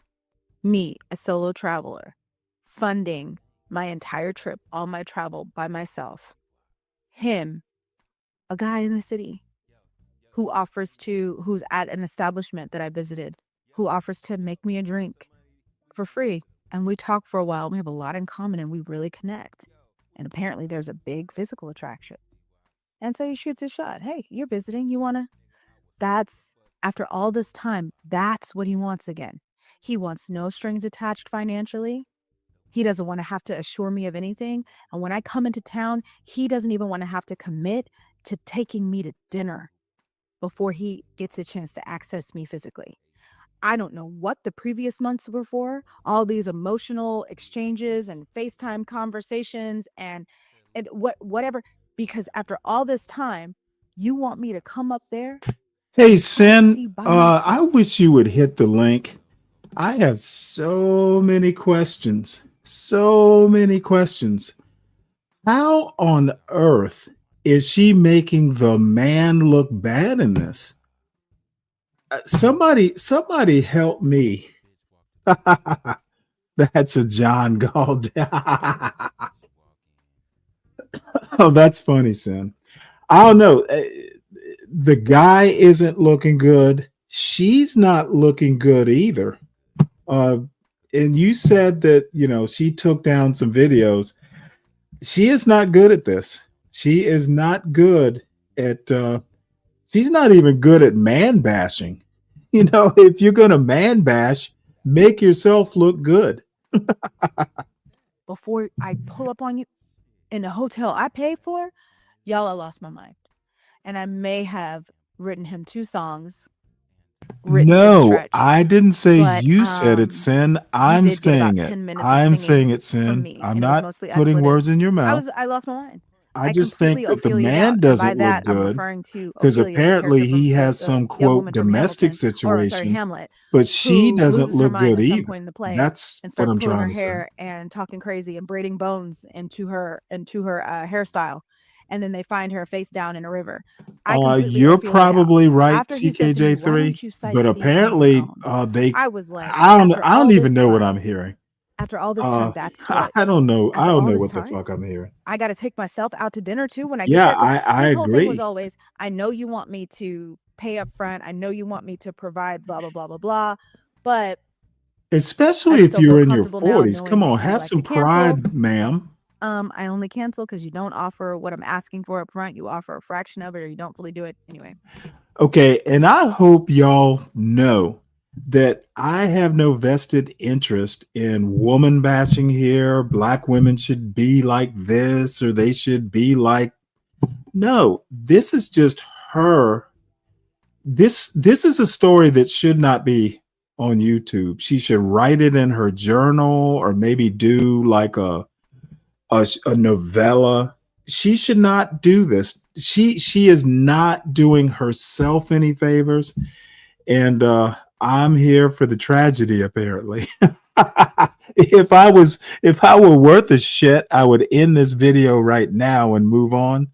But dude, I wanna see the end of the train wreck. Who comes to rescue her? He would always say, "But once you get here, I got you. But once you get here, I got you." So now you don't got me. Okay. I want to make it clear that I did clarify that with him. If you're still following along on this ridiculous love affair, isn't this so stupid? Isn't this the most ridiculous thing? Like, can you Really? imagine 2 Did they grown get adults? together, Sin? And can you imagine being a grown woman of 40 years old, living on your own, paying your own, and this man wants to come in your life and wants to see you and will only see you if you pay your money? I mean, it was so ridiculous. But the fair, isn't this so stupid? Isn't this the most ridiculous thing? Like, can you imagine 2 grown adults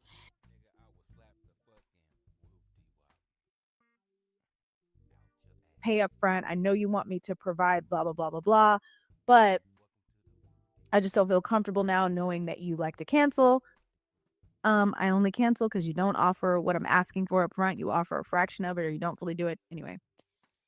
He would always say, "But once you get here, I got you. But once you get here, I got you." So now you don't got me.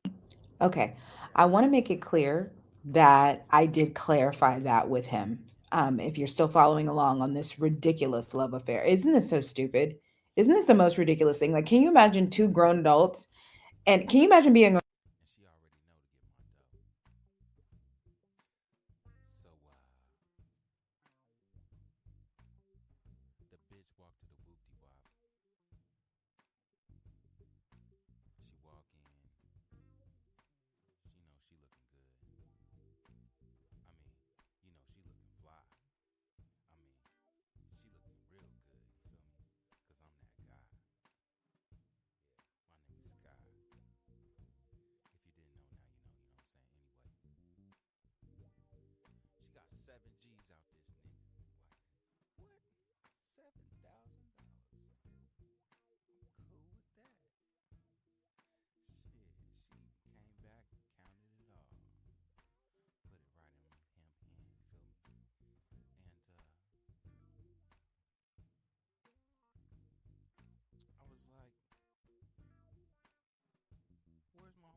a grown woman of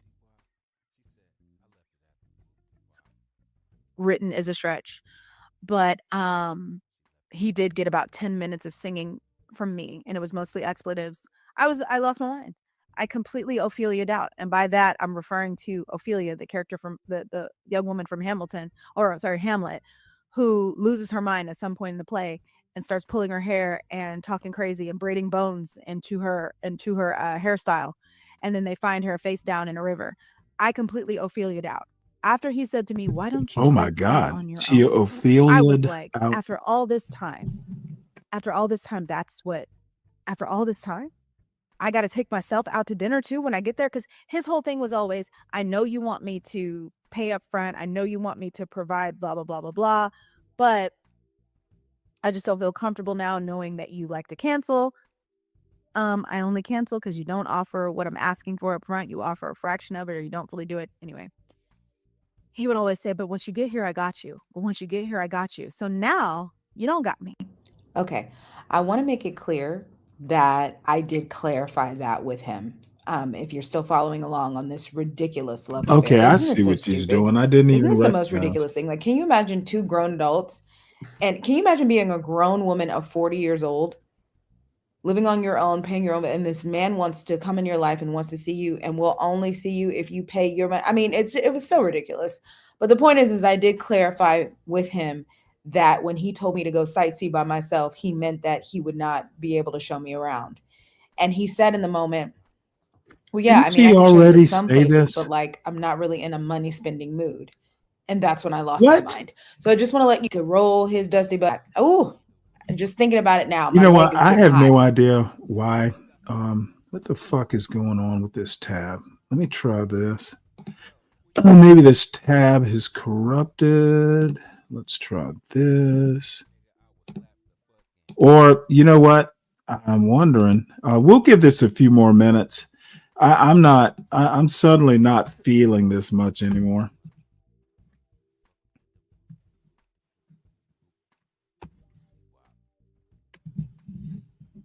She is.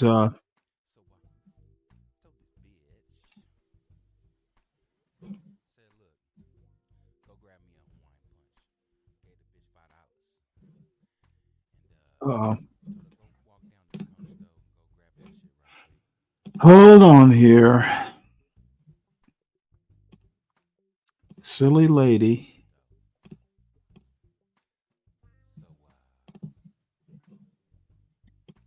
And he texts me and he's like, come and see me. And I say, where's the money? Where's my flight money? Where's that? What are we going to do? And he's like, I'm never giving you that because I don't trust you.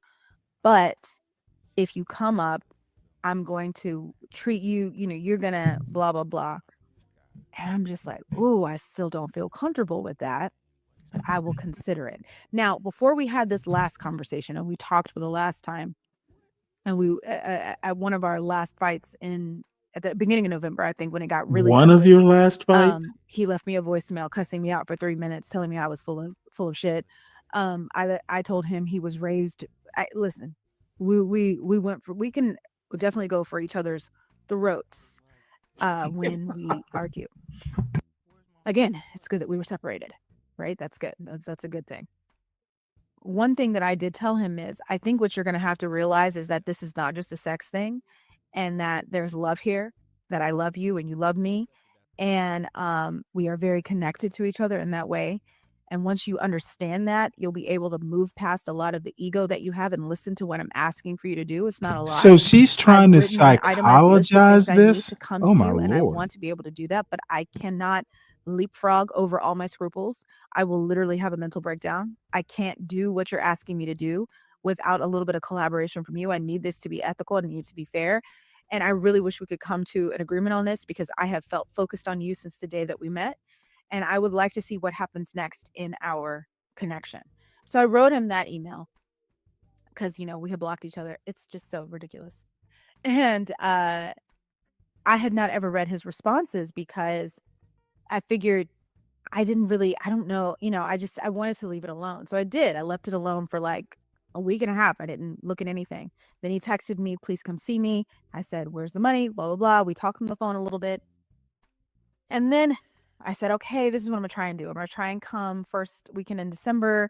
I do want to see, and I said, and by the way, if I don't know, I was just talking. And he hit me back and he said, listen, I've been at work all day and I'm so tired. Actually, what he said was, I'm suffering greatly. And I said, oh my God, I'm so sorry. He said, I'll talk to you in the morning. I said, okay. So I go about with the rest of my evening. And I said, oh, I want to know what his response was to that email where I said, we're going to have to admit that this is more of a than physical, that this is a very real connection between the two of us. And we need to collaborate because there's something that we can actually offer each other here. And we've been in our way for a year. This is ridiculous.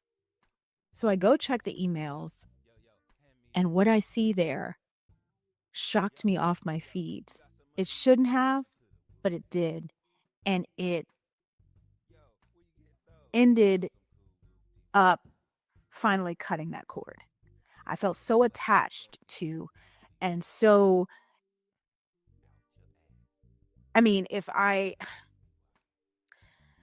he was like the North Star for an entire year. Like, what I felt so focused on him for a year of my life, only to open one of his emails to me where I said, I love you, you love me, like that's what this is. I can't take anymore. She's starting to repeat herself about who loves whom. You know what? Speak Radio. Funny you should be here. What should I do here? I want to look at this first, and then I will actually review last night's festivities on T's show.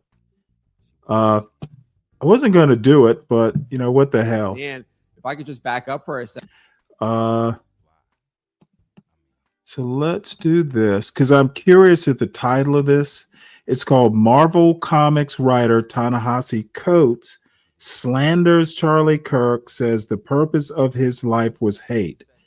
You know what? That's an opinion, and prove him wrong. Claiming the purpose of his life was hate. Roll this up over at phantompulse.com. You can find the link in the description below.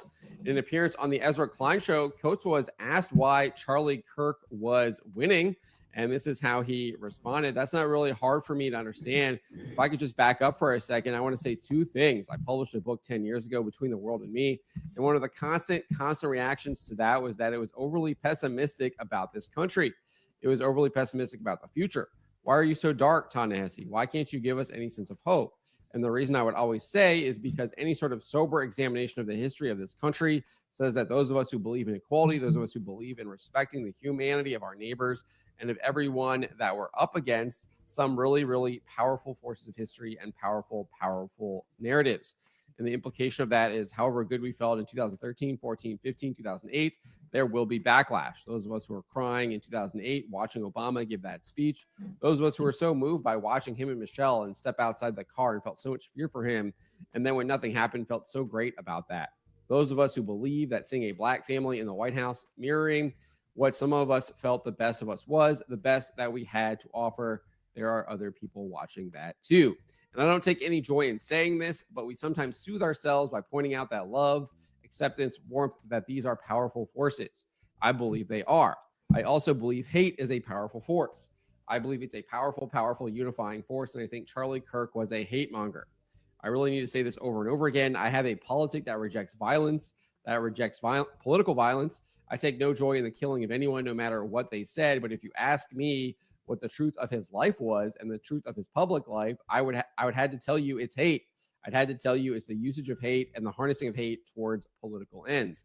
Needless to say, this is absolutely repugnant. It is very far from the truth.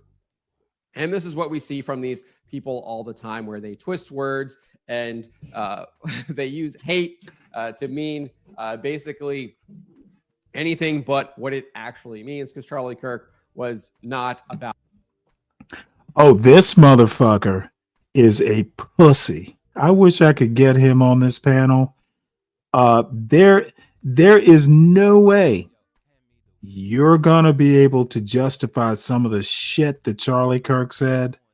I want to hear the rest of this just so I can mock this fucking white boy pussy.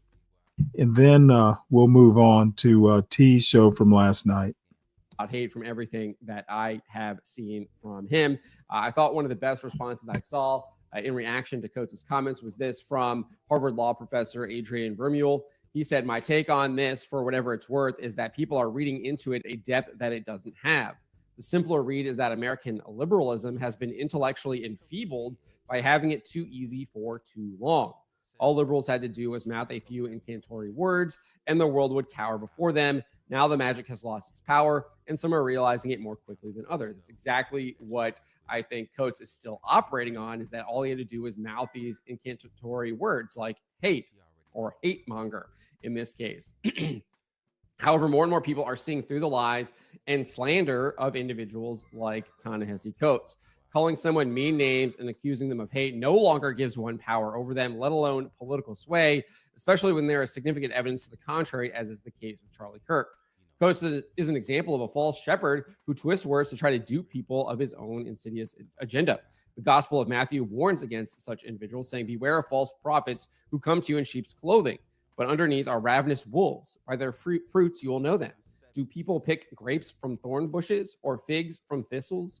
Just so every good tree bears good fruit, and a rotten tree bears bad fruit. A good tree cannot bear bad fruit, nor can a rotten tree bear good fruit. Every tree that does not bear good fruit will be cut down and thrown into the fire. So by their fruits you will know them."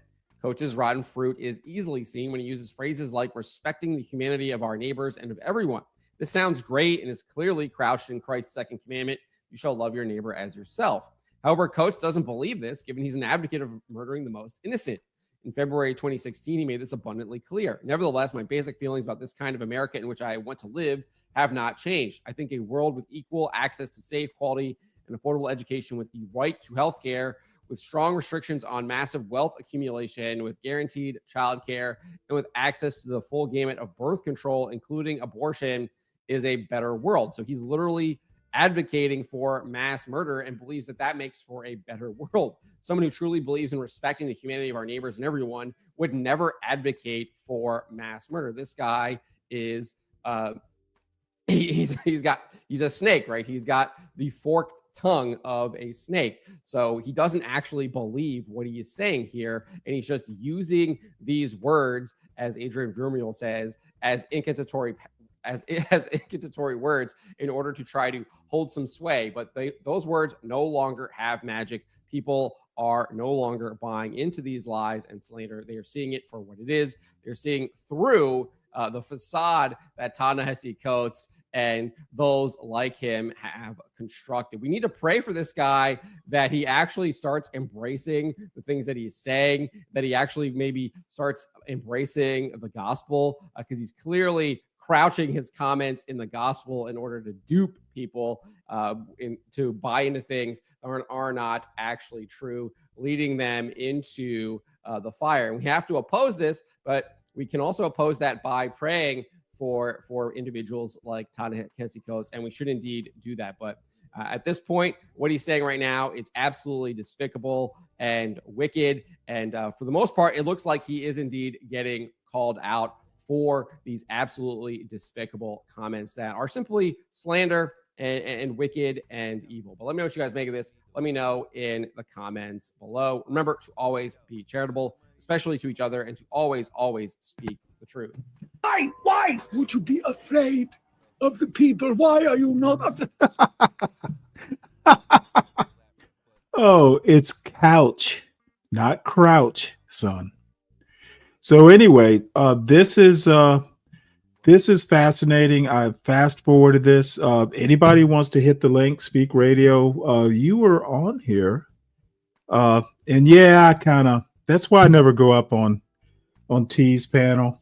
I went up there with a little bit of fire in my soul. Can I interrupt right quick, please? No, Stanley, hold on, Stanley. Hold on. Because Hold on, we got two old people who have no clue what they're talking about. Okay, Stanley, I'll give please you a finish. chance. I will go last. Okay. No, you go first. You came up Education. Education. Nightish. I'm sure you a light skinned nigga. You disrespectful. Calm your ass down, Nightish. It's not your show. No, nigga, I know you've been sipping. Okay, no.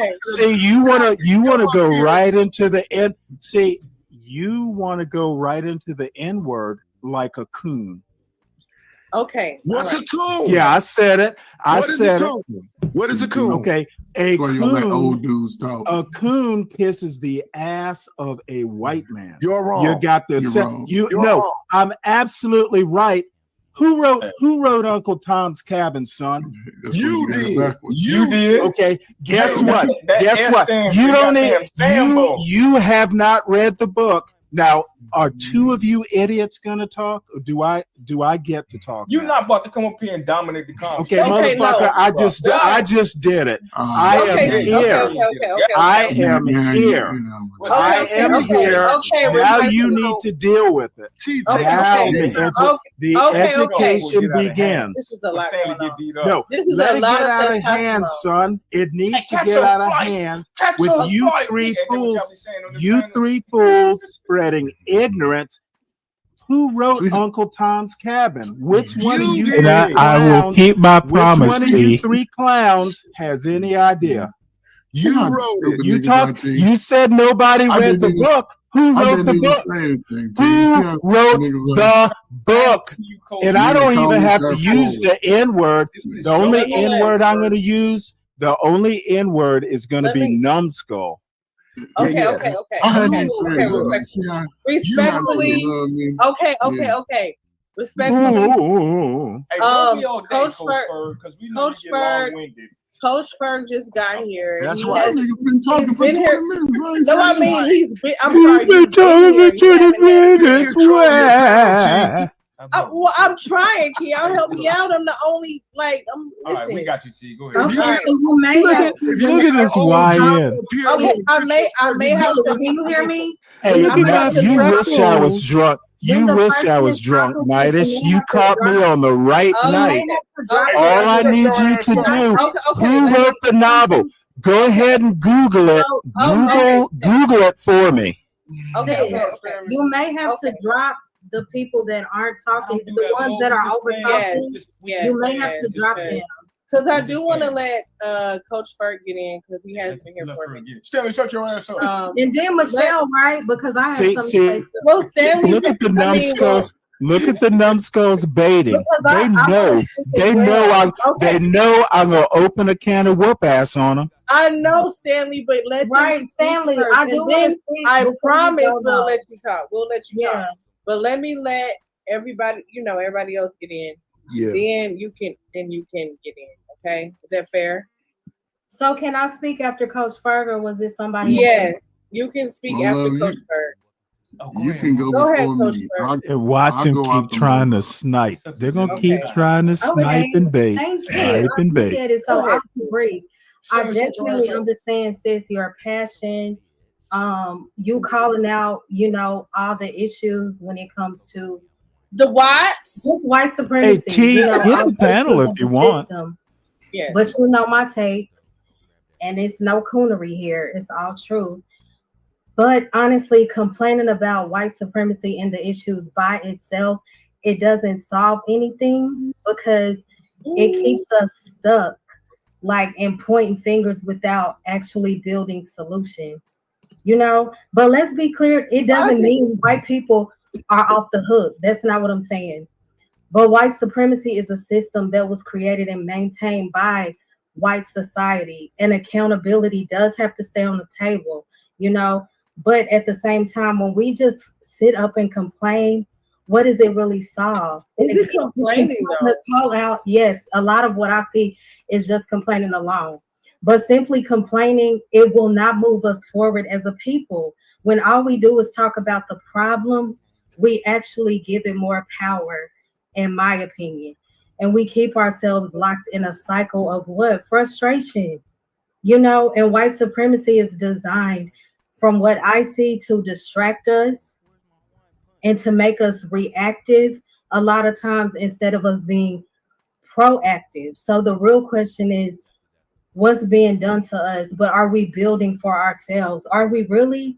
You don't think a lot of what we see on the internet is just people complaining? And even when you think about just from our ancestors' point of view, you know, they survived worse with less, you know, and I understand that. And power, but when it comes to true power being built, you know, it's built when we stop waiting for, I guess, the validation from them, you know. I'm not looking for that. But a lot of, I'm not saying you, Okay. but centering, I guess, whiteness in every conversation, it doesn't really solve anything. I don't see solutions. I just see circular conversations. And again, it's not to let them off the hook. That's not what I'm saying. But I think my irritation comes from, dang, that's all we do is complain. But I don't hear anybody talking about a solution. That's my frustration. But what T is saying is fun for the night. It's a fun fact for the night. Yeah, and I'm not negating. Let me help you out. Just so this is a joke, night-ish? Is that what you're saying? For damn sure. Okay, yes. it's okay. Because Don't worry about it, Mo. Don't worry. I don't get up here as a joke, but okay. Yeah, this is definitely for jokes. The solution is always according to who? You? For definitely for me. The and solution I can has speak for always myself been here.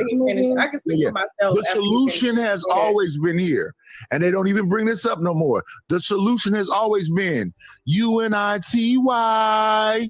Crown, I'm definitely not saying bow down. You missed everything I said, because I will correct a white person in a minute when they are out of order with us. You completely missed what I said. I'm just saying complaining about everything doesn't solve anything. Are they black or white? I don't know who that person is. I don't know, but baby, I definitely don't bow. You got me twisted. We're not I don't got into it with too many people up here, too many white folks. So no. Okay. Well, okay, let me just say this. Understood what you're saying. Complaining doesn't solve anything. But don't all of us get up here and complain every time we get online?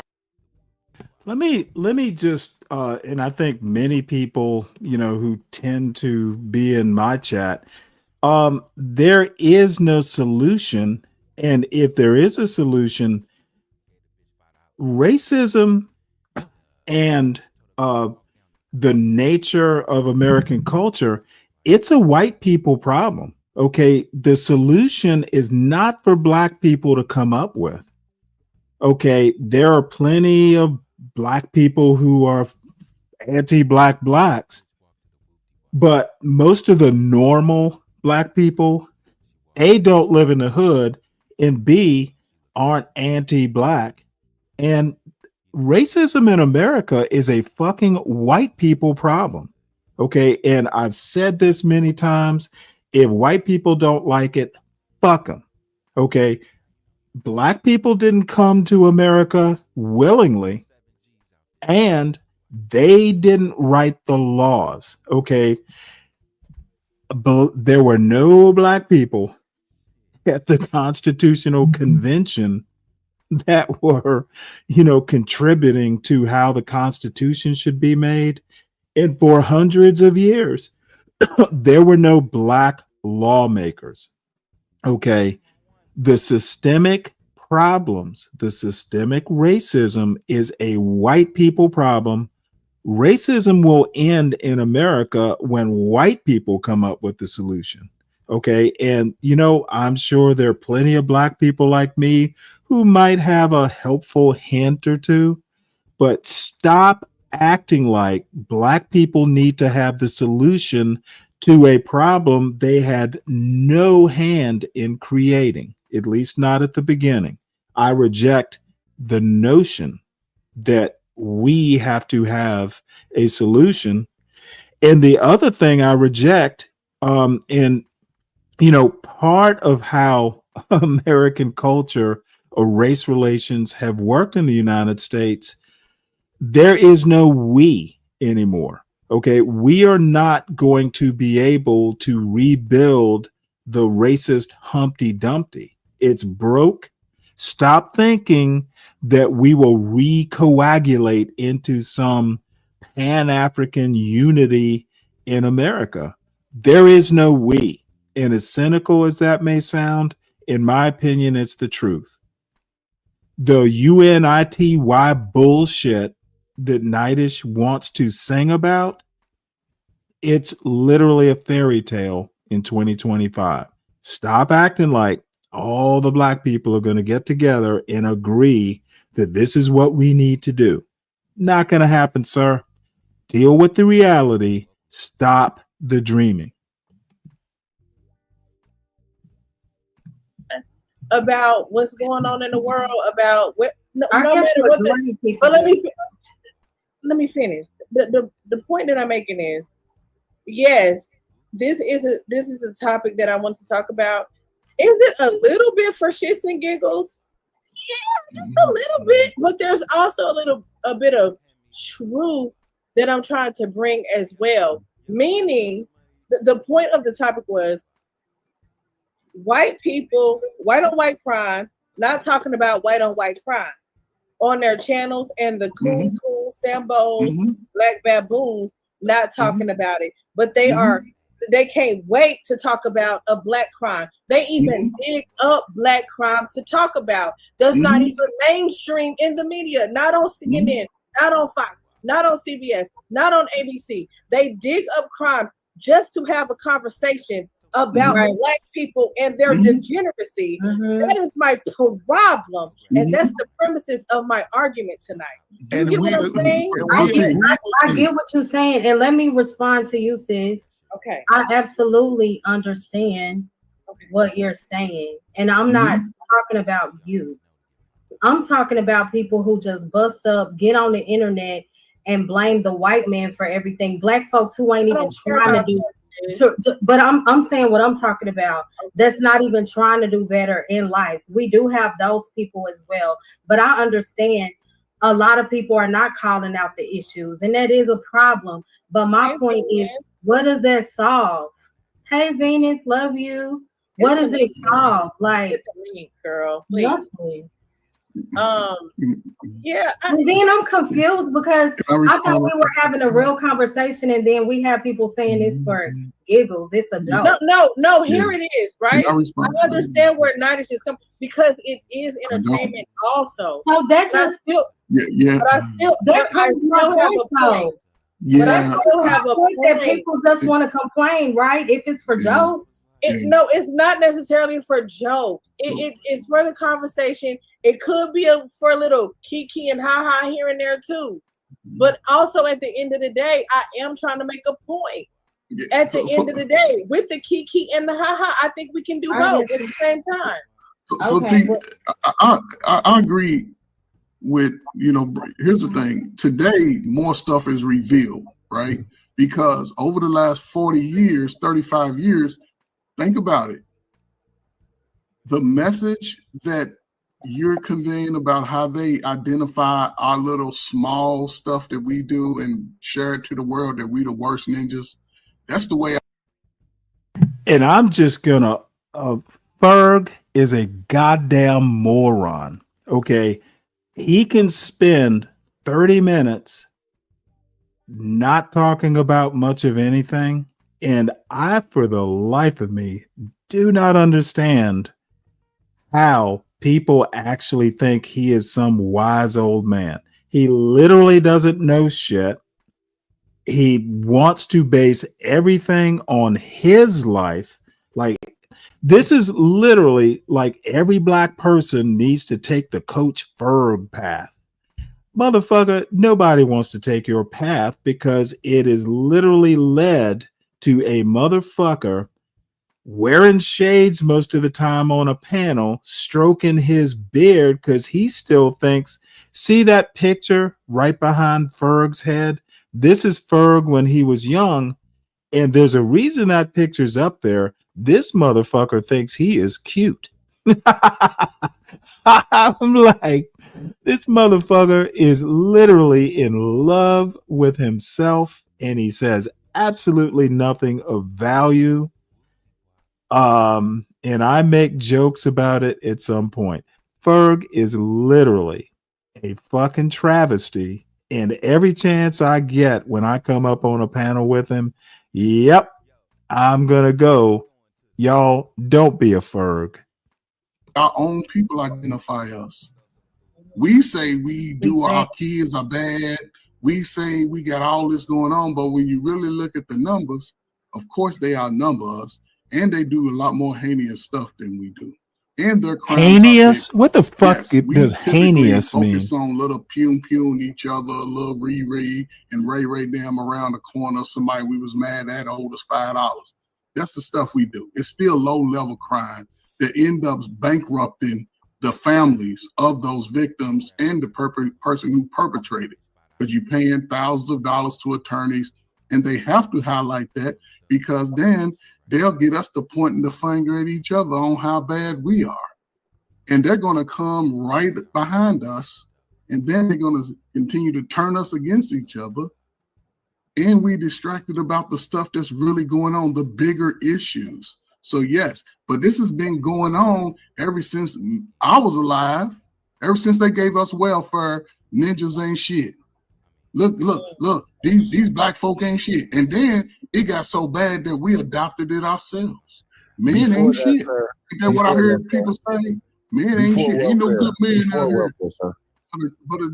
But what I'm saying is not, it's in our lifetime, because those ancestors that march in their high heel shoes, in their dresses and skirts, they did it for the greater cause.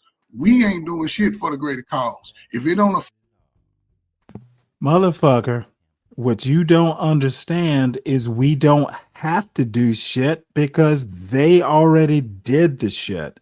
Stop pretending. See, what people like Ferg and many other people want to do is they cannot take personal responsibility and just be happy that you can contribute to the greater good by living your best life, raising the best children you can, creating the best economic circumstances for your life. Fucking take personal responsibility and stop talking about a we when me is not doing very well. Okay, Ferg, your dumbass is up on a panel. Dude, you're still working. Why aren't you getting rest or some bullshit like that? Ferg is talking out his ass. He's trying to be the picture of himself from 40 years ago. And dude, we don't love you like you love yourself. Don't be a Ferg, folks. Don't be a Ferg. affect me, I don't care. If it don't affect my family, so what?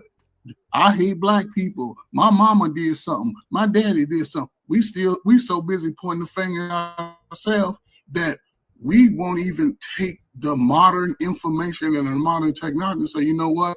There is a different way. And there is a different way. However, and what the fuck is that different way, individuals who want the change for themselves. And in making the change, here's the thing that you have to understand working with black folk. when you make the change to be better. See, this motherfucker wants to talk about black folk and his own folk.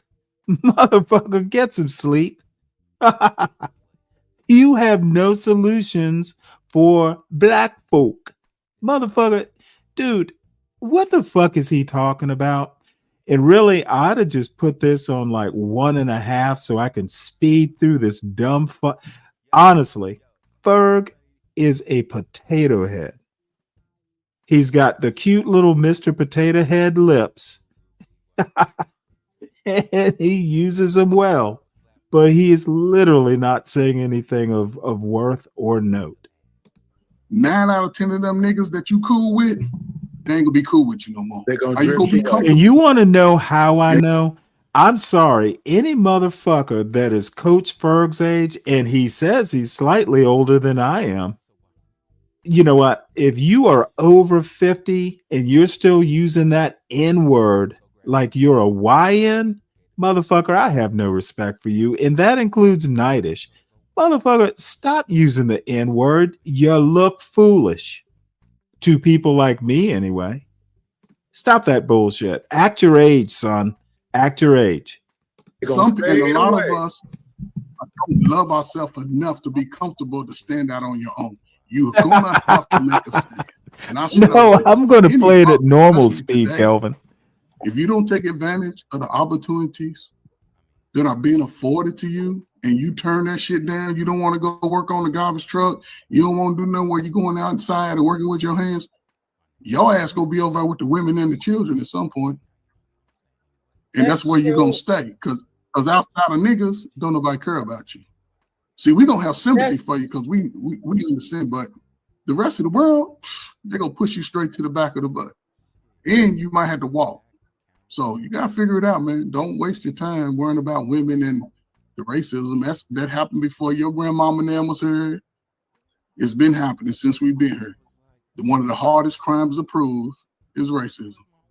So what are you gonna do in the meantime? Cry? No. When they say you can go to school, take your ass to school. When they say it's a job, go fill out the application. Don't be having pride talking about a job you ain't gonna work and your ass ain't got no job. Come on, man. Stop it. You said the hardest crime to prove is racism? How you gonna prove it? That's crazy. What you gonna say? Because they're not gonna mention color. That's that be in jobs bylaws. They're not gonna mention, we ain't gonna hire you because but that's what makes it systemic. It can't be out front.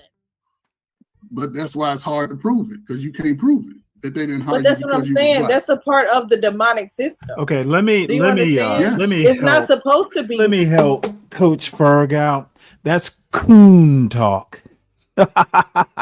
That's coon talk right there.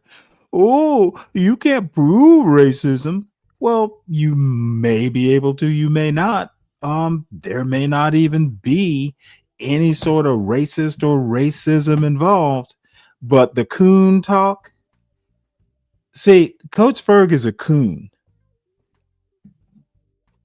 Meant for everybody to see right out front. That's what makes it a systemic racism, a system to where they can exclude certain people on purpose. But we recognize it. Now look at this motherfucker stroking his beard like he's wise and shit. Motherfucker, god damn it, Ferg. You better be glad. And this is why I don't like going up on panels with this many people. I would love to get Ferg one-on-one on a panel. I would just fucking just kick his ass. Dude, you have nothing to offer. And at some point, I'll let this progress. And this is going to be a long one. And I'm not going to be able to make it through the whole.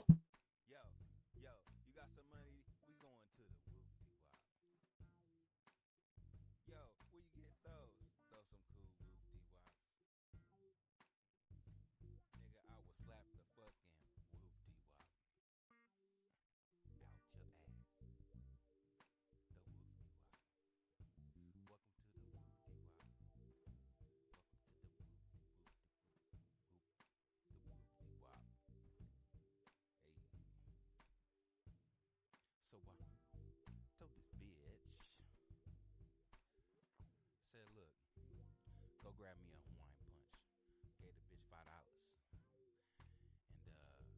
told her go walk down to the corner store and go grab that shit right quick. She was like, cool, and she already know to get my dough.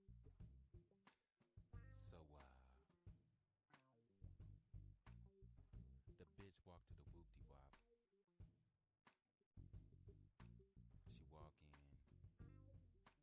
She looking good. I mean, she looking fly. I mean, she looking real good. You feel me? Cause I'm that guy. Yeah, my name is Sky. If you didn't know, now you know. You know what I'm saying? Anyway, she got 7 G's out this nigga. I'm like, what? $7,000?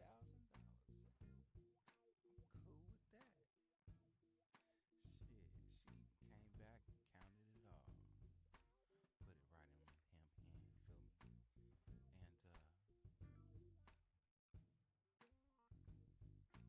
Put it right in him hand, you feel me? And I was like, where's my Hawaiian punch? She left it at the whoopty wop. She left it at the whoopty wop. She said, I left it at the whoopty wop. She left it at the whoopty wop.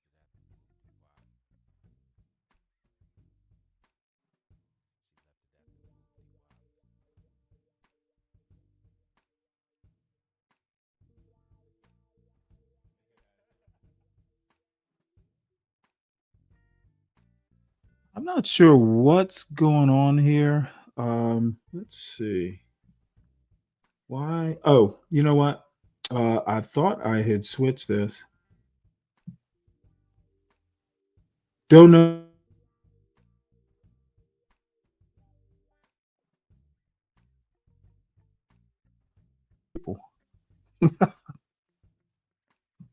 We will get through this Fergification because it is sad and funny. No. Jesus didn't fight back, and we don't fight back. No, we jump it all over the place, and we gotta do it the right way. We do, and then I'm gonna let Stanley. Kelvin, if you're fatigued, take a break. Stanley go because Stanley finna say some bullshit. So let that old ass drunk. Let me. You know what? I'll wait. I'll wait my turn and let y'all just muddle it up, and then I'll come back. Let that old. Hey, Nightish, I don't know. I don't know what's gotten between those folds of fat, but you need to let it go. You need to let it go, son. Don't come after Nightish. Nightish, you know what happens. You know what happens when.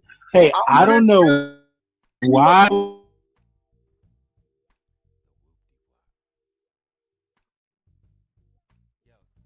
Dude, you go ahead and talk. What got between the rows of fat? Can I tell you? Dude, I don't care. Do you honestly think I care what you have to? Nightish, you're acting like I care what you have to say. I do not care what you have to say, so say it. You asked me what got between the rows of fat, and I just want to answer it. I just want to. Okay, go ahead. Go ahead. Your bitch got between the rows of fat. I knew he was gonna say that. My what? What's wrong with y'all? Wait, I have no idea what that means. That's because you ain't got no. This is crazy. See now, here's the deal. I know y'all are having fun. You have your fun. Have fun. Have fun. Grin and skin. Grin and skin like the black man you are. Go ahead, skin and grin. Skin and grin. No, I want to have a conversation with you. No, dude, you're not capable of having a conversation if you are just gonna come after me and call me old. I'm not. Drunk. I'm not. I want to have a real. I thought those words escaped your lips. I want to have a real conversation with you. Okay, well, anytime. Let me know when you're ready. I'm ready right now. Hey, Naf, I have no clue who you are. I'll deal with you last, okay?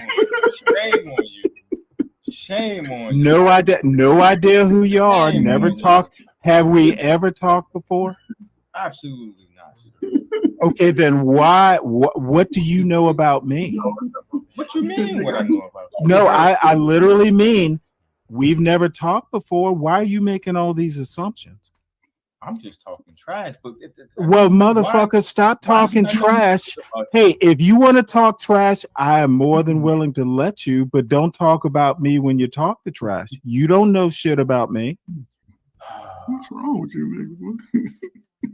Yeah, well, Ferg, you know what I think of you. You're just being a Ferg. I am more. I am always will. Hey, Ferg, I'm always I'm always willing to let you be a Ferg. I'm sure I know more about you than you know about me. Well, then you know what? I must be more interesting to you than you are to me.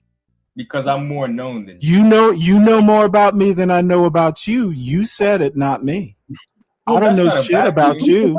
I do not know much about you except your name is Neff. That's all I know. That makes me more dangerous or less? No, I think it makes you nothing that I need to be concerned about. And I like this. I literally don't think you're important. Make yourself important. If this is your way of doing it, go ahead and do it. I think so. Stanley, did you give your take on the topic? Well, no, we got the three stooges up here. I just figured let them make their jokes. I'll let them make their jokes, then I'll step in when they're ready to be serious. Okay, who are the three stooges? Come on, they know they're the men laughing, giggling like little girls. That's what I'm talking about. I love all of y'all, so this is terrible. I love all of y'all so much. Hey, go no, I don't. I dropped the link. All I did was drop the link. I dropped the link. Laugh at his old ass. What the hell? His ass get laughed at like everybody else. Ferg, you're older than me. And you look older than me because you still comb your hair. Yeah, you know what I look like, Ferg. You care that much about what I look like, Ferg? You care that much? I know you comb your hair forward. That's all I know. Okay, you care about how I comb my hair. Now fill in the blank. That sounds like a fill in the blank. It sounds like a Stanley. No, it sounds like a little girl Ferg. It sounds like a Stanley. Who took his you heard what I called you? You heard what I called you, son. All I try to do is keep giggling like a little girl, and I will let you act like a little girl all on your own. I know dude's glad yeah, Ferg. You go ahead and be Ferg. Let me know when you're serious, Ferg. Frederick Douglass, go ahead and say your speech. Stanley, now let me ask Stanley. What's up, Nat? Did you want to say something real quick? Because I want you to take control of your panel because you have an out of control old nigga that drink a lot, and I'm out of control right now. Okay. I sound out of control, right? Okay, so let me ask Stanley this. You know my premise about the coons, the black baboons, and everything. Give you that oh boy. You can't even let the woman speak, can you, Knight? The anti-black blacks. Sellouts and Sambos. The anti-black blacks. Yes. And some of the whites. Yes. Why have they not spoken on this Hawaii and on Hawaii crime that has taken place in the last few days? But they love to dig up content and crimes that happen within the black community, but they have not. Well, they're like Sambos. They're like the Sambos. They want to snitch and take it back to Massa. My. Yeah. Now the coons kind of play dead while bullshit is happening around them. And Uncle Tom's, in my opinion, are the ones that just kind of forgive Massa, no matter how evil Massa is to them. That's sad. I think that's Hey, terrible. read Uncle Tom's Cabin. It's the characters are literally laid out. Not the coon, but the Sambo is the one who. Hey, Massa will hand Sambo the whip, so Massa doesn't have to do it. He just gives that whip. But Exactly. but Uncle Tom is not a good thing to be either. No, he's not. But what he was the one who acquiesced. So like Neff was saying earlier about going along with the system. It's a thing called assimilation. No, I know and exactly what absolutely assimilation not. Right. They So when get these this people come wrong, here, and I'm not sure. I'm not sure that this is why I should never. I had just finished my show, so I went up on this show when I heard the bullshit they were talking about. Hey, being an Uncle Tom is okay. That's what really brought me up to this panel. Okay, Uncle Toms do not go along with the system. They forgive the system. They make excuses for the system. Okay, I don't think, for instance, SKC, he calls himself a coon. He's really not a coon. He's an Uncle Tom. He explains the system for Massa. He approves the system. He will tell you, hey, son, you ought to be happy to be on this plantation. That's SKC. That is why I don't think an Uncle Tom is a good thing to be. They won't hold the system accountable. Okay, they know the system is fucked up, but they will just go, "Hey, you know what? You gotta play the game, son. You gotta play the game." And to a certain extent, all black men who are successful in the United States are Uncle Toms. Okay, you know what? We can't all be fucking bro Diallos. We got families to take care of. We have expectations. But I'm also saying that race and racism and racists, but racism specifically in America, it harms white people because you get Simon Legree's, who was Sambo's master and eventually Uncle Tom's master. You get evil white people who relish in the system. Not only do they think the system is right, they enjoy the cruelty is the point part of it. Okay. And I don't give a fuck. America has elected a Simon Legree to be president. Cruelty is his point. And I think Steve Bannon, if there was ever a movie, an Uncle Tom movie, Steve Bannon should play Simon Legree. He'd be perfect for the role.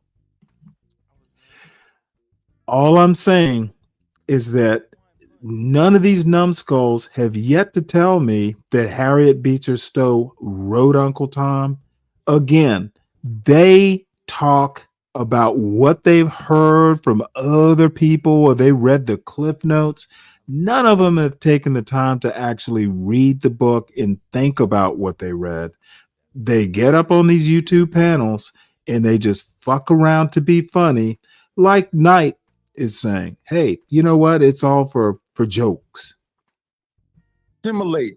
And a part of the assimilation is stay away from them niggas. A part of that. I don't really get what that has to do. What does that have to do with Uncle Tom's Her conversation is a Sin, if you've ever read Thomas Jefferson, and I like to use him as an example, there were slaveholders who knew slavery wasn't evil. Thomas Jefferson, made the, and I'm paraphrasing, that America has a wolf by the ears and they can't hold on, but they can't let go either. He also said something like, and I'm very much paraphrasing here, that, you know what? Hopefully God will forgive us. Okay. Thomas Jefferson, one of the founding fathers and third president of the United States, they knew it was wrong. Okay. And there, Southerners, there were some people who just thought, hey, black people are, this man of the times bullshit is bullshit.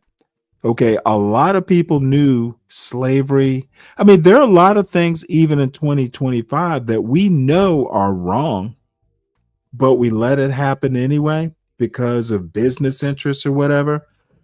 I'll make an odd argument. I think Joe Biden and all these people on the left who, were pretty liberal about letting people across that border, they knew eventually there was going to be a reckoning. Now, maybe they thought a Reagan would happen where everybody gets general amnesty, but they also knew that letting in all these people was eventually going to be a problem, and they went with the politics of it. There were a lot of things that liberals, Democrats do that were just questionable. And part of it is, hey, I'll be out of office or I'll be dead, so I don't have to deal with it. That kicking the can down the road attitude in American politics is as old as the country itself. Okay, when they basically said, okay, we'll give 80 years, or was it 20? I'm sorry, it was 20 years, and then we'll deal with the African slave trade. They were kicking the can down the road because they couldn't figure it out at the Constitutional Convention, and it was just politically expedient to come up with that Constitution. They had more pressing needs. So I never buy the argument that they were men of their times or it was just the way it was. There were plenty of people at the founding, in that founding era who knew. There were abolitionists in 1776. Jefferson commented on slavery being something that was forced on America as an evil, and it was struck out of the Declaration of Independence. They knew it was wrong. Now, some people just went, hey, it's not wrong, but there were plenty enough people in leadership positions who knew that slavery was going to be a problem. If they didn't outright think it was evil, they knew it was going to be a problem. And I will go back to something I said earlier. There were hundreds of slave rebellions. You don't learn it in high school. You don't even learn it in a Survey American History course in college. Slaves did not want to be slaves. You'll hear about Nat Turner's rebellion. You'll hear about what is it? The Denmark Vesey, was it the Stono Rebellion in Charleston? There were hundreds of them. And one of the biggest fears in the South, like Virginia and south of that, they were definitely afraid of slave rebellions. Nat Turner pretty much, told them that, oh shit, these slaves don't want to be slaves. They knew it was wrong, is my point. I belabored the point, but this, they were men of the times. That's bullshit. They knew it. And if you ever read history deeply, you get the sense that they knew they were playing with fire. And I'm not calling those people inherently evil. I don't think I've ever used that term. They were human, but they were doing evil. I mean, normal humans do horrible, sinful things all the time. I don't think people are inherently evil, or it's very rare that someone is inherently evil, but people do evil shit all the time. I disagree with that point about the border. About how white people like to project and put the emphasis. They default is always look at that nigga over there like they Uncle Ruckus. Right. And okay, well, the white people are basically the Simon Legrees. Right. So that's what I'm saying about you. You just came up here and spewed all that exorcist. No, I came up here to correct the mistake. You said it was okay to be an Uncle Tom, and I do not agree say with it was that. okay. You said I said heard someone say Uncle Tom was a good thing or a good guy. You a bad listener. I don't know what kind of whiskey you've been drinking. Okay, well, you know the problem is, Knight. Don't assume I've been drinking. See, Knight, what you do is you want to assume I'm drinking right now, and the sad part is you're the one drinking, not me. Well, if you're sober, that's the sad because you. Oh, dude, I am totally sober and ready to correct your dumb ass. Well, let's get into it. Let's get into it then. Let's have a conversation. Hey, anytime. Let me know when you're ready to get into it, Knight. Well, shut up, bitch, and let a man anytime. talk. No. Shut Now up, I'm a bitch, and let a bitch. man talk. Now I'm a bitch. Yeah, because you keep babbling. Knightish, you and I have been on good terms for quite some time. It is more bitch. It is more bitch to act like an asshole for no reason. Are you hormonal this month? Is it your time of the month? The one that sounds hormonal Okay, is you. all I have to say is you don't tell me when to control or not to control. You're asserting an authority you don't have. You are not man enough, son, to tell me what to control and what not to. You want that man. You are not that man. You need to realize it at the outset. You are not that man. Let me let Nav get in. Okay. You hear me, sis? Check your IG real quick. Okay, sis. Go ahead, Nav. Let me hear from Nav. He's been kind of quiet. Go ahead. I just wanted to make a point. I've been ad-libbing a little bit, but I just want to make a point to what. Hey, Nav, you need to grow a mustache or something. You can't be walking around there without no Come face. on! Oh my God! I got a mustache now, yo. My beard's growing. Hey, just let him live. Let him live. Yo, I ain't about to get cooked. Yo, he up here cooking. You know, I swear Ferg sounds like he's constipated when he laughs. That's a good point, right? And I wanted to tie it into modern politics. Like we talked about the white folk and what they're doing. I get it. Y'all want to be the put on white people. But going back to what's happening, everybody knows what's going on with ICE. But now they got the thing with the what's that? The H1B visas. Yeah. Yes. Right. Yeah. So that's important, right? Because they started coming over here, and anybody that knows me that's been around for a while, unlike Stanley with his punk ass, you know what I'm saying? Come on. But here's the thing, though. Like, here's the thing. They've been like taking American jobs, quote unquote, like a lot of immigrants, which is why there's such a big push. So it's like if you study geopolitics and you'll see all of this stuff that's happening. Geopolitics. So on what's happening in what the a black dumb community, fucking dude. These people use words they don't even like, understand the meaning of. You have to be able to expand your horizon. But that's a big deal because a lot of them started coming over and they were doing what you saying the white people was doing, to the point that they were pushing the white people. The white people was not getting no jobs because the Indians was taking them joints. So the only people that the Chinese and the Koreans was kind of doing it too. So they a little bit over them. Like if you start pulling up stats and all that, you'll see like, okay, with the most engineers and the doctors, there's definitely a lot of Indian doctors. We all know there's a lot of African doctors, right? You know, stuff like that. But the Indians was like coming in and they was monopolizing and only hiring their people, but they flew under the radar for so long but it got out of control to the point. That's why they're like, yo, we got to get y'all up out of here because a lot of times they're not as qualified as Americans. That's where I like to put that. That's why I don't like to have that conversation. Just to wrap it up, T. I don't like to have that conversation to just be like, oh, it's white, it's black, it's whatever. If you were born here, we go through this educational system. You can't tell me as an American, we all on this panel, as far as I know, we're born in America. You know what I'm saying? So there's things that we have in common.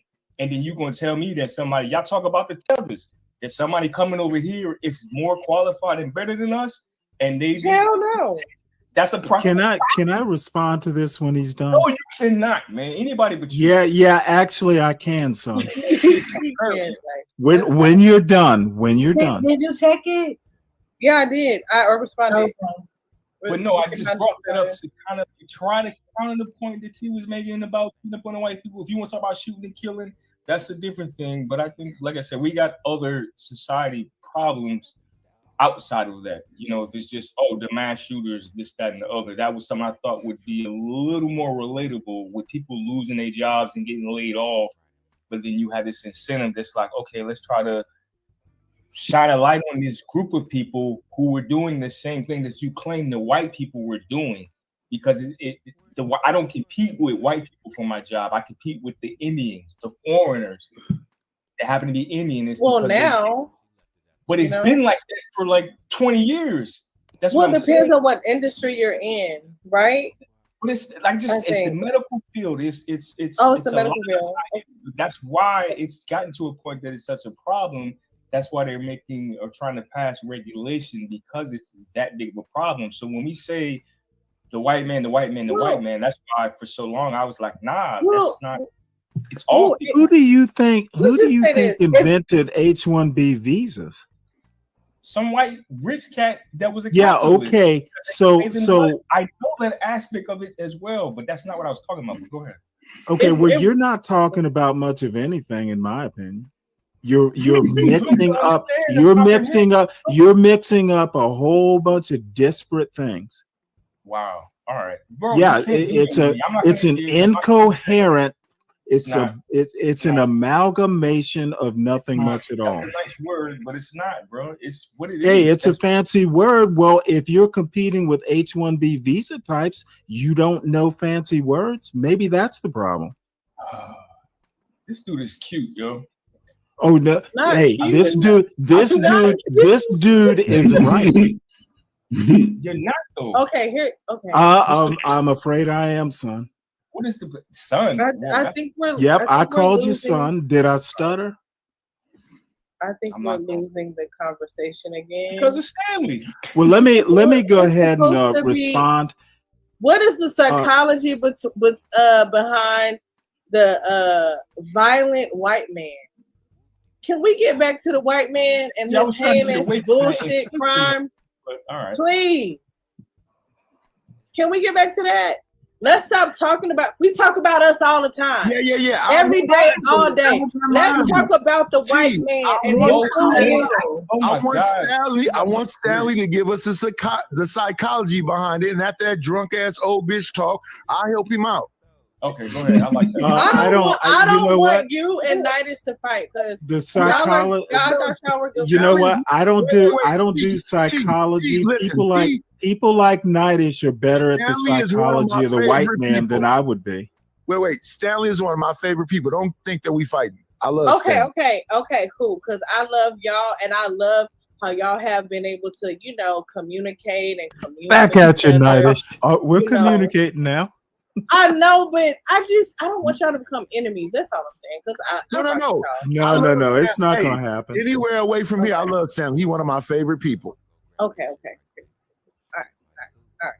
So this is just for entertainment. I got you. We want Stanley to go ahead and tell us his philosophy so I can correct him when he's done. No, I do. The assimilation part. Assimilate into what? We've been in the country.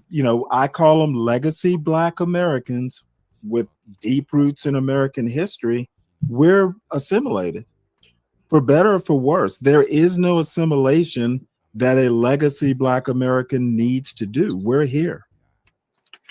As far as the H-1B visa part, you know what? The bottom line is get an engineering degree so you can actually, or an MD, so you can actually say you're competing. Okay, do the hard work. That's the disingenuous. You can be competitive if you actually have something to compete with. All right. That's interesting. You said that. Wait. Oh no, I'm right. Wait. Nav and Coach.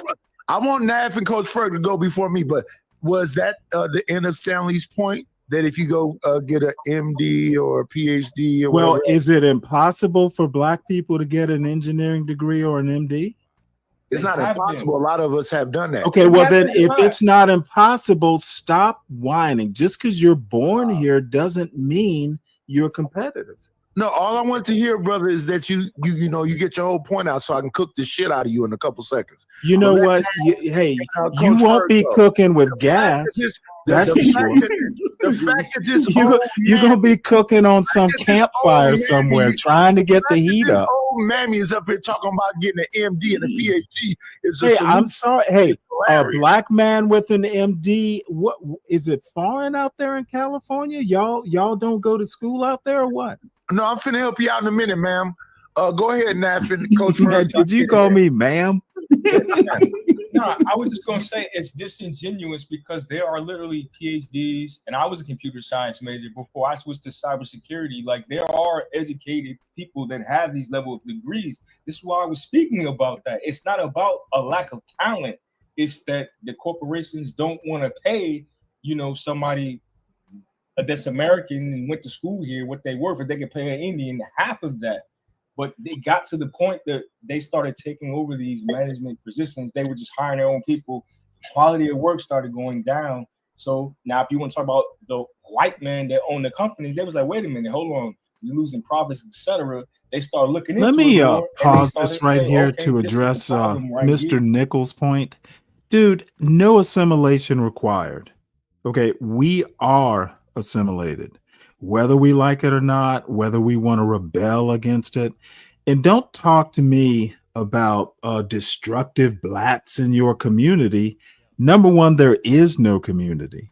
All blats are not in the same coast to coast tribe, or I don't even know what that means when you say community.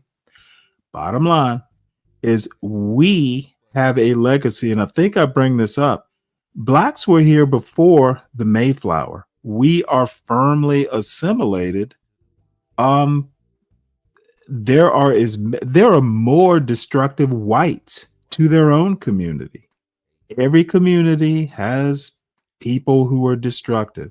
Stop acting like it's a black problem. It's an American problem.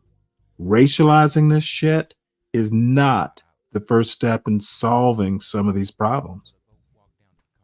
And it's easy to call it black crime. It's easy to isolate a community that has historically been both disparaged and oppressed. The John Galts of the world and others, and there are plenty of white John Galts too. Y'all just don't understand America, in my opinion. Destructive is not something that's isolated to one community or another. These visas are supposed to be for top talent to come and compete. You know what I'm saying? Okay, well, one thing you need to learn is places like Microsoft, there is no owner. The shareholders run the company, and companies, these FANG companies, Facebook, Apple, and the other companies, I can't think of them right now. They're multinational corporations. Okay, these are not one-man owned small businesses. Okay, this is places like Microsoft operate in a world market. They're not. You can't even call them U.S. companies legitimately. I want to go after Coach Ferg, but let me say this to my good brother, the OG Stanley. A lot of you niggas, they should have never gave you niggas microphones. But let me you know what? When you stop using the N-word and my name in the same sentence, I'll give you a little bit more attention. Excuse me, ma'am. Excuse me, ma'am. Hey, it's better than the N-word, though. Damn. Okay. What's wrong with you, niggas? Really? What's wrong with you? Like, really? Like, no. Yeah. Like, yeah. You know what? Every time Nidish uses that word, he displays his ignorance and lack of vocabulary. I want to go after find another word. Find another N-word, motherfucker. Yes, ma'am. I will do that. I want to go after Coach Ferg so I can bring everybody up to date and explain to you what the real issue is. But I'm going after Coach Ferg. Thank you, ma'am, for giving me your patience. Yeah, I'll get you back. Don't worry, Nidish. You want to bring it back to the topic, right? The original topic. Okay, let's yes, I would love to get back to the original, but I understand veering off to, holding the blacks accountable. That's what everybody loves to do. And I'm not saying that we don't have work to do, because we do have work to do. But there are some crazy ass white people out here committing crimes that makes no sense. Yes, Like, what is wrong with their mental? What is wrong with the mind of a white man? You know what's his name that CT play all the time? The white, what's wrong the black man? Like, what's that pastor name? Whatever that is. Crazy comes in every race. But why are we acting surprised? But why are we acting surprised? This is something that they've always done since they came out the cage. I understand that, but why do we coddle and cape for them? We don't as coddle black and people? cape. Specifically, I see black men doing it. Yeah, Black men excusing the behavior more than anybody else. My question is, are they excusing it, or are they just not complaining about it? No, it is excusing it. Excusing it is not complaining about it or not making mention of it, trying to brush it off like it's not a big deal. But they'll sit up there, if it's a black topic, if it's black people who done committed murders, they all on the panel dragging black people. That's I think you're just talking about a few people. Yeah, it's a few people in this sector. Maybe that's who I'm talking about. Yeah. But what I'm saying is, even then, I saw it today on DJ Hamp's panel. Exactly. All day. You talking about, They were out here. They were on there all day for 12 hours, caping and coddling. Caping and coddling for hours. Turn, I'm gonna wrap it all up for you, T, so we get it all together. And the preacher that you're talking about, his name is Pastor Manning. Yeah, I can't stand that motherfucker. Him or Jesse Lee Peterson. Fuck them all. T, let me ask you this, right? Because you said, because that's not the black man that I see. When I look at a black man, I don't see, the black man ain't never did shit. The black man don't do this, do that. Right. No, F that. I don't look at the black men. Do we own like the corporations? No. But listen, first of all, America is owned by white people, specifically the Eastern European, the fake Jew. Stop it. Come on now. That means nothing, because here's the thing. Tomorrow, they're going to get me up out of here. Everybody who gets paid this week, guess where they're going? They're going right to the white man's store and buy up all their stuff and make them rich. They're going everywhere. That's because we don't have our own yet. But again, T, and this is the problem, right? Since we know we ain't had our own, right? And we modern adults. We smartest of all the history, so we claim. Why not start? We have. We have started our own. We have started our own gardens and farming and stuff like that, but not at large scale, right? Because every time we have tried to do that, what happened? The nosy pink white man come over and burn that shit down. And I'm gonna have to say this. I think in a conversation like this, you kind of, racializing everything. I'm sorry, it just does not serve the purpose that I think it should. The pink white man, there are a bunch of problems that, in my opinion, we're opening up here on this panel. This fake, like, we need to act like another community.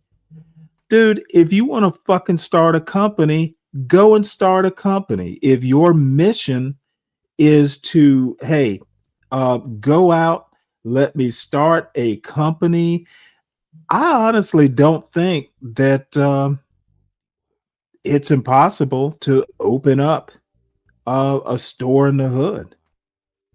You need to have the money to do it. I think sometimes Black people tend to invent their own speed bumps. The speed bumps, in my opinion, are between your ears. If you want to do something in these United States, there are going to be problems if you're Black, but they are very easily, well, I won't say easily, they can be overcome. This fucking sit on a panel and wonder why, we are spending our money with the white man. Well, motherfucker, we were spending our money with the white man because we live in the white man's country. Honestly, this is going to sound, kind of right wing, but we live where we are. We're already assimilated. We know it needs to be done. Fucking figure it out. Stop. Anything else is just whining. Sitting on a panel, wondering why we have to spend our money one way or another. If you think you have a solution, execute the solution you think you have. Okay, stop fucking sitting around and whining about it. That's what Ferg is doing here.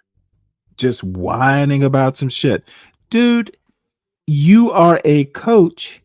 If you had all these convictions, why are you a coach?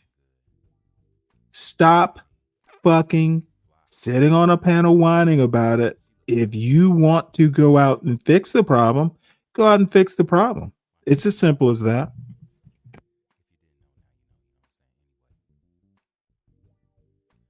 Damn, they can't send us to. They cannot send us. Hold on, they T, cannot send us to create our own. But we can't use stuff that happened 60, 70, 100 years ago. We can't use you know that. What? Yes, we can. Let me tell you why. Sin, I agree with your point. Here, what if we do try to build what you're our saying own, is, and they gonna burn it back down a motherfucking end? That's the fear that they create within us. So basically, what you're saying is, black folk are scared. We just don't want no trouble. And they're scared right now. I'm not saying we're scared. I don't feel like we're scared. I feel like they have infiltrated a certain level. I want to go. Fear. I want to go. We don't stand together. We don't work together. Coach Ferguson said something, so I want to go after Nav. I'm gonna wrap all this shit up in a beautiful. I want to go after Nav because I'm gonna wrap all this shit up in a beautiful bow. And I'm gonna explain to Mo Love why I laugh at this shit. But go ahead, Coach Ferguson, Nav. Just real quick, because T, the other night you said we was the chosen people. You believe in that within your heart, right? So this is what bothers me. Because it's a big contradiction. Why are we worrying about what's happening in this worldly world? If we are the so-called chosen people, they're going to do what they do. So you can't be worried. This is not our space. It's not. Yeah, I get it. But let's not. Ain't no I get it. Either you it has to be for people. Can I say this? I understand that.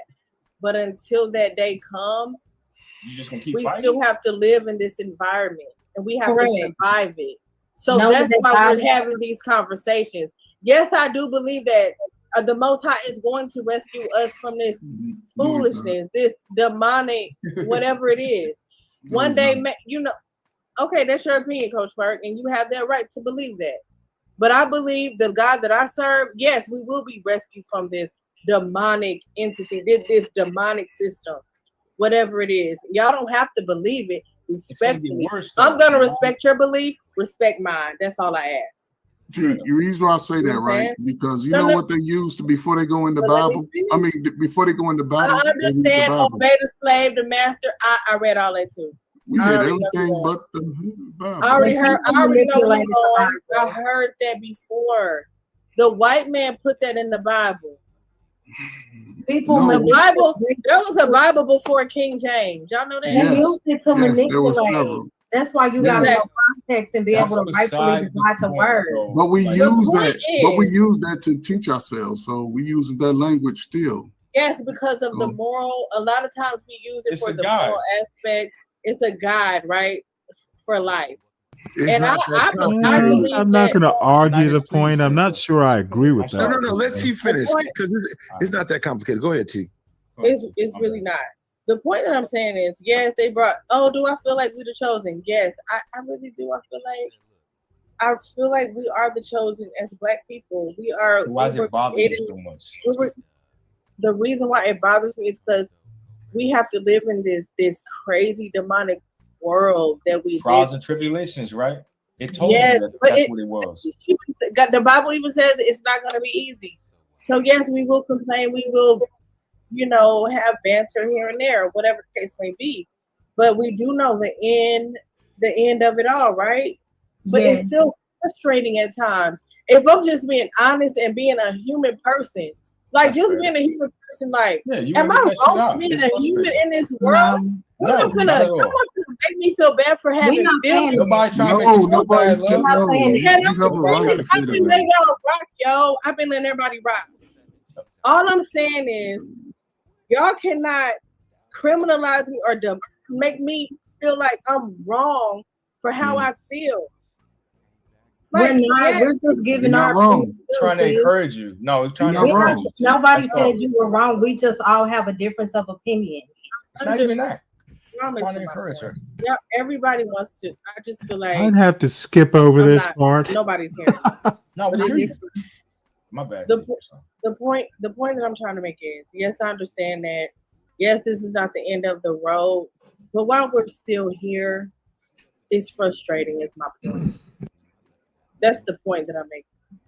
It's Okay, so frustrating Yeah, it's sometimes. gonna go in a okay, so weirdly religious You gotta get direction, that shit which out. Yeah. I'm I'm ready not for this shit to be over that with, to be down honest. with. Go ahead. Hey, we didn't all felt hey, like hey, that. Jesus what's take it, the what's wheel. that old song they used to sing in church? It won't be long. And That's they've been old, singing it how long? all my life. Uh, So now let the night wrap it all up in a pretty beautiful bow. We were all alone in Serengeti with all the beautiful vegetation and all the animals, and it was heaven on earth. And then there was some people that was in some place where plants didn't grow, the Caucasus Mountains, looking down on these people who had all the vegetation, the animals, and everything else. And what they saw was a warring people. They saw the Zulus fighting with other nations. They saw that we was already fighting. And all they did was took advantage of us already fighting. yeah. What I want people to do is listen to what I want people to do is listen to understand instead of listen to respond. Listen to understand instead of listen to respond. We were already fighting. What we are, the ones that were brought here, because some of us was already here.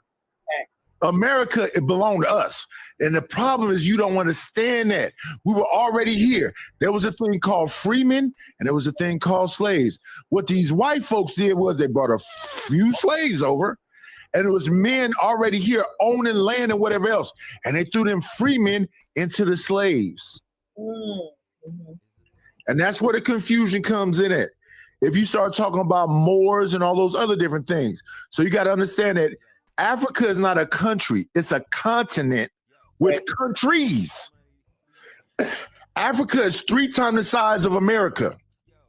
So when you say you look like an African, a Hutu, a Tutsi, a Songhai, a Igbo, which African? There is no African look. We're everything. And the thing about the black woman, she can have an albino baby that look completely white. 2 dark-skinned people can have that. This is why mostly every single thing I hear on YouTube is funny to me, Mo Love, because the answer has always been the same answer. The answer for this 13% is unify. Stop hating your brother. And we don't even need their money because we can do what? Barter. If you grow some stuff, you get, I said it earlier. He can grow, have pigs and cows. That's what, and we know they're not genetically modified. Coach Fur can grow onions and tomatoes and carrots and potatoes because it's easy to grow. And what we do is we have farmers markets and we meet up.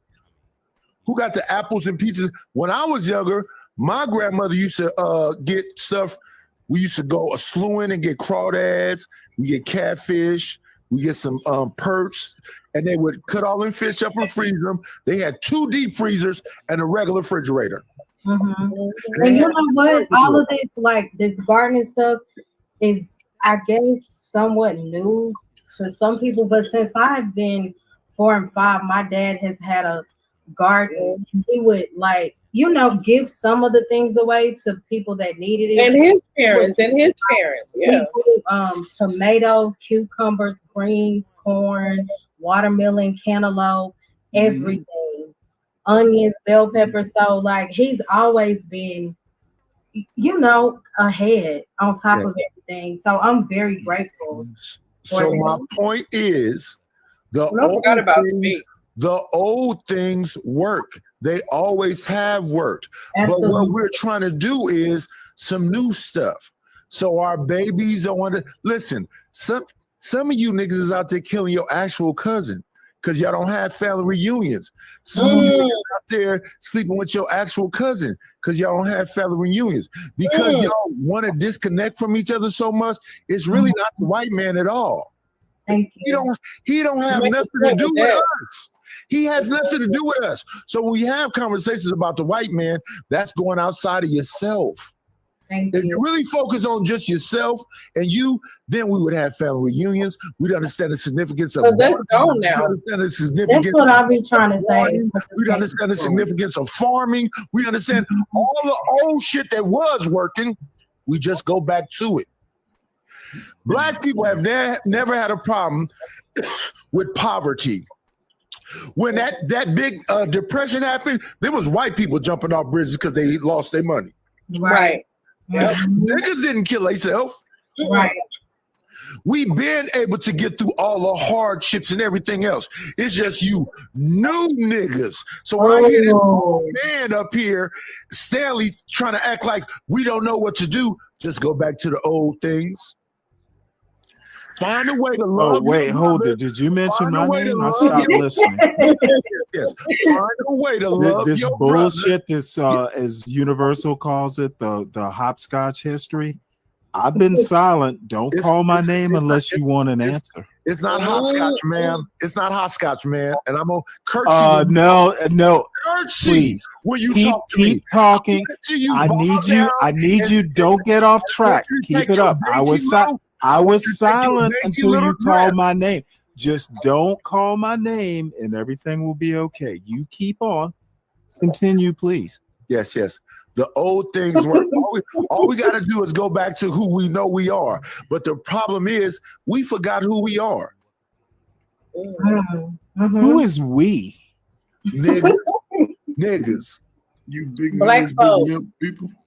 Black folks. Yeah, okay. Well, you know what? My bad for even hopping in. I was just curious. Please continue. But don't call my name. So I want to be associated with this bullshit. And I know Speak needs to talk to. He's been up here for a minute. Let me let Speak in. Let me let Speak in, Nightish. Speak, you still there? I just wanted to show some respect to the ladies.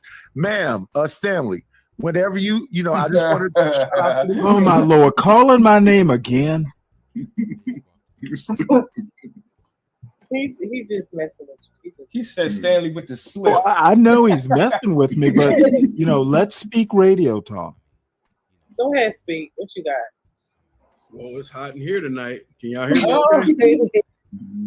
Look, I think what happened here is we missed a whole goddamn topic of discussion here.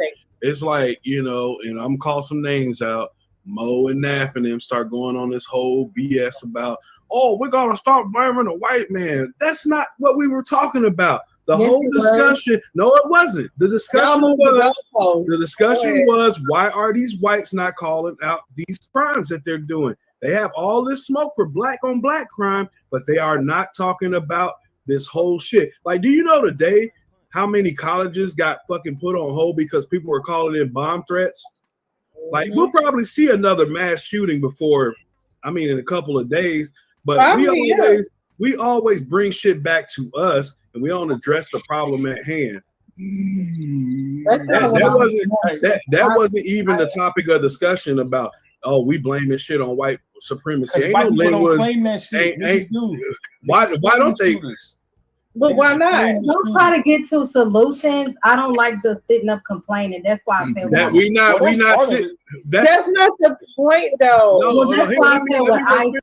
And I am literally going to pass that hot potato. This is a white people problem. Y'all sit tight and make sure your own lives are in order and you're not generating problems for yourselves. This race issue, this Charlie Kirk nonsense, the white people problem.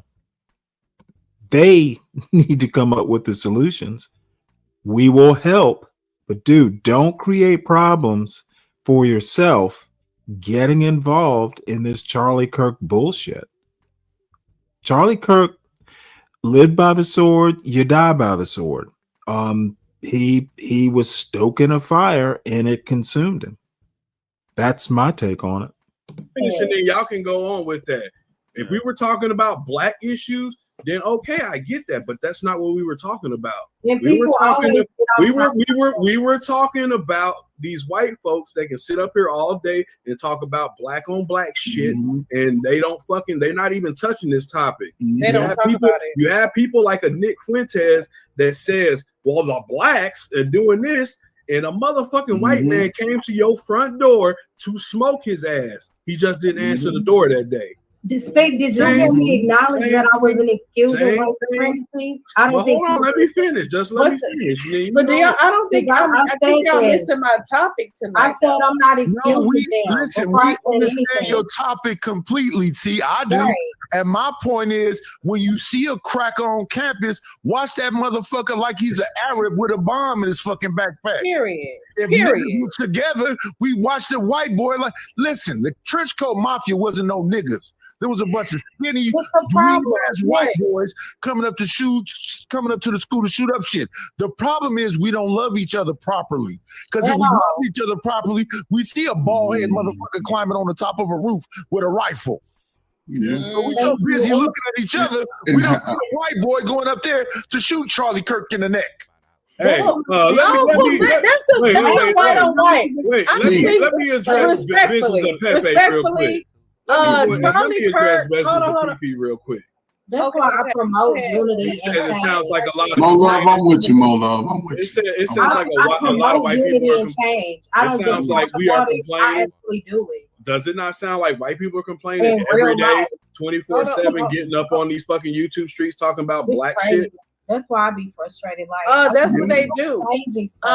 All they do is talk about black on black crime. They're fucking hypocrites at the end of the day. The best thing to do. We do the same thing, though. Why do we do the same thing? Coach Furr, hold on. The best thing to do why should we not talk about white on white crime? Why not? What I'm saying is we spend 42,000 lives since the last 3 years talking about us in the worst way. Ninjas ain't shit. Women ain't. That's what people have been doing. No. But that's the problem, though. But that's the problem because, like you said, T, if we're going to start coming to a place where once we identify what the issues are, we need to now start taking steps. Berg is talking about a different subject, Stanley. He talking about the dick pussy sector. Them niggas are trying to get these women. They complaining about women because they can't get them. I'm talking women. lives in general. It's talking most of these lives is about the bitch won't do this. Even on live, listen, even on lives where That's a I don't want this to turn into a we talking about, talking about that. We talking about Puff Daddy and Jay-Z and everybody. Right. Hold up. But what I'm saying is we do it to men, women do it to women, then we do it to each other. Right. That's the dating sector. No. I'm talking about just in trying to work together. We don't even trust each other to do business with each other. Yes. If somebody's trying to do something to better themselves, you in America, your ass go to regular college, trade school, military, entrepreneurship, this new thing, right? If somebody do that, if somebody not that complicated, I don't know why. Man, on YouTube, it's a bunch of old ass people who done already been through the hells of life. The young people complicated. I've been saying it for 3 years straight. If you're gonna choose college, you want to choose them. If you don't choose, not that nice. Bringing Mella up here will just muddy. It's not about choosing college. It's not about that. It's about the opportunity. I like Mella. I'm sorry. I like Mella. It's about the opportunity. She might not be too lit. Mella might not be too lit. People keep trying to make it complicated. People keep trying to make it complicated when it's simple. If you're gonna go to college, you want to choose STEM. If you don't go to college, you're gonna go to the military. If you don't go to the military, you're gonna choose trade. And if you don't do trades, you're gonna be an entrepreneur. But they're not doing none of that. It's always those are the options. It's always. But they're not doing it. Look at our numbers. We're not doing it. Well, that's because parents. That's because of parenting. Parents are not training their kids up in a way to man. choose. Listen, I'm telling you what's going on. A lot of this shit That's has to not do with true. parenting. Yes, Yeah, it T. is, Coach Ray. T, Some of No, it it's is parenting. absolutely T, true, hold on, Ferg. T, Yes, what I'm it saying. is Listen, the hold on, T. It's the truth. Most This people is why on we need YouTube, parents everybody's to over be under. 21. You ain't around your parents. On Listen to YouTube, me. everybody's Okay, over you know 21. what? I Well, don't care. They Ferg, don't care. I Well, have what a you're when these people start responding making is decisions not for themselves, addressing her Even when point. parents, when they, I People have over gotta- people over 21 on YouTube don't need parenting. She's talking about and they parenting. still not Ferg. taking advantage of the opportunity. Okay, well, Because hey, then it's still a parenting problem. It does not no, change even her when point. parents, I would say, when parents promote education, because some parents promote education and the kids still won't choose it. And somebody's parents should have trained them not to use the N-word so liberally. Can I have a transparent? But even when parents promote education, the kids, the She's children not won't talking always about parents. choose She's it. talking about white people. I heard the topic have- of can I education. have She a- literally said parenting. I said Night. parenting. If you And listen, education. the bottom line is parenting, right? So of course, my parents, the first initial thought, go to college. Boom. Even though my parents are not college graduates, that's what they wanted for us. Even though they gave us a really good life, they did not go to get they went, but they did not graduate, if you will, right? My dad didn't even take a step in college, but he was able to retire from the city after 27 years. I think he was probably like 50 or so. That's healthy. 50. But young man, Great, even go wonderful, still getting paid by the city at 70-some years old. Get a raise every year. Live the great That's life. healthy. Wonderful, right? That's healthy. That's but perfect. that's the boomer. That's the boomer life. That's Us perfect. millennials, we can't say, "Oh, I'm dropping out of high school," and Yeah, I'm that not. doesn't exist for us. That doesn't exist. Hey, for the whoever millennials. hit That the is link, hit the link non-existent. again. I stepped away. Let me Tyrone, finish, if that was you, come the on up. point that I'm My bad. making is the society that us millennials, the society our parents grew up in as young adults raising children, it's a different world now. No, I'm not saying it's just messed Hey, up. that's and we pretty just- funny, Sim. It's Good just not one. the same. We don't have the economy that our parents had. What is We it? don't. They were buying houses for $80,000. So what? So what work is together, society? though. No, But they work together. This is where Let's say where she is at. this is where the disconnect is with us millennials and younger versus the boomers. Y'all feel like, oh, y'all can do this. Yes, if the economy matched the pay wages. You're wrong. There No, are different see, this is why avenues some of of y'all things. old folks, I can't. Can I say But this? see, they I'm work agree. together. Hold on, really quick. I'm not a Would you boomer. agree? Hold on, 90s. Would you agree that there are different avenues though to be successful now more than they had back then? Yes, that is true. By the way, let's go ahead and do the station identification. Everyone, please make sure you hit the like button. If you are new to the channel, we are on a drive to 500 to try and do the monetization piece. At least have it as an option. So like the show. If you are new, please subscribe if it's your thing. Share it out if you think it might be someone else's thing. The link is pinned at the top. I missed whoever was trying to get into the panel. I was listening, but stepped away from my laptop. So it is somewhat of an open panel. So don't be shy. But the American quote unquote dream, go to college, pick up a trade. Short term. Short term, yeah, not long term. No, that's not the life.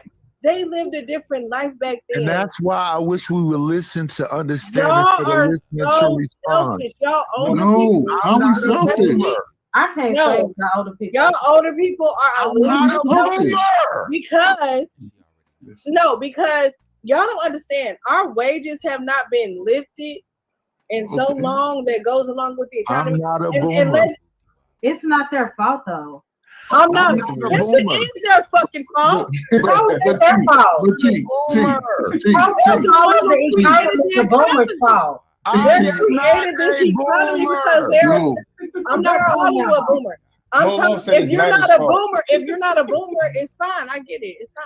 But I want to explain something How to do you. you blame them? Let me explain What something do to you you. mean? Y'all kids go blame y'all too. They old Y'all ass. kids go blame y'all. I'm humble, baby, because They are look, the I most gotta get old selfish. too, and my kids are gonna have They a go They are blame sibling. the most It's gonna selfish be my fault. generation of all generations in the last 100 years. Yes. That's No. Have you talked to your boomer Explain parents about something this? to you. No. I What's definitely their don't answer? feel that way Explain about. When I something. tell you my But parents they were will so still. up for us, Well, no, No, they you know, will. They there are will. no, I'm talking there are about literally overall. no they boomers were on so this up for us. panel. So Have you So talked we to got actual boomers about your concern? Yes. this Not lady. on Hey, panels. Miss Not on panels. T, Not on T. panels. No. The lady that's asking the question right now is the boomer. I mean, yeah, let her talk. yeah, Okay. and we have Okay. boomer The parents, point. and we Yeah, can't well, relate you know what? to them being You're selfish. right.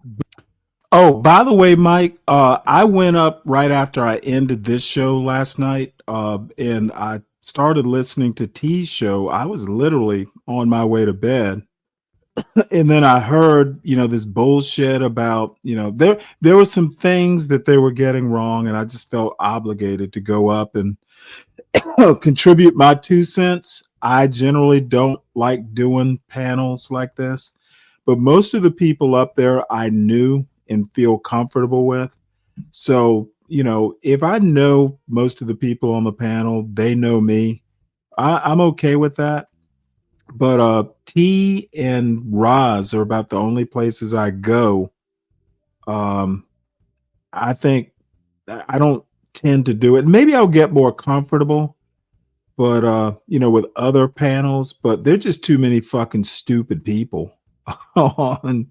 And there's nothing wrong with Sharon's show or any of these shows. I just don't like going up to them because I am, y'all won't believe, kind of an introvert, and it takes me a day to recover from having to talk to 9 people at a time. I just don't enjoy it. T is the exception, and I won't be up on a 9-person T panel anytime soon.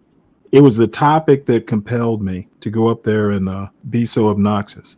What's up, American man? Stanley. What's up, What's Stanley? going on? I'm all right. I'm hoping to pass this Bucky's on the I-95. You know what? I've never been in a Bucky's. Stanley, when I went to my first Trump rally, I had to use the bathroom and stopped at a Bucky's and didn't know it was a thing until after I had already gone and was like, oh yeah, I stopped at some place called Bucky's. It was huge. And then all of a sudden I just kept hearing Bucky's, Bucky's, Bucky's, Bucky's, Bucky's. And so now I'm hoping that I get to pass this Bucky's again. Hell, I hear they sell like T-bone steaks. It's like Well, I know they're famous for their brisket and like candied nuts and all of that, all type of stuff. Like it's a huge like thing, Bucky's. I think this is the way I went last time, so I think I might end up passing it. I'm just hoping to pass it. Do they still have Stuckies on 95? I haven't seen any. I'm not really sure. Okay, well, no, that's old fashioned. It probably replaced by Bucky's. There used to be like Stuckies. They would sell like pecans and stuff like that. But we're talking decades ago. So I guess I'm gonna have to go to a Bucky's at some point. Yeah, I mean, they're not like they have a lot of locations, but you won't find them north and all of that. Right. There's like 1 or 2 in each state. Supposedly, they're supposed to be getting one in North Carolina. I read it. It said that it was approved, but it won't be done till late next year. Right. I know what Bucky's is. I know I've seen them maybe on 81. coming down Virginia into the more western part of because 81. It's not. You can get to Asheville from 81, but you still have to head more west. I know I've seen Bucky's, and I've seen it on TV. You know, because it's kind of famous. Stucky's Yeah, Bucky's pecan is roll. famous. Exactly, Sin. Yeah, Bucky's is pretty famous. Well, I don't want, out of respect for T, Stanley, I'm not going to comment on the panel. Out of respect for Well, T. I promised. She said, "Hey, you know what? Look, she's my buddy. She gets carte blanche. I'm not going to. I'm going to take your tack. She's my buddy." And Yeah, I think she'd had a couple. Bucky's. Wait. Oh, no, that wasn't Bucky's. All right, hold on. See, I'm getting ahead of my skeeves here. Anyway, yeah, I think Melbourne. Oh, that's right. You know, Sin lives in North Carolina. In Melbourne, North Carolina. It's right before Greensboro, around Burlington. So that's not 95. I'm doing well. Burlington is done, but I'm doing jobs around that area. But anyway, yeah, I'm listening to this conversation, and I noticed something, Stanley, and I kind of understand. Again, right? Just things happen. I listen, and I kind of understand why you and I gotta have a love-hate relationship. I'm listening to how you dealing with Nightish, and I'm like, damn, this guy sounds just like me. How I deal with people. Yeah, well, you know what? Nightish and I think Nightish is possibly the most creative content creator I listen to right now. And he's having a few whiskeys, and look, he gets carte blanche too. I'm not pissed off. Unfortunately, I was pretty, I hadn't been drinking, and I was literally on my way to bed. I sat down on my bed and started listening to this. So I went back to my computer, and I'm like, no, I got to fix this. And had it been anybody else's panel, had it been any like Sharon's or any other panel, nope, wouldn't have even bothered. But I like T. I like her show. She's pretty chill, and but I had a good time, to be honest. Well, that's what it's about, having a good time. As long as you enjoy yourself and capable of expressing yourself, it's not that bad. But yeah, I mean, I'm trying to figure. I mean, obviously, like people can't really stay on topic. The thing that I find interesting, right, about these discussions, because I've been seeing this, how come Black conservatives don't call out white on white crime, right? The thing is that the people that's calling for it, they don't call it out either. They just point at Black conservatives and say why you're not doing it. They don't really give you a poignant argument, like and say like, well, this is white on white crime, and this is what it looks like, and blah blah blah, right? Like everyone can see. Let me do a little bit. I'm not sure that I agree with you on that. I think the point, and she didn't complete the point, was why don't Black conservatives call out white crime as a very big problem like they do Black crime? And I understand. I know the answer to that too, I think. Yeah, I know the answer to that too, and that's the part that I think Blacks on the left, or quote unquote independents, don't realize, right? And this is the key part. Well, be specific. What don't we realize? Well, so here's the thing, right? Black conservatives are generally concerned with Black people. Right. Blacks on the left are concerned with white people. That's why they're constantly screaming white supremacy, white this and white that.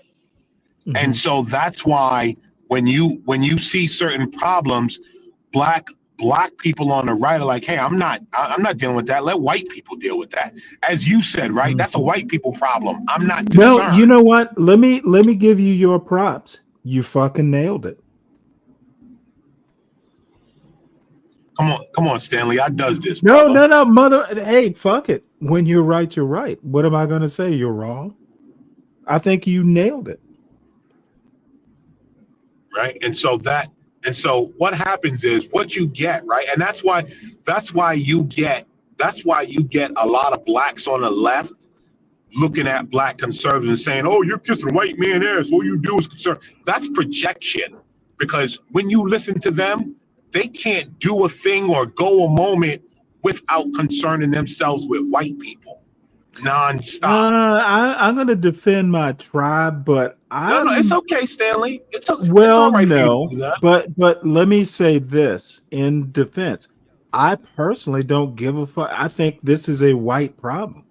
Okay. Agreed. And I'm in a way, I'm almost like a libertarian in this. As long as it doesn't affect me, I'm not that concerned about it. Well, I think that can become a slippery slope, right? Because the thing is, so by the time it comes to your door, it's too late, right? And that's the problem. I think you sort of got to be worried about it before it gets to your door. And see, that's where you and again, you're spot on with this. So I'm not necessarily making a critique as much as a defense at this point. I don't think it's going to come to my door.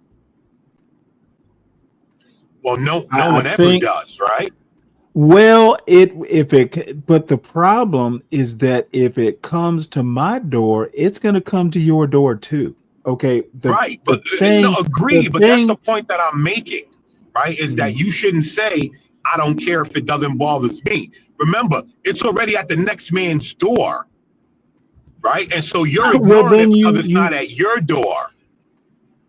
Look, I might sound more callous than I think it is, but let me put it to you this way and see if this works. And I'm throwing it out there. It may work, it may not. I went to school with these people.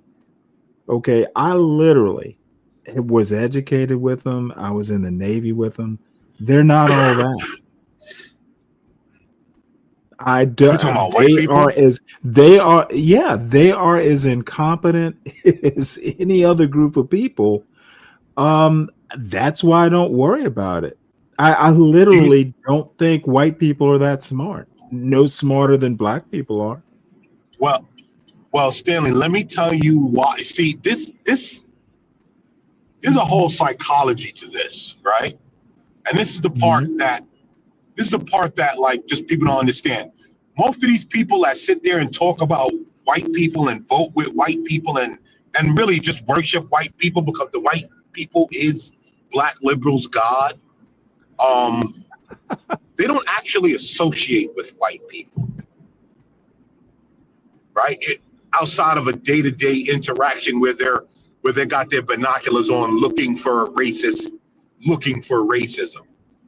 right? But if they actually associated with white people, dealt with white people, had white friends, met white family members, all of that, they would understand that these are just regular people like everyone else. But because their outlook on white people is based on books and television and internet, they don't actually know white people. And so when you say, I know these people, I'm not really that concerned with them, I agree with you, Stanley, 100%. But do you know what the difference that you and I, Stanley, is that we've been around white people from young, right? Okay, touche. Not as children, but I'm just saying we've been around white people for years. Well, dude, I was literally, the Navy tends to be a little bit of I won't say it's a national platform, but dude, I've dealt with admirals. I mean, I have dealt with, somewhat of an elite white group. I think you're right. Maybe they're human just like us. And Yeah, most right. of, Listen, right. you know So, what? Most white people that I've met and married into, I know a whole lot of white people. Shit, they just want to live peaceful lives too. yeah, yes, Stanley. Yes, and that's why so like before I really got entrenched in multiple cultures, right? Because of course you're black, you grow up in the black household. You hear all the stupidness that the colored say, right? And then you know, one of my best friends, right, white guy, and I can tell you, like when you meet this guy's family, hear the story and all of that, like these are just regular people, like impoverished people, like no better life than me, like no, like not any more exceptional and all of that. But again, black people don't realize like how who people are because they worship white people. You know what? I don't know how to answer that, but I think a lot of black people come into look. I will say this, and I think we can agree on this. A lot of black people have stereotypes about white people too. Okay, Of course.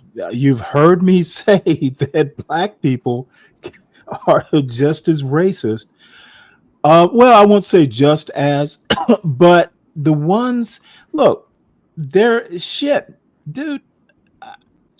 I Black people have this impression of white people like, they I'm not sure that I disagree now that I'm thinking about it. I think I'm you and I telling are on you, the same Stanley. page with this. But I'm telling you. a lot I will have to think about what you said because I don't have an immediate defense. I think black people are a lot more Well, why do you have exposed. to? So hold on. Why do you have to be in defense of what I'm saying? Well, defensive. Because I don't want you to be right, but so far you are. Yeah, you Come on now, I'm nothing if not honest. Yeah, listen, Stanley, listen, right? I just peep what's going on. That's it. I peep what's going on. It's quite that simple. And so I know like what's happening. And so that's why, again, right, as I said, that's why a lot of liberals look at conservatives, you worship white people, you did. Now that's you guys. Like you guys can't go a day without concerning yourself with white people. And then as soon as a I don't conservative know says, that I agree with that. Look, I think, look, you were here for part of the Clarence Thomas stuff I talked about last night? Look, Clarence Thomas doesn't think white America can ever not oppress black people. He's a conservative. He thinks that American culture, he's actually more pessimistic than I am. see, He thinks, but in a way, you kind of echo what he says. Black people need to learn how to do for ourselves because white people in America, not white people, let's not say white people, white culture, the systemic stuff, white people don't even understand it enough to fix it. And I think that's really what he's saying. White people don't, they live in their own little bubble. And that kind of touches on a book I may talk about this weekend called The Racial Contract. White people have no clue what's going on in their own culture. They understand the MTV level stuff. Most white people don't do the deep into what does the culture mean. And most that do, tend to look at it through a lens that isn't really helpful to anybody. well, let's be honest. Oh, fuck, I left my laptop. Well, The fuck? damn it. Huh? How far are you from home? There's no turning around, buddy. There's no turning around. Fuck. Here's the thing, Stanley. Most people, right? For the most part, most people are surface level, right? That's the reason why. Well, That's the that's reason true. why when you hear, so-called anti-white whites, everything is oppressed and oppressor, and it's just that simple. No, it's really not Yes. that simple. But I understand that's your base level, and that's all you know, right? Same thing. Well, Same that's thing with theoretical without the practical. right. Same thing. Same thing with black people. Oh, this person racist. This person not a racist, right? Soon as I Okay. hear racism, I go crazy, and that's it, right? I I'm don't think afraid. anymore. I I'm don't. afraid. I'm afraid. I'm just gonna have to agree with you for now. God damn it! I will prove you wrong or not, Right? Like it, dude. So You know that what? Hey, score one for American Man. I agree with you. well, so Sorry.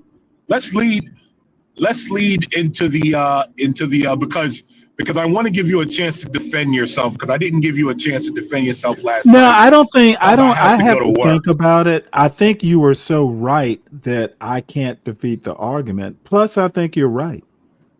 Well, no. I'm Vibe. talking about what I You're said to you last night. give me 1 sec, American Man. We got Yeah, a guest here. Hey, Vibe. no problem. First time here. What's up? Hey, how you doing? I just was listening to the conversation. I love these conversations. Oh, cool. And You're I've been not gonna tuning into porn the channel bomb us, for last please. week listening, so I figure I'd kind of jump in because No, go I'm on ahead. the other Good to side have you. and I'm clueless. Hold on 1 sec here. So, what you got to contribute? Well, I mean, you were making comments about like the white side not like actually even understanding their own like. I learned about this, I Culture. think, 20 years ago. It's called like the silent wind, where they're perfectly non-racist white people that don't realize that their own race actually has this silent wind behind them that like pushes them forward. I think there are some very conscientious white people that do kind of understand the Black culture. I think there's a lot of Right. white people that don't understand the Black culture. I think depending on where you go, Well, you'll see. let I me mean, let I've been me all over the correct world. you right quick. I hate to cut you off. I think they're white people who don't understand the proverbial white culture. But And what is by the the way, proverbial I'm white not culture? Because really I've into seen multiple white racializing the cultures. culture. I think there is a Black subculture. I think there is a white subculture, and they're all multifaceted. You can neither culture, if we want to call it, if we want to racialize one part of American culture as white, we want to racialize the other part of American culture as Black. We need to understand that neither are monoliths. Well, I I mean, I think your also point is perfect, and I think that's kind of the problem with the argument for some, and I mean, actually for two sides, right? So I think you hit the nail on the head 100%. In the sense, when I look at white culture, I don't actually see a white culture. I see lots Right. of white cultures. I Yes. see lots of different types of whites, and I see the same thing with blacks as well, right? And so there are groups of whites and blacks that know that we all have different cultures depending on where we grew up. I would Right. say, and maybe I'm wrong here, correct me, that there are less black subcultures than there are white subcultures, right? I think we're much more diverse all over the spectrum. I think we're more diverse. I'm Well, I not would going to like to disagree with that. Well, I would But like at to the same jump in time, and there's make an argument here, right? Well, hold on. Before we Before do we that, get too far off the beaten make path. introductions. American Man, this is Vibe. This is American Man. American Man is kind of like a day one. So yeah, y'all go ahead and talk. Go ahead. So my thing is this, right? First off, I take umbrage with saying whites don't understand Black culture, right?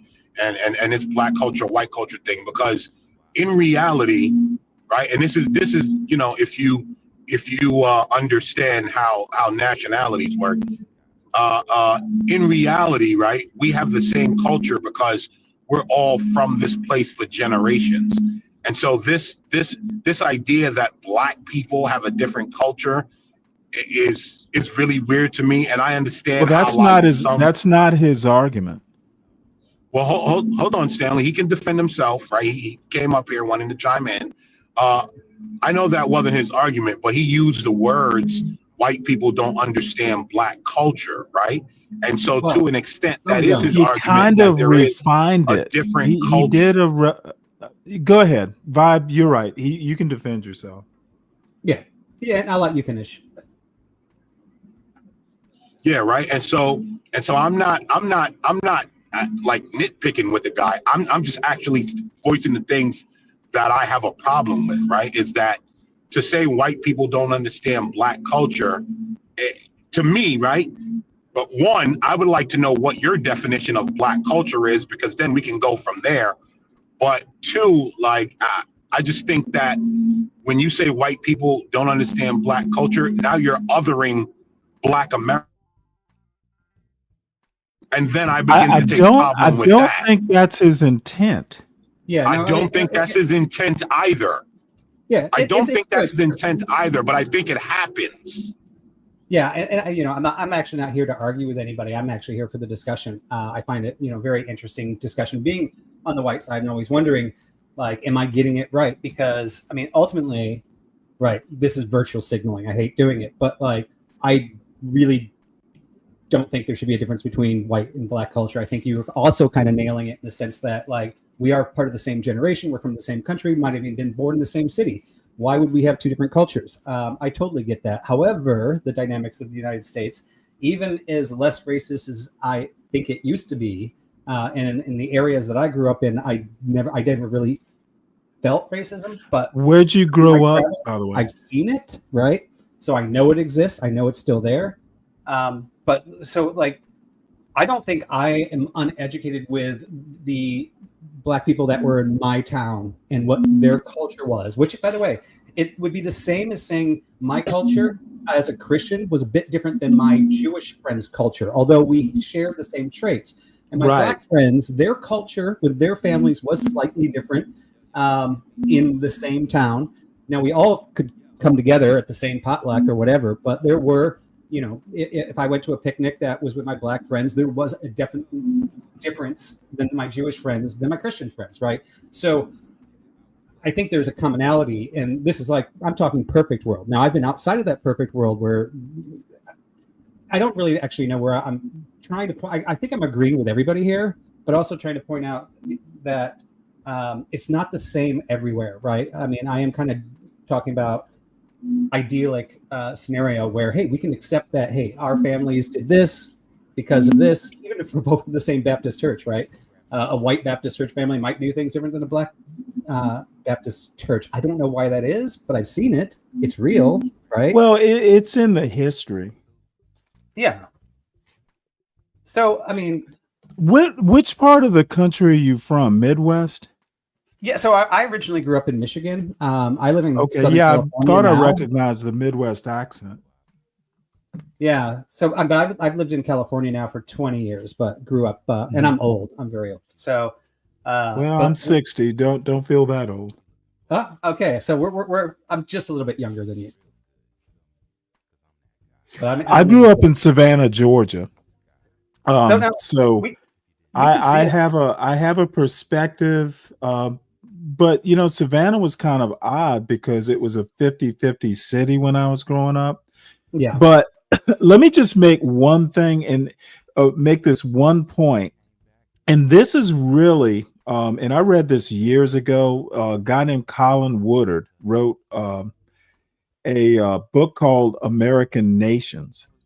And he basically talks about different regions and somewhat of the history of how these regions came to be. America, basically, he's saying there are 11 different nations within the United States of America if you look at the culture.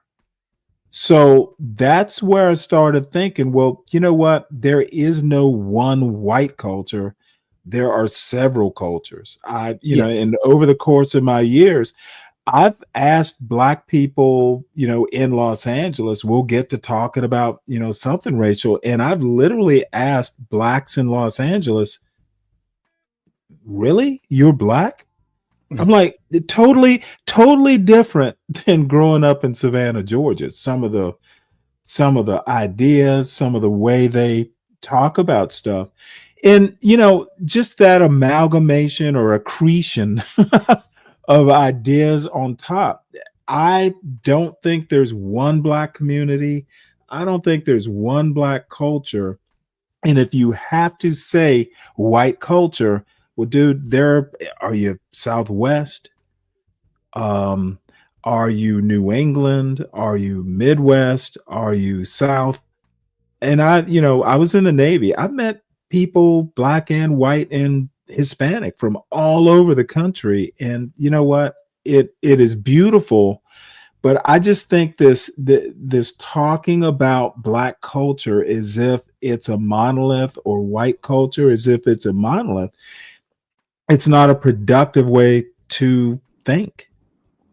Yeah. So, I mean, I think it is a productive way to think, in the sense that, like I was talking about Jewish, right? There's Jewish culture. Now, we don't really see a big pushback on Jews in the United States, or anybody talking about the separation between Jews and Christians in the United States, right? We're able to celebrate the Jewish culture. We're able to celebrate the Christian culture. We're able to celebrate even, there probably is some pushback on Muslim, but we're able to celebrate the secular yes, people out there. Now we should also be able to celebrate the Black culture as well, not as a white Black thing, but as a Black culture. Now, there's a whole new layer on top of this, which gives you the bad vibes of the Black white culture comment, and that is, there is a separation between, there is a dynamic in the press and in social media of a difference between whites and Blacks, which is actually a different layer that makes the normal layer that it's okay for Blacks to have their own culture or multiple subcultures, and whites to have multiple subcultures, and Indians to have multiple subcultures. But the additional layer of the past and even current situations, I mean, even when we're drawing we're gerrymandering, right? And we gerrymander based on races, which means even if we say we're not a racist country, we're still making racist decisions. We're like, well, I want this dude, I'm a history buff. There's a layer that makes you with something that's actually good. I think some of these divisions, you go back and you read a bunch of history books, the division, I don't, someone like a Clarence Thomas pretty much doesn't think that, this sort of division is going to be solved, at least culturally, anytime soon, if ever. And you know what? I'm not a big Clarence Thomas fan, but I don't think he's wrong there. However, when I wake up and I go to the grocery store, shit, I buy what I want. I think you use the right tool for the right job. There is a time to sit down on a panel and talk about race and culture and politics. When I go to the grocery store, nobody wants to hear that shit. We're just buying peaches. So, hey, ma'am, let me open the door for you. There is the right tool for the right job, and carrying this stuff on your shoulder everywhere you go, that is the wrong thing to do. Well, so I think sometimes people in the media doesn't help, but they're businesses. They need to make money, and you generate money, much like YouTube panels. Dude, if I do in the morning, I do news articles, I'll have 12 people. On a Saturday, when we got a bunch of people up here yelling and drinking and cursing, I'll have 40 people. People like what we call the fuckery. But you know what? I like my little morning 12 people that I can chat back and forth cordially with. Right tool for the right job. Read the room, maybe is a better term. So let me say this, right? I think yes, right. There still is racism. I think and Stanley, I said this to you last night, right? The idea of zero racism is a fool's fight, right? So I don't disagree with that, but you should never give up the fight, though. Well, here's the thing, though. At what point does fighting for zero racism become just an exercise in fighting and not actually being productive? Right. Well, That's the let line. me put on my Catholic hat. That's the line that I think. Hold on, Stanley. Hold on. Hold on. Hold on. Sin will never go away. When do you stop abhorring sin? Yeah, I don't think that's the same thing. I do though. I think it's an Okay, apt analogy. and that's fine, right? That's cool. I don't. I think it's not relevant, but okay. I'm just trying to make an analogy. Okay, but yeah. So like, right? Gerrymandering, right? If we want to be, if we're going to be honest about gerrymandering, it's not going to flatter the way people think it will, right? And so, you know, my problem that I have is that when we say celebrate Black culture, because this is my thing, right? I when we say celebrate Black culture, we talk about Black Americans as if they are the others that, those other groups, and not as Americans. And I think that's the problem I sort of have with the conversation, right? Every Would time you we be mention here if every you time we mention celebrated Black Black Americans, heritage? hold on. Every time we mention Black Americans, we also have to mention Hispanics and Asians and Pakistanis and No. all these people, right?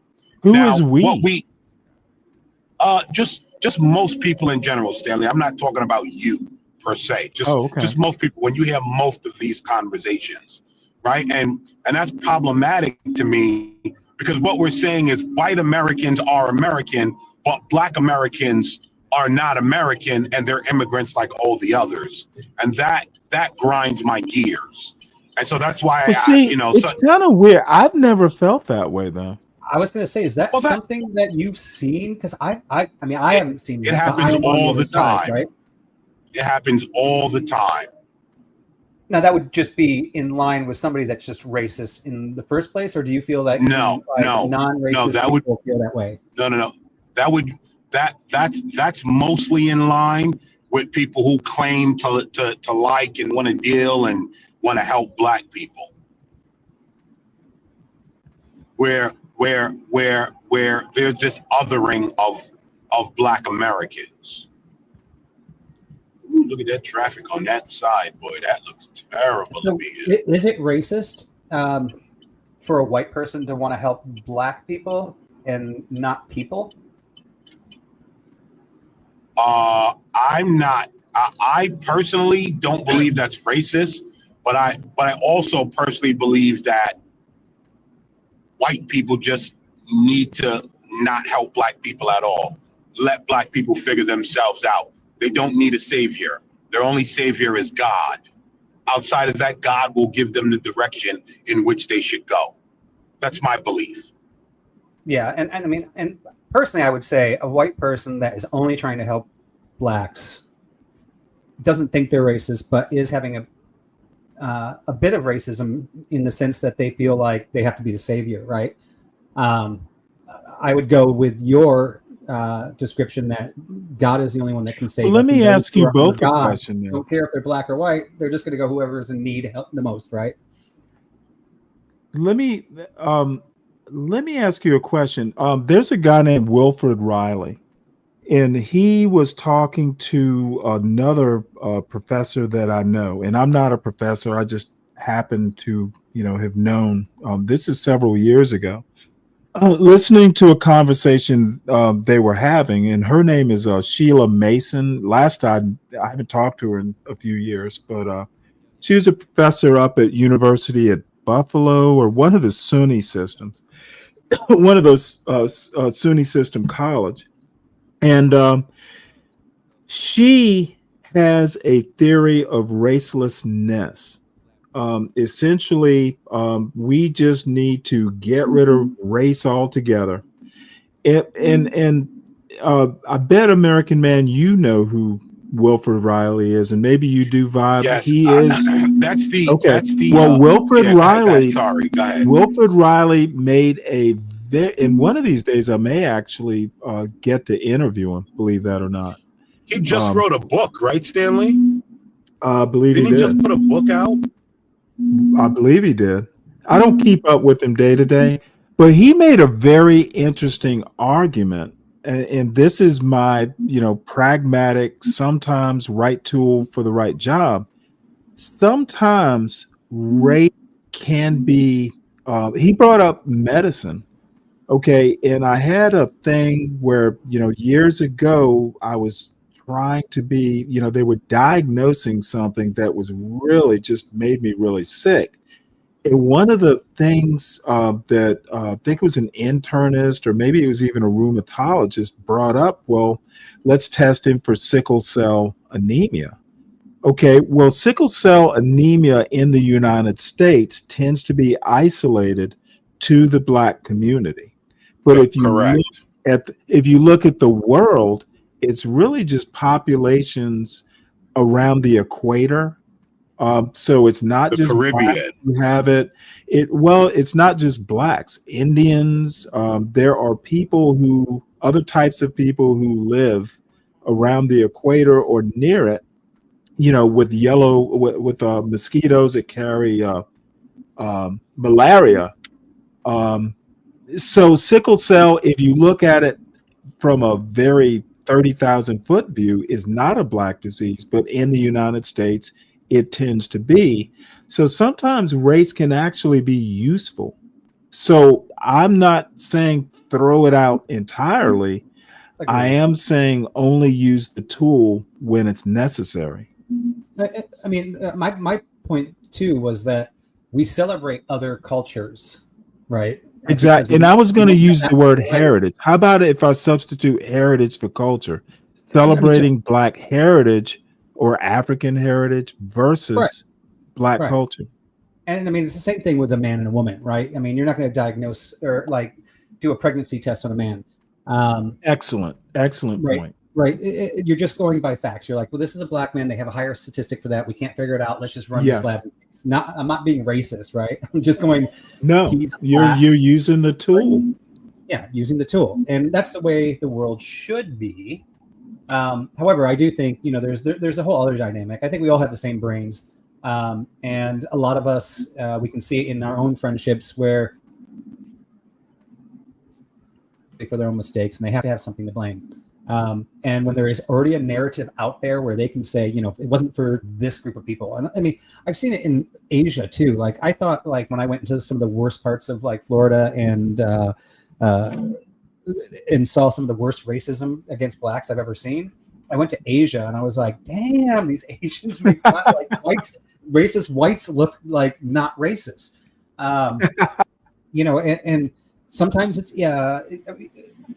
sometimes it's education, but I've seen really educated people that have really racist tendencies. And ultimately, let's look at racism, what racism is. So it's either a cope for something that you aren't doing well and you have to find something to blame, or it is based on a statistic, right? Like I actually been, like I said, I've traveled the world. I've traveled almost every state in the United States.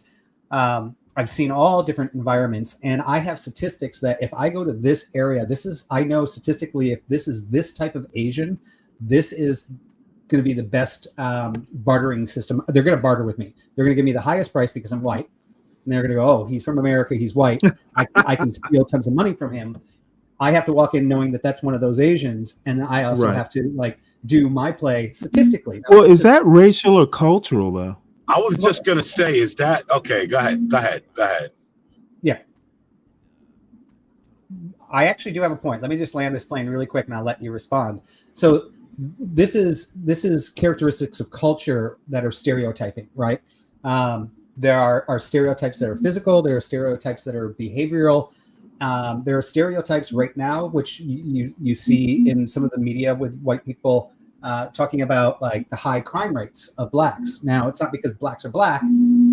It would be a statistic that in these lower income areas, and if you were to switch the race, I'm sure it would be whites doing the same crimes, right? It doesn't really matter what color. It just happens to be that the Blacks happen to be the color in that area that don't have that income and are in this scenario, right? You could swap out any race and the economy would probably be the same. But people then look at that statistic and now they turn it into racism, saying any person I meet based on statistic is now, I'm going to now lump in that category.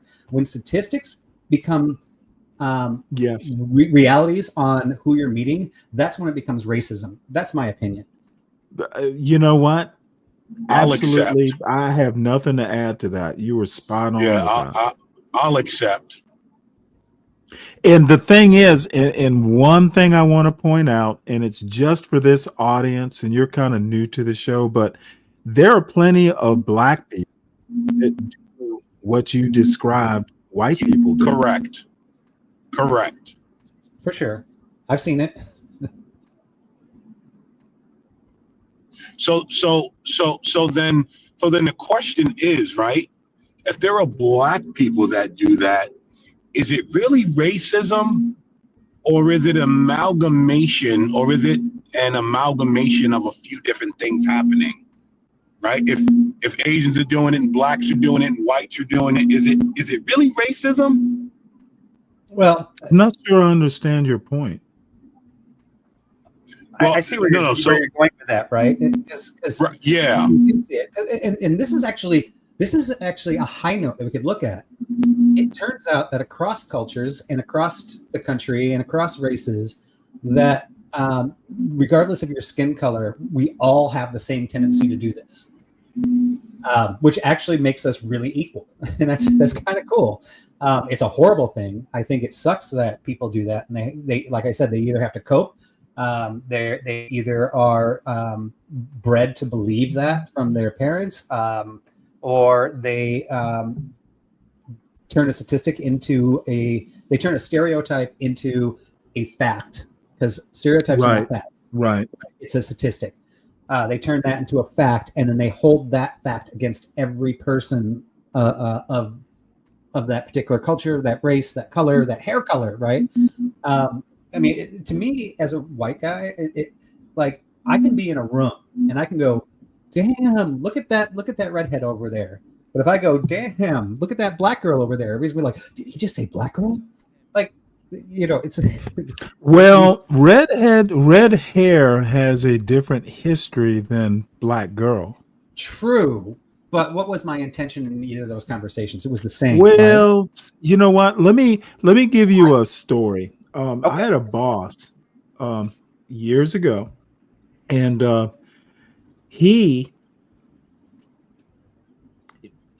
guess what I'll do is I'll preface it by saying you need to read the room and you need to know where you are. If you're in a corporate setting, you don't do that. If it's like a birthday party and you know the people, maybe you know the redhead or you know the black girl, you gotta have situational awareness. I had a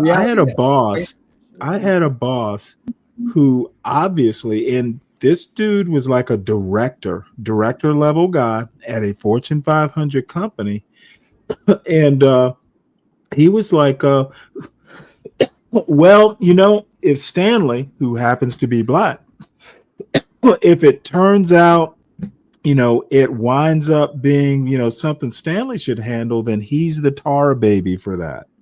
Now, I think what he meant is, hey, the issue sticks to Stanley and it's his responsibility. But dude, you are a director at a Fortune 500 company and an IT type guy. Don't you know better? He wasn't like a 20-year-old. This dude was like 50, 55. Don't you know better? Don't you know the connotation of using tar baby? Yeah, I mean that's a completely different scenario. One, if he's at that high level, very different. Well, no, my point is that's just sheer stupidity. Yeah, you don't know yes, much. Yes. And I mean, well, you know what got me about that story is the fact that he said Stanley was black. I see no evidence said yet. I wanted, because I'm not on camera. We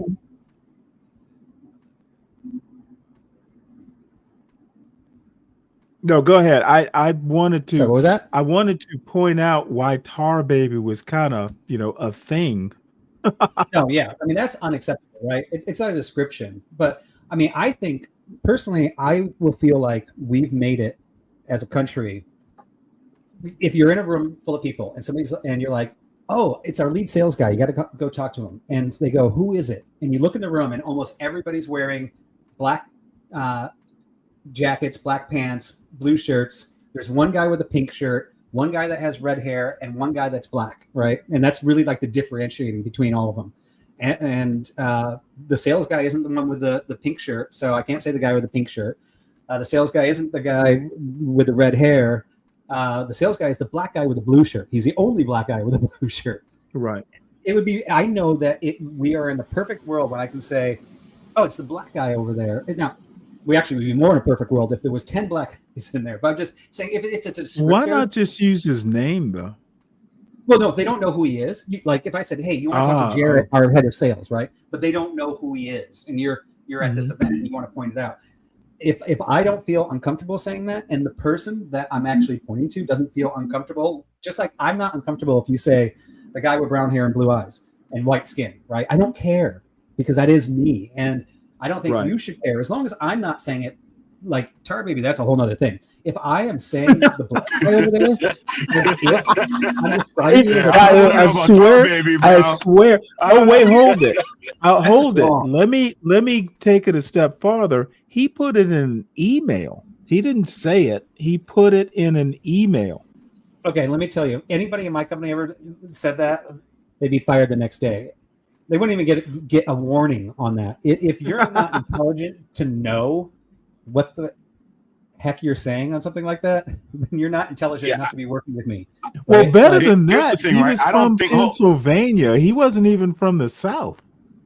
That's just weird. Here's the thing. Well, I don't know why that's weird, right? Because everyone has their things, no matter where they're from. This idea that like there's only how many one tar babies are literally a Southern thing. Stanley, let me finish. Yeah, here's the thing, though, right? I don't know why we do this thing where we expect one sect of America to be one way and the other to be the other way. No matter where you go, you're going to get people that are prejudiced and racist and morons and this and that, right? So I don't know what him being from Pennsylvania have to do with it. Maybe that's a comfort thing for you guys. I don't think he was a racist. I think he was ignorant. Yeah, no, I don't. That's. I honestly don't. Hey, he was my boss. He was not. He's dude. Right, I don't think there was a racist bone in his body. Saying, I think he was just. Yeah, ignorant. Sure. I don't listen. Right, Tar Baby. I think we all know that, especially when he knows your name. It's not like he just is unaware of who you are. Well, no, he used my name.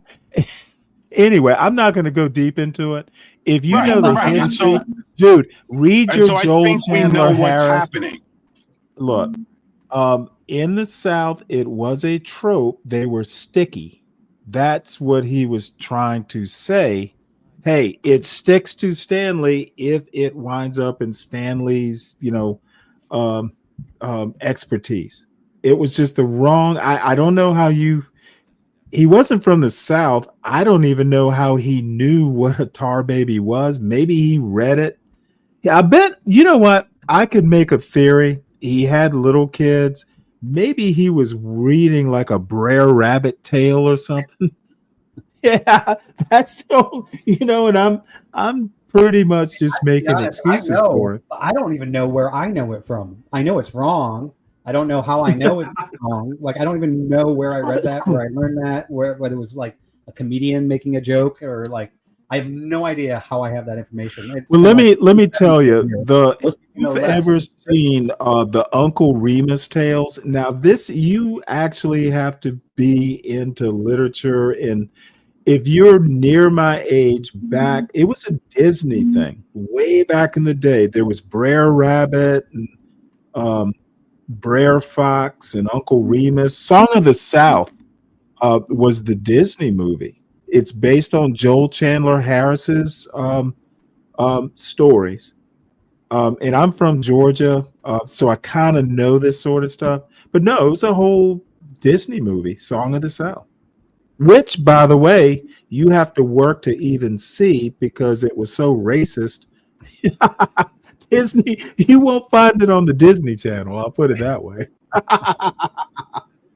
Oh yeah, when you go back to some of those, like even like you might see, I have this white Betty Boop back here. You look at some of her past cartoons, and they definitely did not the most flattering. Well, I mean, they did do that one with Cab Calloway that was pretty cool, but not Oh, all. dude, I've seen Cab Calloway live, by the way. Oh, really? That is so cool. Yeah. Yeah. Oh, dude, I was the youngest person there, and all these like octogenarian, septuagenarian white ladies. Dude, I had front row seats. I won it at a radio station like a radio station contest. And he was like one of my grandmother's favorites. So, hey, I didn't know anybody in Norfolk. I was in the Navy. So, you know what? I had tickets. So I went, and oh my God, I thought this is a joke, but I wasn't so sure. Dude, I'm some young black kid. How do you know who Cab Calloway is? It was like a Beatles show there. All these 60, 70, 80-year-old women. I honestly thought they were going to carry me off and have their way. Ooh, you kind of look like Cab. It's a joke, but it actually happened. That's pretty cool. I do know him and I think my grandmother were born about the same time, and like the whole they saw everything from like the first flight to it's amazing. Like airplanes to landing on the moon to the internet before they died. Well, actually, my grandma made it to the internet, which is just amazing. But Nice. yeah, that's a lost generation. So, ooh, lost generation. I haven't heard that term in a while. True. I love the generation talk. I did a whole big like study into it because one day I was just like, how many years is a generation? I didn't realize like generations aren't based on years. The naming of generations is official, like and the flip-flopping of like there is this, you always have a great generation, and then you have a shadow generation, then a great generation, then a shadow generation. It's really interesting. But hey, Stanley, I apologize for jumping. I wanted to kind of no problem. I want to talk less and listen more because I'm always like I don't want to be a racist. Maybe I am, right? And I always want to hear the other side. You know what? We tend to be a little bit loose here on this show. I'm glad you came up. Make sure you subscribe. I pretty much do this daily. Yeah. You know what? It's dude, be a part of the group. You know, we're a new channel, and hey, I enjoy talking to you. So you should definitely not be a stranger. Yeah, like I said, I've been listening a little bit here and there, and when you guys were talking about like, I think white people think this, I was like, you know what? They need a white person on the panel. Well, you know what? You made the right call. All right, guys. Yeah, I got to pick up my kids from their small group at church. So, all right, salute. All right, man. Anytime you want to come up, I'll swing by again. Definitely. All right, thanks for coming.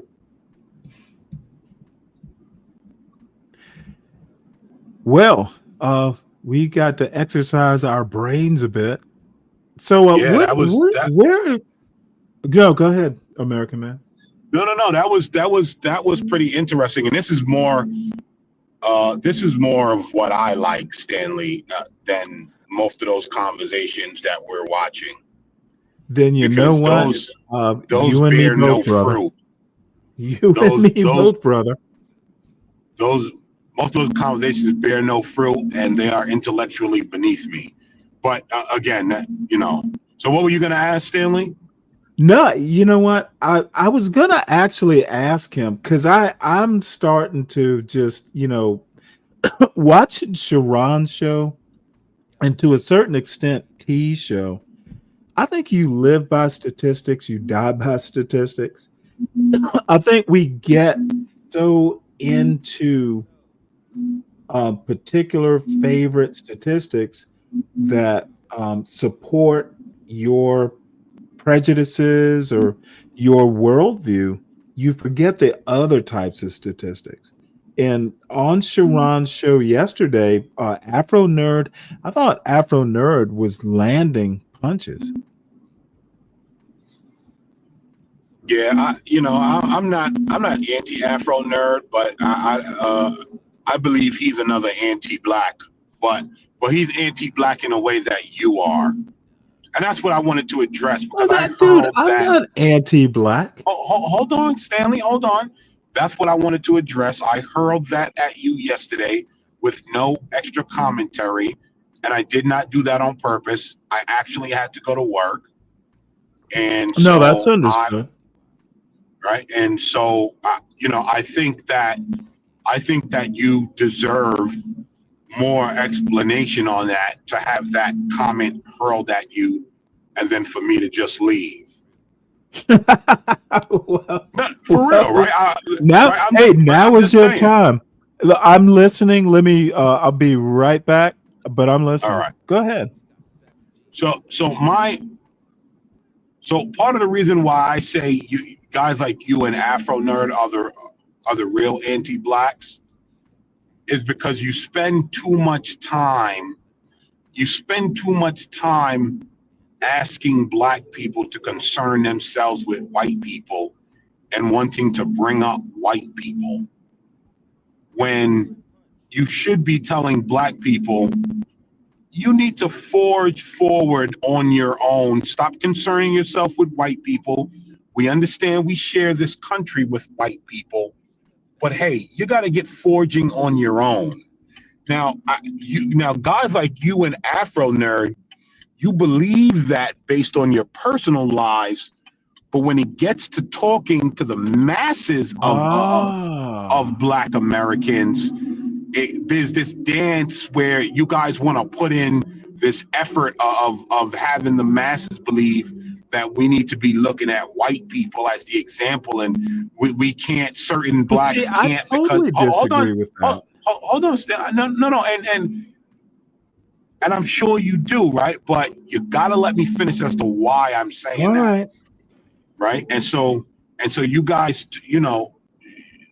look at black America on the masses and say, well, the reason this and is white people, and that's why I'm saying, like, you guys are technically the suburban radicals, right? Because you guys aren't really Oh, living come what you on. said. Really? You think I'm a radical? Motherfucker, Well, I'm thinking about reading Milton this weekend. Yeah, What the fuck are you? Stanley, I'm not saying that you're going out there pointing a gun at anyone, Stanley. That's not the point that I'm making. So that I'm not talking about that type of radical, Stanley. But Look, well, let go me ahead. know when you're done, and please, dude, I just thoroughly disagree with your assessment. No, and that's fine, Stanley. Right? There's nothing wrong with you disagreeing with the assessment. That's why we're having a conversation, right? Like that's all this is, right? And so, so to land here, right? That's why I think you guys are anti-black, because you're not focusing enough on actually trying to make not all, because you'll never make all, but most blacks productive, and you're getting caught in the loop of having them concern themselves with white people. And I think that's not productive for blacks, right? And so I don't deal in that way. And so what happens is it makes me look at you as the anti-black. And I'll land it there. Okay, well, you have mistaken me. I don't give a fuck what adults do. My job is not to advise. Dude, I'm not your grandpa, and I'm not talking about you specifically. No, Yeah. I do not see now if someone comes up and says, "Hey Stanley, what do you think?" But dude, I'm not here to guide adults into how to be adults. Honestly, I don't give a fuck about whites. I don't give a fuck about blacks. I'm not only anti-black, I'm like, y'all are smart enough to figure it out, and I don't need to think for you. I keep saying I don't think there's a black community to help.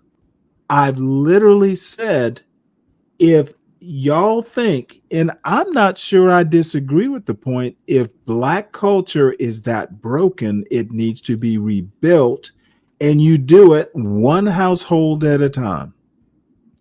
Y'all need, if I must give advice, is dude, culture starts within your four walls. And if you are a single parent, well, you need to understand, as I did as a single father, dude, I don't want my son to, be all jockey. I have a sister. I moved back to Georgia so he would at least occasionally have a strong female, and my mother too.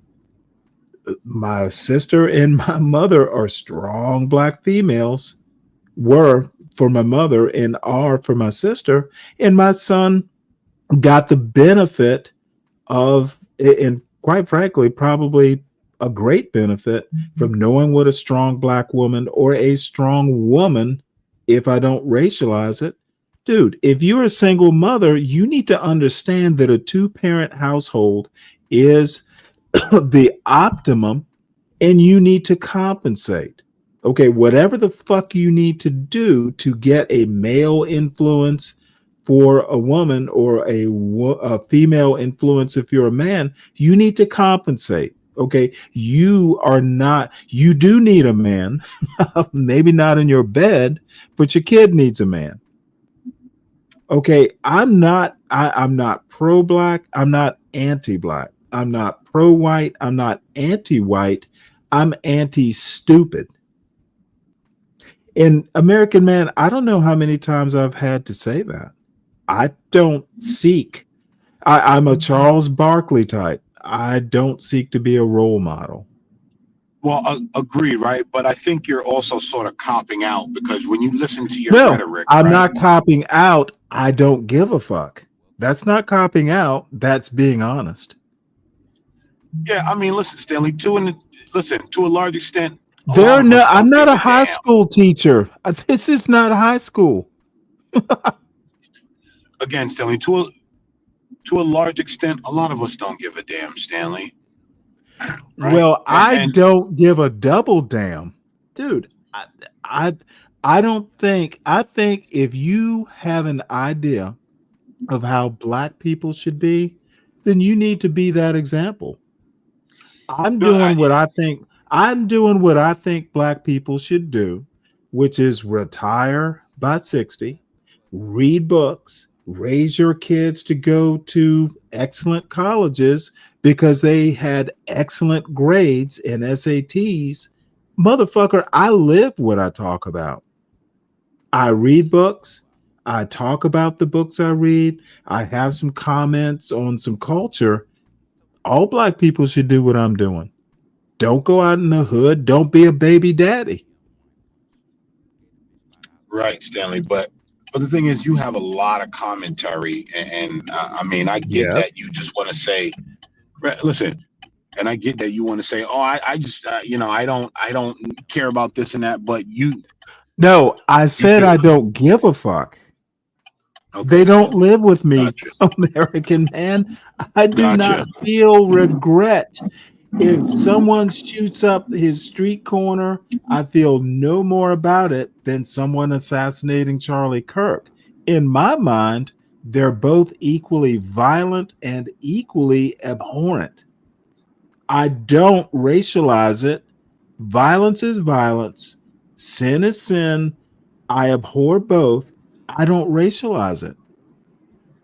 And I certainly don't paint a whole culture by an individual act.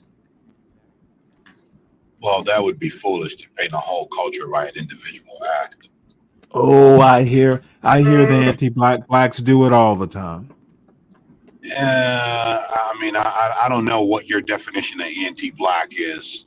Okay, you know what? You want the poster boy? You know where I'm going to go if I say the poster boy of anti-black black. No. I want you to. And it's not you, by the way. I want you to give me your definition of an anti-black black, as I gave you mine. People who grew up in a black culture and they think it's trash based on their personal experience. You hate blacks for no apparent reason other than you're black and you had a rough childhood. So you hate all So, blacks. My so daddy here's went the to thing. jail, so I think all black men are bound for jail. So here's the thing, then, right? There's a whole bunch of people that you must be referring to as anti-black. If that's Oh, your motherfucker, it's it's a definition, legion. there's a It's a whole horde. bunch of people, right? Oh, Even yes, people sir, that you you're would right. consider on your side. Oh, So no. See, you wanna make it political. I'm going no. across the divide. I'm just pointing that out. But I It's understand not what you're just, saying. dude, it's not left, it's not right. It is just people who want to project their own personal trauma onto a whole race of people that they Again, I belong agree to. with you, Stanley. Stanley, I agree with you. Right now, here's where I disagree. You can hate black culture and not hate black people.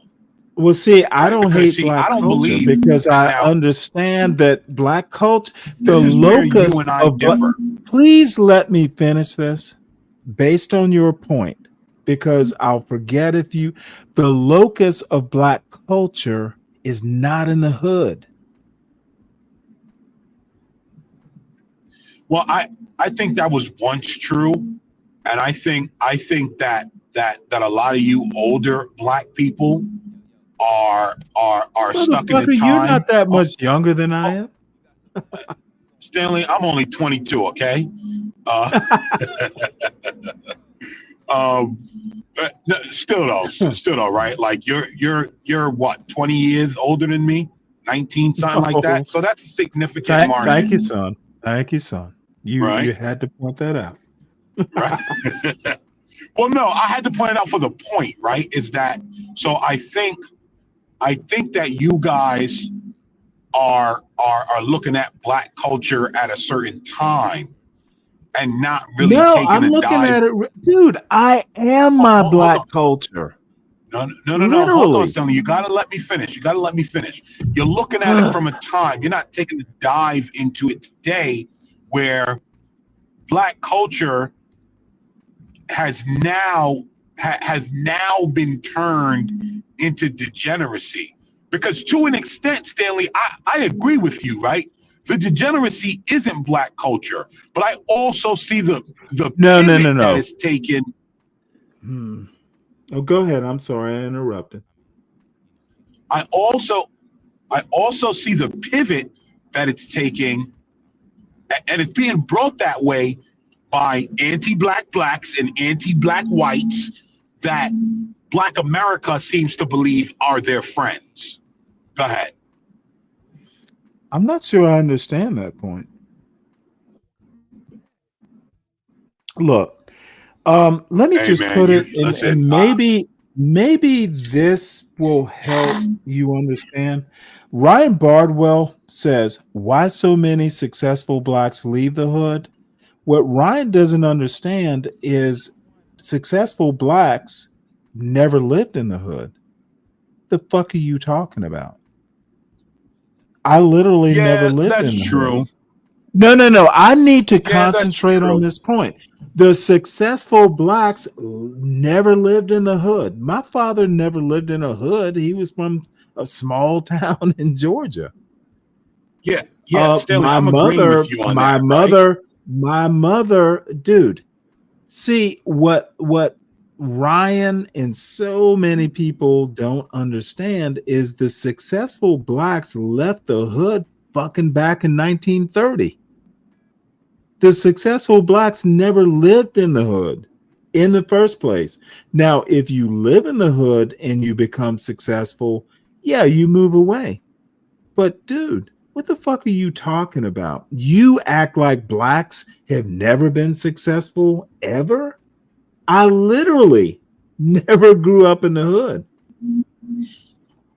Well, and I think that's part of the narrative. Yeah, that's motherfucker. pushed, right? Not only no. Let me go after Ryan Bardwell, and I know he has I'm his going to big say, boy why are you pants yelling on. at me, Stanley? I'm agreeing No. with you. I'm like, Ryan, okay, Stanley. Who the fuck is they just lied? Gotcha. dude, you buy that John Galt bullshit is your problem. You buy that John Galt bullshit, dude. It's not my problem that people grow up in the hood. No, motherfucker, you pissed me off. The successful black people that you, motherfucker, I never had a fucking ghetto to leave. Stop acting like all black people have an origin story in the hood, Ryan. That's my point. Well, Stan, I think like part of what you don't recognize is that there's something in a lot of people, both blacks, whites, and just Americans in general, where they need the belief that all black people come from poverty. Then they're fucked up. Right? Then that is literally systemic racism. You can't understand that there are successful blacks started becoming successful, even if you want to believe a Byron Donalds. Didn't that motherfucker say blacks were successful during Jim Crow? Do you think successful black people during Jim Crow stayed in the hood? Stanley, I don't think that's systemic racism. I think that's just ignorance. Well, I do. One part. Okay, Stanley, relax, bro. Like you're not upset with me. I'm not your enemy. No, Ryan just fucking got under my skin with that stupid ass remark. I think what happens is that a lot of people need to feel above and this and that. And it happens between all people. Well, black, that's white, historical. blah, blah, blah. Hey, Right? you remember the part of history where, especially in the South, to keep like poor whites from rioting, they had to give them the trope that, hey, at least you ain't black. I hear people like Be Brave say that all the time. Yeah, at least you ain't black. Tobacco Road, Erskine Caldwell. You need to read books. There's plenty of that, even in the literature. Yeah, I get it, Stanley. I completely understand. Like the only thing I'm saying to you is that stuff doesn't bother me, right? Because I know how I grew up. I know who my family is, right? Well, shit. You grew up more elite than I did, motherfucker. Right. So to me, Stanley, it doesn't bother me, right? Like I know who my family is, right? Like listen. Anyway, I'm not going to get into that, but like, so that stuff doesn't bother me because I understand what it's rooted in. But look, American man, the bottom line is you might be exceptional. Who knows, might be exceptional. No, listen, I'm just there a regular are plumber, plenty Stanley. of black people that didn't grow up in the hood. If there is a need to think every black success story starts in fucking the hood, then there is a problem that is systemic. Well, okay, so I'm going to give you some leeway on that. Again, this Ryan Bardwell character is getting under my skin, but you go ahead and finish and let me think about how I'm going to respond to this stupidity. So I'm going to give you some leeway on that. It's systemic in the sense that that's what the media shows you, right? So I know No, dude, it's historical. It's not just modern day media. Oh, okay, right? Historical. Boom. Like Where do you think white guilt came from? I don't believe in white guilt. Have you ever seen a movie called? Okay, I'm sorry, I interrupted. Yeah. So I don't believe in white guilt. I think white guilt is fake, and what it is just white people that wants to feel elite to you and pat you on the head like a dog, but they can't say that outright, so they come up with white guilt. I don't believe in white guilt. I believe it's white people attempting to be superior. Well, you do that's know how I view it. That's how I view it, Stanley. Well, you're not absolutely wrong. I just come at it from the South. I grew up in the South. There are a lot of like Be Braves, motherfucker. They were all in that trailer park and their their fucking crackhead daddy and their alcoholic mama would tell them, look, you know what? You might live in a trailer park, but you're superior to those blacks. And I'm not even exaggerating that much. Go and read a book. Read Hey, your Stanley, Ralph Ellison. let me say this real quick, Stanley. Ever since you started your own channel, you're a lot less antagonizing.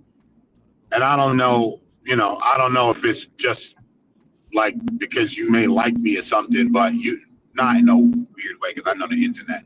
But you seem to be able to come to more of an understanding.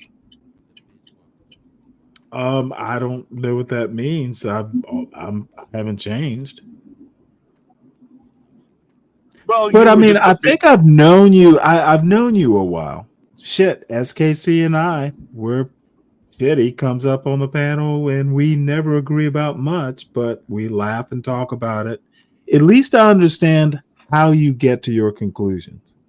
That's really, I just get frustrated when you can't explain, not you, but you plural. When people come up and they just spout shit off and can't explain why they think that, that's my frustration. Tell me why you think that. I understand that. But yeah, so it's yeah, I wouldn't worry about Ryan Bardwell. No. I like Ryan. He's just fucking he's doing what Ryan does. And I have no problems with Ryan. He's got a wrench. So, he's okay. Oh, look at that bullshit. Stanley just likes to pick on me. Yeah, okay. I'm surprised no one else has come up yet. You know what? They're all scared, god damn it. Or busy. Yeah. I was just people come up all the time. Well, I was just also going to say, the conversation this panel is not for the faint of heart. Well, also the conversation is not for most of the basic thinkers who think inside the box. Well, I think I'm kind of inside of a box thinker myself. Yeah, I would give you some credit to say that you at least will peek your head outside of the box. What's out there? Ooh, I'm scared. Let me get back in my box. That's what I'm thinking. That you would at least stick your head outside the box. This is it. Sin 7 says white guilt is why JP gets donations. Holy shit. I didn't know he got donations from white churches. Interesting. Yeah, again, right?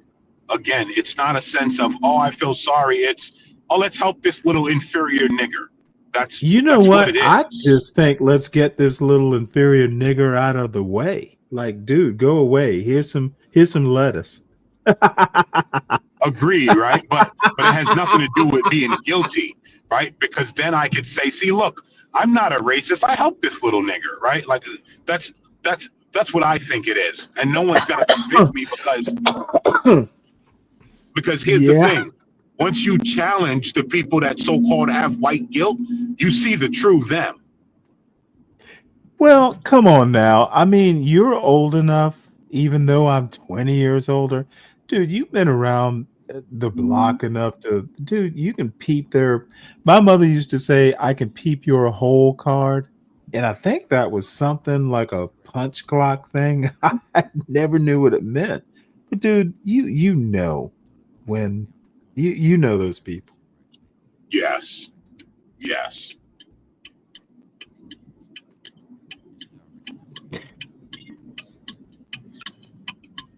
I don't even know. Columbia County, that's South Carolina, right? I think I may be in. Well, motherfucker, you know if you cross the state line, there's a big ass sign.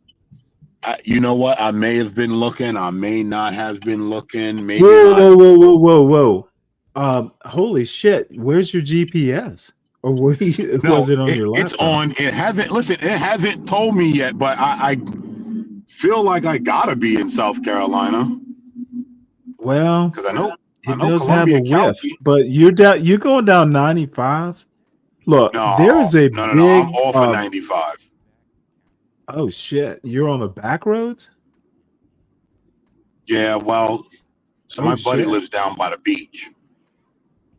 So I don't know why Oh, it's so taking you're me this going way. wait over to Charleston or somewhere? No, I'm not going to Charleston. Anyway, I'm on the internet, Stanley. I'm not going to divulge exactly Well, where I'm. that's fine, but look, if you say we're going to Charleston, 26 off of 95 is how you get to Charleston. If it's like, before, it's been, look, all you need to do is stop to the next gas station and ask for directions off of No, no, 95. no, no, no. My GPS is on, so we're good. Oh, okay. It just didn't tell me. It just did not tell me, or Columbia maybe it did, and County, I wasn't paying attention. Columbia County, there's Columbia, South Carolina. Yeah, but I don't know if there's a I don't Columbia I don't County in think North Carolina. hold on one sec. There's a Yeah, because I Columbia can't County, Google it. Georgia. Hold on one sec. Well, I I'll do know it that. for you. You're not in Georgia. There is a Columbia County, Georgia, by the way. Yeah, that I know. You haven't made it all the way down here. No. And I know there's a Columbia County, South Carolina, and that sign just said Okay, "Welcome to Columbia." Columbia, the city is in is it Richland County? No, hold on. But that sign said "Welcome to Columbia County." Okay. Well, let's look at North Carolina because I can't. You would know if you were in South Carolina. From 95, Tyrell County. God damn it! What the fuck? This isn't helping. Are you? Okay, there's a Columbia, North Carolina. Maybe In Tyrell County. Yeah, maybe Tyrell County. Let's look it up. There's a Tyrell County, and the county seat is Columbia. That's in North Carolina. Okay, because I know my buddy, when he works his regular job and then he does miscellaneous stuff with another guy, and I know like he's like, oh, I'm doing a job in North Carolina, and it's not far from his house, so I think he lives on one of those close to one of those town to town, those town to town things where you're in Yeah. different Well, state. shit, I live in one of those. Yeah. Like my son's oh, here we go. Well, guess what, Stanley? Here's the sign that says "Welcome to South Carolina." Holy shit. Well, it might be near.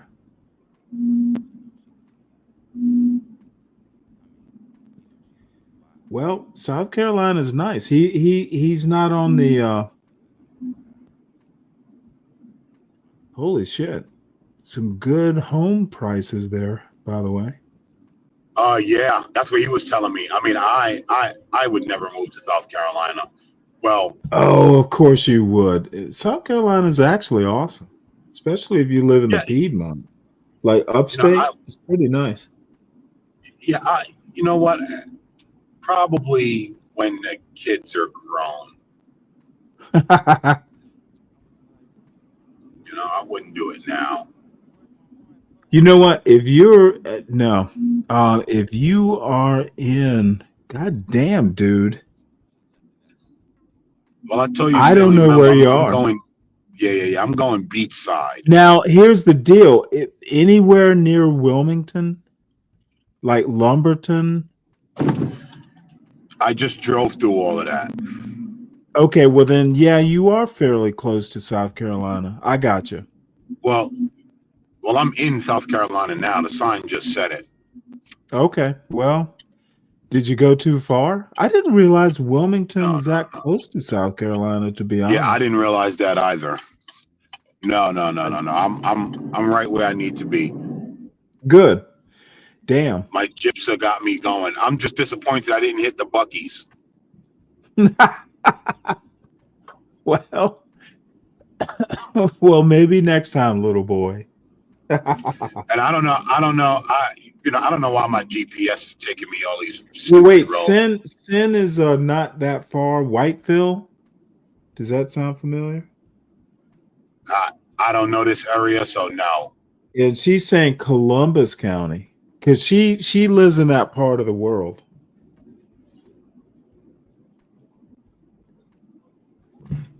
Anyway, you know where you are. We won't let your South Carolina does not suck. What are you talking about, woman? And I'm from Georgia, and I don't think South Carolina sucks.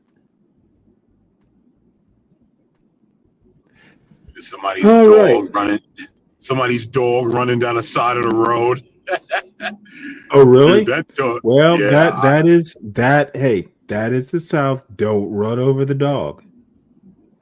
Yeah, I just don't know where that dog came. I'm trying to figure out which house that dog came from. Got to be this one here. Many houses for it to come from on this road. Motherfucker, just say what you got to say, Ryan. And one of these days, hit the link. Don't be shy, son.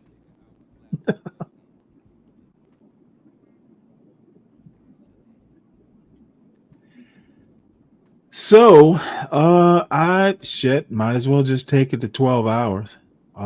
Let's see. I'm in. You've been live 12 hours already, Stanley? Well, I actually was going to stop the live, and then I started watching something, and it just went too far, and that's fine. Wait, are you still live from this morning? I didn't start till like 9:30.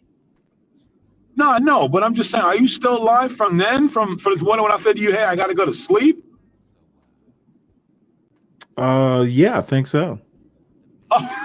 But dude, I've been out of the house. I have made sloppy joes for dinner. I have been out to get beer. I've been doing stuff. Well, I haven't had sloppy joes in a while. All is not lost. Dude, I haven't had sloppy joes in a while. Oh, dude, Slick Rick talked about it night before last, and I'm like, holy fuck, I haven't had sloppy joes in a while.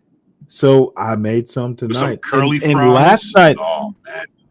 Oh no, I'm gonna cut fries from like regular potatoes, but let me tell you what I did last night to prep for it. Dude, I made brioche buns, like 4-egg, cup of milk, brioche buns. These are fucking restaurant quality. And as a matter of fact, they're so goddamn fancy. I won't do them anytime soon unless I'm having company. How we long can did it do take 2 you? eggs. Making bread, fuck. I can get dough ready to rise in probably 20 minutes. It's not that Really? hard. Dude, I've been making bread for like 10 years. Yeah, I mean, it's better for you. Oh no, dude, it's so much better tasting, and it started as a project. My wife used to bake, and she had a bread maker and all that bullshit.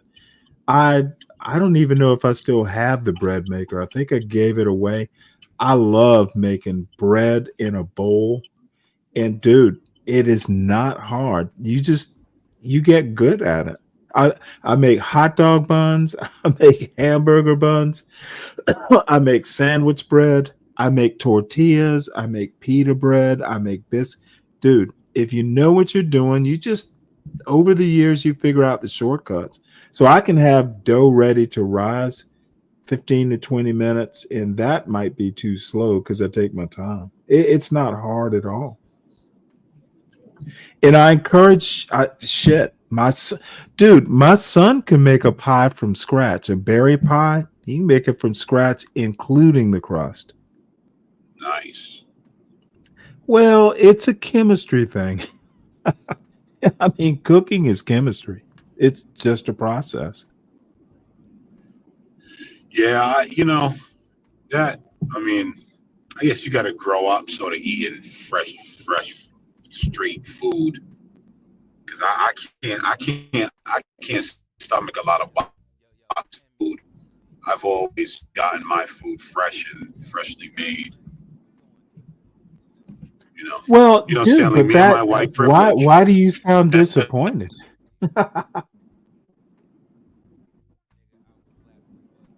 I'm not disappointed. Dude, None of that then you bothers know me. how to eat healthy. Dude, if you've lived on a kibbutz, you probably had more fresh food growing up than I did.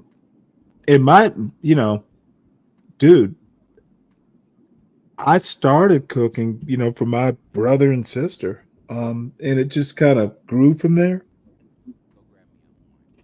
This is And I another grew up, thing. Stanley. No, go ahead. I grew up as a vegetarian, so like my intake for fruits and vegetables and all of that's why I don't really eat a lot of pork. Like, as much as people talk about all them pork chops and all of that shit is nasty to me.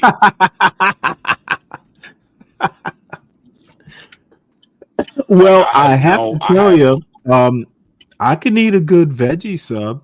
I love veggie subs. You can get them from like Subway or just use spinach instead of lettuce, though.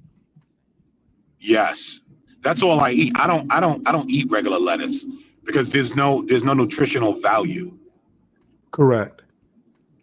So I Dude, there's nothing only fucking eat wrong with being a spinach vegetarian. and mesclun and all of that. No, there's nothing wrong with that. But a lot of people get vegetarians and vegans mixed up. I guess they do. No, look. Now I was lucky. I mean, I can remember as a kid. Now you'll hate this, but dude, we were eating liver. My sister and I eating liver at like 4 and liked it. Spinach, fuck, we'd eat that as kids. Dude, I love vegetables. I got some fresh squash and some broccoli. Dude, anytime, and that's a great thing about living in the South and anywhere. Fucking go to farmers markets. The vegetables there are just crazy good. Amazing. Stanley, listen, I will stuff a chicken breast with asparagus in a heartbeat. Absolutely. Dude, you're talking my language. Do you eat cheese at all? Yeah, but I try to. Well, so as I've aged, cheese sort of backs me up, right? And I'm not comfortable if I don't shit once a day because I know it's unhealthy,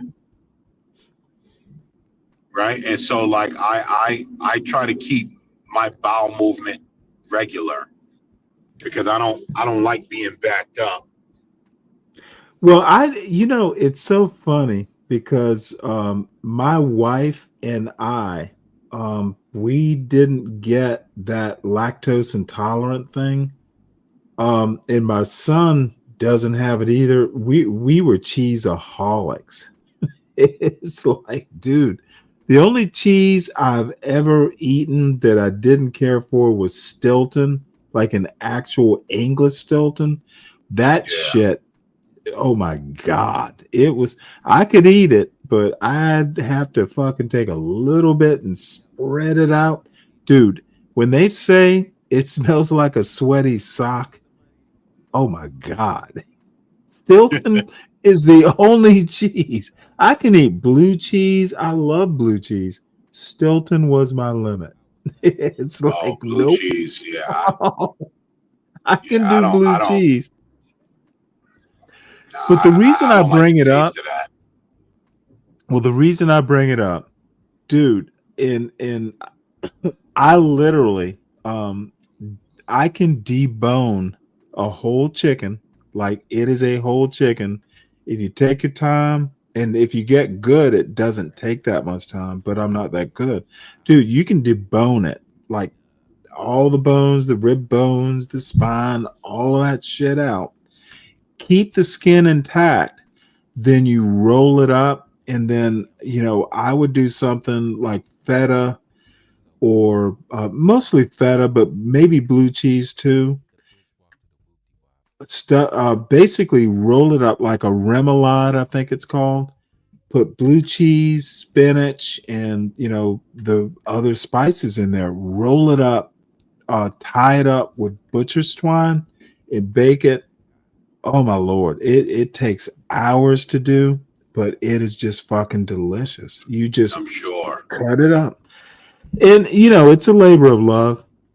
So you said chicken and cheese, and I'm like, God damn it! All Hey, these things. I keep butcher's twine, Stanley. Oh yeah,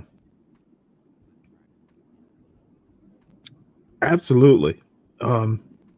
You can use it for other things too. If you must, you can fly a kite with it.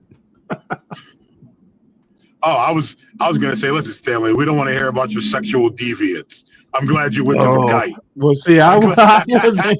I didn't even think about that, dude. Back in the day, back in the old days, there, young man. We used to use twine to fly the kites.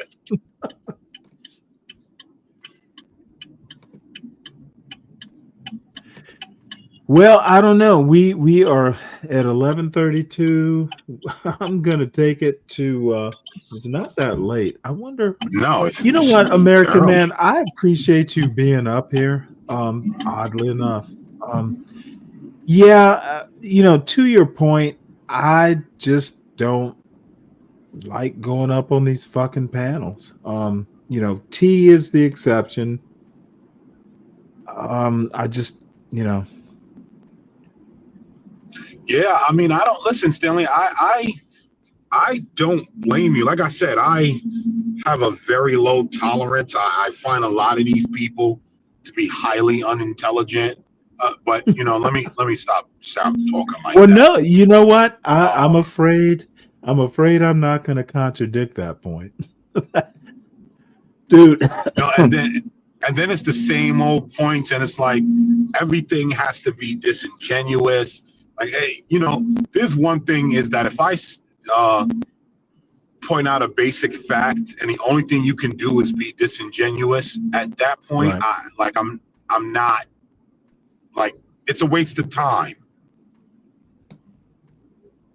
And I don't want to talk about white man bad and all of that. Like I don't worship white people, so I don't want to spend hours pointing out white people. Like that doesn't mean anything to me. And if we are going to talk about black people, I actually want to point out how we can be better. That's it. Anything outside of that is sort of useless banter. Yeah. Well, the thing is you've been around this. You've been around this block more than I have, so I know you're fucking bored. Rogue's son, what's up? Good to see you. I have fatigue. The Ezra Klein and Ta-Nehisi Coates, God. Stanley. Wait, did you what? Did you watch it? Yes. I'll tell you that. I wouldn't bring it up if I didn't watch it. Yeah, I thought you were just using me as the canary in the coal mine. No. I absolutely would not. Honestly, American man, I saw it and I'm just like, I like Ta-Nehisi Coates, but this is just liberal on liberal snarkiness. Well, no.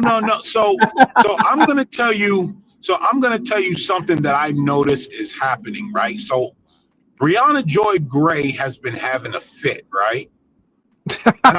No, she's so cute though. I can't get mad at her. It's not about being mad with her. I'm just pointing something out, right? So Brianna Joy Gray has been having a fit. She had a fit with another one of her guests she had on.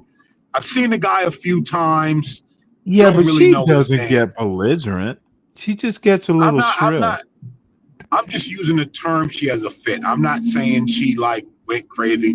Listen, so I said this to blacks, right? I was like, I still suffer a lot through Brianna Joy Gray. I don't know why. I think if she was to be a little more honest with herself, she would be better off. But I still suffer through a lot of her because something in me obviously believes she has something to say. Like her and I are on opposite sides of the fence, but I still watch a lot of her. You see potential? Right? So yeah. I mean, she's a very talented young lady. Very, very talented. Not to mention she's easy on the eyes. Hey, do you two know each other? Nah. Just me. Okay, well, Rogish meet American Man, and American Man meet Rogish. American Man. Y'all are seasoned YouTubers. Okay, I'll accept that. So let me to a degree. Let me just finish this point, Stanley, about the Ezra Klein and thing. Go ahead. And what I'm seeing happen. Let me ask you a question. Is it worth me watching?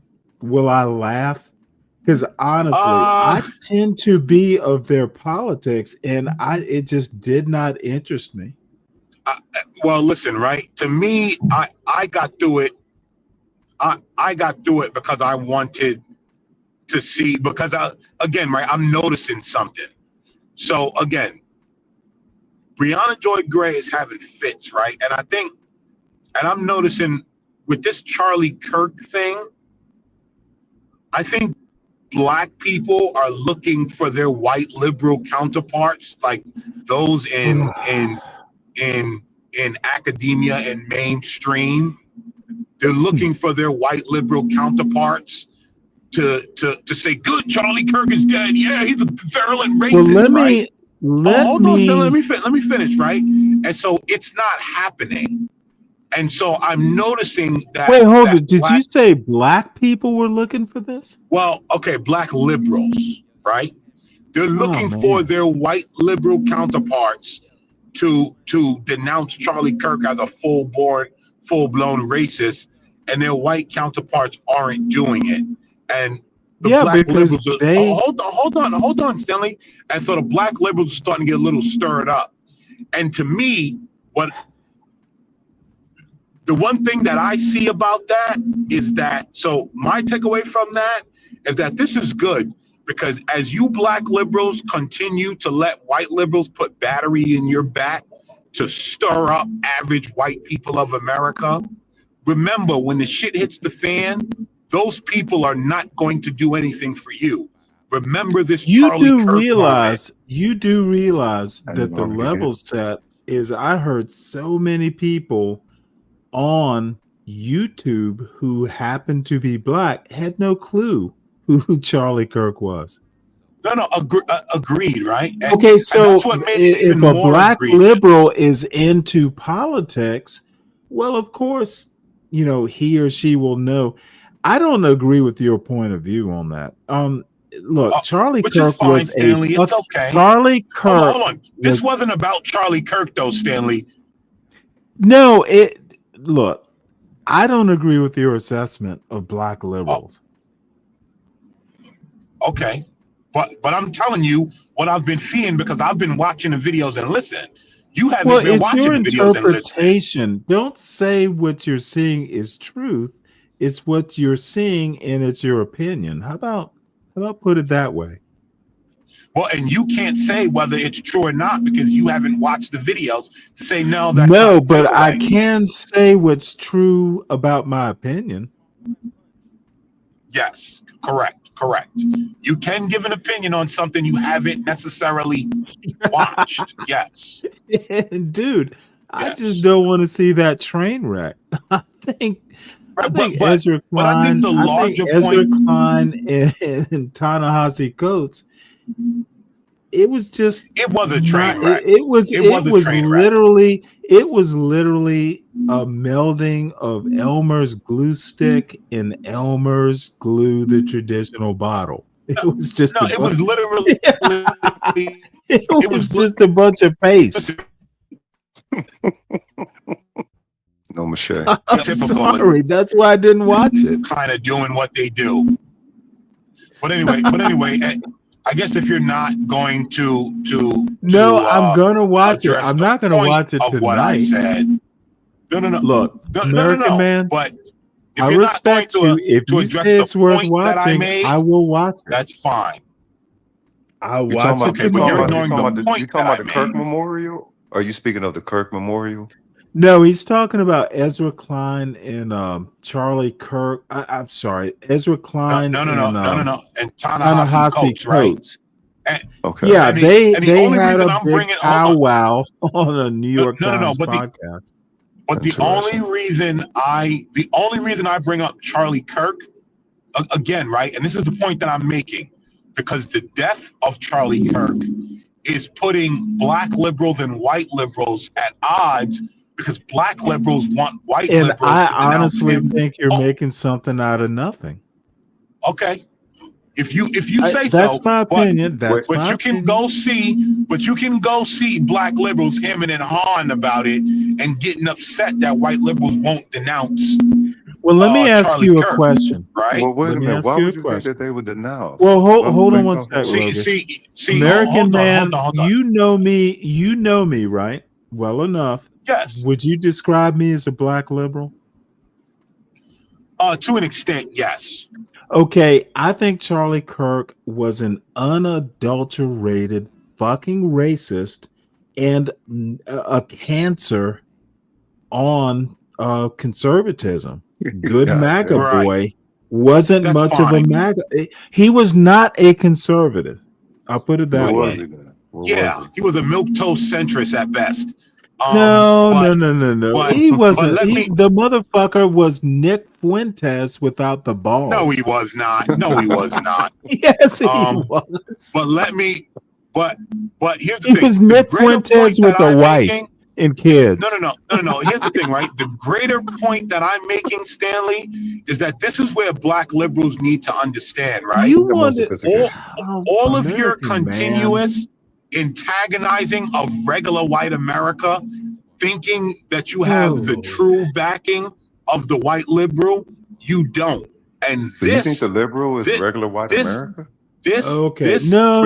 Let American Man talk, because he actually does. If you don't know him, give him his leverage, because I understand where he's going with this. I do think you're wrong, but I'm not going to say you're absolutely wrong. You're just mostly wrong. Right. And this is the your moment point where lacks nuance. He said no. No. It doesn't really lack nuance, Stanley. It's absolutely correct, right? The point that I'm making is all this antagonizing that black America think they're going to do with the backing of white liberals. This Charlie Kirk scenario should show you that if shit hits the fan, name me other than Ta-Nehisi Coates. Oh man. Okay. All right. But no. Okay. Hold on. Wait a minute. But if black America believe in the American dream more than no. it is what Not it is. black America. He said black liberals. That's a very specific slice of black America. Don't make it. Okay. He was very would you say specific. that black liberals could toxically believe in the American dream? Okay, what does that have to do with his point? That's not addressing my point. No. You just said when black liberals, you said black liberals shouldn't be surprised that when the shit hits the fan, that the white liberals are going to side with their white perspective of it and not their liberal perspective. That's basically what you're saying, right? Yes. Okay. So now let me ask both of y'all this: are black people supposed to make black mean something Okay, just as truthfully. hold on. Don't we're talking black liberals specifically. Most Okay. black people are not black liberals. Don't see, this is what we don't do, Rogish. Okay. We don't like talk about black people in general because black people are not a monolith. Be very specific. So, So you do don't you think the mean black majority of black people liberals? are liberals? Because if you're going to talk about all black people, my response will be, I don't know what all black people think. I just Well, want someone to address I'm my speaking of the point. average black I want person someone that to I might address be. my Well, point instead of American man. moving to different things. I apologize. I thought I was. Come on Please now, continue. he's new to the channel, American man. Cut him some grace. I thought I was doing so. Please, Please. I can receive more info. Please go ahead. Okay. No. I just want be go specific. ahead. Don't talk about every black person in a black community. Talk about black liberals because that was literally his point. American man can be very specific at times. He was talking about a specific slice of the black American community. And I use The liberals. community in quotes. Right. And basically the liberals are going to have to eat crow, basically. So do you not believe? No, that's not I exactly don't what know he that said either. I don't know that was what I said, man. I don't mean, know. that's Like, basically what. Come on, man. Come on, Rogish. What type of doo-doo is hold on. hitting the American man and I hold on. What I'm saying, opposite sides of the aisle. Don't make me defend him. What I'm saying is do absolutely. Hold on, right now. See this is where I No, start to don't get a do little. it, American man. Don't do it. No. He's new to the I'm show. fine, right? But this is where I start to get a little agitated, right? Because these like trying to take nuanced things that are being said and diminish it down to one word and then go see basically, right? Yeah. No, American man. That to me American doesn't man. work. Please. This is not CT's channel. It's dude. Be nice. I am being nice, but I'm gonna be like he's a grown man. Dude, how he's an often adult. have He can handle it. often have I Not my pled intention. with you, motherfucker? Be nice. How often what? I know. Have Somebody I clip pled? this. Be nice. Stanley agrees with me. Dude. Stanley agrees with me. Somebody clip this. It'll never happen again, You guys. know Go on, what? You clip better it. not. It'll never.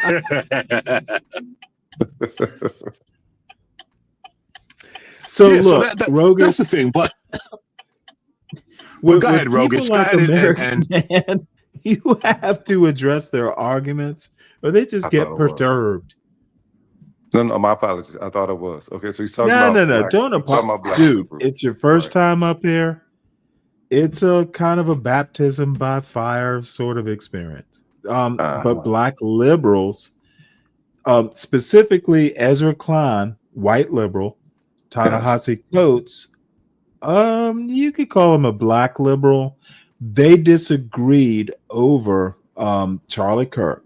Right. Ezra Klein basically said, well, hey, this is American politics. And Ta-Nehisi Coates, rightly, in my opinion, said, look, the motherfucker was a racist. He didn't use the MF word. And I noticed, Ezra, you didn't use any quotes from Charlie Kirk. In my Stanley Cross opinion, Charlie Kirk was a virulent racist. And if he wasn't a personal racist, then he was a grifter, stirring up a pot because it would generate money and achieve political ends. Understood. Okay, understood. So my question is, because I hear that quite a bit, that this person and whatever their political stance is a racist, as if that is one of the okay. Do you know what his political stance was? Tell what was his political stance? He was a racist. I'm no, accepting racism exactly is not a political. racist. I'm sorry, racist is not a political stance. I look. Well, that's what people say. It's literally that's what they not said the whole last politics political in cycle about the 2025. Republicans. They're racist. They're racist. They're racist. Okay, That's the only thing that you heard people say. Rogish. Racism It's not a political stance. I get it. I get it. May I land my plane though? My thing is, Dude, if do you have a plane? Do you actually have a plane to I do land? have a plane to land if you let me land it. I guess. Stanley, be nice. Be nice, Stanley. What motherfucker? Be nice. What? You're the mean one, American man. Be nice, Stanley. Be nice. All right. So again, and I hear it. I hear the black liberals saying that he's racist. That's the number one reason why they think everybody should be he against was a him. racist. Okay. Well, may I continue? Continue, please. You know what? You know what? You better land that plane quick. Make it an emergency landing. Give me 30 seconds.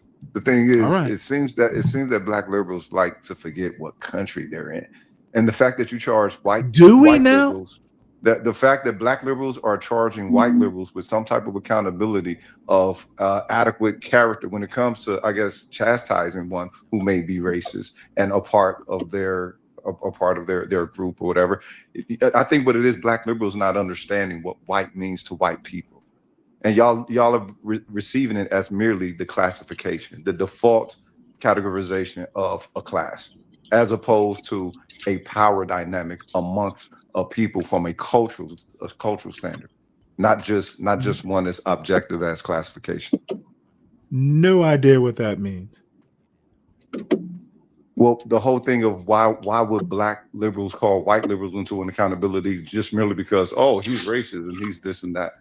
Okay, well, so you should not call people into account for their racist beliefs or their defense of a racist. No, you shouldn't. You should accept these people. Okay, well then you and I, dude, racist bad. This is black people. Racist never bad. These people Did you notice? Did you notice? I didn't even racialize racist. Racist bad. Just being a racist is bad. It's not. Would you agree? Would you agree with that? No, I don't agree with it because this country. Well, tell me why being a. Give me the upside. Give me the upside of being a racist. Nobody's saying there's an upside to it. Okay, motherfucker, I'm saying you don't actually understand where you are, do you? Yes. I want you to do. Motherfucker, you're on the Stanley versus the world, and all of a sudden, I have you got my attention. Defend being a racist. Why is it good? Who's defending? I'm not. Motherfucker, hey, you said literally. Yeah. I asked you if being a racist is a bad thing. Right. You said no, it's not a bad thing. Tell me why it's good. Give me the upside of being a racist. I didn't say it was good. I didn't say it was good. So being a racist is bad? If it's a bad, no, it's not a bad thing.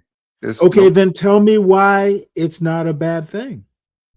Because this is a person being who they are. This is the people being who they are. Okay, but dude, we're not talking.